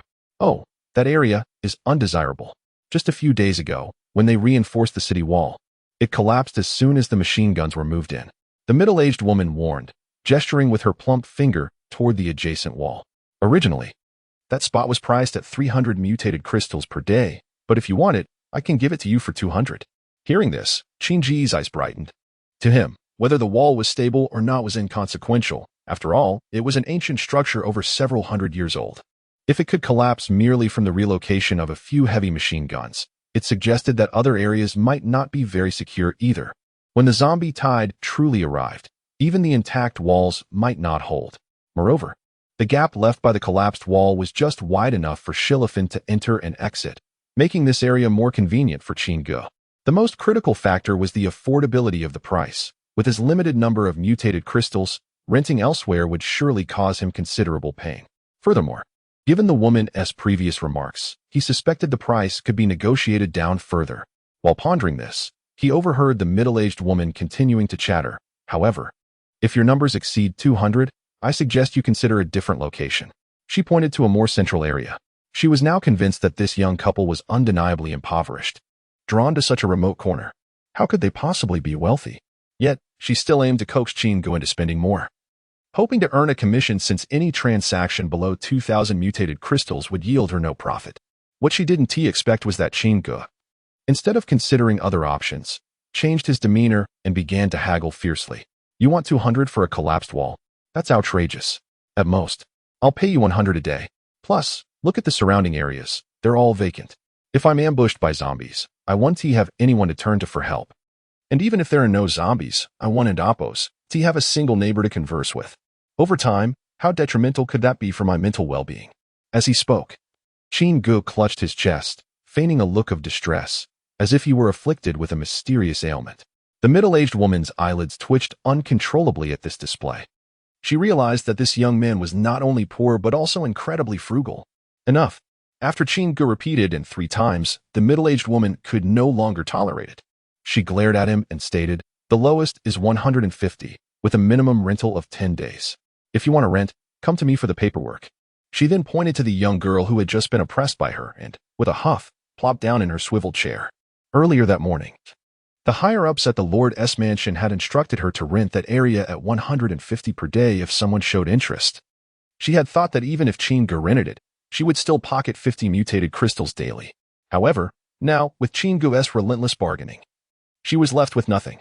Yet, she dared not refuse the rental. If this escalated, she would surely face repercussions. So, she decided to ignore Chin-gu and Lin Juanxue, leaning back in her chair to rest her eyes. Meanwhile, the young girl wiped away the tears that had formed in her eyes, returned to her post with her arms crossed, and looked gratefully towards Chin-gu and Lin Juanxue. After all, had it not been for Chin-ji's timely interruption, the hefty woman would have continued to harass her. At this moment, Chin-gu was mentally calculating 7 days until the first wave of zombies. After that, I'll need at least a day or 2 to regroup. Even if I have to move elsewhere later, I want to waste these 10 days.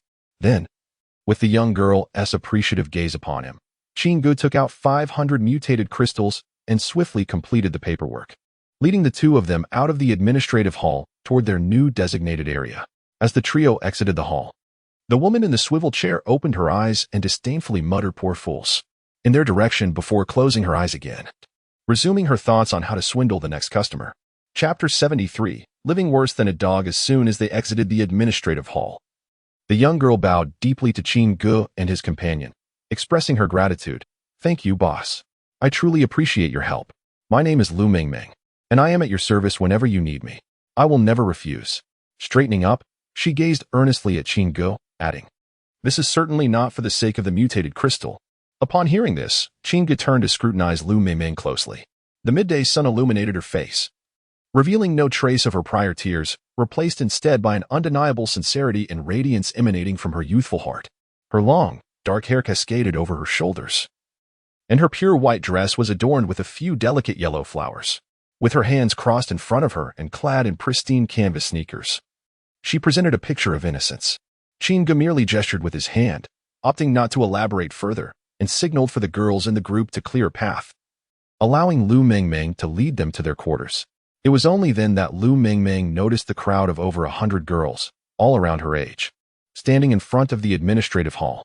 Suddenly, she understood the meaning behind the words Chin-gu's harem that she had filled out earlier. Astonished, she stared at the composed Chin-gu, her mind momentarily blank, exclaiming internally, "This is utterly absurd. How did he manage to gather so many girls willing to follow him?" Sensing Lu Mingming's bewildered gaze, Chin-gu cleared his throat and instructed, "Lead the way." Realizing her lapse, Lu Mingming quickly guided Chin-gu and the others towards their base. Along the way, she enthusiastically shared insights about Weiyang City. Upon entering, the main street behind the city gate led directly to the Lord's residence, flanked by guards and the Lord's personal security. As they ventured deeper, the number of people lining the streets gradually increased. As Chin-gu and his entourage approached, conversations erupted among the onlookers. "Wow, incredible! What is so impressive? I think he is just foolish." "Exactly. Bringing so many girls out for a stroll? Isn't that courting disaster? Among the murmurs, two scruffy youths were speaking when, out of nowhere, shadows loomed behind them, and two cold daggers were pressed against their throats, silencing them instantly. One more word, and you're dead. The chilling voice belonged to Jean Curson, echoing with an otherworldly coldness. The two youths nodded vigorously, feeling the dampness of their fear. After all, physical confrontations were prohibited in Weiyang City. Qinggu had previously instructed that if they encountered any troublemakers, they should spare them for the time being and settle scores once they exited the city. He had no desire to provoke the Lord's residents over such insignificant nuisances. However, if faced with someone intent on self-destruction, he would not hesitate to address it, should such a situation arise. Even if Qinggu were to take a life within the city, he possessed the means to negotiate with the Lord's residents, particularly with Wang Ming, who desired what Qinggu had in abundance. Nonetheless, it was unnecessary to expend energy on these trivialities, so after the warning, Jean Curson silently rejoined the group as if nothing had transpired. Yet, as the streets grew more crowded, some began to recognize Qinggu. They had not personally met him, but had heard tales of a team from Jiang City comprised entirely of young, beautiful women, accompanied by a striking RV. They were well aware that despite the seemingly delicate appearance of Qinggu's entourage, their strength was formidable. Even in the unarmed Weiyang City, no one dared to gossip or point fingers. Instead, they regarded Qinggu with envy, some casting jealous glances at the silver-horned king, inwardly lamenting, truly, living worse than a dog. Passing through two vacant areas closest to the Lord's residence, the first team encampment Qinggu encountered was that of the Iron Fist Group. At that moment, the leader, Zhang Jinghua, stood atop a platform, commanding hundreds of members in training. Noticing the new team pass by, he glanced in Qinggu's direction as a greeting before returning to his duties. Adjacent to the Iron Fist Group was the Scorpion Group. To Qinggu's surprise, the Scorpion Group was not present at their station. Only a few members lingered, whispering furtively as they observed from a distance. Their lewd expressions and unabashedly lustful gazes made it clear what they were discussing, not wishing to engage them at that moment. Qinggu exchanged a knowing glance with Jean Curson, who promptly took note of their appearances. They must be out on a mission. Lu Mingming explained to Qinggu. Missions? Yes. The Lord's residence issues various tasks daily, such as locating specific items or clearing areas with an overabundance of zombies. All teams can accept these missions, and upon completion, they are rewarded handsomely. Moreover, the Lord's residence does not interfere with events occurring outside the city. Pondering Lu Mingming's words, Qinggu nodded thoughtfully, recognizing Wang Ming's cunning strategy. This approach not only fostered competition among teams but also balanced the power dynamics within Weiyang City. Ultimately, it conveyed a clear message. Those who wished to fight could do so, but within his territory, one must adhere to his rules. Over time, this would lead to ongoing friction among various teams, gradually depleting their strength while simultaneously enhancing his own power and influence. Such intellect and strategy were truly commendable. After traversing several areas, Qinggu and his group arrived at their designated territory, parking the vehicle, Shilifan, at a gap in the city wall, perfectly shielding the opening. As they set up camp and prepared lunch, Qinggu cast a glance at a few individuals not far away, separated by 3 vacant spaces. Which team are they from? Upon hearing his question, Lu Mingming followed his gaze, replying, "They are from the Holy Gate, and their leader is known as the Gate Master. They are not ordinary individuals." "Oh? In what way are they not ordinary?" Qinggu inquired, intrigued. "I'm not entirely sure. All I know is that something terrifying transpired when they first arrived in Weiyang City. Originally, the Holy Gate was located in the territory closest to the Lord and Apos' residence." Lu Mingming recounted, recalling the events while stealing glances toward the direction of the Holy Gate, as if wary of some dreadful presence. Chapter 74, The Master of the Sinister Gate, Additional Update. Where is that? Isn't that a place for 1,000 mutated crystals a day? Are they really that affluent? Upon hearing this, Qinggu cast a puzzled glance at Lu Mingming, who nodded affirmatively, exclaiming, "Yes. Not only that, but they are exceedingly wealthy. On our very first day in Weiyang City, the master directly arranged for a month's accommodation. A month? That amounts to 30,000 mutated crystals." Qinggu was genuinely astonished. Not to mention that he could not presently muster 30,000 mutated crystals, even if he sold off items from his space to gather that amount. He would never squander such a sum on rent. Moreover, the crux of the matter was, how did a mere dozen or so individuals manage to accumulate such a fortune in mutated crystals within just 3 weeks after the apocalypse erupted? It was evident that anyone capable of spending such a sum on rent must possess far more than 30,000 crystals. At that moment, Lu Mingming noticed the shock in Qin Ji's eyes and nodded, adding softly, "Many share your sentiments, and indeed, the sacred gate is quite affluent." The following day, a team sought them out. As Lu Mingming recounted the tale, Qin Gu began to grasp the situation. The team deemed the sacred gate to be an easy target due to their small numbers and sought to extort them. However, constrained by the regulations in Weiyang City against violence, they merely attempted to provoke the sacred gate. After a day passed without any response from the sacred gate, they left empty-handed. Yet, soon after their departure, the master emerged and uttered a few words in their direction. The next day, that team of provocateurs was found dead, 169 individuals, all having succumbed to a gruesome fate of bleeding from their orifices in the night.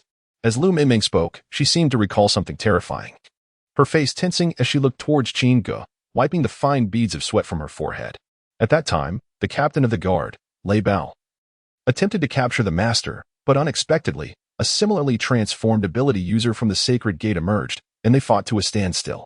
Subsequently, the city lord had no choice but to personally communicate with the master. Eventually, the members of the sacred gate relocated here, and the city lord decreed that no one could approach the sacred gate, nor could they engage in any conflict with its members.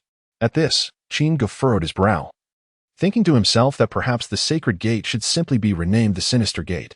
Although Lu Mingming narrated the events with conviction, Qin Gu estimated that the master's ability was clearly of the mental type, and a highly aggressive one at that. With a clearer understanding, Qin Gu felt a degree of reassurance. Perhaps others would fear the master, but he would not. With the protection of the silver-horned king's divine blessing, granting him immunity to mental attacks for 10 seconds, he was confident he could eliminate them all. Calming himself, Qin Gu patted Lu Mingming on the shoulder, saying, "Do not worry, they are not as fearsome as they seem. After we finish our meal, take me to explore other places." As he spoke, he handed her 2 rice balls as a token of gratitude. In truth, Qin Gu had initially intended for Li Chantong to guide him, as that chatterbox, despite his rambling, occasionally shared useful information. However, he did not anticipate that the chubby lad would take the benefits provided by the city lord's office and indulge himself after entering the city. With many tasks awaiting him in the afternoon, he decided to let Lu Mingming be his guide. At this moment, Lu Mingming gazed at the 2 rice balls in her hands, her eyes brimming with tears of joy. It had been several days since she had consumed proper food. Her meals had consisted only of thin porridge to stave off hunger, and often, she struggled to even find water. After all, the water supply system in Weiyang City had yet to be established, forcing everyone to trek 2 kilometers to the river for water. Lacking any formidable offensive abilities, she could only purchase overpriced water brought back by others from the trading association. Thus, even while working at the city lord's office, she barely managed to scrape by. Now, seeing the 2 rice balls that Qin Gu had placed in her hands, she finally understood why these girls would follow him so devotedly. In Lu Mingming's eyes, Qin Gu was far from the stingy pauper that the heavier-set girls perceived him to be. It was likely that even the city lord could not afford such meals as those the girls prepared. Furthermore, rather than being frightened by her recounting of the sacred gate, Qin Gu had offered her comfort. This indicated that Qin Ji's strength surpassed that of the master. Handsome, generous, and immensely powerful, Lu Mingming gazed enviously at the girls in Qin Ji's group, suddenly struck by an impulse to join his entourage. However, her expression quickly dimmed. For she was merely a guide. To be a guide for someone like him is a privilege in itself, she mused inwardly, savoring each bite of the rice ball as if it were the rarest delicacy in existence, while casting hopeful glances at the girls. Unbeknownst to Qin Gu, he had won over Lu Mingming with just 2 rice balls. After a simple meal, he instructed the girls to rest in place, and then took out 2 tents for them to set up. He then set off with Lin Juanxue, Zhang Jingya, Wei Ningru, and the twin sisters. Under Lu Mingming and Appo's guidance, they first arrived at the slums of the southern district of Weiyang City. This area was not only a gathering place for scattered survivors, but also home to various teams recruiting members. Upon entering the southern district, the first sight that greeted them was the large sign for the team recruitment management hall, followed by an overwhelming stench of sweat that assaulted their senses. The girls immediately covered their mouths and noses, their brows furrowing tightly, as if tears were about to spring forth from the irritation. Lu Mingming, however, remained unfazed. She had long grown accustomed to it. Guided by Lu Mingming, Qin Gu arrived at the team recruitment management hall to complete the necessary procedures. Although it was referred to as a hall, it was merely a simple tent. After paying a fee of 100 mutated crystals for the venue, the staff led them to a nearby table, where they hung a handwritten banner that read Qin Ji's Harem Recruitment Center before departing. At that moment, Qin Gu felt a twitch at the corner of his mouth, thinking to himself how the city lord's office truly knew how to extract money. Charging 100 mutated crystals for just a few words on a banner and a table. Nevertheless, he kept his thoughts to himself, giving only brief instructions before leaving Lin Junshui and the twin sisters at the recruitment center to gather team members. He then took Zhang Jingya and Wei Ningru, following Lu Mengmeng's lead towards the Trading Association and Auction House in the Western District. As they departed, the previously tranquil recruitment center suddenly buzzed with activity. Initially, people around began to whisper about Lin Junshui and the twin sisters, but it was not long before someone dared to make a move. Chapter 75, The Esteemed Qin Gu. How many mutated crystals does your team earn in a day? A woman in her 50s bellowed with a voice akin to a broken gong as she approached the table. If the salary is insufficient, I shall not participate. With that, her ample figure squeezed toward the table, nearly toppling it over. Lin Junshui frowned at the sight and addressed the woman. There is no salary. We only provide food and lodging, and we are only recruiting young, single female members under the age of 30. In truth, she had intended to say 25. But upon observing Qin Ji's occasional glances at Lu Yutong and Wei Ningru over the past 3 weeks, she decided to amend her statement to 30. However, upon hearing that there were no mutated crystals, the woman became indignant. What kind of ragtag team is this? You don't even offer a salary. And you speak as if your food and lodging are of high quality. She rolled her eyes at Lin Junshui and her companions, but soon noticed that the trio appeared quite well kept, their clothing neat and their complexions rosy, a stark contrast to the disheveled state of those around them. Surely, they must be living quite comfortably. A glimmer of insight flashed in the woman's eyes, and connecting the dots with the name of Qin Ji's harem group, she quickly deduced. It is highly probable that this so-called Qin Gu is the scion of a significant team, and if they are offering 100 mutated crystals for recruitment, they must not be short on funds. Her conviction grew stronger. Since this is the team of the esteemed Qin Gu, how could they possibly do without someone like me? As long as I can provide a few charming women for the esteemed gentleman from time to time, I am certain I will reap my rewards. The woman's thoughts widened, and she felt as though she had glimpsed a gateway to a blissful existence, where fresh provisions, clean garments, and warm bedding awaited her. However, to step through this portal of happiness, she needed to charm the young lady before her. Resolute, she pivoted, her voice rising once more. You young ladies clearly lack management skills. How can you expect to maintain a team without any compensation? As she spoke, she maneuvered behind the table and stood beside Lin Junshui. To manage a team properly, you must learn from an experienced Annie like me, who has decades of management expertise. I promise to teach you how to please the esteemed gentleman. With an air of self-satisfaction, the woman acted as though she had already assumed a managerial role within the team. As the saying goes, the older, the wiser. I am only looking out for your best interests. Impatiently, she reached for Lin Junshui, attempting to pull her from her seat.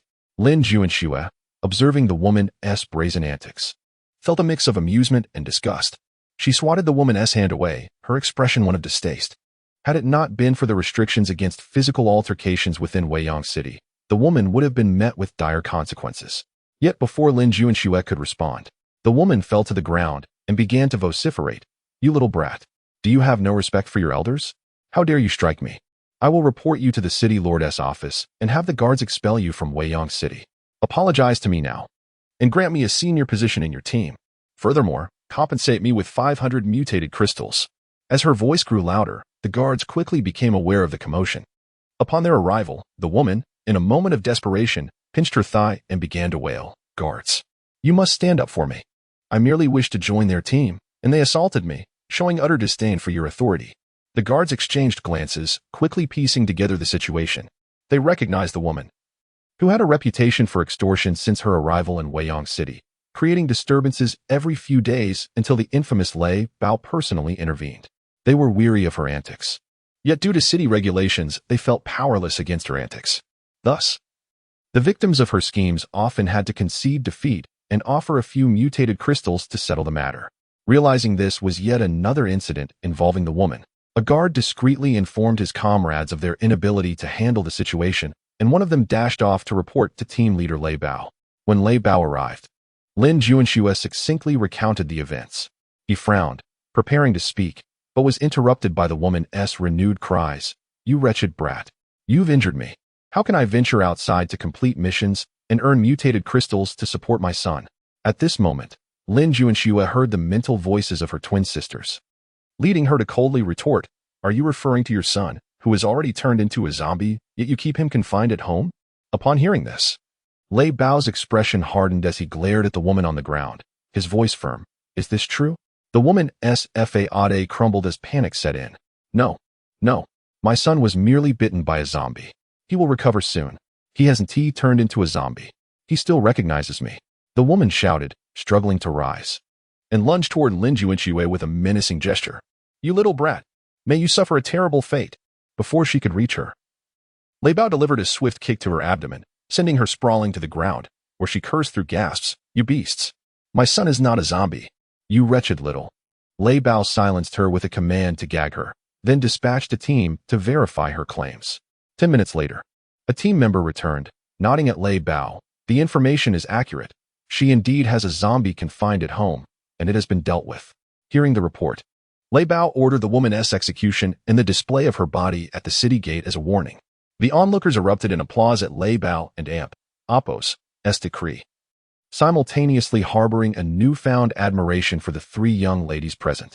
Chapter 76. Kindred Spirits. As Lei Bao departed, he cast a warning glance towards Lin Juanxue and her companions.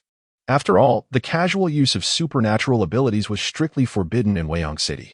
This time, given their assistance in dealing with a rogue, he chose not to pursue the matter further, but it was a one-time indulgence. Though unspoken, Lin Juanxue grasped his meaning from his gaze and nodded in acknowledgement before returning to her seat to continue her recruitment efforts. The Qin Ge harem is seeking female members. Requirements: single women under 30 must comply with management, food and accommodation provided. Candidates with a pristine background, devoid of emotional entanglements, and possessing remarkable beauty will be prioritized. As she spoke, Lin Juanxue produced several boxes of instant hot pot and noodles from her storage ring, symbolically displaying the quality of their meals. In truth, the sustenance provided to her troop was far superior to these instant options. Yet, amidst the apocalypse, even such fare was a delicacy that ordinary people might go days without tasting. Soon, the table became crowded with eager applicants. They formed an orderly line for interviews. Lin Juanxue, observing the throng of women drawn by the allure of instant meals, exuded an air of authority. At the forefront stood a woman clad in a deep blue silk lace nightgown, cut short enough to barely cover her behind. She wore high stockings and slightly worn black high heels. Despite her heavily applied substandard makeup, the woman's face bore the unmistakable signs of a lifespan in the shadows. Nearing 40, Lin Juanxue frowned and, with a frosty tone, inquired, "Is my message unclear?" The woman scoffed, "I heard you loud and clear. I fit your criteria perfectly. My name is Ma Xiaorong. I'm 29, single, and pure." She adjusted her plunging neckline, as if flaunting her supposed assets. Lin Juanxue's inner voice, echoing the sentiments of her twin, prompted her to roll her eyes. "First of all, your name is Ma Rongrong, not Xiaorong, and you are not 29. You are 37. Furthermore, if you consider 5 rounds in the pink paradise as maintaining purity, then it seems no one in this world is pure. And what of your 4 or 5 boyfriends at home? How will you support them now that you no longer work in the pink paradise?" Confronted with Lin Juanxue's blunt revelations, Ma Rongrong realized her fade was unraveling. In defiance, she retorted, "So what if I do? At least I know how to please a man, unlike you lot, who are as dull as dishwater. It's no wonder your men seek to expand their harem." As she spoke, she tugged at the hem of her nightgown provocatively. "Once we become sisters, I can teach you the ropes." Lin Juanxue, exasperated, replied with a laugh tinged with disdain, "Sisters with someone like you? No thank you. I'm afraid of catching something. Leave before I lose my temper." With a glare of indignation, she directed her anger at Ma Rongrong, who, realizing the crowd was turning against her, stomped away in a huff. Her hopes of joining the Qin Ge harem dashed. As Ma Rongrong exited, several others in line, aware of their own shortcomings, followed suit, leaving the area considerably quieter. Lin Juanxue, with the assistance of her twin, resumed the interviews. Next, in the West District, led by Lu Miming, Qin Ge and her companions soon arrived at the front of the Weiyang City Chamber of Commerce building. The 10-story edifice had once been a renowned skyscraper in Jiang City prior to the apocalypse. The first floor housed scattered stalls, where survivors could set up shop after completing necessary procedures at the management center. The second floor featured fixed booths, predominantly rented by various teams for selling their goods. The third floor was reserved for the city lord's exclusive marketplace, offering an array of supplies, albeit at slightly higher prices. The fourth floor contained a VIP lounge, divided into numerous private rooms accessible only to VIP customers who had spent over 100,000 mutated crystals in the marketplace. The fifth floor served as the Weiyang City Auction House, currently open only to the leaders of major teams. The sixth floor was divided into two halves, one being the auction house's exclusive restaurant, accessible only to patrons who had spent over 300,000 mutated crystals that day. The establishment boasted high-end chefs and premium ingredients, all sourced from pre-apocalypse cold storage. The other half catered to affluent clientele seeking companionship, featuring young women of exceptional beauty, with the same financial threshold for entry. The 7th to 10th floors were currently off-limits to the public. As Lu Mingming elaborated on the building's layout, the trio stepped into the bustling first-floor hall. Upon entering, they were taken aback by the sight before them.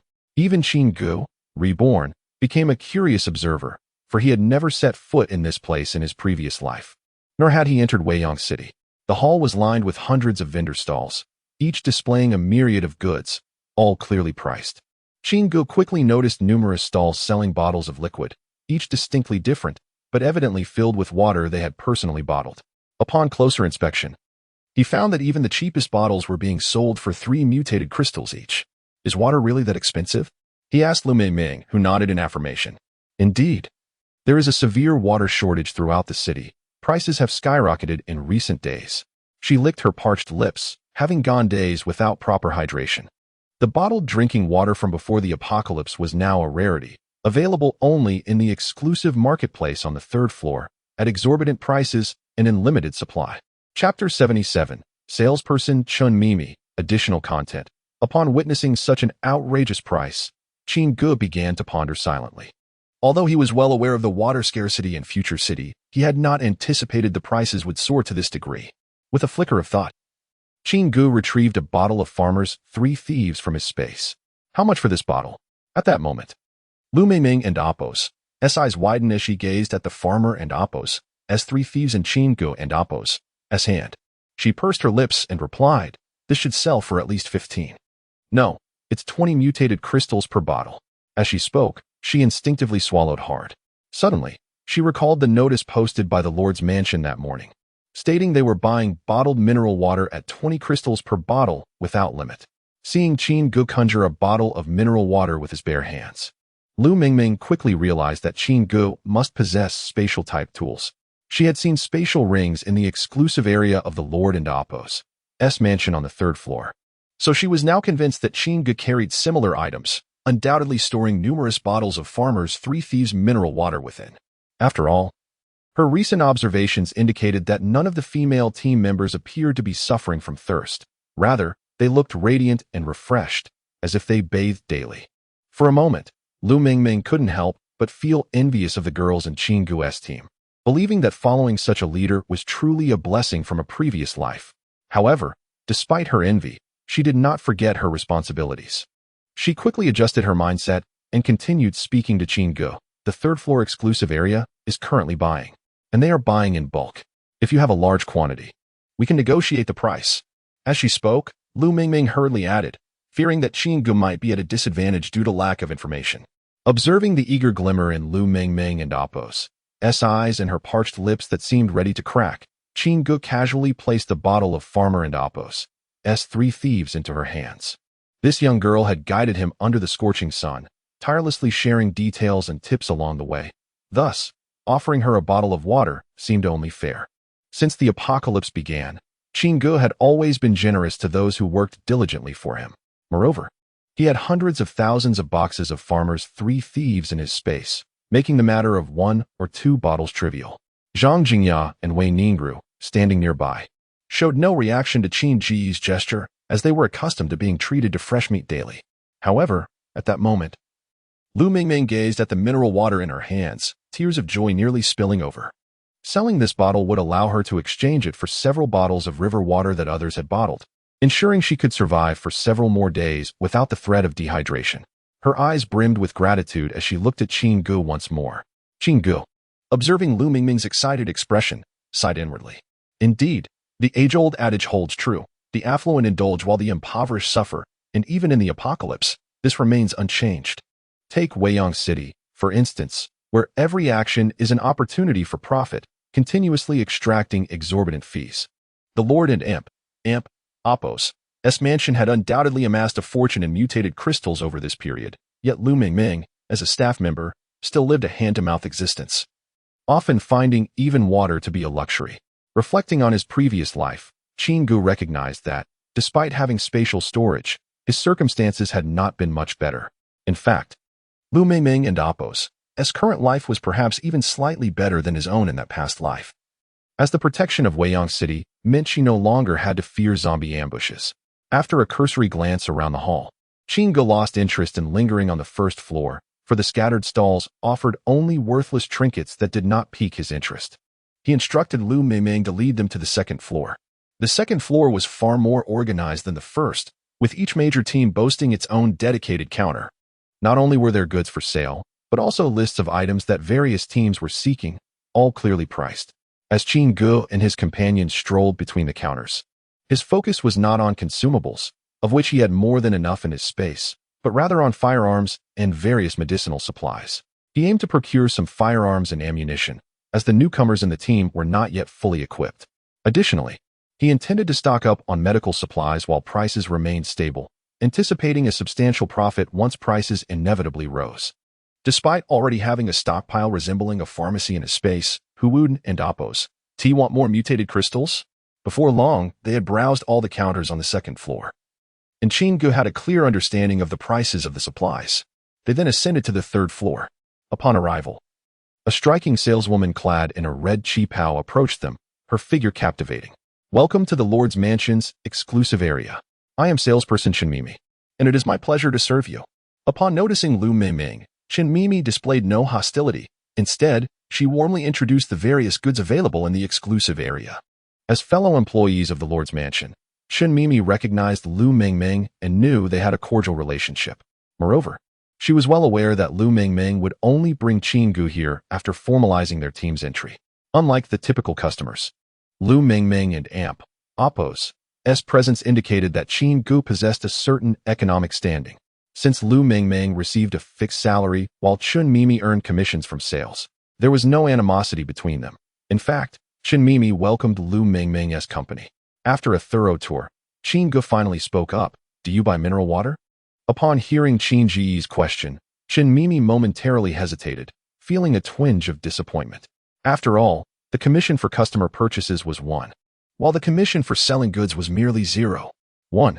Given the current scarcity of mineral water in Jiang City, she did not hold high hopes. However, adhering to her professional demeanor, Chen Mimi smiled and replied, Yes, sir. The Lord's Mansion is currently offering 20 crystals per bottle for mineral water. How many bottles would you like to sell? At that moment, Qin Gu furrowed his brow and remarked, I heard that larger quantities allow for price negotiation.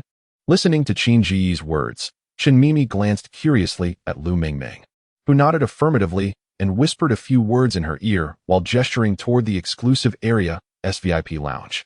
Upon hearing this, a look of joy illuminated Chen Mimi's face, and she promptly escorted Qin Gu into the VIP lounge, closing the door behind them. Chapter 78. The exquisite gift. The VIP lounge, though not particularly spacious, was transformed from a TKV room in the Yida building prior to the apocalypse. It serves two primary purposes. Firstly, to facilitate business negotiations for sales personnel, specifically for high-value transactions. Secondly, Wang Ming, in establishing the exclusive marketplace. Consider that some clients might carry storage tools akin to spatial rings, making it more discreet and convenient for them to store and retrieve goods within the VIP lounge. After all, no one wishes to expose their secrets. As the two entered the room, Chen Mimi adjusted the lighting to a soft pink hue. In the dim, suggestive light, Qin Gu sat in the center of the sofa, while Chen Mimi nestled closely beside him. Commander Qin, may I inquire how many bottles of mineral water you wish to purchase? Chen Mimi inquired, leaning closer, her alluring figure pressing against him. If you buy over 1,000 bottles at once, the city lord increases the price by 0.5 per bottle for more than 5,000. It's an additional 1 per bottle, and there are gifts included. As she spoke, she leaned even closer into Qin Gu's embrace. Oh, what gifts? Qin Gu asked with a serious expression, though his gaze lingered on the high-slit red chi-pao that hugged her form. Chun Mimi's cheeks flushed a delicate crimson as she bashfully replied, well, it's just like back before the apocalypse, when you bought a car and received a model. As she spoke, she wrapped her arms around Qin Ji's, the red fabric snug against his shoulder. The tactics she employed were all learned during her training as a manager for the exclusive marketplace. However, this was her first time bringing a client into the VIP lounge after the training. Despite her assertiveness, her movements appeared somewhat awkward and stiff, betraying her inexperience. Meanwhile, Qin Gu, inhaling the fragrant aroma that enveloped him, shifted slightly in his seat, feeling an overwhelming sense of pressure, one that rivaled that of 3 women in a confined space. Nevertheless, he stated, I intend to purchase 10,000 bottles, but I will forego the gifts. I am not interested in offerings that others have experienced. Upon hearing this, Qin Mimi's expression brightened momentarily, her heart swelling with joy. As at a price of 21 per bottle, 10,000 would amount to 210,000, yielding a commission of 210 mutated crystals. I'm going to get rich. However, her delight quickly turned to irritation as she focused on Qin Gu's remark about others having experienced the gifts. She turned to him, somewhat vexed, Commander Qin, who has experienced them before. This is the first time I've encountered a client as significant as you. If you don't believe me, you could first verify the gifts. Her cheeks flushed deeper, yet her gaze remained steady, locking onto Qin Gu's. An hour later, as Chun Mimi adjusted her chi-pao while exiting the VIP lounge, she was met by Lu Mingming, who had been waiting eagerly. Just as Lu Mingming opened her mouth to inquire, a peculiar scent wafted through the air, seemingly emanating from Chun Mimi's lips. Did she sneak a snack in there? That smell is odd. Lu Mingming pondered, observing Chun Mimi, who appeared to walk with a slight awkwardness. Why are you walking like that? Lu Mingming curiously asked. Chun Mimi's face reddened as she glanced around, noticing Zhang Jingya and Wei Ning grew engrossed in their own affairs at a nearby display case. Once assured they were unaware of her predicament, she whispered, It's nothing. I just twisted my ankle. These high heels are uncomfortable. She feigned a stomp, as though the shoes were entirely to blame. Lu Mingming regarded her with skepticism, thinking to herself, You wear those shoes all the time. Why do they seem to bother you now? However, she quickly shifted focus to her primary concern. So, how did it go? Did you close the deal? Did you give Commander Qin a discount? At this, Chun Mimi's expression grew complicated. Not just a discount. I practically gave myself away. Her thoughts raced back to the scenes in the lounge, recalling Qin Ji's handsome face, his strong physique, and the relentless hour of inspection. Had she not pleaded persistently, and had Qin Gu not been concerned about the delay affecting other matters, their encounter might have extended for several hours. Thankfully, the soundproofing of the lounge had concealed their activities from the outside world. She soon composed herself and replied, Yes, I offered him the highest price. Hearing that Qin Gu had not suffered a loss, Lu Mingming felt relieved and immediately asked, How many bottles? With a radiant smile, Chun Mimi held up one finger. 1,000 bottles? Lu Mingming gazed at her with envy, recognizing that even a single transaction of 1,000 bottles would yield over 20 mutated crystals in commission. But then, Chun Mimi shook her finger, declaring, No, it's 10,000 bottles. Lu Mingming was rendered speechless, utterly astonished. She had anticipated that Qin Gu might have a considerable supply of mineral water, but never imagined he would possess such an abundance. Selling 10,000 bottles at once suggested he likely had far more, perhaps 50 or even 80,000. In truth, Chun Mimi shared this thought, exchanging a knowing glance with Lu Mingming, affirming their mutual conclusion.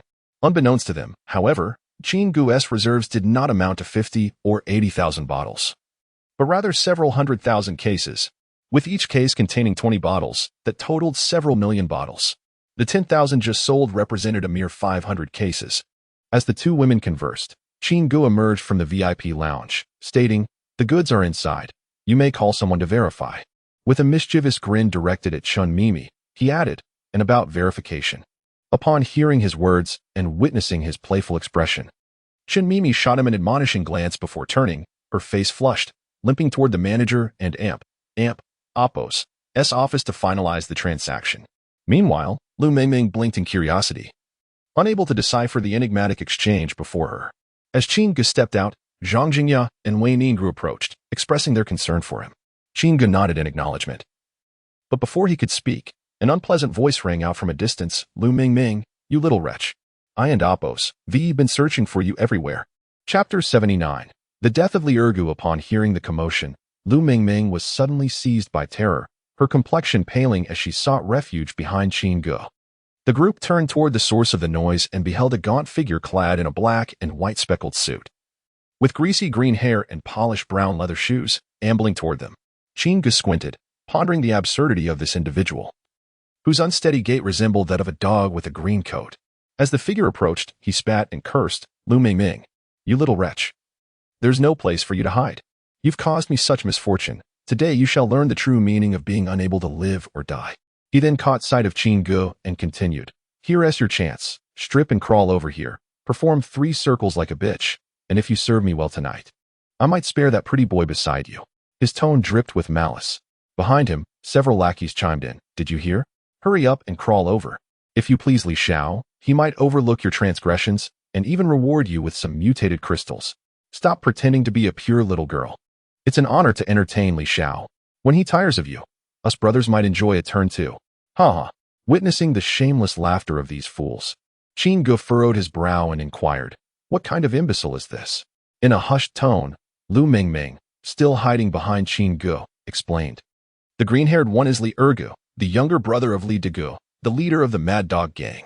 The gang has recently secured a contract for repairing the water supply in Weiyang City, with the city lord, Wang Ming, turning a blind eye to their excesses. Li Ergu has been abusing his brother's influence to wreak havoc. Just yesterday, he targeted me, bribing a corrupt official, Wang Lijuan, to lure me into a drinking session, where he intended to drug me. However, my ability to enhance my sense of smell allowed me to detect the foul play, and I managed to switch the drinks and escape unnoticed. Unbeknownst to him, Li Ergu drank the tainted liquor and, upon realizing my absence, lost all composure and assaulted the nearest lackey in a fit of rage. This morning, that poor soul was sent out of the city as a corpse. Enraged, Li Ergu vowed to capture Lu Mingming and exact his revenge. When he awoke, it was already noon. Upon arriving at the administrative hall, he found only Wang Lijuan, who, unaware of the events that transpired, misled him into believing Lu Mingming had merely fled. After hearing Li Ergu's tale, she concocted a narrative that painted Qin Ge as Lu Mingming's secret lover, prompting Li Ergu to pursue them here. As he drew near, Li Ergu noticed Zhang Jingya and Wei Ningru standing beside Qin Ge. Their expressions turned lewd as they exchanged lascivious glances. Hey, pretty boy. Yes, I'm talking to you. Li Ergu leered at Qin Ge. Hand over Lu Mingming and those 2 lovely ladies as compensation. As for you, keep your distance and never show your face before me again. At that moment, Qin Ge narrowed his eyes, assessing the foolish men before him. If this were merely a personal feud between Li Ergu and Lu Mingming, he would not interfere. However, Li Ergu's intentions toward Zhang Jingya and Wei Ningru crossed a line. Given the gravity of his statements, not even the city lord Wang Ming could save him now, let alone a higher power. Zhang Jingya and Wei Ningru's faces flushed with indignation upon hearing the vile remarks. Zhang Jingya swiftly drew 2 pistols from her waist, her finger poised on the trigger, ready to unleash fury at Qin Ji's command. Though she had refrained from bringing heavier weaponry, she now regretted not carrying her M249 to obliterate these insolent fools. As Zhang Jingya brandished her weapons, Li Ergu's lackeys hastily unsheathed their own arms, machetes, kitchen knives. Slingshots in contrast, Li Ergu clutched a makeshift pistol, a poorly constructed model that, despite its unreliable nature, still held a menacing presence. However, he too felt a twinge of anxiety in the face of Zhang Jingya and Appos' readiness for action. Just then, the door to the manager and Appos' office swung open, revealing a balding, portly middle-aged man, Zhao Dizhus, the manager of the 3rd-floor specialty store. Observing the tense standoff, Zhao Dizhus hurried over, positioning himself between Qin Ge and Li Ergu. Gentlemen, let us speak calmly and not forget the rules of Weiyang City. I am Zhao Dizhus, manager of the city lord's specialty store. With a respectful gesture, he implored. I ask you to grant me a favor, to step back and resolve your issues outside the city. We will not interfere. Understanding the precariousness of the situation, Li Ergu realized that they would gain nothing against Zhang Jingya and Appos' dual firearms. Reluctantly, he acquiesced. For Zhao manager's sake, I shall let this slide for now. But once outside the city, You will pay dearly. With that, Li Erga turned, leading his lackeys in a hasty retreat. Observing their departure, a sly smile crept across Qin Ji's lips, though it vanished almost instantly as he adopted a benign demeanor. Zhao manager, I just recalled that the quantity of goods in the VIP room seemed off. I must take a look. Without awaiting a response, he strode confidently into the room, boldly closing the door behind him before the onlookers. Chapter 80. I am actually a strength type. At this moment, Zhao Dizhu's face was filled with confusion as he gazed towards Qin Ge. This person's temperament is exceedingly peculiar, he thought. Just a moment ago, he appeared ready to tear his opponent to shreds, and now he is inspecting the goods. Has he perhaps been subdued by my aura? However, Zhao quickly shook his head. He possessed enough self-awareness to understand that despite his name, he was not truly formidable. He was all too aware that if this Commander Qin were to unleash his fury, he would be utterly powerless to intervene. After all, a man capable of summoning thousands of bottles of mineral water could easily command the entire city of Weiyang, especially given the current water scarcity. As the manager of the city lord's marketplace, Zhao Dizhu was not naive enough to believe he could intimidate such a figure. What could his actions possibly signify? Zhao pondered, lost in thought. But before he could contemplate further, the sharp sound of gunfire rang out.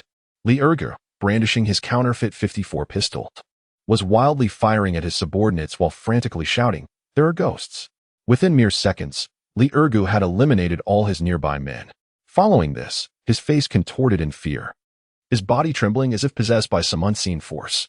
His head arched back in an attempt to evade something, yet his arm, gripping the gun, twisted inexorably towards his own head. In the next instant, the dark muzzle of the 54 was thrust into his mouth, and amidst his terrified gaze, his finger pulled the trigger. Bang! Li Erge collapsed, a gruesome hole appearing at the back of his skull, his once green hair now stained a vivid red. The onlookers in the marketplace were paralyzed in shock, especially Zhao Dizhu. The events of the day were utterly surreal, a man with a bizarre temperament and another succumbing to a sudden mental breakdown. Just as everyone's attention was fixated on the lifeless bodies of Li Erge and his men, the door to the VIP room creaked open before gently closing once more. In the next moment, Qin Ge emerged from his concealment, counting silently in his mind. 11 seconds had passed, and he was somewhat dissatisfied with the operation. He had anticipated completing it within 8 to 9 seconds. Although his movements had been swift, he was astonished to notice that Lu Mingming seemed to have caught a faint trace of his presence, sniffing around curiously. This distraction had cost him an extra 2 seconds. Qin Ge meticulously checked his clothing, relieved to find no bloodstains. He lingered in the VIP room for an additional 2 minutes before emerging into the gaze of the crowd. What transpired? He feigned ignorance while directing his gaze towards Zhao Dizhu, subtly glancing at Lu Mingming, who was still sniffing around, searching for clues. However, Zhao Dizhu was oblivious to Lu Mingming's peculiar behavior and instead described the bizarre scene to Qin Ge. You were in the VIP room the entire time? Zhao questioned, unable to contain his curiosity. Yes. Did you not see? Qin Ge gestured towards the cameras in the hall. But I thought I saw the door open briefly. Rolling his eyes, Qin Ge retorted, of course. With gunfire outside, I had to check.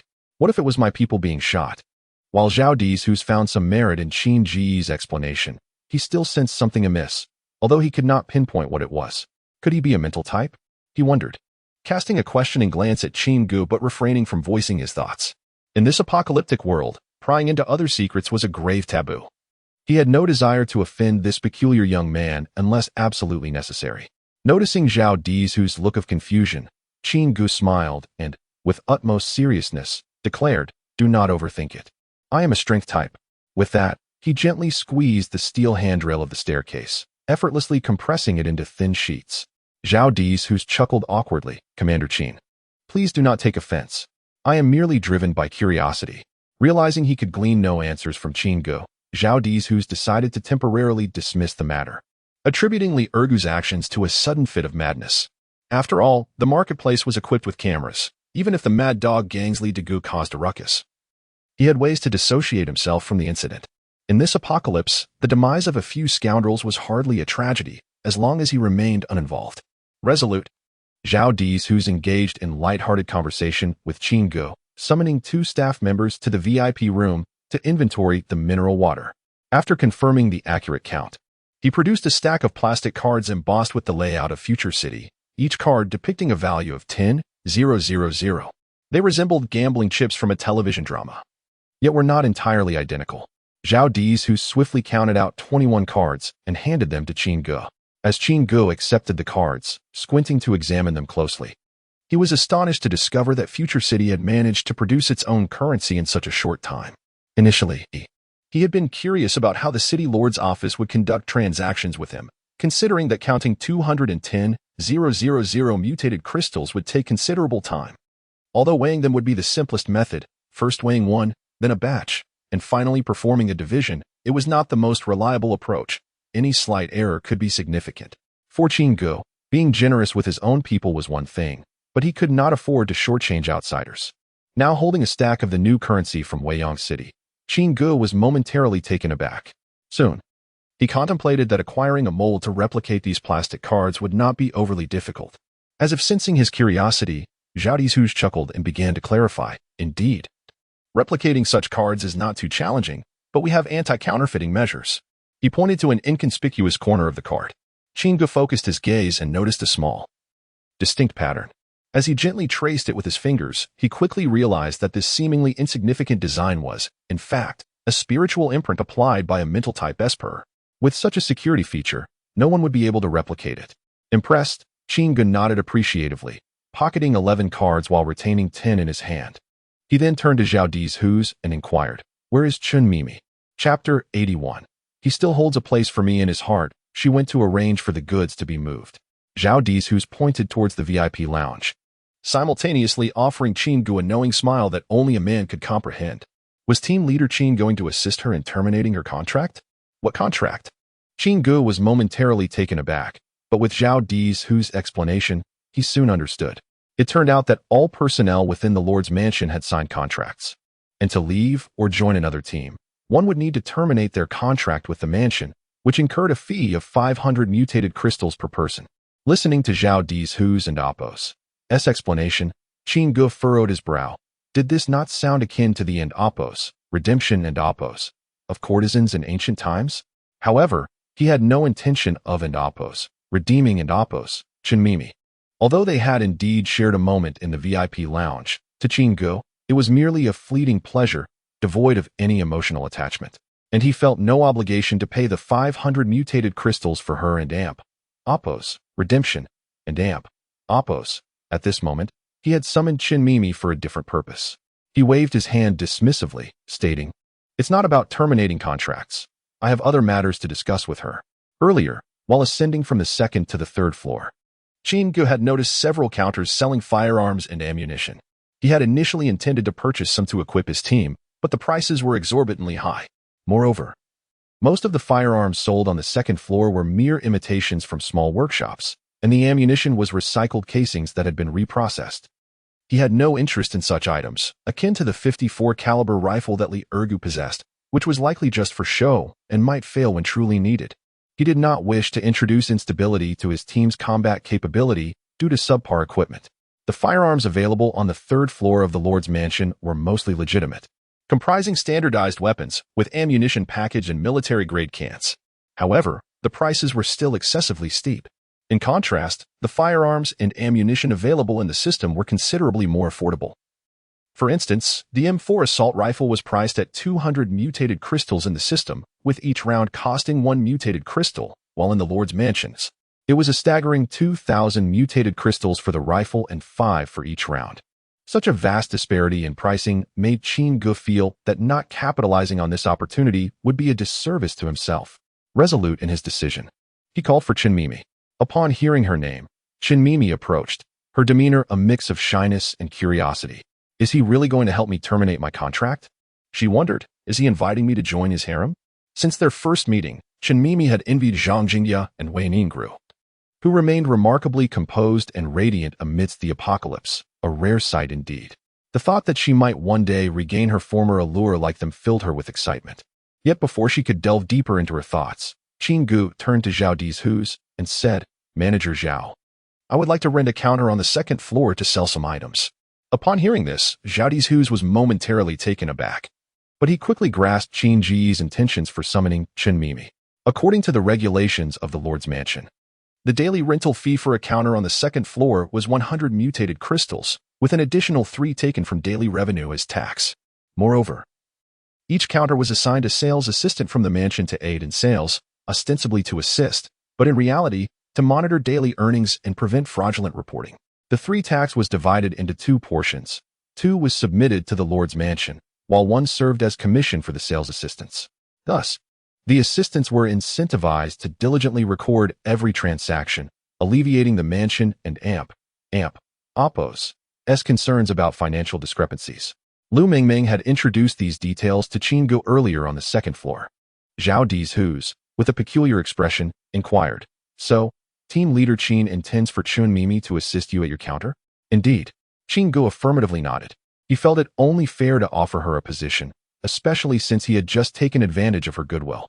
Although he would not redeem her, the position he offered was undoubtedly lucrative. Rather than selecting a complete stranger, it made sense to employ Qin Mimi, who had just shared an intimate moment with him. After a moment of contemplation, Zhao Dizhu's replied, "Team leader Qin, you are in and Oppo's planning to sell water, are you?" He speculated that Qin Ge might be renting the counter to sell bottled water, potentially at a lower price than the Lord's mansion, which charged 21 per bottle. Selling at a lower price could disrupt the mansion and Oppo's plans and possibly lead to losses. Especially since it was rumored that the farmer and Oppo's 3 thieves and Oppo's warehouse had been emptied after the apocalypse and its previous occupant, Luo Yongli, had been eliminated. Zhao Dizhu's Kuden and Oppo's shake the feeling that Qin Ge might be behind this turn of events. Amid Zhao Dizhu's and Oppo's discernment, Qin Ge gradually clarified, "I am not renting the counter to sell water, but rather to offer other goods." With this revelation, Zhao Dizhu's felt a sense of relief. As long as it's not water, it seems he might not have much left. Perhaps he sold off most of it already. After all, space rings have limited capacity. And even with other spatial equipment, it wouldn't and Oppo's be substantial. Zhao Dizhu's and Oppo's eyes lit up as he pondered, increasingly convinced of the validity of his assumptions. His brow relaxed as he cheerfully addressed Qin Ge. "Very well, team leader Qin, it and Oppo's simply a matter of having little Qin assist you at your counter. Consider it done." Qin Mimi, having overheard their conversation, initially felt a pang of disappointment, but her spirits quickly revived. Although Qin Ge had not and Oppo's redeemed and Oppo's her, moving her from the 3rd floor to his counter felt like a sign that he still holds a place for me in his heart. Qin Mimi reflected, recognizing that she was merely a gift in Qin Ji's dealings with the Lord's mansion. Nonetheless, the fact that he still thought of her brought her satisfaction. Given her understanding of Qin Ge, she was certain that the revenue at his counter would be substantial, ensuring that her commissions would far exceed those from the 3rd floor. With this thought, a joyous smile reappeared on her face. Meanwhile, Lu Mingming turned to Qin Mimi, her expression filled with envy. In her eyes, working at Qin Ge and Oppo's counter would yield considerable commissions, as the impact Qin Ge had made on her since their first meeting had been nothing short of astonishing. Chapter 82, Wang Meng? Wang Hu, Fierce Tiger. At this moment, Lu Mingming pouted, intertwining her fingers, lost in her thoughts. However, she soon made a bold decision, arguably the most correct one of her life.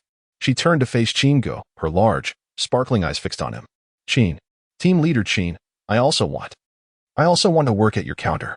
As soon as the words escaped her lips, Lu Mingming felt a pang of regret. After all, she had only just met Qin Ge, and their relationship was not yet significant. Her voice dwindled as she continued, almost pleadingly, "Please, team leader Qin." She lowered her head, nervously fiddling with her fingers. Upon hearing Lu Mingming and Oppo's request, Qin Ge began to ponder. In truth, he had no objections to her joining him at the counter. Without Lu Mingming and Oppo's timely reminder, he might have sold mineral water at an exorbitant price of 20 per bottle, potentially costing him a profit of 10,000 mutated crystals. For someone who genuinely helped him, Qin Ge wished to treat her favorably. However, Lu Mingming was not a member of his team, and he had no authority over her fate. Thus, he refrained from answering immediately and glanced at Zhao Dizhu. Sensing Qin Ge and Oppo's gaze, Zhao Dizhu spoke up, "I have no issue with this. Transferring her to the Chamber of Commerce will be effortless." He then looked at Qin Mimi, suggesting that the 2 of them could share the commission. "I have no objections." Qin Mimi responded without hesitation. She had a close relationship with Lu Mingming, akin to that of best friends. Moreover, had it not been for Lu Mingming's matchmaking, she would not have earned a commission of 210 mutated crystals today. She had previously heard Lu Mingming mention being oppressed by the formidable Wang Lijuan in the administrative hall, and this presented a perfect opportunity to help her escape from danger. Seeing Shinmimi willingly offer half of her commission, Zhao Dezuzu had nothing more to say. Deep down, he was quite pleased to facilitate this arrangement, especially since Qin Gu had made such a significant transaction with the city lord's mansion on his very first visit. It would be beneficial to maintain a good rapport with this young man, making it easy to do a favor in the future. With the matter settled, Zhao Dezuzu indicated that he would communicate with the administrative hall and instruct the two women to report for work the following morning. Just then, Qin Gu pointed to a space ring at the central counter in the Grand Marketplace and inquired, "How much for that?" Zhao Dezuzu followed his finger and awkwardly replied, "The space ring is merely an exhibit here. It will only be sold at the auction." Noticing the puzzled expression on Qin Gu and Appo's face, Zhao Dezuzu elaborated, "The auction occurs weekly, every Sunday, which is the day after tomorrow. All team leaders will attend, including you." He then produced a small black card from his pocket, embossed with 6 golden characters, "Auction entry ticket. You may bid on items you like at the auction or auction off your own goods. However, if you wish to auction your items, you must register a day in advance, and we will charge a 10 commission on successful sales." As Zhao Dezuzu spoke, he handed the auction entry ticket to Qin Gu, who glanced at it before placing it in his pocket. He then retrieved 10 cards representing 10,000 mutated crystals and said to Zhao Dezuzu, "I would like to exchange these for mutated crystals." After all, the system did not recognize these cards, and if he intended to trade arms, he needed to deposit the mutated crystals into the system first. Zhao Dezuzu accepted the cards and led Qin Gu and his companions to the 4th floor, where the Chamber of Commerce's VIP lounge was located. After settling them into a private room for a brief respite, Zhao Dezuzu approached the counter at the entrance, designated for exchanging mutated crystals. The entire counter was fortified with steel frames and thick, bulletproof glass, leaving only a small square window, reminiscent of a bank before the apocalypse. After exchanging the mutated crystals, Zhao Dezuzu handed them to Qin Gu, who glanced at the time. It was already 6 in the evening. "I wonder how Lin Juanxue is faring with her recruitment efforts." Qin Gu mused as he handed 1,000 mutated crystals to Zhao Dezuzu for 10 days' worth of counter fees. He then followed Lu Mingming out of the Chamber of Commerce building, heading towards the recruitment center. Shortly after their departure, the leader of the Mad Dog gang, Li Degu, stormed in. Previously, Li Ergu had died near the staircase on the 3rd floor, directly beneath the Mad Dog gang and Appo's counter on the 2nd floor, where his comrades had witnessed the entire scene.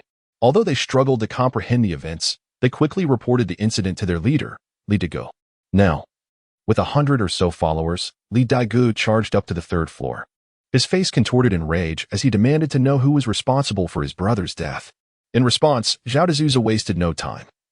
He immediately played the surveillance footage from the Grand Marketplace for Li Degu. The screen revealed a frenzied Li Ergu shooting his comrades one by one before bizarrely committing suicide while shouting about ghosts. Although Li Degu lacked direct evidence, he instinctively knew that his brother and Appo's demise was closely tied to Qin Gu. With a fierce glare, Li Degu fixed his eyes on Qin Gu and his companions, contemplating his next move. A few minutes later, he ordered his men to retrieve the bodies before leaving the Chamber of Commerce, clutching the surveillance footage with a cold expression. Watching Li Degu depart, Zhao Dezuzu briefly contemplated before heading straight to the city lord and Appo's mansion. Inside the mansion, at the top-floor suite, which had once been the presidential suite of the most opulent 5-star hotel in Jiang City before the apocalypse, now served as Wang Ming's office. Seated behind the expansive desk, Wang Ming gently placed his half-burnt cigar into a massive crystal ashtray. Standing before him were 3 individuals, Zhao Dezuzu, Lei Bao, and Wang Lijuan. One by one, they reported the day's unusual events to Wang Ming. As he listened, Wang Ming rhythmically tapped his fingers on the desk. Once the trio finished their reports, he ceased his movements, revealing no trace of emotional fluctuation. In the anxious gazes of the 3, Wang Ming waved his hand, signaling them to leave. Before turning to his computer, red battle armor, female team members, armored vehicles, check wolfhounds. As he opened a surveillance video, he softly murmured, revealing a young man clad in red battle armor dragging a red-haired thug into a derelict building. "Xiaohu, I have found your killer chapter 83, tier 3 skills inside the encampment after a delightful dinner." Qin Gu instructed Lin Juanxue to arrange the 77 new recruits in the 2 newly acquired tents. He then returned to the mobile home, retrieved 20,000 mutated crystals to deposit into the system, and settled onto the couch to rest his eyes. At this moment, Lin Junyao also returned to the mobile home. Observing Qin Ji's current state, she chose not to disturb him but instead gracefully approached his side, offering a gentle massage on his shoulders and legs. Following her sister's instructions, she occasionally monitored Qin Ji's expressions, ready to intervene should anything seem amiss. To this end, she had donned a pair of frosted stockings paired with a sailor-style short skirt.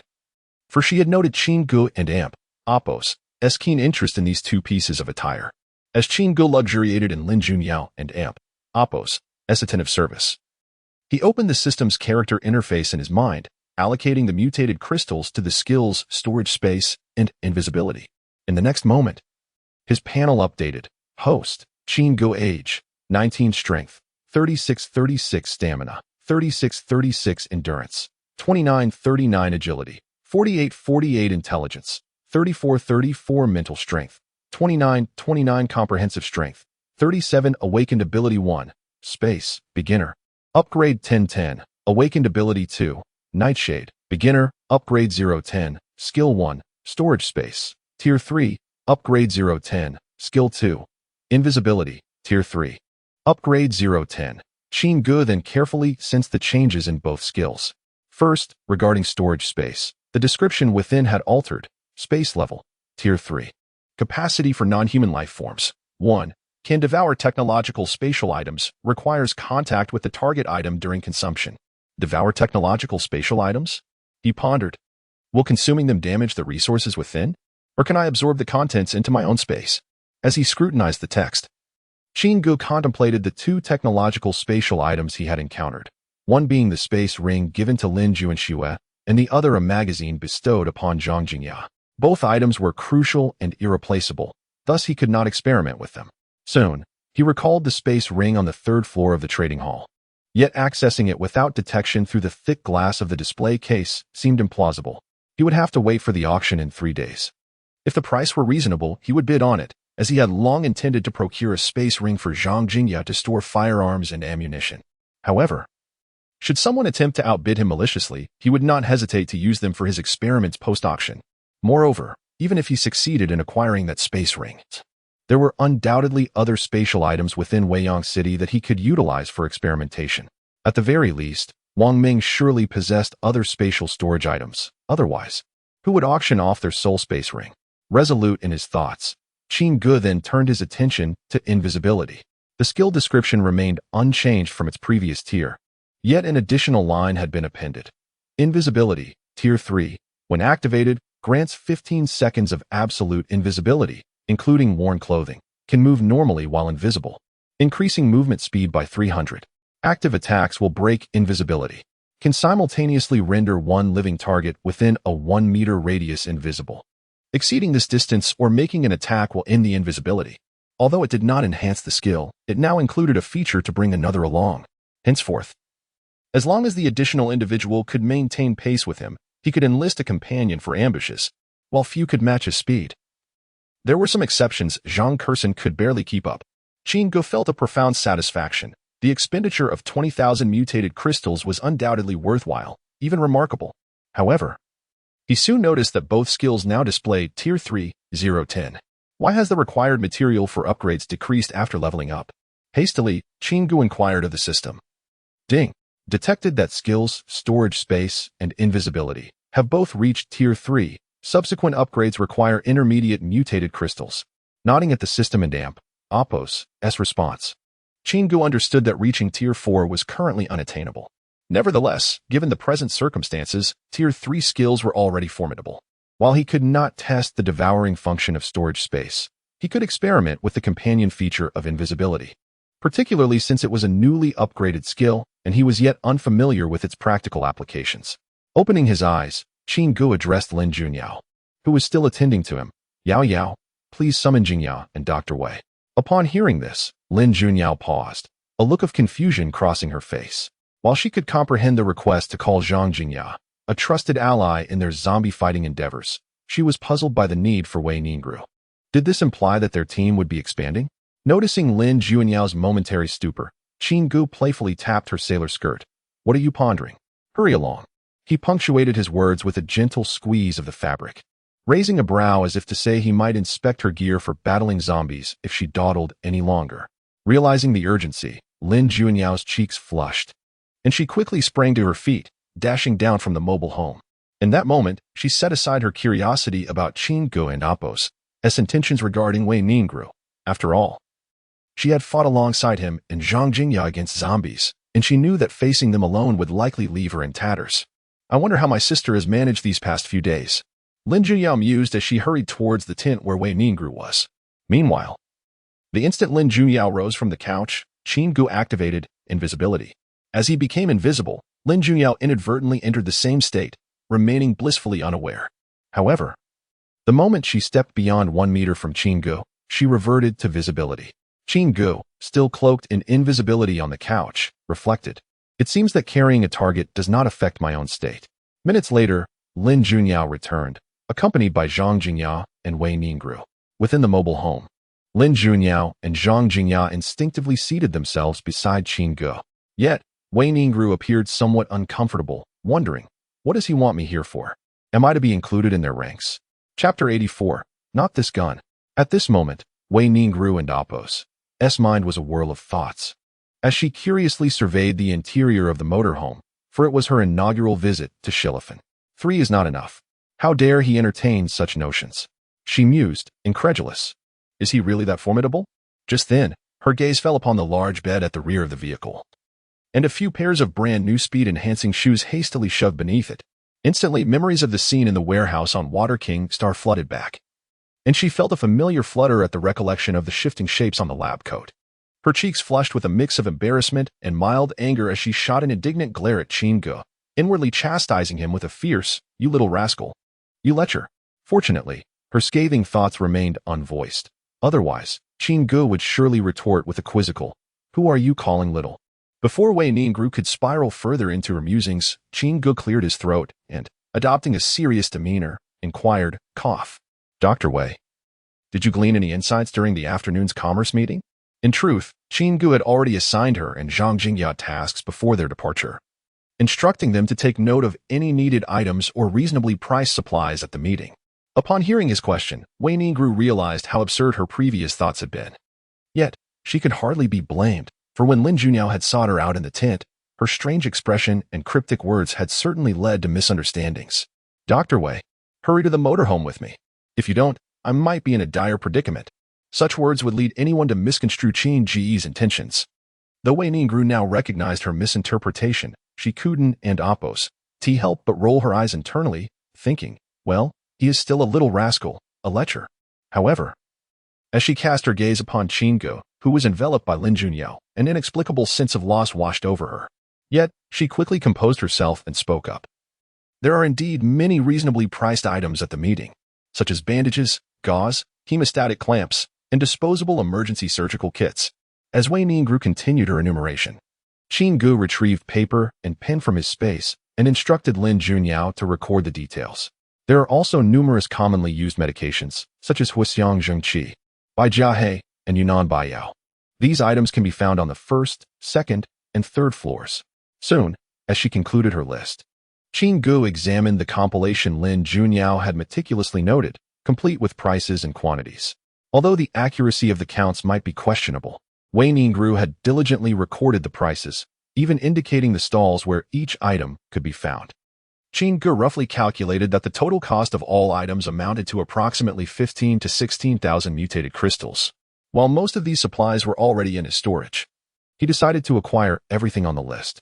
After the impending wave of zombies, the prices of these medical supplies would soar, and even a few items could yield a handsome profit. He withdrew 2 cards, each representing 10,000 mutated crystals, issued by the Lord and Amp, Apos' office, and handed them to Wei Ningru along with the list, instructing her and Lu Yutong to gather a few veteran team members to procure all listed items. "Aren't you coming tomorrow?" Wei Ningru questioned, her brow furrowed in surprise. "No, I have other matters to attend to. It's best if you handle this," Qinggu replied. And upon hearing his arrangement, Wei Ningru nodded, stowing the list and the 2 cards before stepping off the motorhome. Once outside, Wei Ningru stood in a daze, allowing the gentle March breeze to caress her. Yet, this evening wind not only tousled her hair, but also stirred emotions within her heart that had remained dormant for over 20 years. A sense of loss mingled with the feeling that Qin Gu regarded her in a unique light. He must trust me, she thought with certainty, for in this predatory apocalypse, no one would hand over 20,000 mutated crystals to someone they did not trust. However, she suddenly realized she could not decipher this younger boy, who was both charming and mischievous, his every move predictable yet surprising, leaving her utterly perplexed. But soon, she found solace in the thought that perhaps only someone like him could truly captivate her heart, allowing her to follow him unwaveringly. With this in mind, Wei Ningru clenched her fists and resolutely made her way toward Lu Yutong's tent.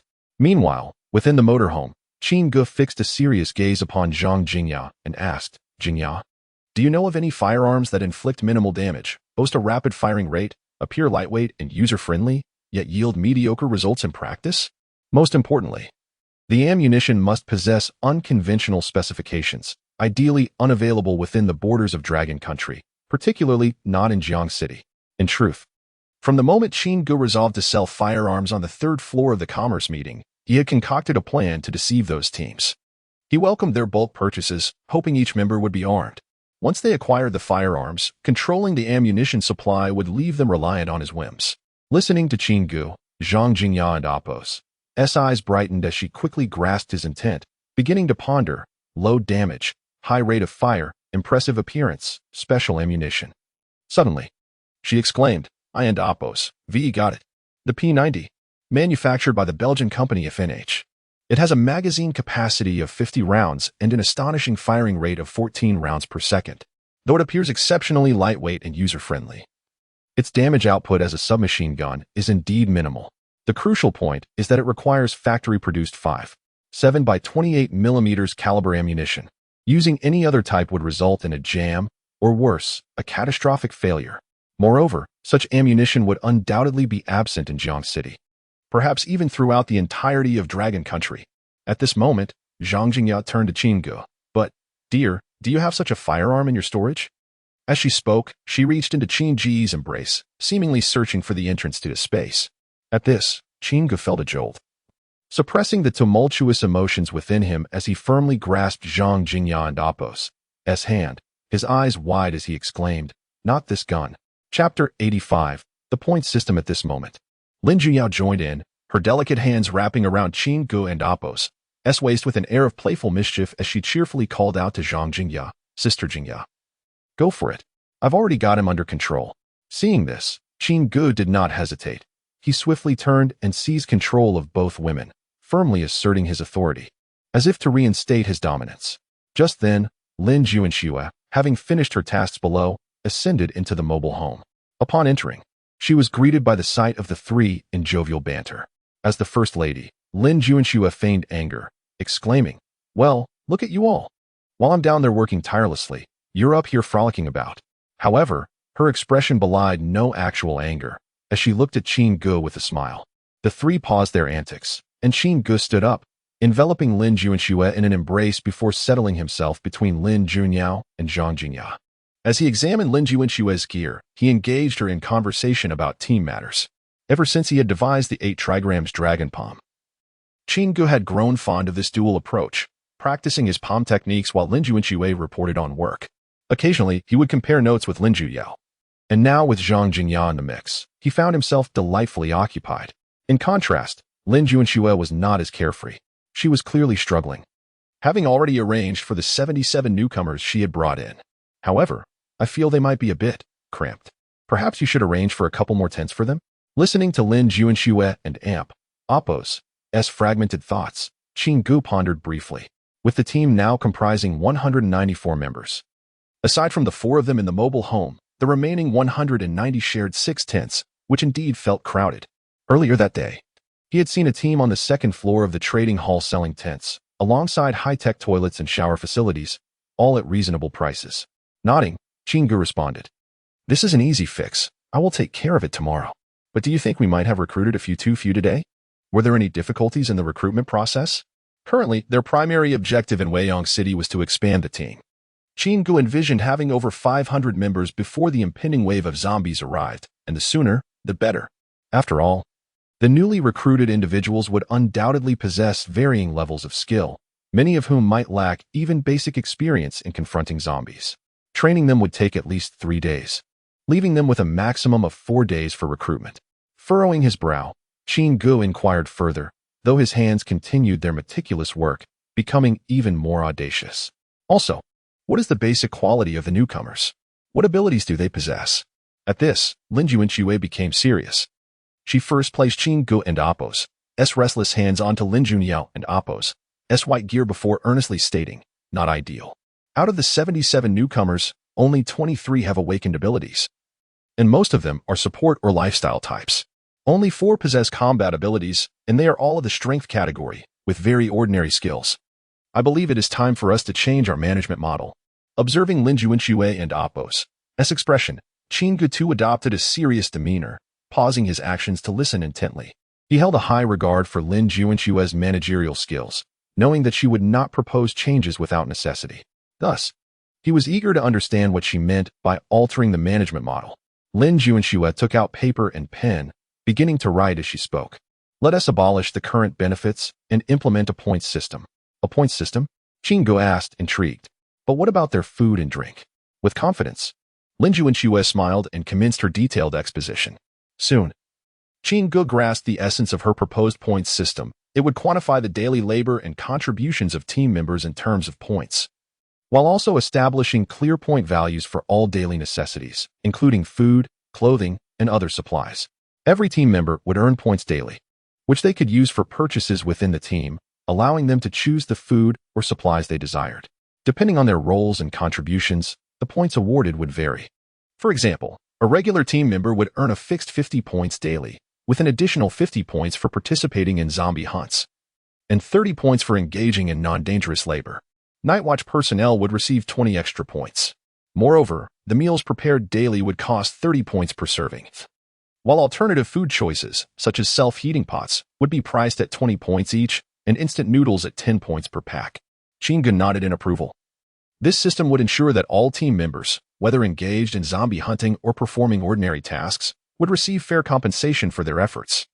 Even those responsible for cooking would enjoy the same tasty meals, accumulating points daily to purchase various personal items or snacks. For those inclined to be idle, their living standards would be lowered, and habitual non-participants would face expulsion. At this moment, Qin Gu finally understood why Lin Junshui had managed to maintain such an orderly team comprised entirely of women in her previous life. In management theory, there are 2 concepts known as hygiene factors and motivational factors. The hygiene factors can be understood as basic salary, while the corresponding motivational factors represent bonuses. Lin Junshui and Appo's presentation was far from over. She produced another sheet of paper, jotting down more ideas. We could evaluate the teams participating in zombie hunts daily and allocate 5 of the mutated crystals obtained from their kills as bonuses, distributed in points to the top-rated team members. Additionally, within the team, points could be exchanged for mutated crystals at a rate of 10 points for 1 crystal. This approach would effectively eliminate the phenomenon of working without contributing. Chapter 86. I act for the team and Appo's sake. At this moment, Qin Gu was lost in contemplation. Since the inception of the team, he had only been responsible for organizing the daily itinerary, while other matters had largely been managed by Lin Junshui. This was not only due to her exceptional management skills, but primarily because the initial 116 recruits were all clear-eyed female university students, innocent and devoid of malice, who willingly adhered to the management structure. Consequently, a complex management system had been unnecessary. The girls, motivated by their gratitude and admiration for Qin Gu, naturally fulfilled their responsibilities towards the team. However, future recruits would likely be different. The complexities of human nature in society, coupled with the tangled web of influences in Weiyang City, posed a risk that, despite the help of twin sisters and vetting candidates, a few troublemakers could slip through. Fortunately, with Lin Junshui's newly implemented management system, not only was this issue elegantly resolved, but it also significantly enhanced the members' enthusiasm for their work. This system was distinctly tailored by Lin Junshui to suit Qin Gu and Appo's current needs, highlighting her profound dedication. After all, such a comprehensive system could not have been conceived overnight. It was evident that Lin Junshui had contemplated it long before their arrival in Weiyang City, perhaps even much earlier. Observing Lin Junshui, who was fervently engrossed in her writing, Qin Gu felt a swell of emotion within him. A warm current surged through his heart as he gently tucked her hair behind her ear and pressed a soft kiss upon her fair cheek. With rare restraint, he merely embraced her waist, gazing deeply into the eyes of the woman who constantly thought of him. Caught off guard by Qin Ji's sudden kiss, Lin Junshue's cheeks flushed a vibrant hue, quickly spreading to her ears. She playfully blinked at him, teasing, "How's that? Are you moved now? I promised to help you manage the harem well." Some sentiments did not require words. A mere glance sufficed to convey their mutual understanding. And this was precisely their current state. Witnessing the affectionate exchange between Qin Gu and Lin Junshu, the two other women nearby teased with a hint of envy. "Are you still denying it? Why are you two gazing into each other and Oppo's eyes so lovingly at this moment? Really, brother-in-law, you can end Oppo's be so biased. Just when you were scrutinizing my gear, now you're showing off your affection with my sister." As Lin Junyao and Zhang Jingya's playful banter reached Lin Junshue's ears, her face grew even warmer. Yet, she quickly regained her composure and retrieved a sheet of paper, inscribing the regulations of Qin Ji's harem. 1. Support the leader and execute his commands. 2. Team members shall respect and care for one another. Forming cliques or engaging in intrigue is strictly forbidden. 3. Diligently fulfill team responsibilities. Those who merely take up space or seek to profit from chaos will face severe penalties. 4. Report any issues promptly. Physical conflicts among members are strictly prohibited. Anyone found instigating trouble will be expelled immediately. 5. After 2 hours. The 4 individuals in the RV successfully finalized all regulations.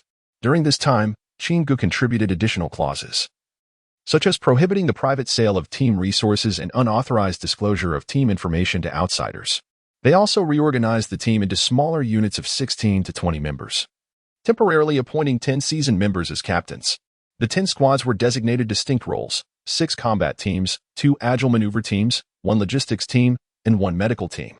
Once the team roster was confirmed, Qin Gu pondered, "Do you think it is necessary to protect Teacher Liu, Dr. Wei, and the twin sisters?" To Qin Gu, the roles of these 4 individuals were irreplaceable. The safety of any one of them was paramount. Upon hearing Qin Ji's remarks, Lin Junshu rolled her eyes playfully. "What? Are you thinking of expanding the zombie fighting crew again? Just yesterday, you were with Jingya, and now you want newcomers?" She feigned jealousy, glaring at Qin Gu, and playfully pinched his waist. Observing this, Lin Junyao and Zhang Jingya joined in, each pinching Qin Gu and Oppo's waist with mock severity. However, the strength of their playful antics could hardly inflict any harm on Qin Gu, whose physical prowess far surpassed theirs. Nevertheless, he humorously contorted his face in feigned agony, exclaiming, No, this is all for the sake of the team." Before the 3 women could fully react, he scooped them up and playfully tossed them onto the large bed at the back of the RV.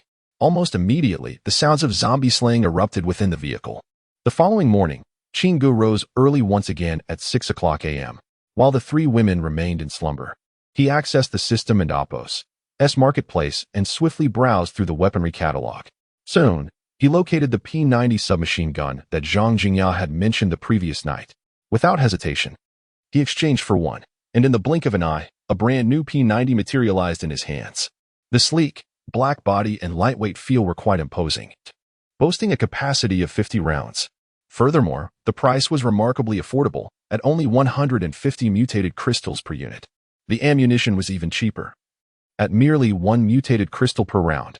Qin Gu promptly exchanged for 100 P90s, along with 20,000 rounds of ammunition, planning to send someone to sell them at the second-floor counter, pricing them at 500 mutated crystals each and 4 mutated crystals per round. In that moment, Qin Gu made a startling discovery. All weapon attachments compatible with the RV were astonishingly low-priced.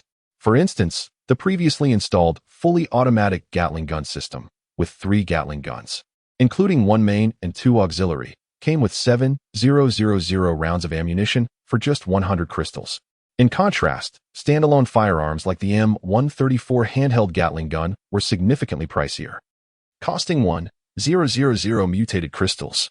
Moreover, the ammunition for this weapon was sold separately at a higher price than regular bullets, at 500 mutated crystals for 1,000 rounds.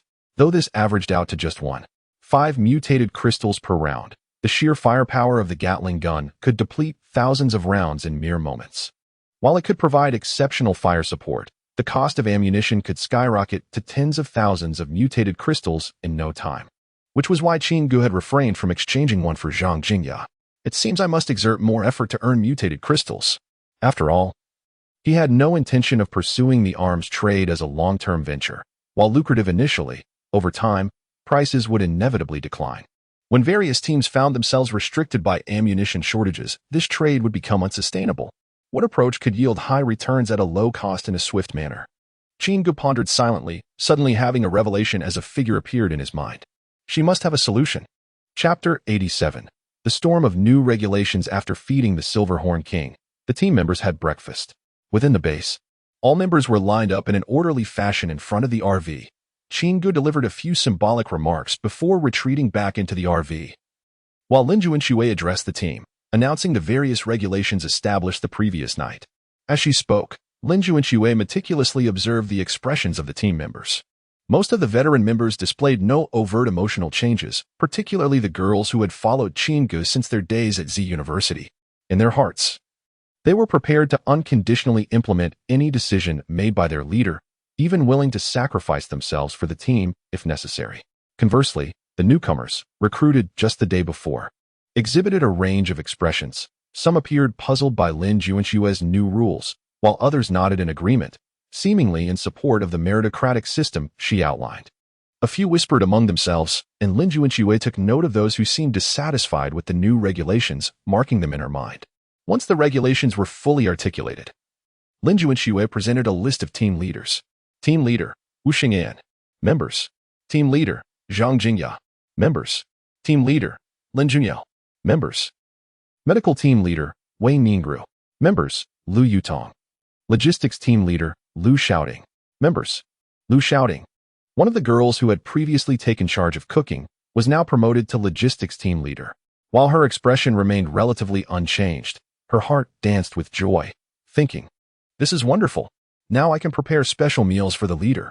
After all, Qin Gu worked so hard every day. He deserved nourishing food to replenish his strength. Ever since she suspected that the leader was overstretched, she had longed to take on this responsibility.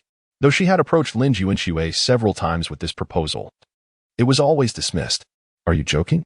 Not only is he overworked, but adding more supplements might lead to chaos among the female members." Of course, this was merely Lin Junshui and Appo's internal reasoning. She felt too embarrassed to convey her thoughts directly to Lu Xiaoding. So, each time she offered a rationale, it was that the team was still in its formative stages, and the leader should dine with the sisters for now. The matter of special meals could be discussed once the team expanded. Thus, Lu Xiaoding's first decree as team leader was to prepare special nourishing dishes for Qin Gu. I and Appos, go gather materials right away. If Junshui 1 and Appos, provide them, I and Appos, just asked the leader directly. Resolute in her decision, a smile crept across Lu Xiaoding and Appos' face, her large eyes narrowing into crescent moons.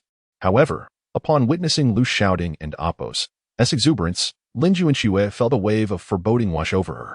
This girl ISN and Appos, still contemplating the supplements. Is she? Oh no. How are we going to manage with just the three of us? It seems I must hastily scout for new sisters to share the burden. As Lin Junshui concluded the team leader announcements, the atmosphere among the girls became lively. Some who had been promoted celebrated enthusiastically with their peers, while others gazed at them with envy, sincerely congratulating them. A few were quietly resolved to double their efforts, aspiring to become team leaders themselves when the next recruitment occurred, as team leaders earned a fixed score of 70 points, 20 points more than regular members. This differential was deliberately instituted by Lin Junshui to foster competition and ensure that team leaders could better fulfill their responsibilities. Amidst the crowd, however, an incongruous voice emerged. Why should they earn 20 more points than others? And all the leaders are veterans. Not a single newcomer is leading. The speaker was Zhang Dana, one of the newly recruited power-type abilities. I refuse to accept this. You are oppressing the newcomers. As she shouted, she sought to rally the other three newly arrived power-type members to join her rebellion. Yet, the others remained composed. One even shot her an angry glare. With such a good team taking us in, how can you stir up trouble? You truly lack gratitude. Not only that girl, but several other newcomers also cast disapproving looks toward Zhang Dana. Ungrateful wretch, born to rebel. Among them, a couple of newcomers adopted a watchful stance. curious to see how Lin Juanxue would handle Zhang Dana. They remained neutral, calculating that if the vice leader showed any sign of weakness, they would swiftly align with Zhang Dana to undermine both the leader and vice leader, aiming to ascend to the heights of power themselves. The team fell into an eerie silence, all eyes fixed on the defiant newcomer, while those harboring ulterior motives discreetly observed Lin Juanxue and Appo's reaction. Before she could respond, seasoned members like Wu Shangnan, Zhang Jingya, and Lin Junyao stepped forward, indignantly retorting, "How dare you question the leader and Juanxue's decisions? Each of these leaders is a formidable veteran. You have no right to speak here." Wu Shangnan approached, weapon in hand, and calmly declared, "Defeat me, and the position of team leader is yours." Zhang Dana, realizing her attempts to sway the other newcomers had failed and acutely aware that she was no match for Wu Shangnan, who had earned the title of Thunder War God, turned her attention towards the newly appointed logistics team leader, Lu Xiaoding. What right does she have to be a leader? She's been busy cooking since last night. In Zhang Dana's mind, Lu Xiaoding was likely not a combat-type ability user and could very well possess culinary skills instead. To her, the role of logistics team leader seemed a cushy position, one that could control ample resources. Thus, she deemed a seemingly naive girl an easy target. Resolutely, Zhang Dana pointed at Lu Xiaoding, declaring, "I challenge you to a duel." Chapter 88. The Little Chef and the Great Queen. Upon noticing Zhang Dana pointing at her, Lu Xiaoding was momentarily taken aback. "Me? Is she referring to me?" With her delicate fingers extended, she gestured towards herself, her face a canvas of confusion as she sought clarification from those around her. The seasoned team members exchanged glances and nodded slightly in response, their expressions tinged with pity. Yet, this sympathy was directed at Zhang Dana. The reason was apparent. All the veterans understood that Lu Xiaoding was far from the weak and easily intimidated little chef in Zhang Dana and Appo's eyes. On the contrary, Lu Xiaoding surpassed the majority of her peers in skill, for her awakened ability was not a mere culinary talent, but a formidable mastery of fire. Her skill, blazing flames, summoned searing fire to engulf her target, inflicting 100 fire element damage per second for a duration of 30 seconds, with a passive effect that enhanced cooking efficiency by 500. While it lacked the explosive power of Lin Juanxue's flame-based abilities, as a fire wielder, Lu Xiaoding ranked among the elite in their team. However, she seldom utilized her powers during the daily task of clearing zombies, reserving her skills primarily for cooking, which elucidated the exquisite flavors of her meals. At that moment, Lu Xiaoding realized that Zhang Dana's intended target was indeed herself, prompting her to glance towards Lin Juanxue. The latter, her face devoid of emotion, nodded slightly at Lu Xiaoding, signaling her to proceed without restraint. As Lin Juanxue and Appo's lips parted, her icy voice resonated in the ears of all present, prompting the seasoned members to clear a path. They wished to avoid being scorched by Lu Xiaoding and Appo's fire abilities. The newcomers, observing the veterans and Appo's retreat, though uncertain of the reason, instinctively followed suit. After all, few could survive in this apocalyptic world without a modicum of intelligence. While they may not fully grasp the situation, most newcomers had begun to suspect that this seemingly innocent little chef was far more formidable than she appeared. In contrast, Zhang Dana felt the beads of sweat forming on her forehead. The moment she sensed the scrutinizing gazes of the veterans, she realized her judgment had been profoundly flawed. Watching Lu Xiaoding approach, regret washed over her, but there was no turning back now. She could only muster her courage and charge forward. Perhaps they are merely bluffing, trying to force my surrender. If I eliminate her, the logistics captaincy will be mine. Zhang Dana's mind raced with self-encouragement, a hint of malice flickering in her eyes as she gazed at Lu Xiaoding. With a sudden burst of energy, she lunged towards Lu Xiaoding, activating her skill, Charge, which allowed her to deliver 5 consecutive strikes to a single target with a 50 physical damage increase, usable twice daily. Witnessing Lu Xiaoding stand her ground with no intention of evasion, a cruel smile curled at the corners of Zhang Dana's lips. Indeed, they are merely posturing. I'm sorry. Little sister, do not blame me. Blame your vice captain for sending you to your demise. Say farewell to this world. Many of the onlooking newcomers found themselves holding their breath, anxiety gripping them as they watched Zhang Dana rush towards Lu Xiaoding. A few even wiped away tears, for since the outbreak, Lu Xiaoding's cooking had provided them with the best meal they had ever tasted. The thought of losing this adorable little chef filled their hearts with sorrow. Yet, a handful of others displayed glimmers of excitement in their eyes, already calculating that once Lu Xiaoding was defeated, they could align themselves with Zhang Dana, seizing control of the logistics team and freeing themselves from the burdens of scarcity. As these individuals harbored ulterior motives, an unexpected spectacle unfolded. Lu, shouting, calm and composed, extended her palms towards the oncoming Zhang Dana, softly uttering the 4 words, blazing flames. In the next instant, a roaring inferno erupted from her hands, enveloping Zhang Dana in a fierce blaze. Consumed by flames, Zhang Dana fell to the ground, rolling desperately to extinguish the fire engulfing her, her screams echoing in anguish. I was wrong. I won't dare again. Please, spare me. As the flames intensified, her cries grew louder, resonating throughout the camp, even reaching the ears of curious onlookers from a distance. Moments later, Zhang Dana and Appo's screams ceased, leaving her a charred husk, contorted in a grotesque posture before the astonished crowd. Is there anyone else who defies our regulations? Lin Junshue's commanding presence filled the space, her chilling voice and penetrating gaze sweeping across each individual. The newcomers held their breath, wide-eyed and aghast, afraid to utter a sound lest they draw her attention. Even those with malicious intent averted their gazes in submission. With an elegant stride, Lin Junshue advanced, her authoritative demeanor captivating all. The sound of her heels striking the ground resonated like a powerful hammer, echoing in the hearts of everyone present, instilling a profound sense of compliance. No longer was she the alluring wife before Qinggu, but rather a regal and commanding queen, demanding unwavering respect. Lin Junshue addressed the assembly once more. Is there anyone among you dissatisfied with the team regulations, wishing to depart?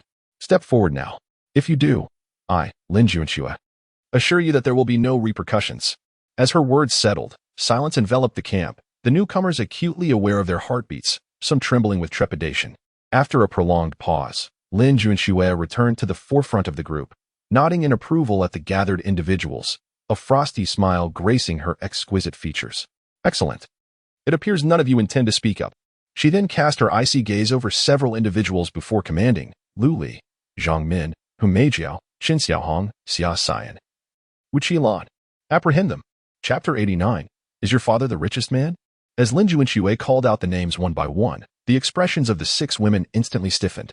It dawned on them that their innermost thoughts had been exposed. They had previously wondered how Lin Junshue could discern the truth of their statements during the interview without a hint of hesitation. Now, it seemed evident that there was someone in the team capable of reading minds. The 6 women exchanged glances, each revealing a fierce determination. They were ready to fight back. Unbeknownst to who among them shouted, several of them swiftly drew weapons from behind and charged towards Lin Junshue. Observing this, Lin Junshue's lips curled into a cold smirk. Initially, she had intended to subdue them and then administer punishment by expelling them from the team.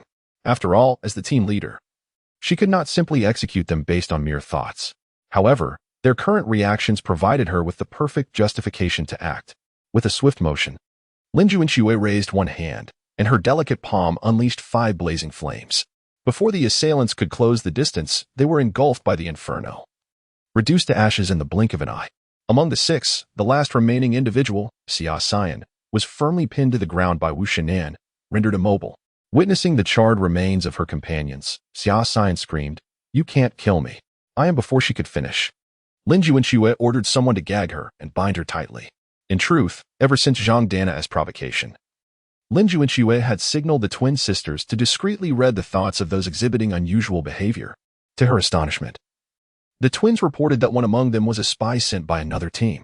That individual was none other than the now captured Xia Xian. Regarding this traitor, Lin Junshue decided to spare her life for the time being, intending to hand her over to Qinggu for interrogation later. At this moment, Lin Junshue slowly addressed the others. Regardless of your past, once you join the team, you must adhere to our rules. I, Lin Junshue, conduct affairs with fairness and impartiality. I will never show favoritism to the elderly at the expense of newcomers. As long as you possess the ability, strength, and willingness to contribute to the team leader will never mistreat you. However, for those who harbor malicious intentions and seek to harm the team, Lin Junshue paused, her expression turning icy as she pointed to the scorched corpses before them, her voice chillingly resolute. This is your fate. Do you all understand?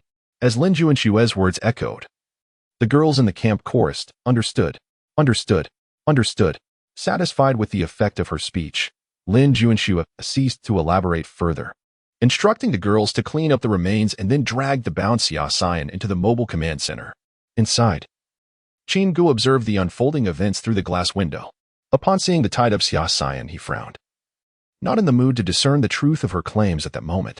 Instead, he instructed Lin Juanxue to summon Jiang Wanqing. Minutes later, Xia Xian confessed everything in detail.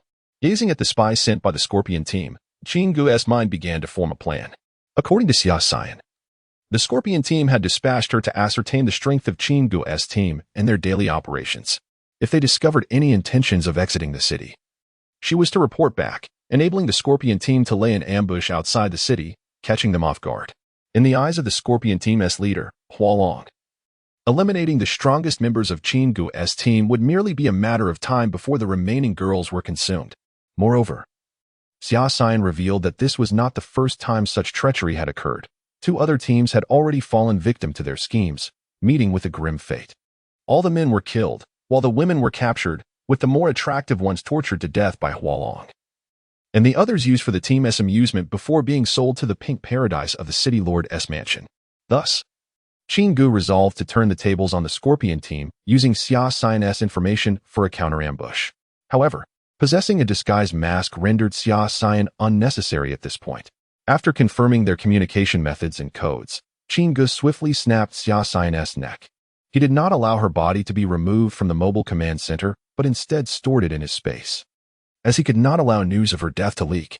Despite Lin Juanxue having successfully intimidated the new members, he could not risk the possibility of loose lips compromising their plans. Once Xia Xian was dealt with, Jiang Wanqing attempted to exit the mobile command center, but was halted by Qin Gu. "I heard your father is the richest man in Jiang City?" he inquired, locking eyes with her. Indeed, Jiang Wanqing paused at the mention of her father, instinctively replying before her eyes began to glisten with unshed tears. Since the 3rd day of the apocalypse, she had not heard from him, and it seemed increasingly likely that he was in peril. However, she did not succumb to despair. Although she was uncertain of Qin Gu's intentions, she sensed that the sudden mention of her father indicated he required assistance, likely of a business nature. Wiping her reddened eyes, she quickly composed herself and turned to Qin Gu, stating, "My father was indeed the richest man in Jiang City. If you seek him for business matters, I regret to inform you that I am unaware of his current status. However, he imparted much knowledge about commerce. And if you wish, I could assist you." Seeing the sincerity in Jiang Wanqing's expression, Qin Gu contemplated for a moment before speaking. "Do you have any ideas on how to earn a substantial sum of money quickly without depleting resources, or utilizing materials that are unnecessary for us?" Pondering, he added, "I understand that finding a method that consumes no resources might be asking too much." Before he could devise a solution, Jiang Wanqing promptly replied, "That's simple. Speculation." Chapter 90, The Lord's Invitation, What Does Mean? At this moment, Qin Gu and Lin Juanxue exchanged puzzled glances, directing their curiosity towards Jiang Wanqing. They were familiar with the term, yet the specifics of what to fry, how to fry it, and the potential profits remained entirely elusive to them. "Yes. However, I am yet to decide on what to fry. First, please enlighten me about the current market prices in Weiyang City," Jiang Wanqing instructed Qin Gu. In response, Qin Gu reflected on the pricing he had encountered the previous day at the trading association and began to recount the details one by one. After listening intently, Jiang Wanqing swiftly arrived at a conclusion. "Fried cigarettes. If you wish to achieve your goals swiftly, the most effective strategy is to trade in cigarettes," Jiang Wanqing exclaimed as she requested paper and pen from Lin Juanxue, meticulously outlining her plan. Cigarettes, as a consumable commodity predating the apocalypse, had proven difficult for many to quit. In the aftermath, they became a means for numerous individuals to alleviate fatigue and relieve stress. Presently, many in Weiyang City regarded cigarettes as a psychological crutch for survival, as the constant threat of death loomed overhead. In those fleeting moments of smoking, they found solace for their souls. However, with the apocalypse having only erupted 3 weeks prior, the populace and Oppo's focus remained predominantly on securing food and water. Few individuals had taken notice of cigarettes, and even fewer sought to hoard them. Most people, while traversing the city to eliminate zombies and scavenge for resources, would occasionally pick up a few packs from supermarkets or convenience stores, but the quantities were minimal, as the majority of their backpacks were reserved for sustenance.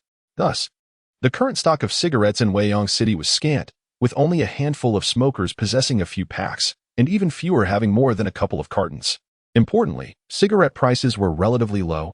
Qin Ge could easily gather enough capital to trade in cigarettes by selling other items.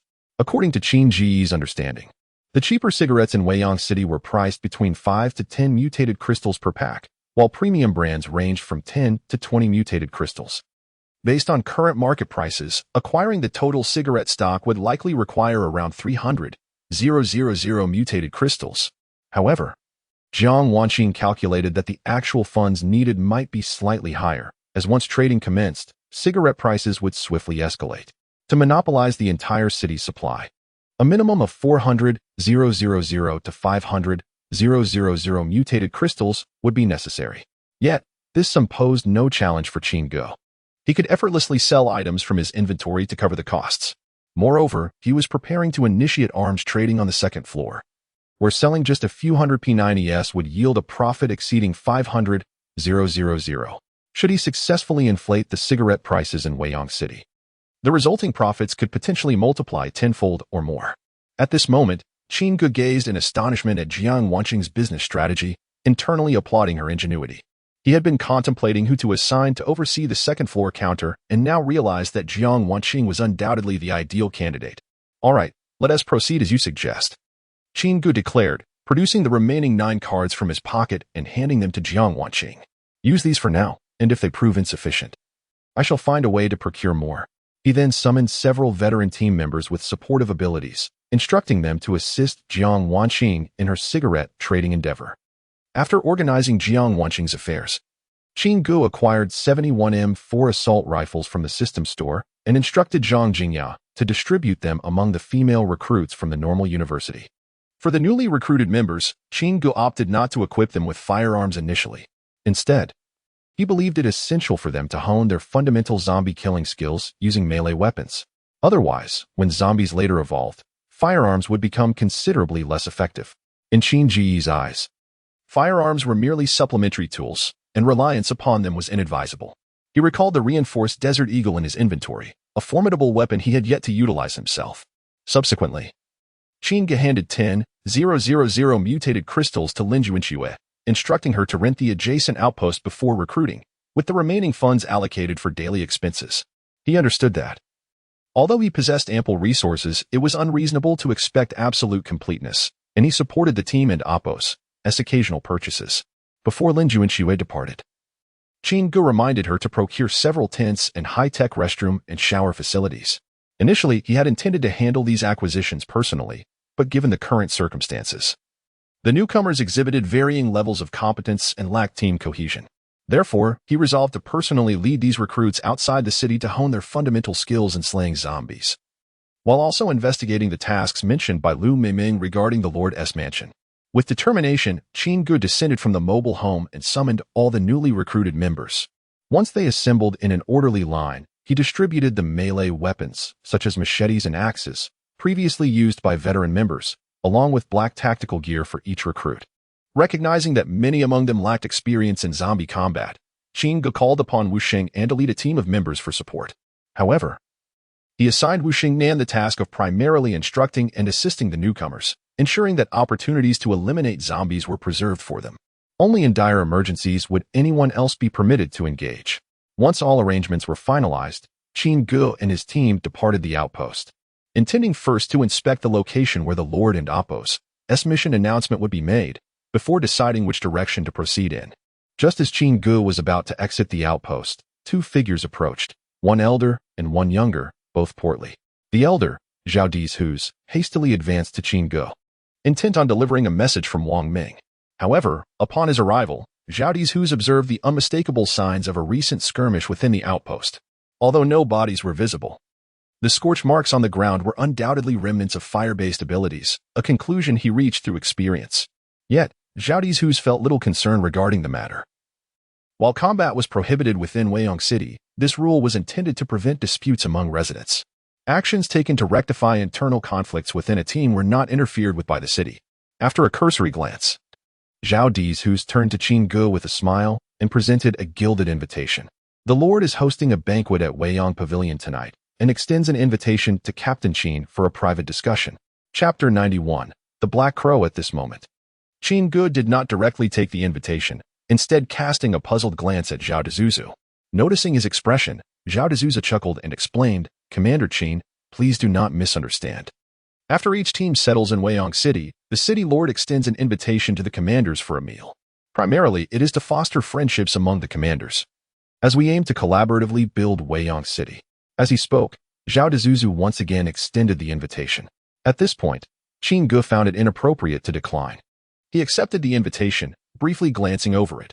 The time was set for 7 in the evening, at the 6th-floor restaurant, Weiyang Pavilion, in the city lord's mansion. After tucking the invitation away, Qin Ge nodded at Zhao Dezuzu, requesting him to convey his gratitude to the city lord for his kindness, assuring him that he would certainly arrive on time in the evening. Very well. Upon receiving Qin Ge and Appo's affirmation, Zhao Dezuzu turned around with a cheerful demeanor and departed. Once Zhao Dezuzu left, a chubby figure, Li Changtong, who had been waiting nearby, hurried over, puffing and panting. "Good morning, Boss Qin." Upon meeting, the chubby fellow wore a mischievous grin. However, Qin Ge looked at Li Changtong with a hint of disdain. "I say, why did you vanish the moment you entered the city yesterday?" After receiving a reward from the city lord's mansion, the chubby fellow had rushed off to Pink Paradise to indulge himself. Now, as he reappeared, Qin Ge could easily surmise that he had squandered all his mutated crystals. Indeed, Li Changtong had come early to Qin Ge, hoping to strike it lucky and gain some benefits. At this moment, the chubby fellow, with his beady little eyes twinkling, leaned closer to Qin Ge and whispered, "Haha, Boss Qin, I scouted out Pink Paradise for you yesterday. Based on my investigation, number 69 is quite splendid. Not only is she beautiful, but her service is exceptional. The most crucial point is that she is quite enthusiastic." Hearing the chubby fellow and Appo's shameless remarks, Qin Ge promptly kicked him in his rotund backside. "Enough nonsense. Do I appear to be the kind of person who would go there?" As he spoke, he playfully gave Li Changtong a light tap on the head. "Have you lost your mind, coming here early in the morning to peddle such ideas?" In response, the chubby fellow was not offended. Rather, he chuckled even more shamelessly. "Haha, a misunderstanding. I merely wish to tag along for a meal." He continued, as the saying goes, "When the boss eats meat, I drink the soup. When the boss is busy, I stand guard." Noticing Qin Ge's expression growing colder, he quickly changed his tone. "Ahem, wherever you go, I shall guide you." At this point, Qin Ge, observing the shameless fellow before him, had no desire to engage in further banter. He instructed Li Changtong to lead the way to the bulletin board at the city lord and Appo's mansion. Not long after Qin Ge and his party departed their base, a green-eyed crow descended nearby, fixated on the women within the base. Meanwhile, the silver-horned king, left behind to guard the premises, perked up its ears at the crow and Appo's arrival, then revealed its large canine jaws, swiftly disappearing into the base. Now freed from Qin Ge and Appo's command, it stealthily made its way to the city wall, locking onto its target. The silver-horned king leapt forward, swiftly pouncing on the green-eyed crow and killing it with a single bite. Shaking its tail, it carried the crow and Appo's lifeless body back to the base. Simultaneously, within another base in the northern district of Weiyang City, a man in a black robe suddenly clutched his eyes in agony, letting out a howl. "Ah, my eyes." Observing this, a woman in a white robe rushed over with concern. "Brother, are you all right?" After a moment, the man in black rubbed his bloodshot eyes and cursed vehemently. "Damn it. After waiting for that Qin fellow to take his people out, I dared to send my black crow to scout, but before I found anything useful, something killed my crow. How infuriating." As he raged, he slammed his palm onto the desk, shattering the cup resting atop it. The woman in white furrowed her brow. "Didn't we say all our psychic-type abilities users went out? Should I send a white dove to check again?" The man in black waved his hand dismissively. "No need. Let your dove remain around the city lord's mansion to continue monitoring. I will wait and summon another black crow later. This time, I shall keep my distance. When the time comes, you." Subsequently, the black and white siblings began to plot in hushed tones while outside their dwelling. A black flag prominently displayed a white dove, with the conspicuous words "Dove Brigade" emblazoned beneath it.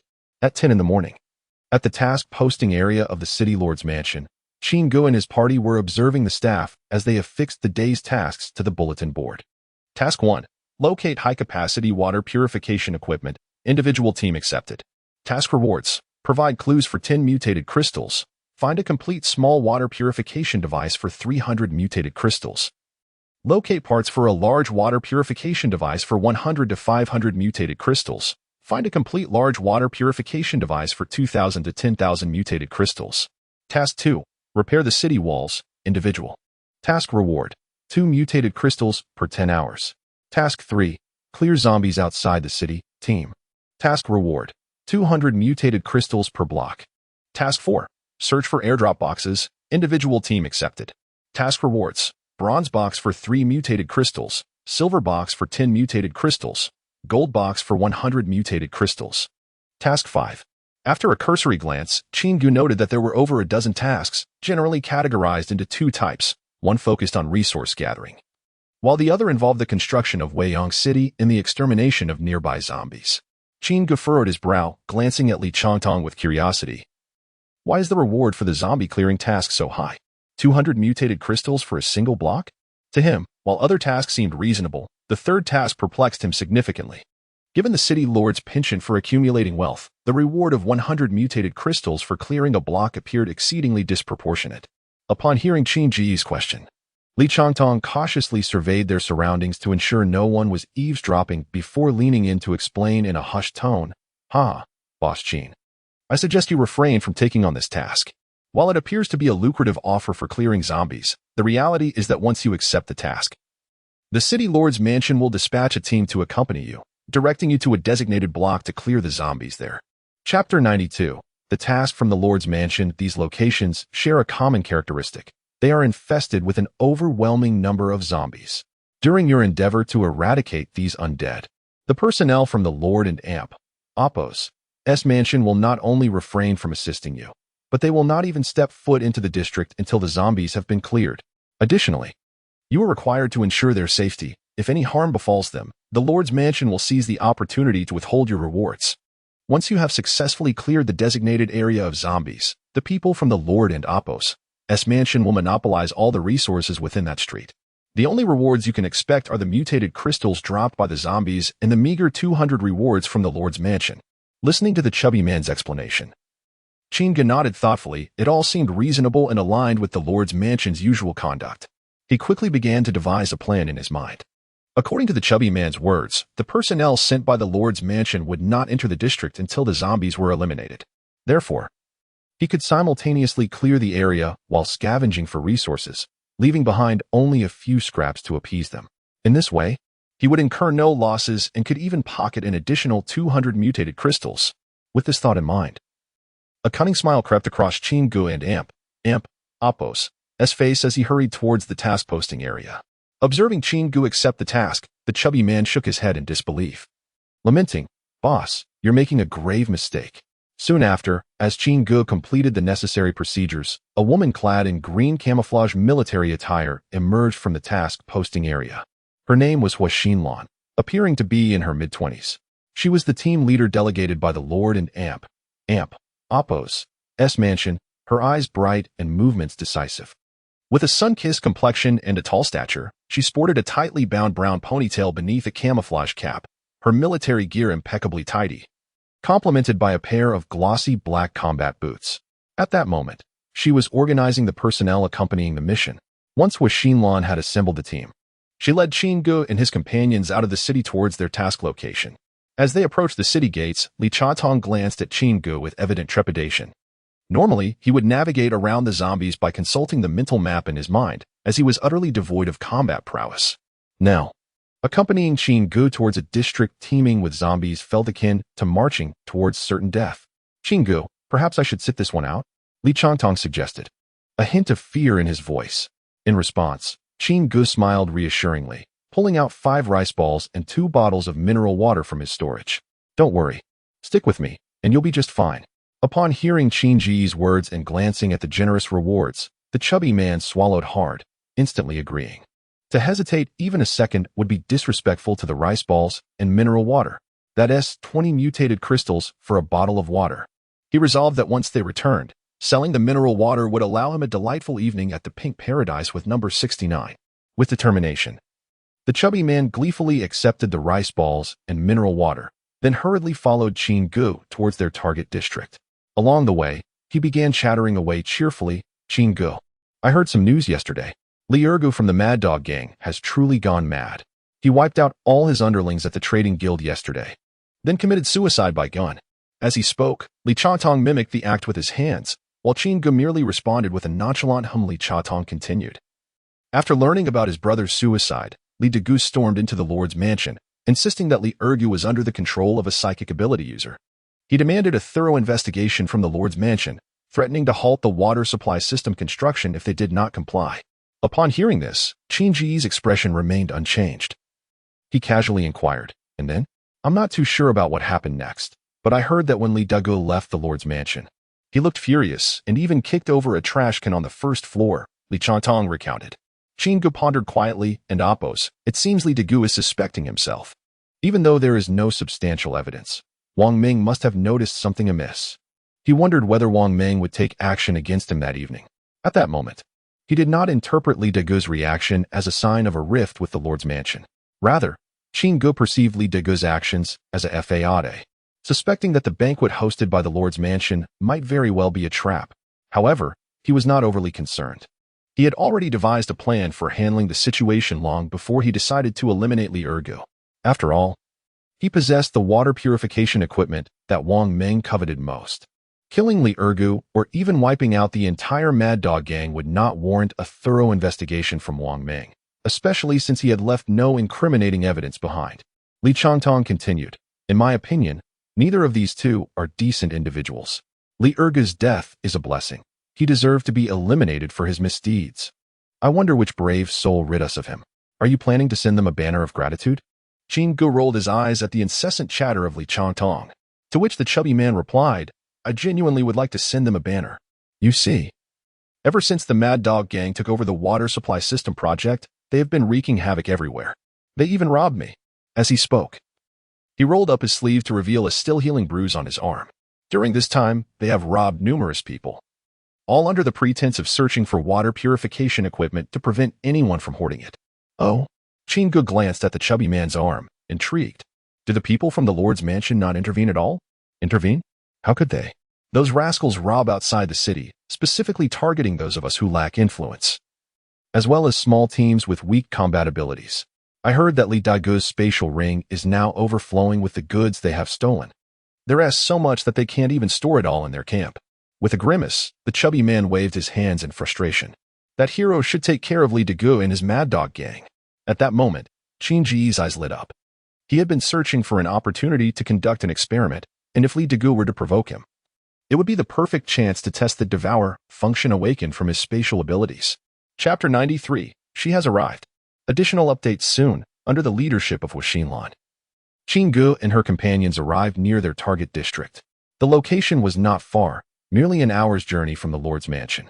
Along the way, they encountered a few scattered zombies, which were swiftly dispatched by the newcomers working together, although the number was small. Under the guidance of Wu Shengnan and a team of seasoned members, the newcomers quickly learned the techniques for eliminating zombies. However, Huixinlan perceived this scene as a sign of the team and Appo's inadequacy. At that moment, she held little hope for Qin Ge and Appo's group, a cluster of young women. Their movements clumsy and slow, with only the girl wielding a war hammer and a handful of others possessing any experience in zombie combat.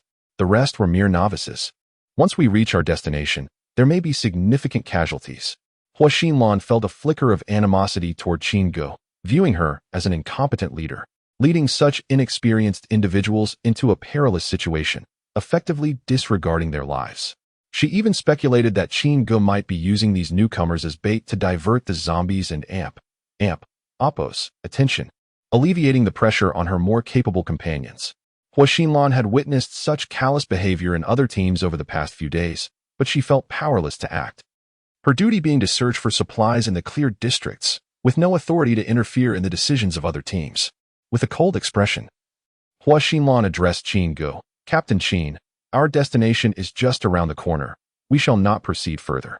You need not send anyone to protect us. I am armed. She lifted her handgun, a provision from the Lord and Appo's mansion. Once you finish, return to find me. We shall wait for you here. With that, she turned her back on Qin Ge and began searching for supplies in the nearby area, which had already been scavenged, leaving little of value. Huixinlan's disdain for Qin Ge was palpable, and she had no desire to engage with her. Noticing Huixinlan's unfriendly demeanor, Qin Ge furrowed her brow slightly. recalling that her attitude upon leaving the city had not been so cold. Could it be that she's hungry? Before she could ponder further, her stout companion leaned in, whispering mischievously, "That girl is likely about to start her period."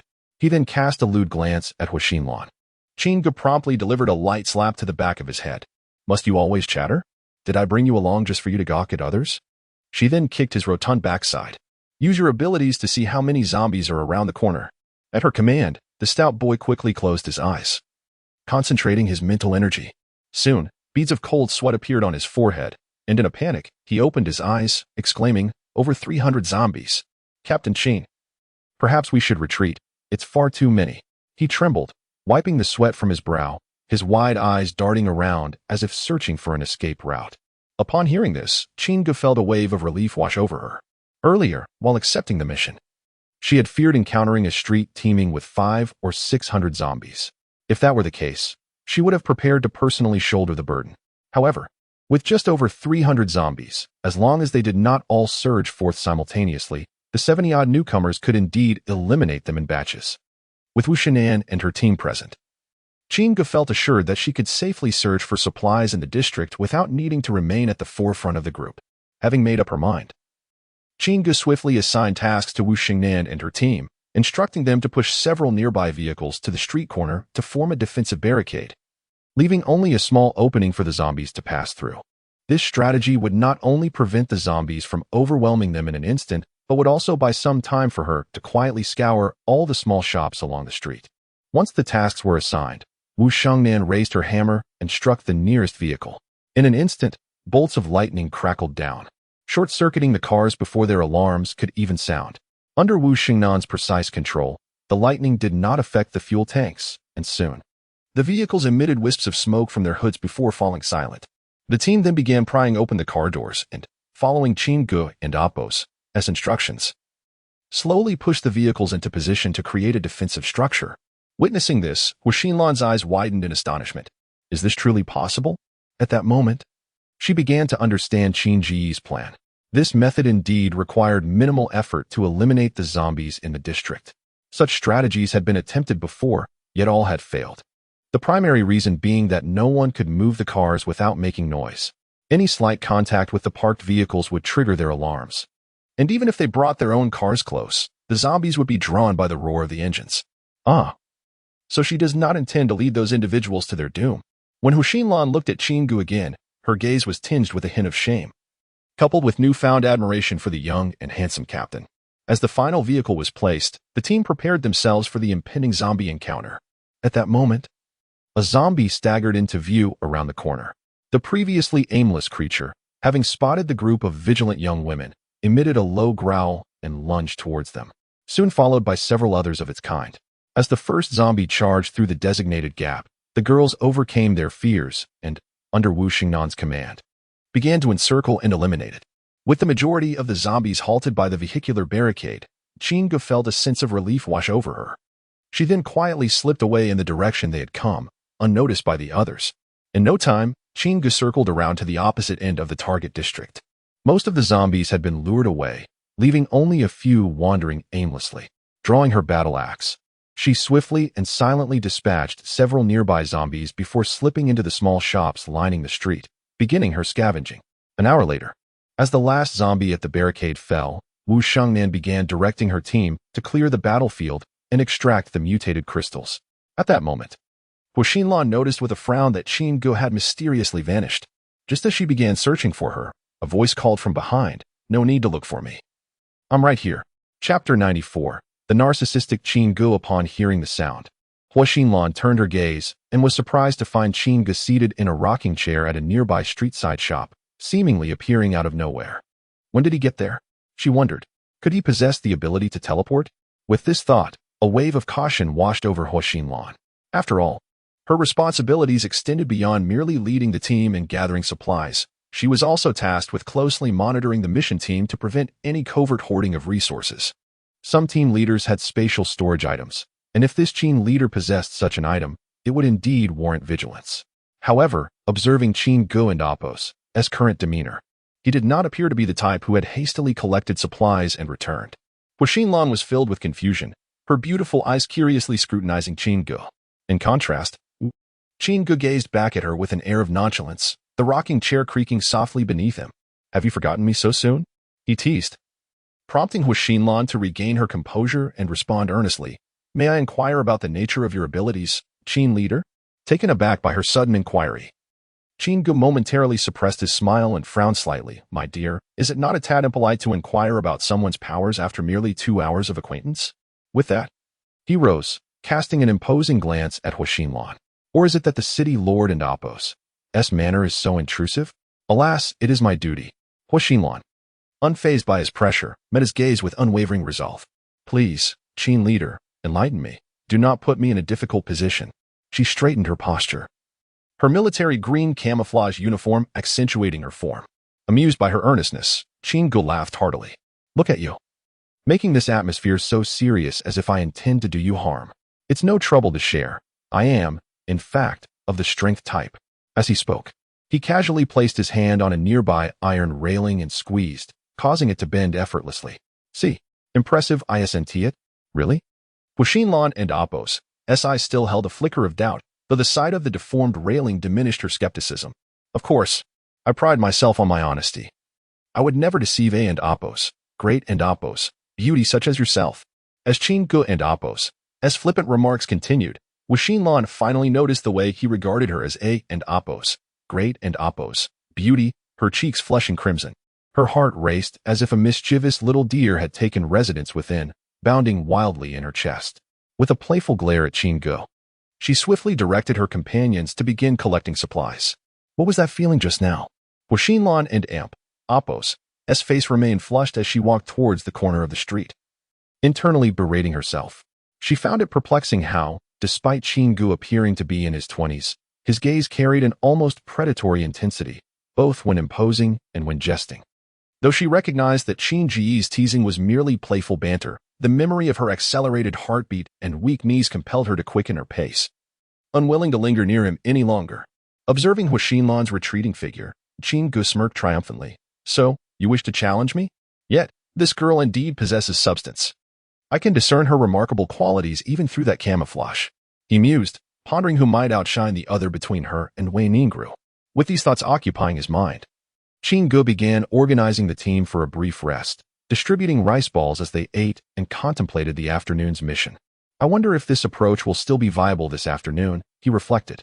Huixinlan seemed to harbor doubts about me. She might keep a close watch. He contemplated sacrificing his charm, employing the legendary allure of a handsome man, for he believed his striking looks were hard to resist. However, before Qin could indulge in his narcissistic reverie any longer, an unusual sound broke his concentration. Gurgle turning towards the noise. He spotted Li Changtong staring wide-eyed at the group of diners, wiping drool from the corner of his mouth. Do you really need to be so dramatic? I already fed you. Qin shot him a disdainful glance and tossed him another rice ball. The chubby boy leaped into the air to catch it, beaming with delight as he devoured the morsel. When you were such an agile fatso. Qin chuckled at Li Changtong's antics, realizing that beyond his chatter and cowardice, he possessed surprising agility. With proper training, he could likely handle ordinary zombies. It was just unfortunate that he was so easily frightened at the thought of confronting them. In response to Qin Ji's teasing, Li Changtong blinked and boasted, "Who says otherwise? Take, for instance, the initial outbreak. I was quite the brave one. You know Ashina Ao, the leader of the Lion Brigade? I even saved his life." He animatedly recounted tales of chaos and bravery, wielding a baseball bat and leading Ashina Ao through a sea of zombies. Listening to the chubby boy's exaggerated stories, Qin cast him another scornful glance but noted the mention of Ashina Ao. That name sounds like it belongs to a minority group, he thought. Just as he was about to inquire, a voice echoed from nearby. Li Fatty, I Don and Apos, to recall you saving me. Turning to the source of the voice, Qin observed a group approaching from across the road. Leading them was a middle-aged man adorned with a white turban and a curled beard reminiscent of a Fanti. Dressed in traditional Northwest attire, beside him trotted a golden-haired lion, its imposing presence matching its owner's stride. I recall it was my Ares and I who rescued you. The middle-aged man affectionately patted the lion's golden mane, which responded with a low growl, as if in agreement with its master's statement. Chapter 95. The origin of the Lion Brigade. As Qin observed the solitary figure accompanied by a lion at the forefront, an understanding dawned upon him.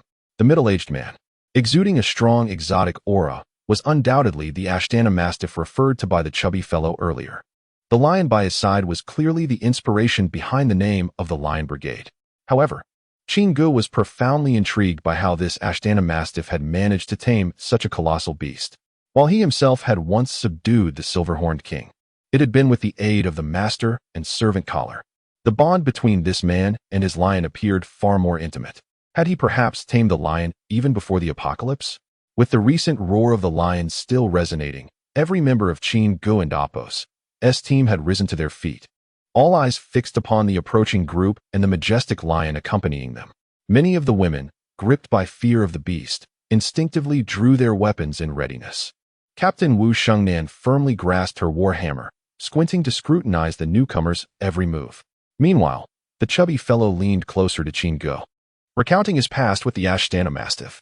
It turned out that prior to the outbreak, both he and the Ashtana Mastiff had been staff members at the Jiangcheng Zoo.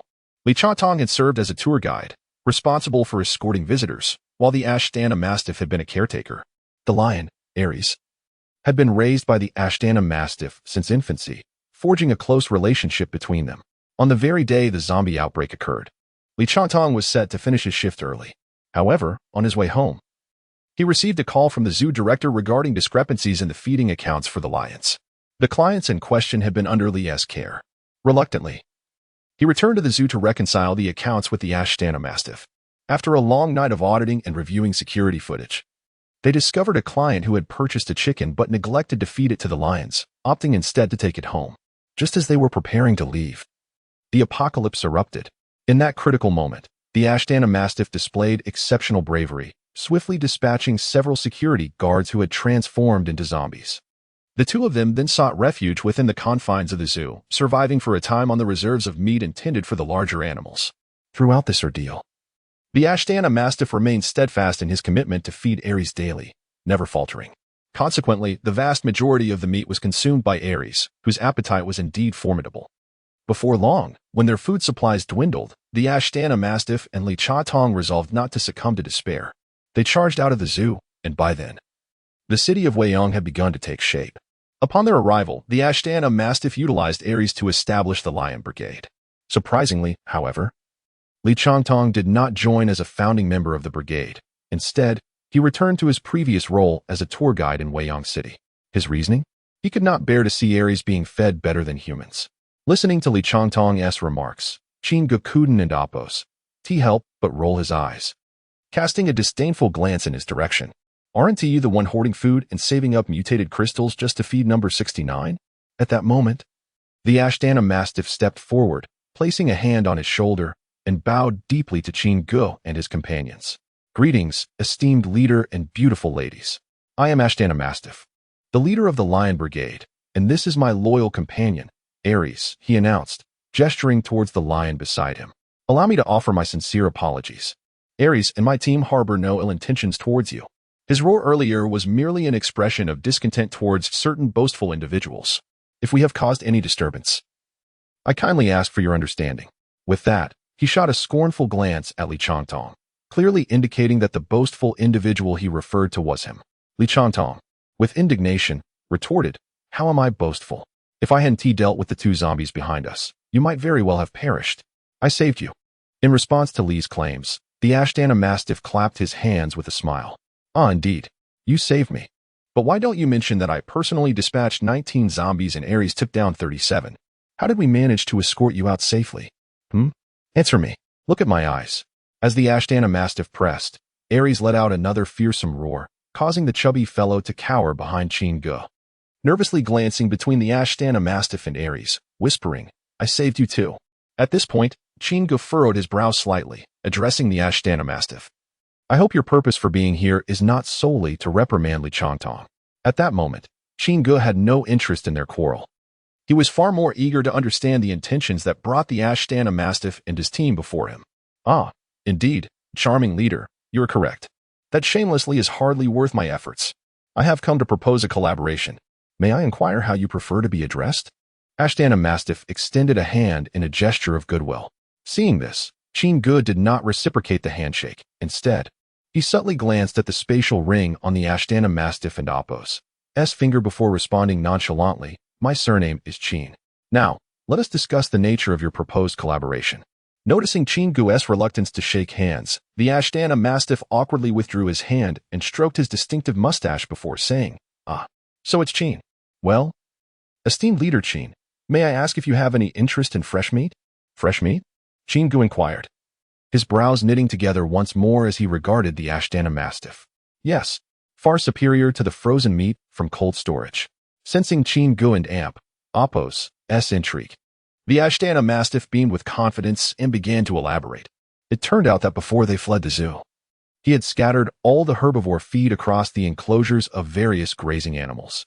Upon leaving, he had secured all the enclosures tightly and activated the zoo and Apos' security control system, which operated on an independent power supply capable of sustaining itself for at least 2 months.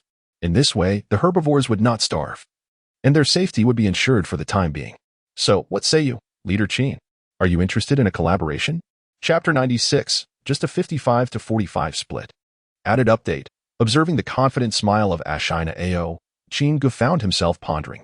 According to his assertions, the zoo currently housed at least 100 lively herbivores, which, given the circumstances, indeed represented a considerable fortune. However, the crux of the matter lay in why Ashina Ao did not venture forth with his own people to capture these herbivores, instead opting to seek collaboration with Chingu. Furthermore, Ashina Ao had openly disclosed this matter. Did he not fear that Chingu might undertake independent action, leaving him with nothing but empty hopes? Noticing the bewildered expression on Chingu and Apos' face, Ashina Ao once again flashed a confident smile. "Captain Chin, I understand your concerns. The primary reason I wish to collaborate with you is due to a shortage of manpower on my end." "A shortage of manpower?" Chingu and Apos' confusion deepened. For according to the earlier remarks of the chubby fellow, the Lion Squad boasted over 300 members. How could there be a shortage of personnel for merely clearing out a locked zoo? In response, Ashina Ao explained that since establishing the Lion Squad, he had indeed returned to the zoo 3 days prior. However, he had not dared to approach. He merely observed from a distance, as the number of zombies surrounding the zoo was staggering, approximately 2,000 to 3,000, perhaps drawn by the continuous emanation of odors from within the zoo. The zombies pressed toward it in a constant throng. Fortunately, during Ashina Ao and Apos' last visit, he had not witnessed any signs of the zombies breaching the security system. But he estimated that, given the scale of the assault, it was merely a matter of time before the system was compromised. Thus, Ashina Ao was eager to find partners to secure the zoo before the situation worsened. Moreover, he had recently observed a group of girls dispatching zombies. Although most appeared to be frail novices, they exhibited remarkable orderliness in their actions, showing no signs of chaos. Most impressively, Wu Xingnan's initial few strikes had been capable of disabling a car's alarm system with a thunderous force. He felt an urgent need for Wu Xingnan's skills. If they could create a defensive formation akin to hers, their efforts would surely be more efficient. Consequently, Qin Ji's team emerged as the optimal choice for collaboration. Regarding Qin Ji's second point of doubt, Ashina Ao candidly stated that he was not concerned about Chingu abandoning him to act independently because, upon activating the security system, he had infused it with potent tranquilizers meant for controlling large animals. Should the security system be forcibly breached, the atomizers would release these tranquilizers, incapacitating not only humans but even an elephant with a single inhalation, leaving it to slumber for 3 days and nights. Moreover, no one but him could deactivate the security system, not even Li Changtong, a fellow staff member at the zoo. As Ashina Ao spoke confidently, Chingu discreetly glanced at the chubby fellow, who nodded in understanding, affirming the truth of Ashina Ao and Apos' claims. Chingu began to contemplate. Indeed, he felt a twinge of allure at Ashina Ao and Apos' proposal. After all, there were hundreds of lively creatures. Beyond the meat they could provide, their living value was immeasurable. Bringing them back would mean a daily supply of fresh milk, goat's milk, eggs, and other rare resources in this post-apocalyptic world. Furthermore, Chingu harbored a genuine curiosity to taste some of the animals that had existed before the apocalypse. Resolute, Chingu turned to Ashina Ao to discuss the division of profits. At that moment, Ashina Ao and Apos' sparkled, and he stroked his beard thoughtfully. A 55-45 split in terms of personnel. I will bring 300, and you shall bring 300. The animals will be divided in the same manner. Before departing, He had received news that the group of female warriors who had entered the city the previous day numbered just over 100. Seeing Chingu swayed by his words, Ashina Ao began to entertain ulterior motives. However, Chingu swiftly waved his hand in refusal. I can only muster 150 at most. With a total of over 180 in the squad, Lin Ju and Shiwei and the twins needed to recruit more members, while Jiang Wanqing had to guard the counter, leaving only a handful for the mission. Thus, Chingu could realistically take only around 150 people, including the newcomers of the day. Upon hearing this, Ashina Ao's eyes brightened, realizing the truth of the situation. He then stroked his beard again and proposed, then it shall be a 70-30 split. You 3, I 7. After all, your side consists of beautiful ladies, and I must retain some chivalry. As he spoke, Ashina Ao wore an expression of feigned sacrifice. But such tactics held no sway over Chingu. It's a firm 50-50. If you disagree, so be it. I shall lead my own team, Chingu declared, dismissing the perceived superiority of the security system. In my eyes, it is not as formidable as you claim. With a remote activation of those atomizers and a gust from a wind manipulator, it won and amp, Oppos, TB long before those tranquilizers disperse. At that, Chingu blew gently, causing the ends of Ashina Ao and Oppos' beard to quiver. In truth, Chingu had already devised a countermeasure against the advanced security system when Ashina Ao had boasted of it. However, he hesitated to commit 150 people to face thousands of zombies. And he was also concerned about the potential loss of animals should they encounter another team en route back. Hence, he had agreed to cooperate with Ashina Ao. But it seemed that even before their partnership began, Ashina Ao had already begun to calculate his gains.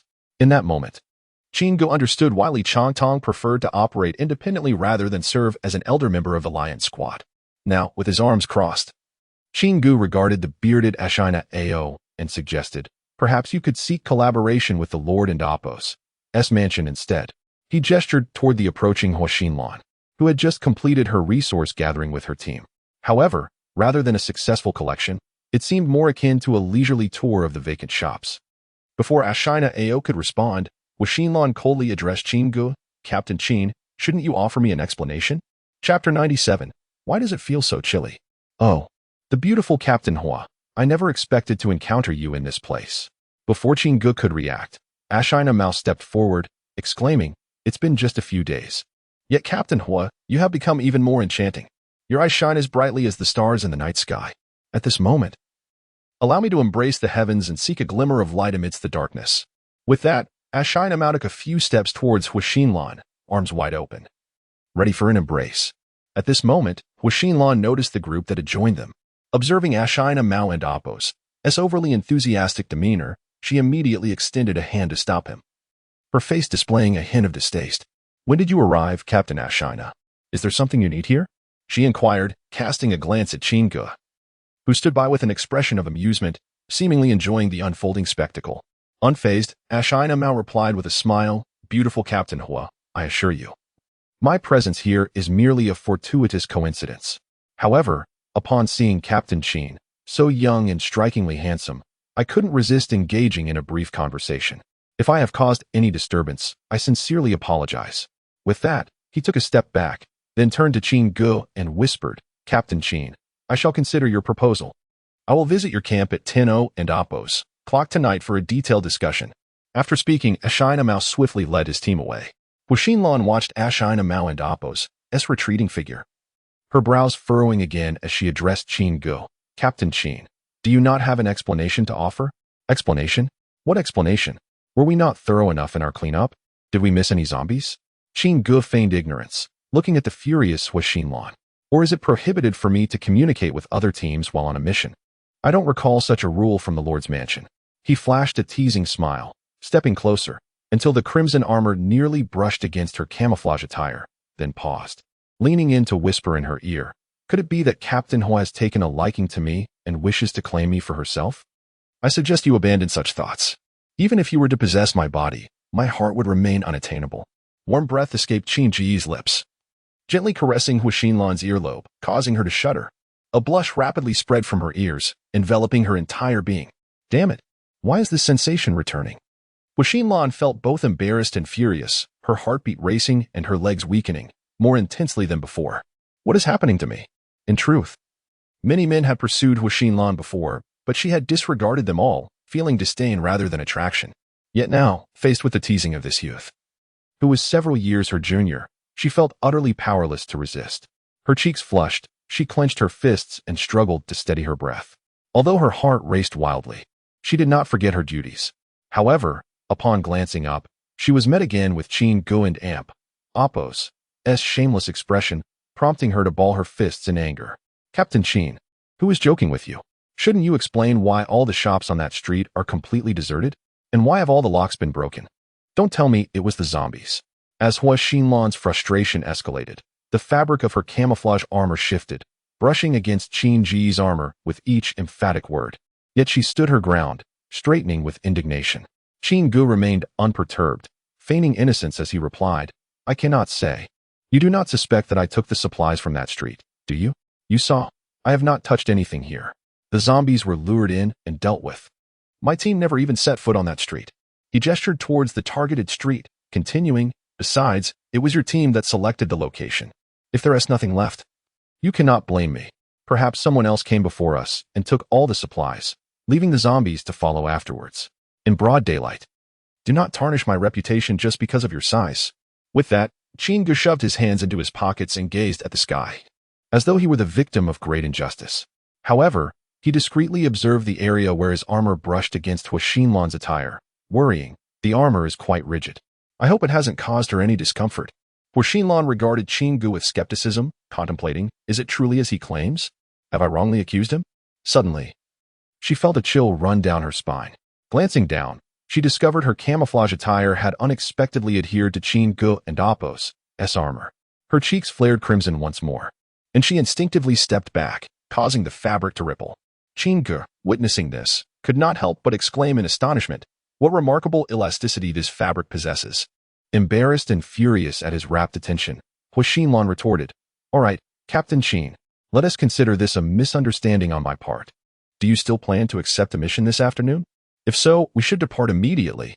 Despite the lack of success over the past couple of hours and Qin Gu and Appo's incessant teasing, Hu Xinlan still hoped he would continue with the mission. After all, returning empty-handed might result in reprimands from the higher-ups at the Lord's mansion, at the very least a scolding. Chapter 98. I am quite impressive. Moreover, whenever Hu Xinlan faced Qin Gu, she would invariably experience an indescribable sensation, intense and utterly captivating. Within just a few fleeting moments, Hu Xinlan felt her composure fortifying significantly. There are indeed benefits to being by his side. At the very least, it serves to strengthen my resolve. Yes, it is precisely about honing my determination. As these thoughts coursed through her mind, Hu Xinlan instinctively tightened her grip on the dual crescent blades, her gaze eagerly fixed on Qin Gu. At that moment, Qin Gu gradually retracted his playful demeanor, turning his attention to Hu Xinlan with an earnest expression. He pondered where team leader Hu would lead them next. Upon hearing this, Hu Xinlan joyfully retrieved a map and quickly pointed out here, this street. Following her finger, Qin Gu and Amp Appo's eyes fell upon a lengthy thoroughfare marked and Amp Appo's Changhong Street and Amp Appo's on the map, lying directly beneath her fingertip. Goodness, this street stretches for at least 2 kilometers. Changhong Street was renowned as the largest shopping pedestrian street in Jiang City. While it boasted a myriad of shops, it was also notoriously infested with a terrifying number of zombies. Qin Gu rolled his eyes internally, contemplating whether this girl was plotting to ensnare him just because he had taken advantage of her earlier. However, a different thought struck him. The lengthy street and overwhelming number of zombies provided an excellent pretext for him to personally engage in the zombie hunt. He could seize the chaos to plunder all the goods from the surrounding stores.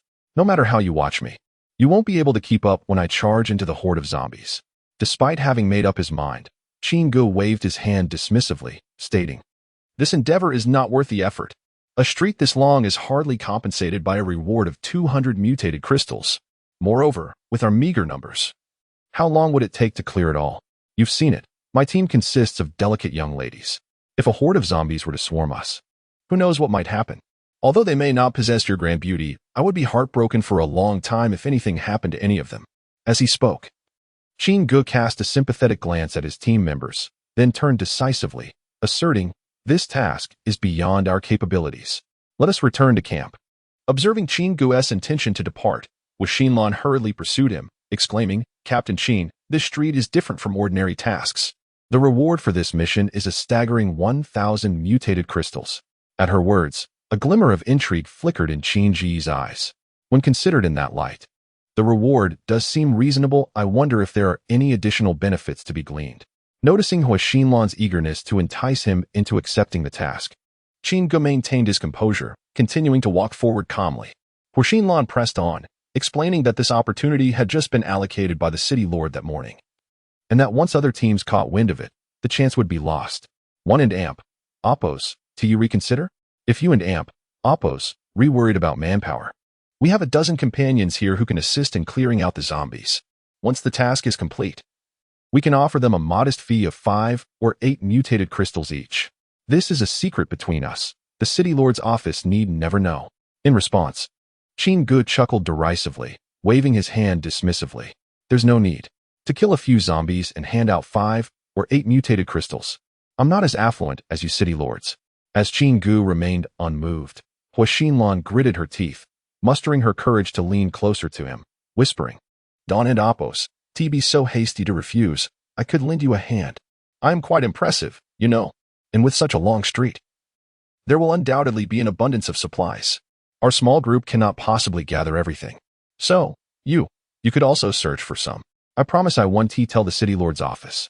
Hu Xinlan's voice dwindled to a near whisper, her cheeks flushing once more, and her legs weak with anxiety. In a moment of desperation, she grasped Qin Ge and Amp, Oppos, arm to steady herself, pleading, "Please. If I return empty-handed, I will surely face consequences."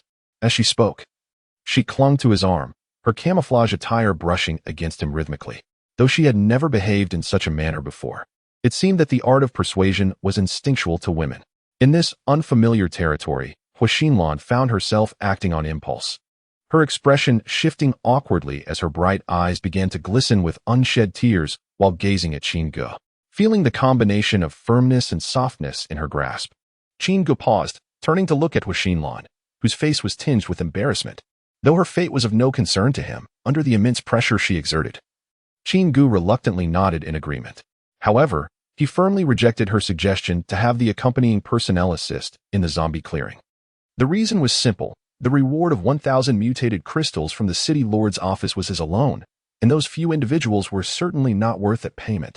In Qin Ji's eyes, their abilities were far inferior, even compared to the members of his own team or the more competent individuals from the Zhou Yongli team they had previously encountered. Did they truly believe they could simply mix among the crowd and slay a few zombies for 5 mutated crystals? Did they think he was a fool? Soon enough, under Hu Xinlan and Amp, Oppos' guidance, Qin Ge and his team arrived near Changhong Street. Following the morning and Amp, Oppos' strategy, Qin Ge instructed his team to set up vehicle barricades once more. But this time, he demanded an additional 2 layers of fortifications. After all, just around the corner lay thousands of zombies.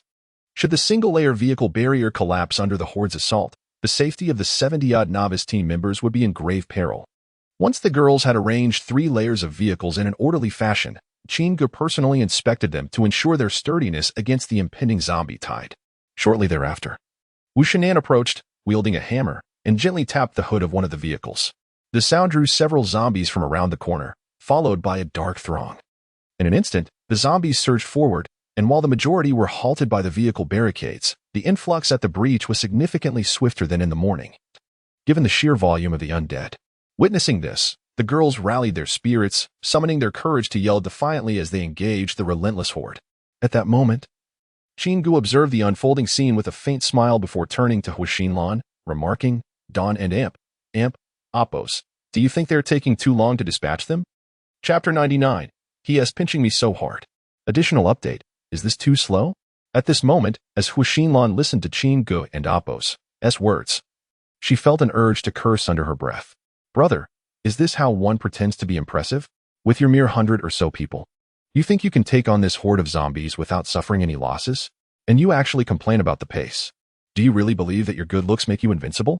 Hu Xinlan sneered, I don't see it as slow. This speed is just right. If it were any faster, they might not be able to cope. Saying this, Hu Xinlan pointed to the dozen or so accompanying personnel, questioning whether they should not assist. Each could earn a few mutated crystals. It was quite a bargain. Upon hearing this, Qin waved his hand dismissively. No need. I'll handle this myself. Don't forget, I'm quite formidable in the realm of strength. With a wink at Huixinlan, he unsheathed his battle axe and leaped to the top of the vehicle at the center of the defensive fortifications. Calmly surveying the throng of zombies before him, he suddenly exerted force beneath him and soared into the air.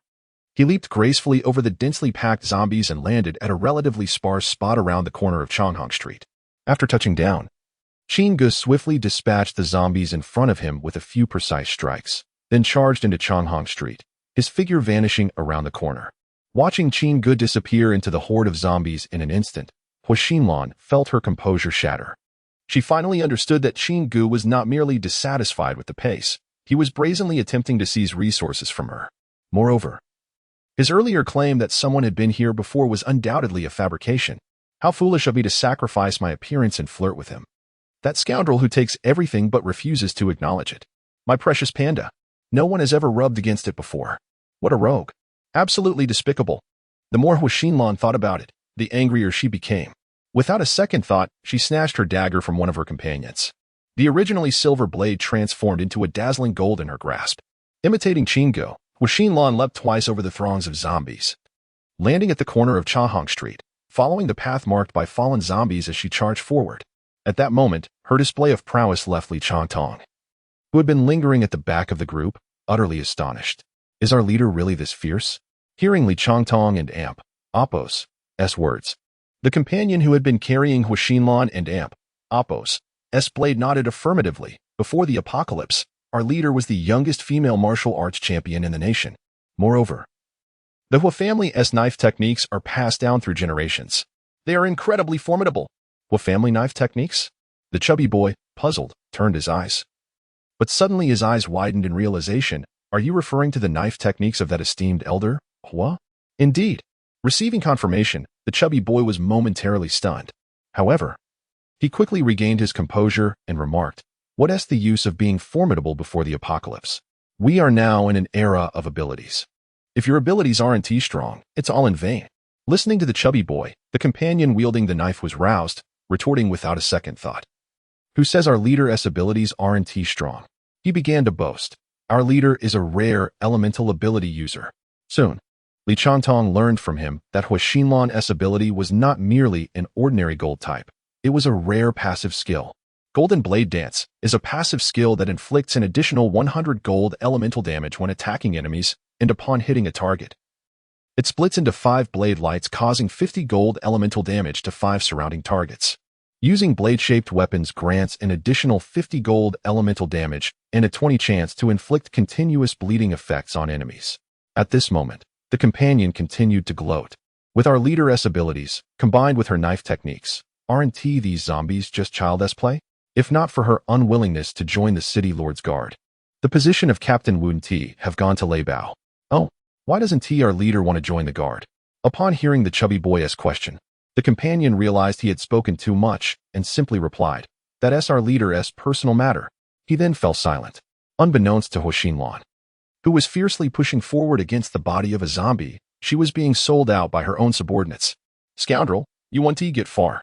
At that moment, Huixinlan dispatched 5 or 6 zombies in front of her, spotting a red figure in the distance that felled several zombies before slipping into a nearby shop. Just as I thought. That damn scoundrel. While clearing the zombies in front of her, Huixinlan glared fiercely at the shop where Qin figure had vanished. Soon, she carved a bloody path to the shop's entrance. Her eyes blazing with fury as she beheld the severed lock on the ground. It was identical to the one destroyed on the street earlier that morning.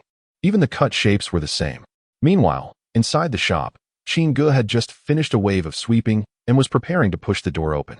The door was made of opaque wood, and in his eagerness to raid the next shop, he acted swiftly, completely unaware that Huixinlan was standing outside. Huixinlan, meanwhile, was so furious that she intended to storm inside and confront Qin in a fierce battle. Suddenly, the wooden door was yanked open by Qin, and the two collided, tumbling to the ground.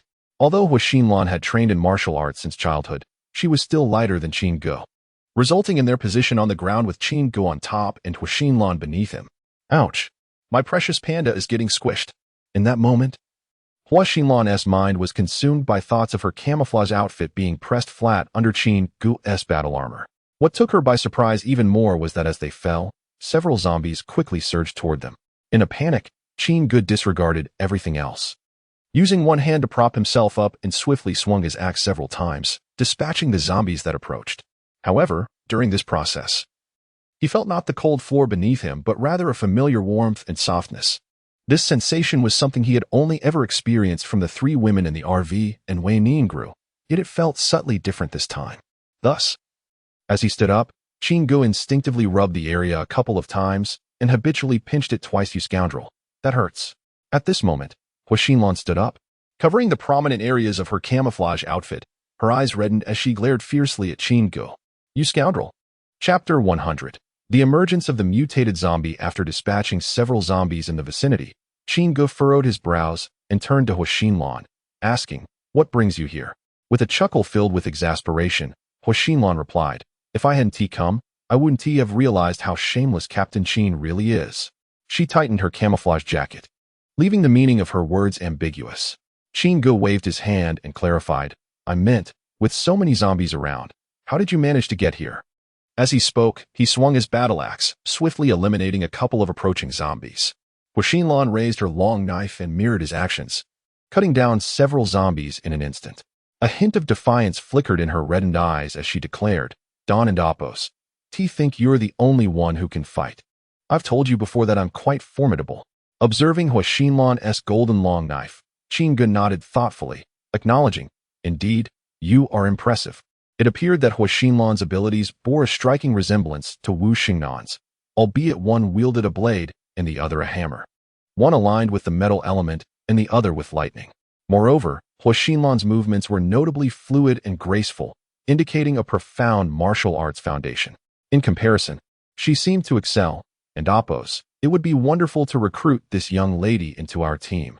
And Appos, Qin Gu contemplated, recognizing her combat prowess and cleverness, along with her bold and tenacious spirit in defending the interests of the group, qualities he greatly admired. However, recruiting someone from the Lord's Manor posed a challenge. Although Zhao Dizhus had mentioned a so-called redemption, securing someone as capable as Hua Xinlan would not be straightforward. Anyone with such a formidable subordinate would be reluctant to let them go. Ultimately, it hinged on whether Hua Xinlan herself would be willing to join. For the moment, Qin Gu chose to remain patient, focusing on dispatching the remaining zombies first.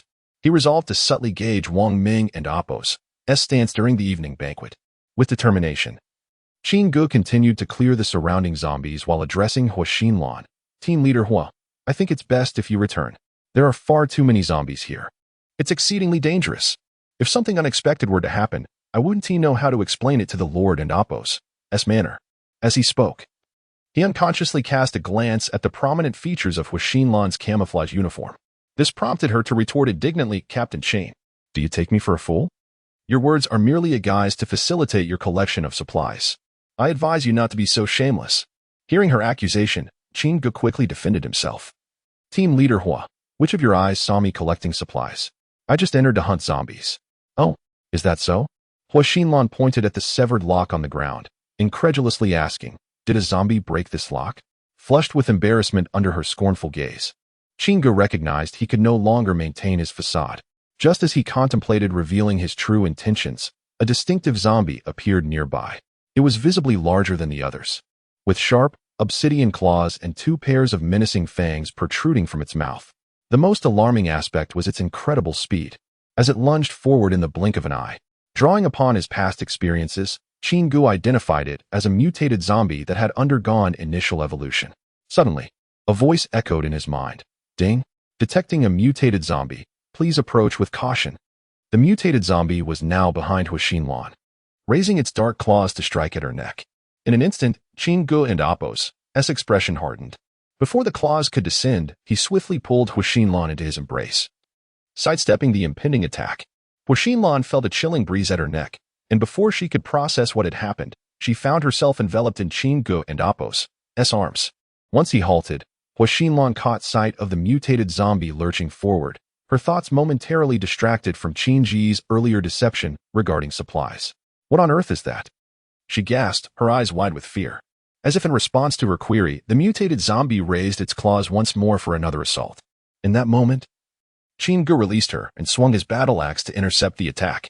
The clash rang out, sparks flying as the zombie's claws met the axe, leaving shallow dents in the handle, while the claws remained unscathed. With a firm grip on the axe, Chingu thrust forward with force, sending the mutated zombie reeling backward, crashing into several ordinary zombies that had attempted to swarm them. This creature is indeed a mutation, Chingu stated solemnly, his gaze fixed on the struggling mutated zombie that was attempting to rise again. Huixinlan, now alert, tightened her grip on her long knife, her mind racing with the need to identify its weaknesses and eliminate it swiftly. Otherwise, neither of them might escape this predicament. The earlier display of sparks had truly left her astonished, and facing the impenetrable claws of the mutated zombie, she furrowed her brow. With determination, she swung her long knife. And in the blink of an eye, a golden blade of light cut through the air, striking the newly risen mutated zombie. The golden light accurately struck its torso. But to her dismay, it inflicted only a minor wound, leaving a shallow dent, while 5 additional blades of light split off, swiftly dispatching 5 ordinary zombies nearby. The mutated zombie, now visibly enraged by Huixinlan's golden blade, opened its bloodied mouth, its fangs glistening with foul remnants, and with a furious roar, it charged at her once again.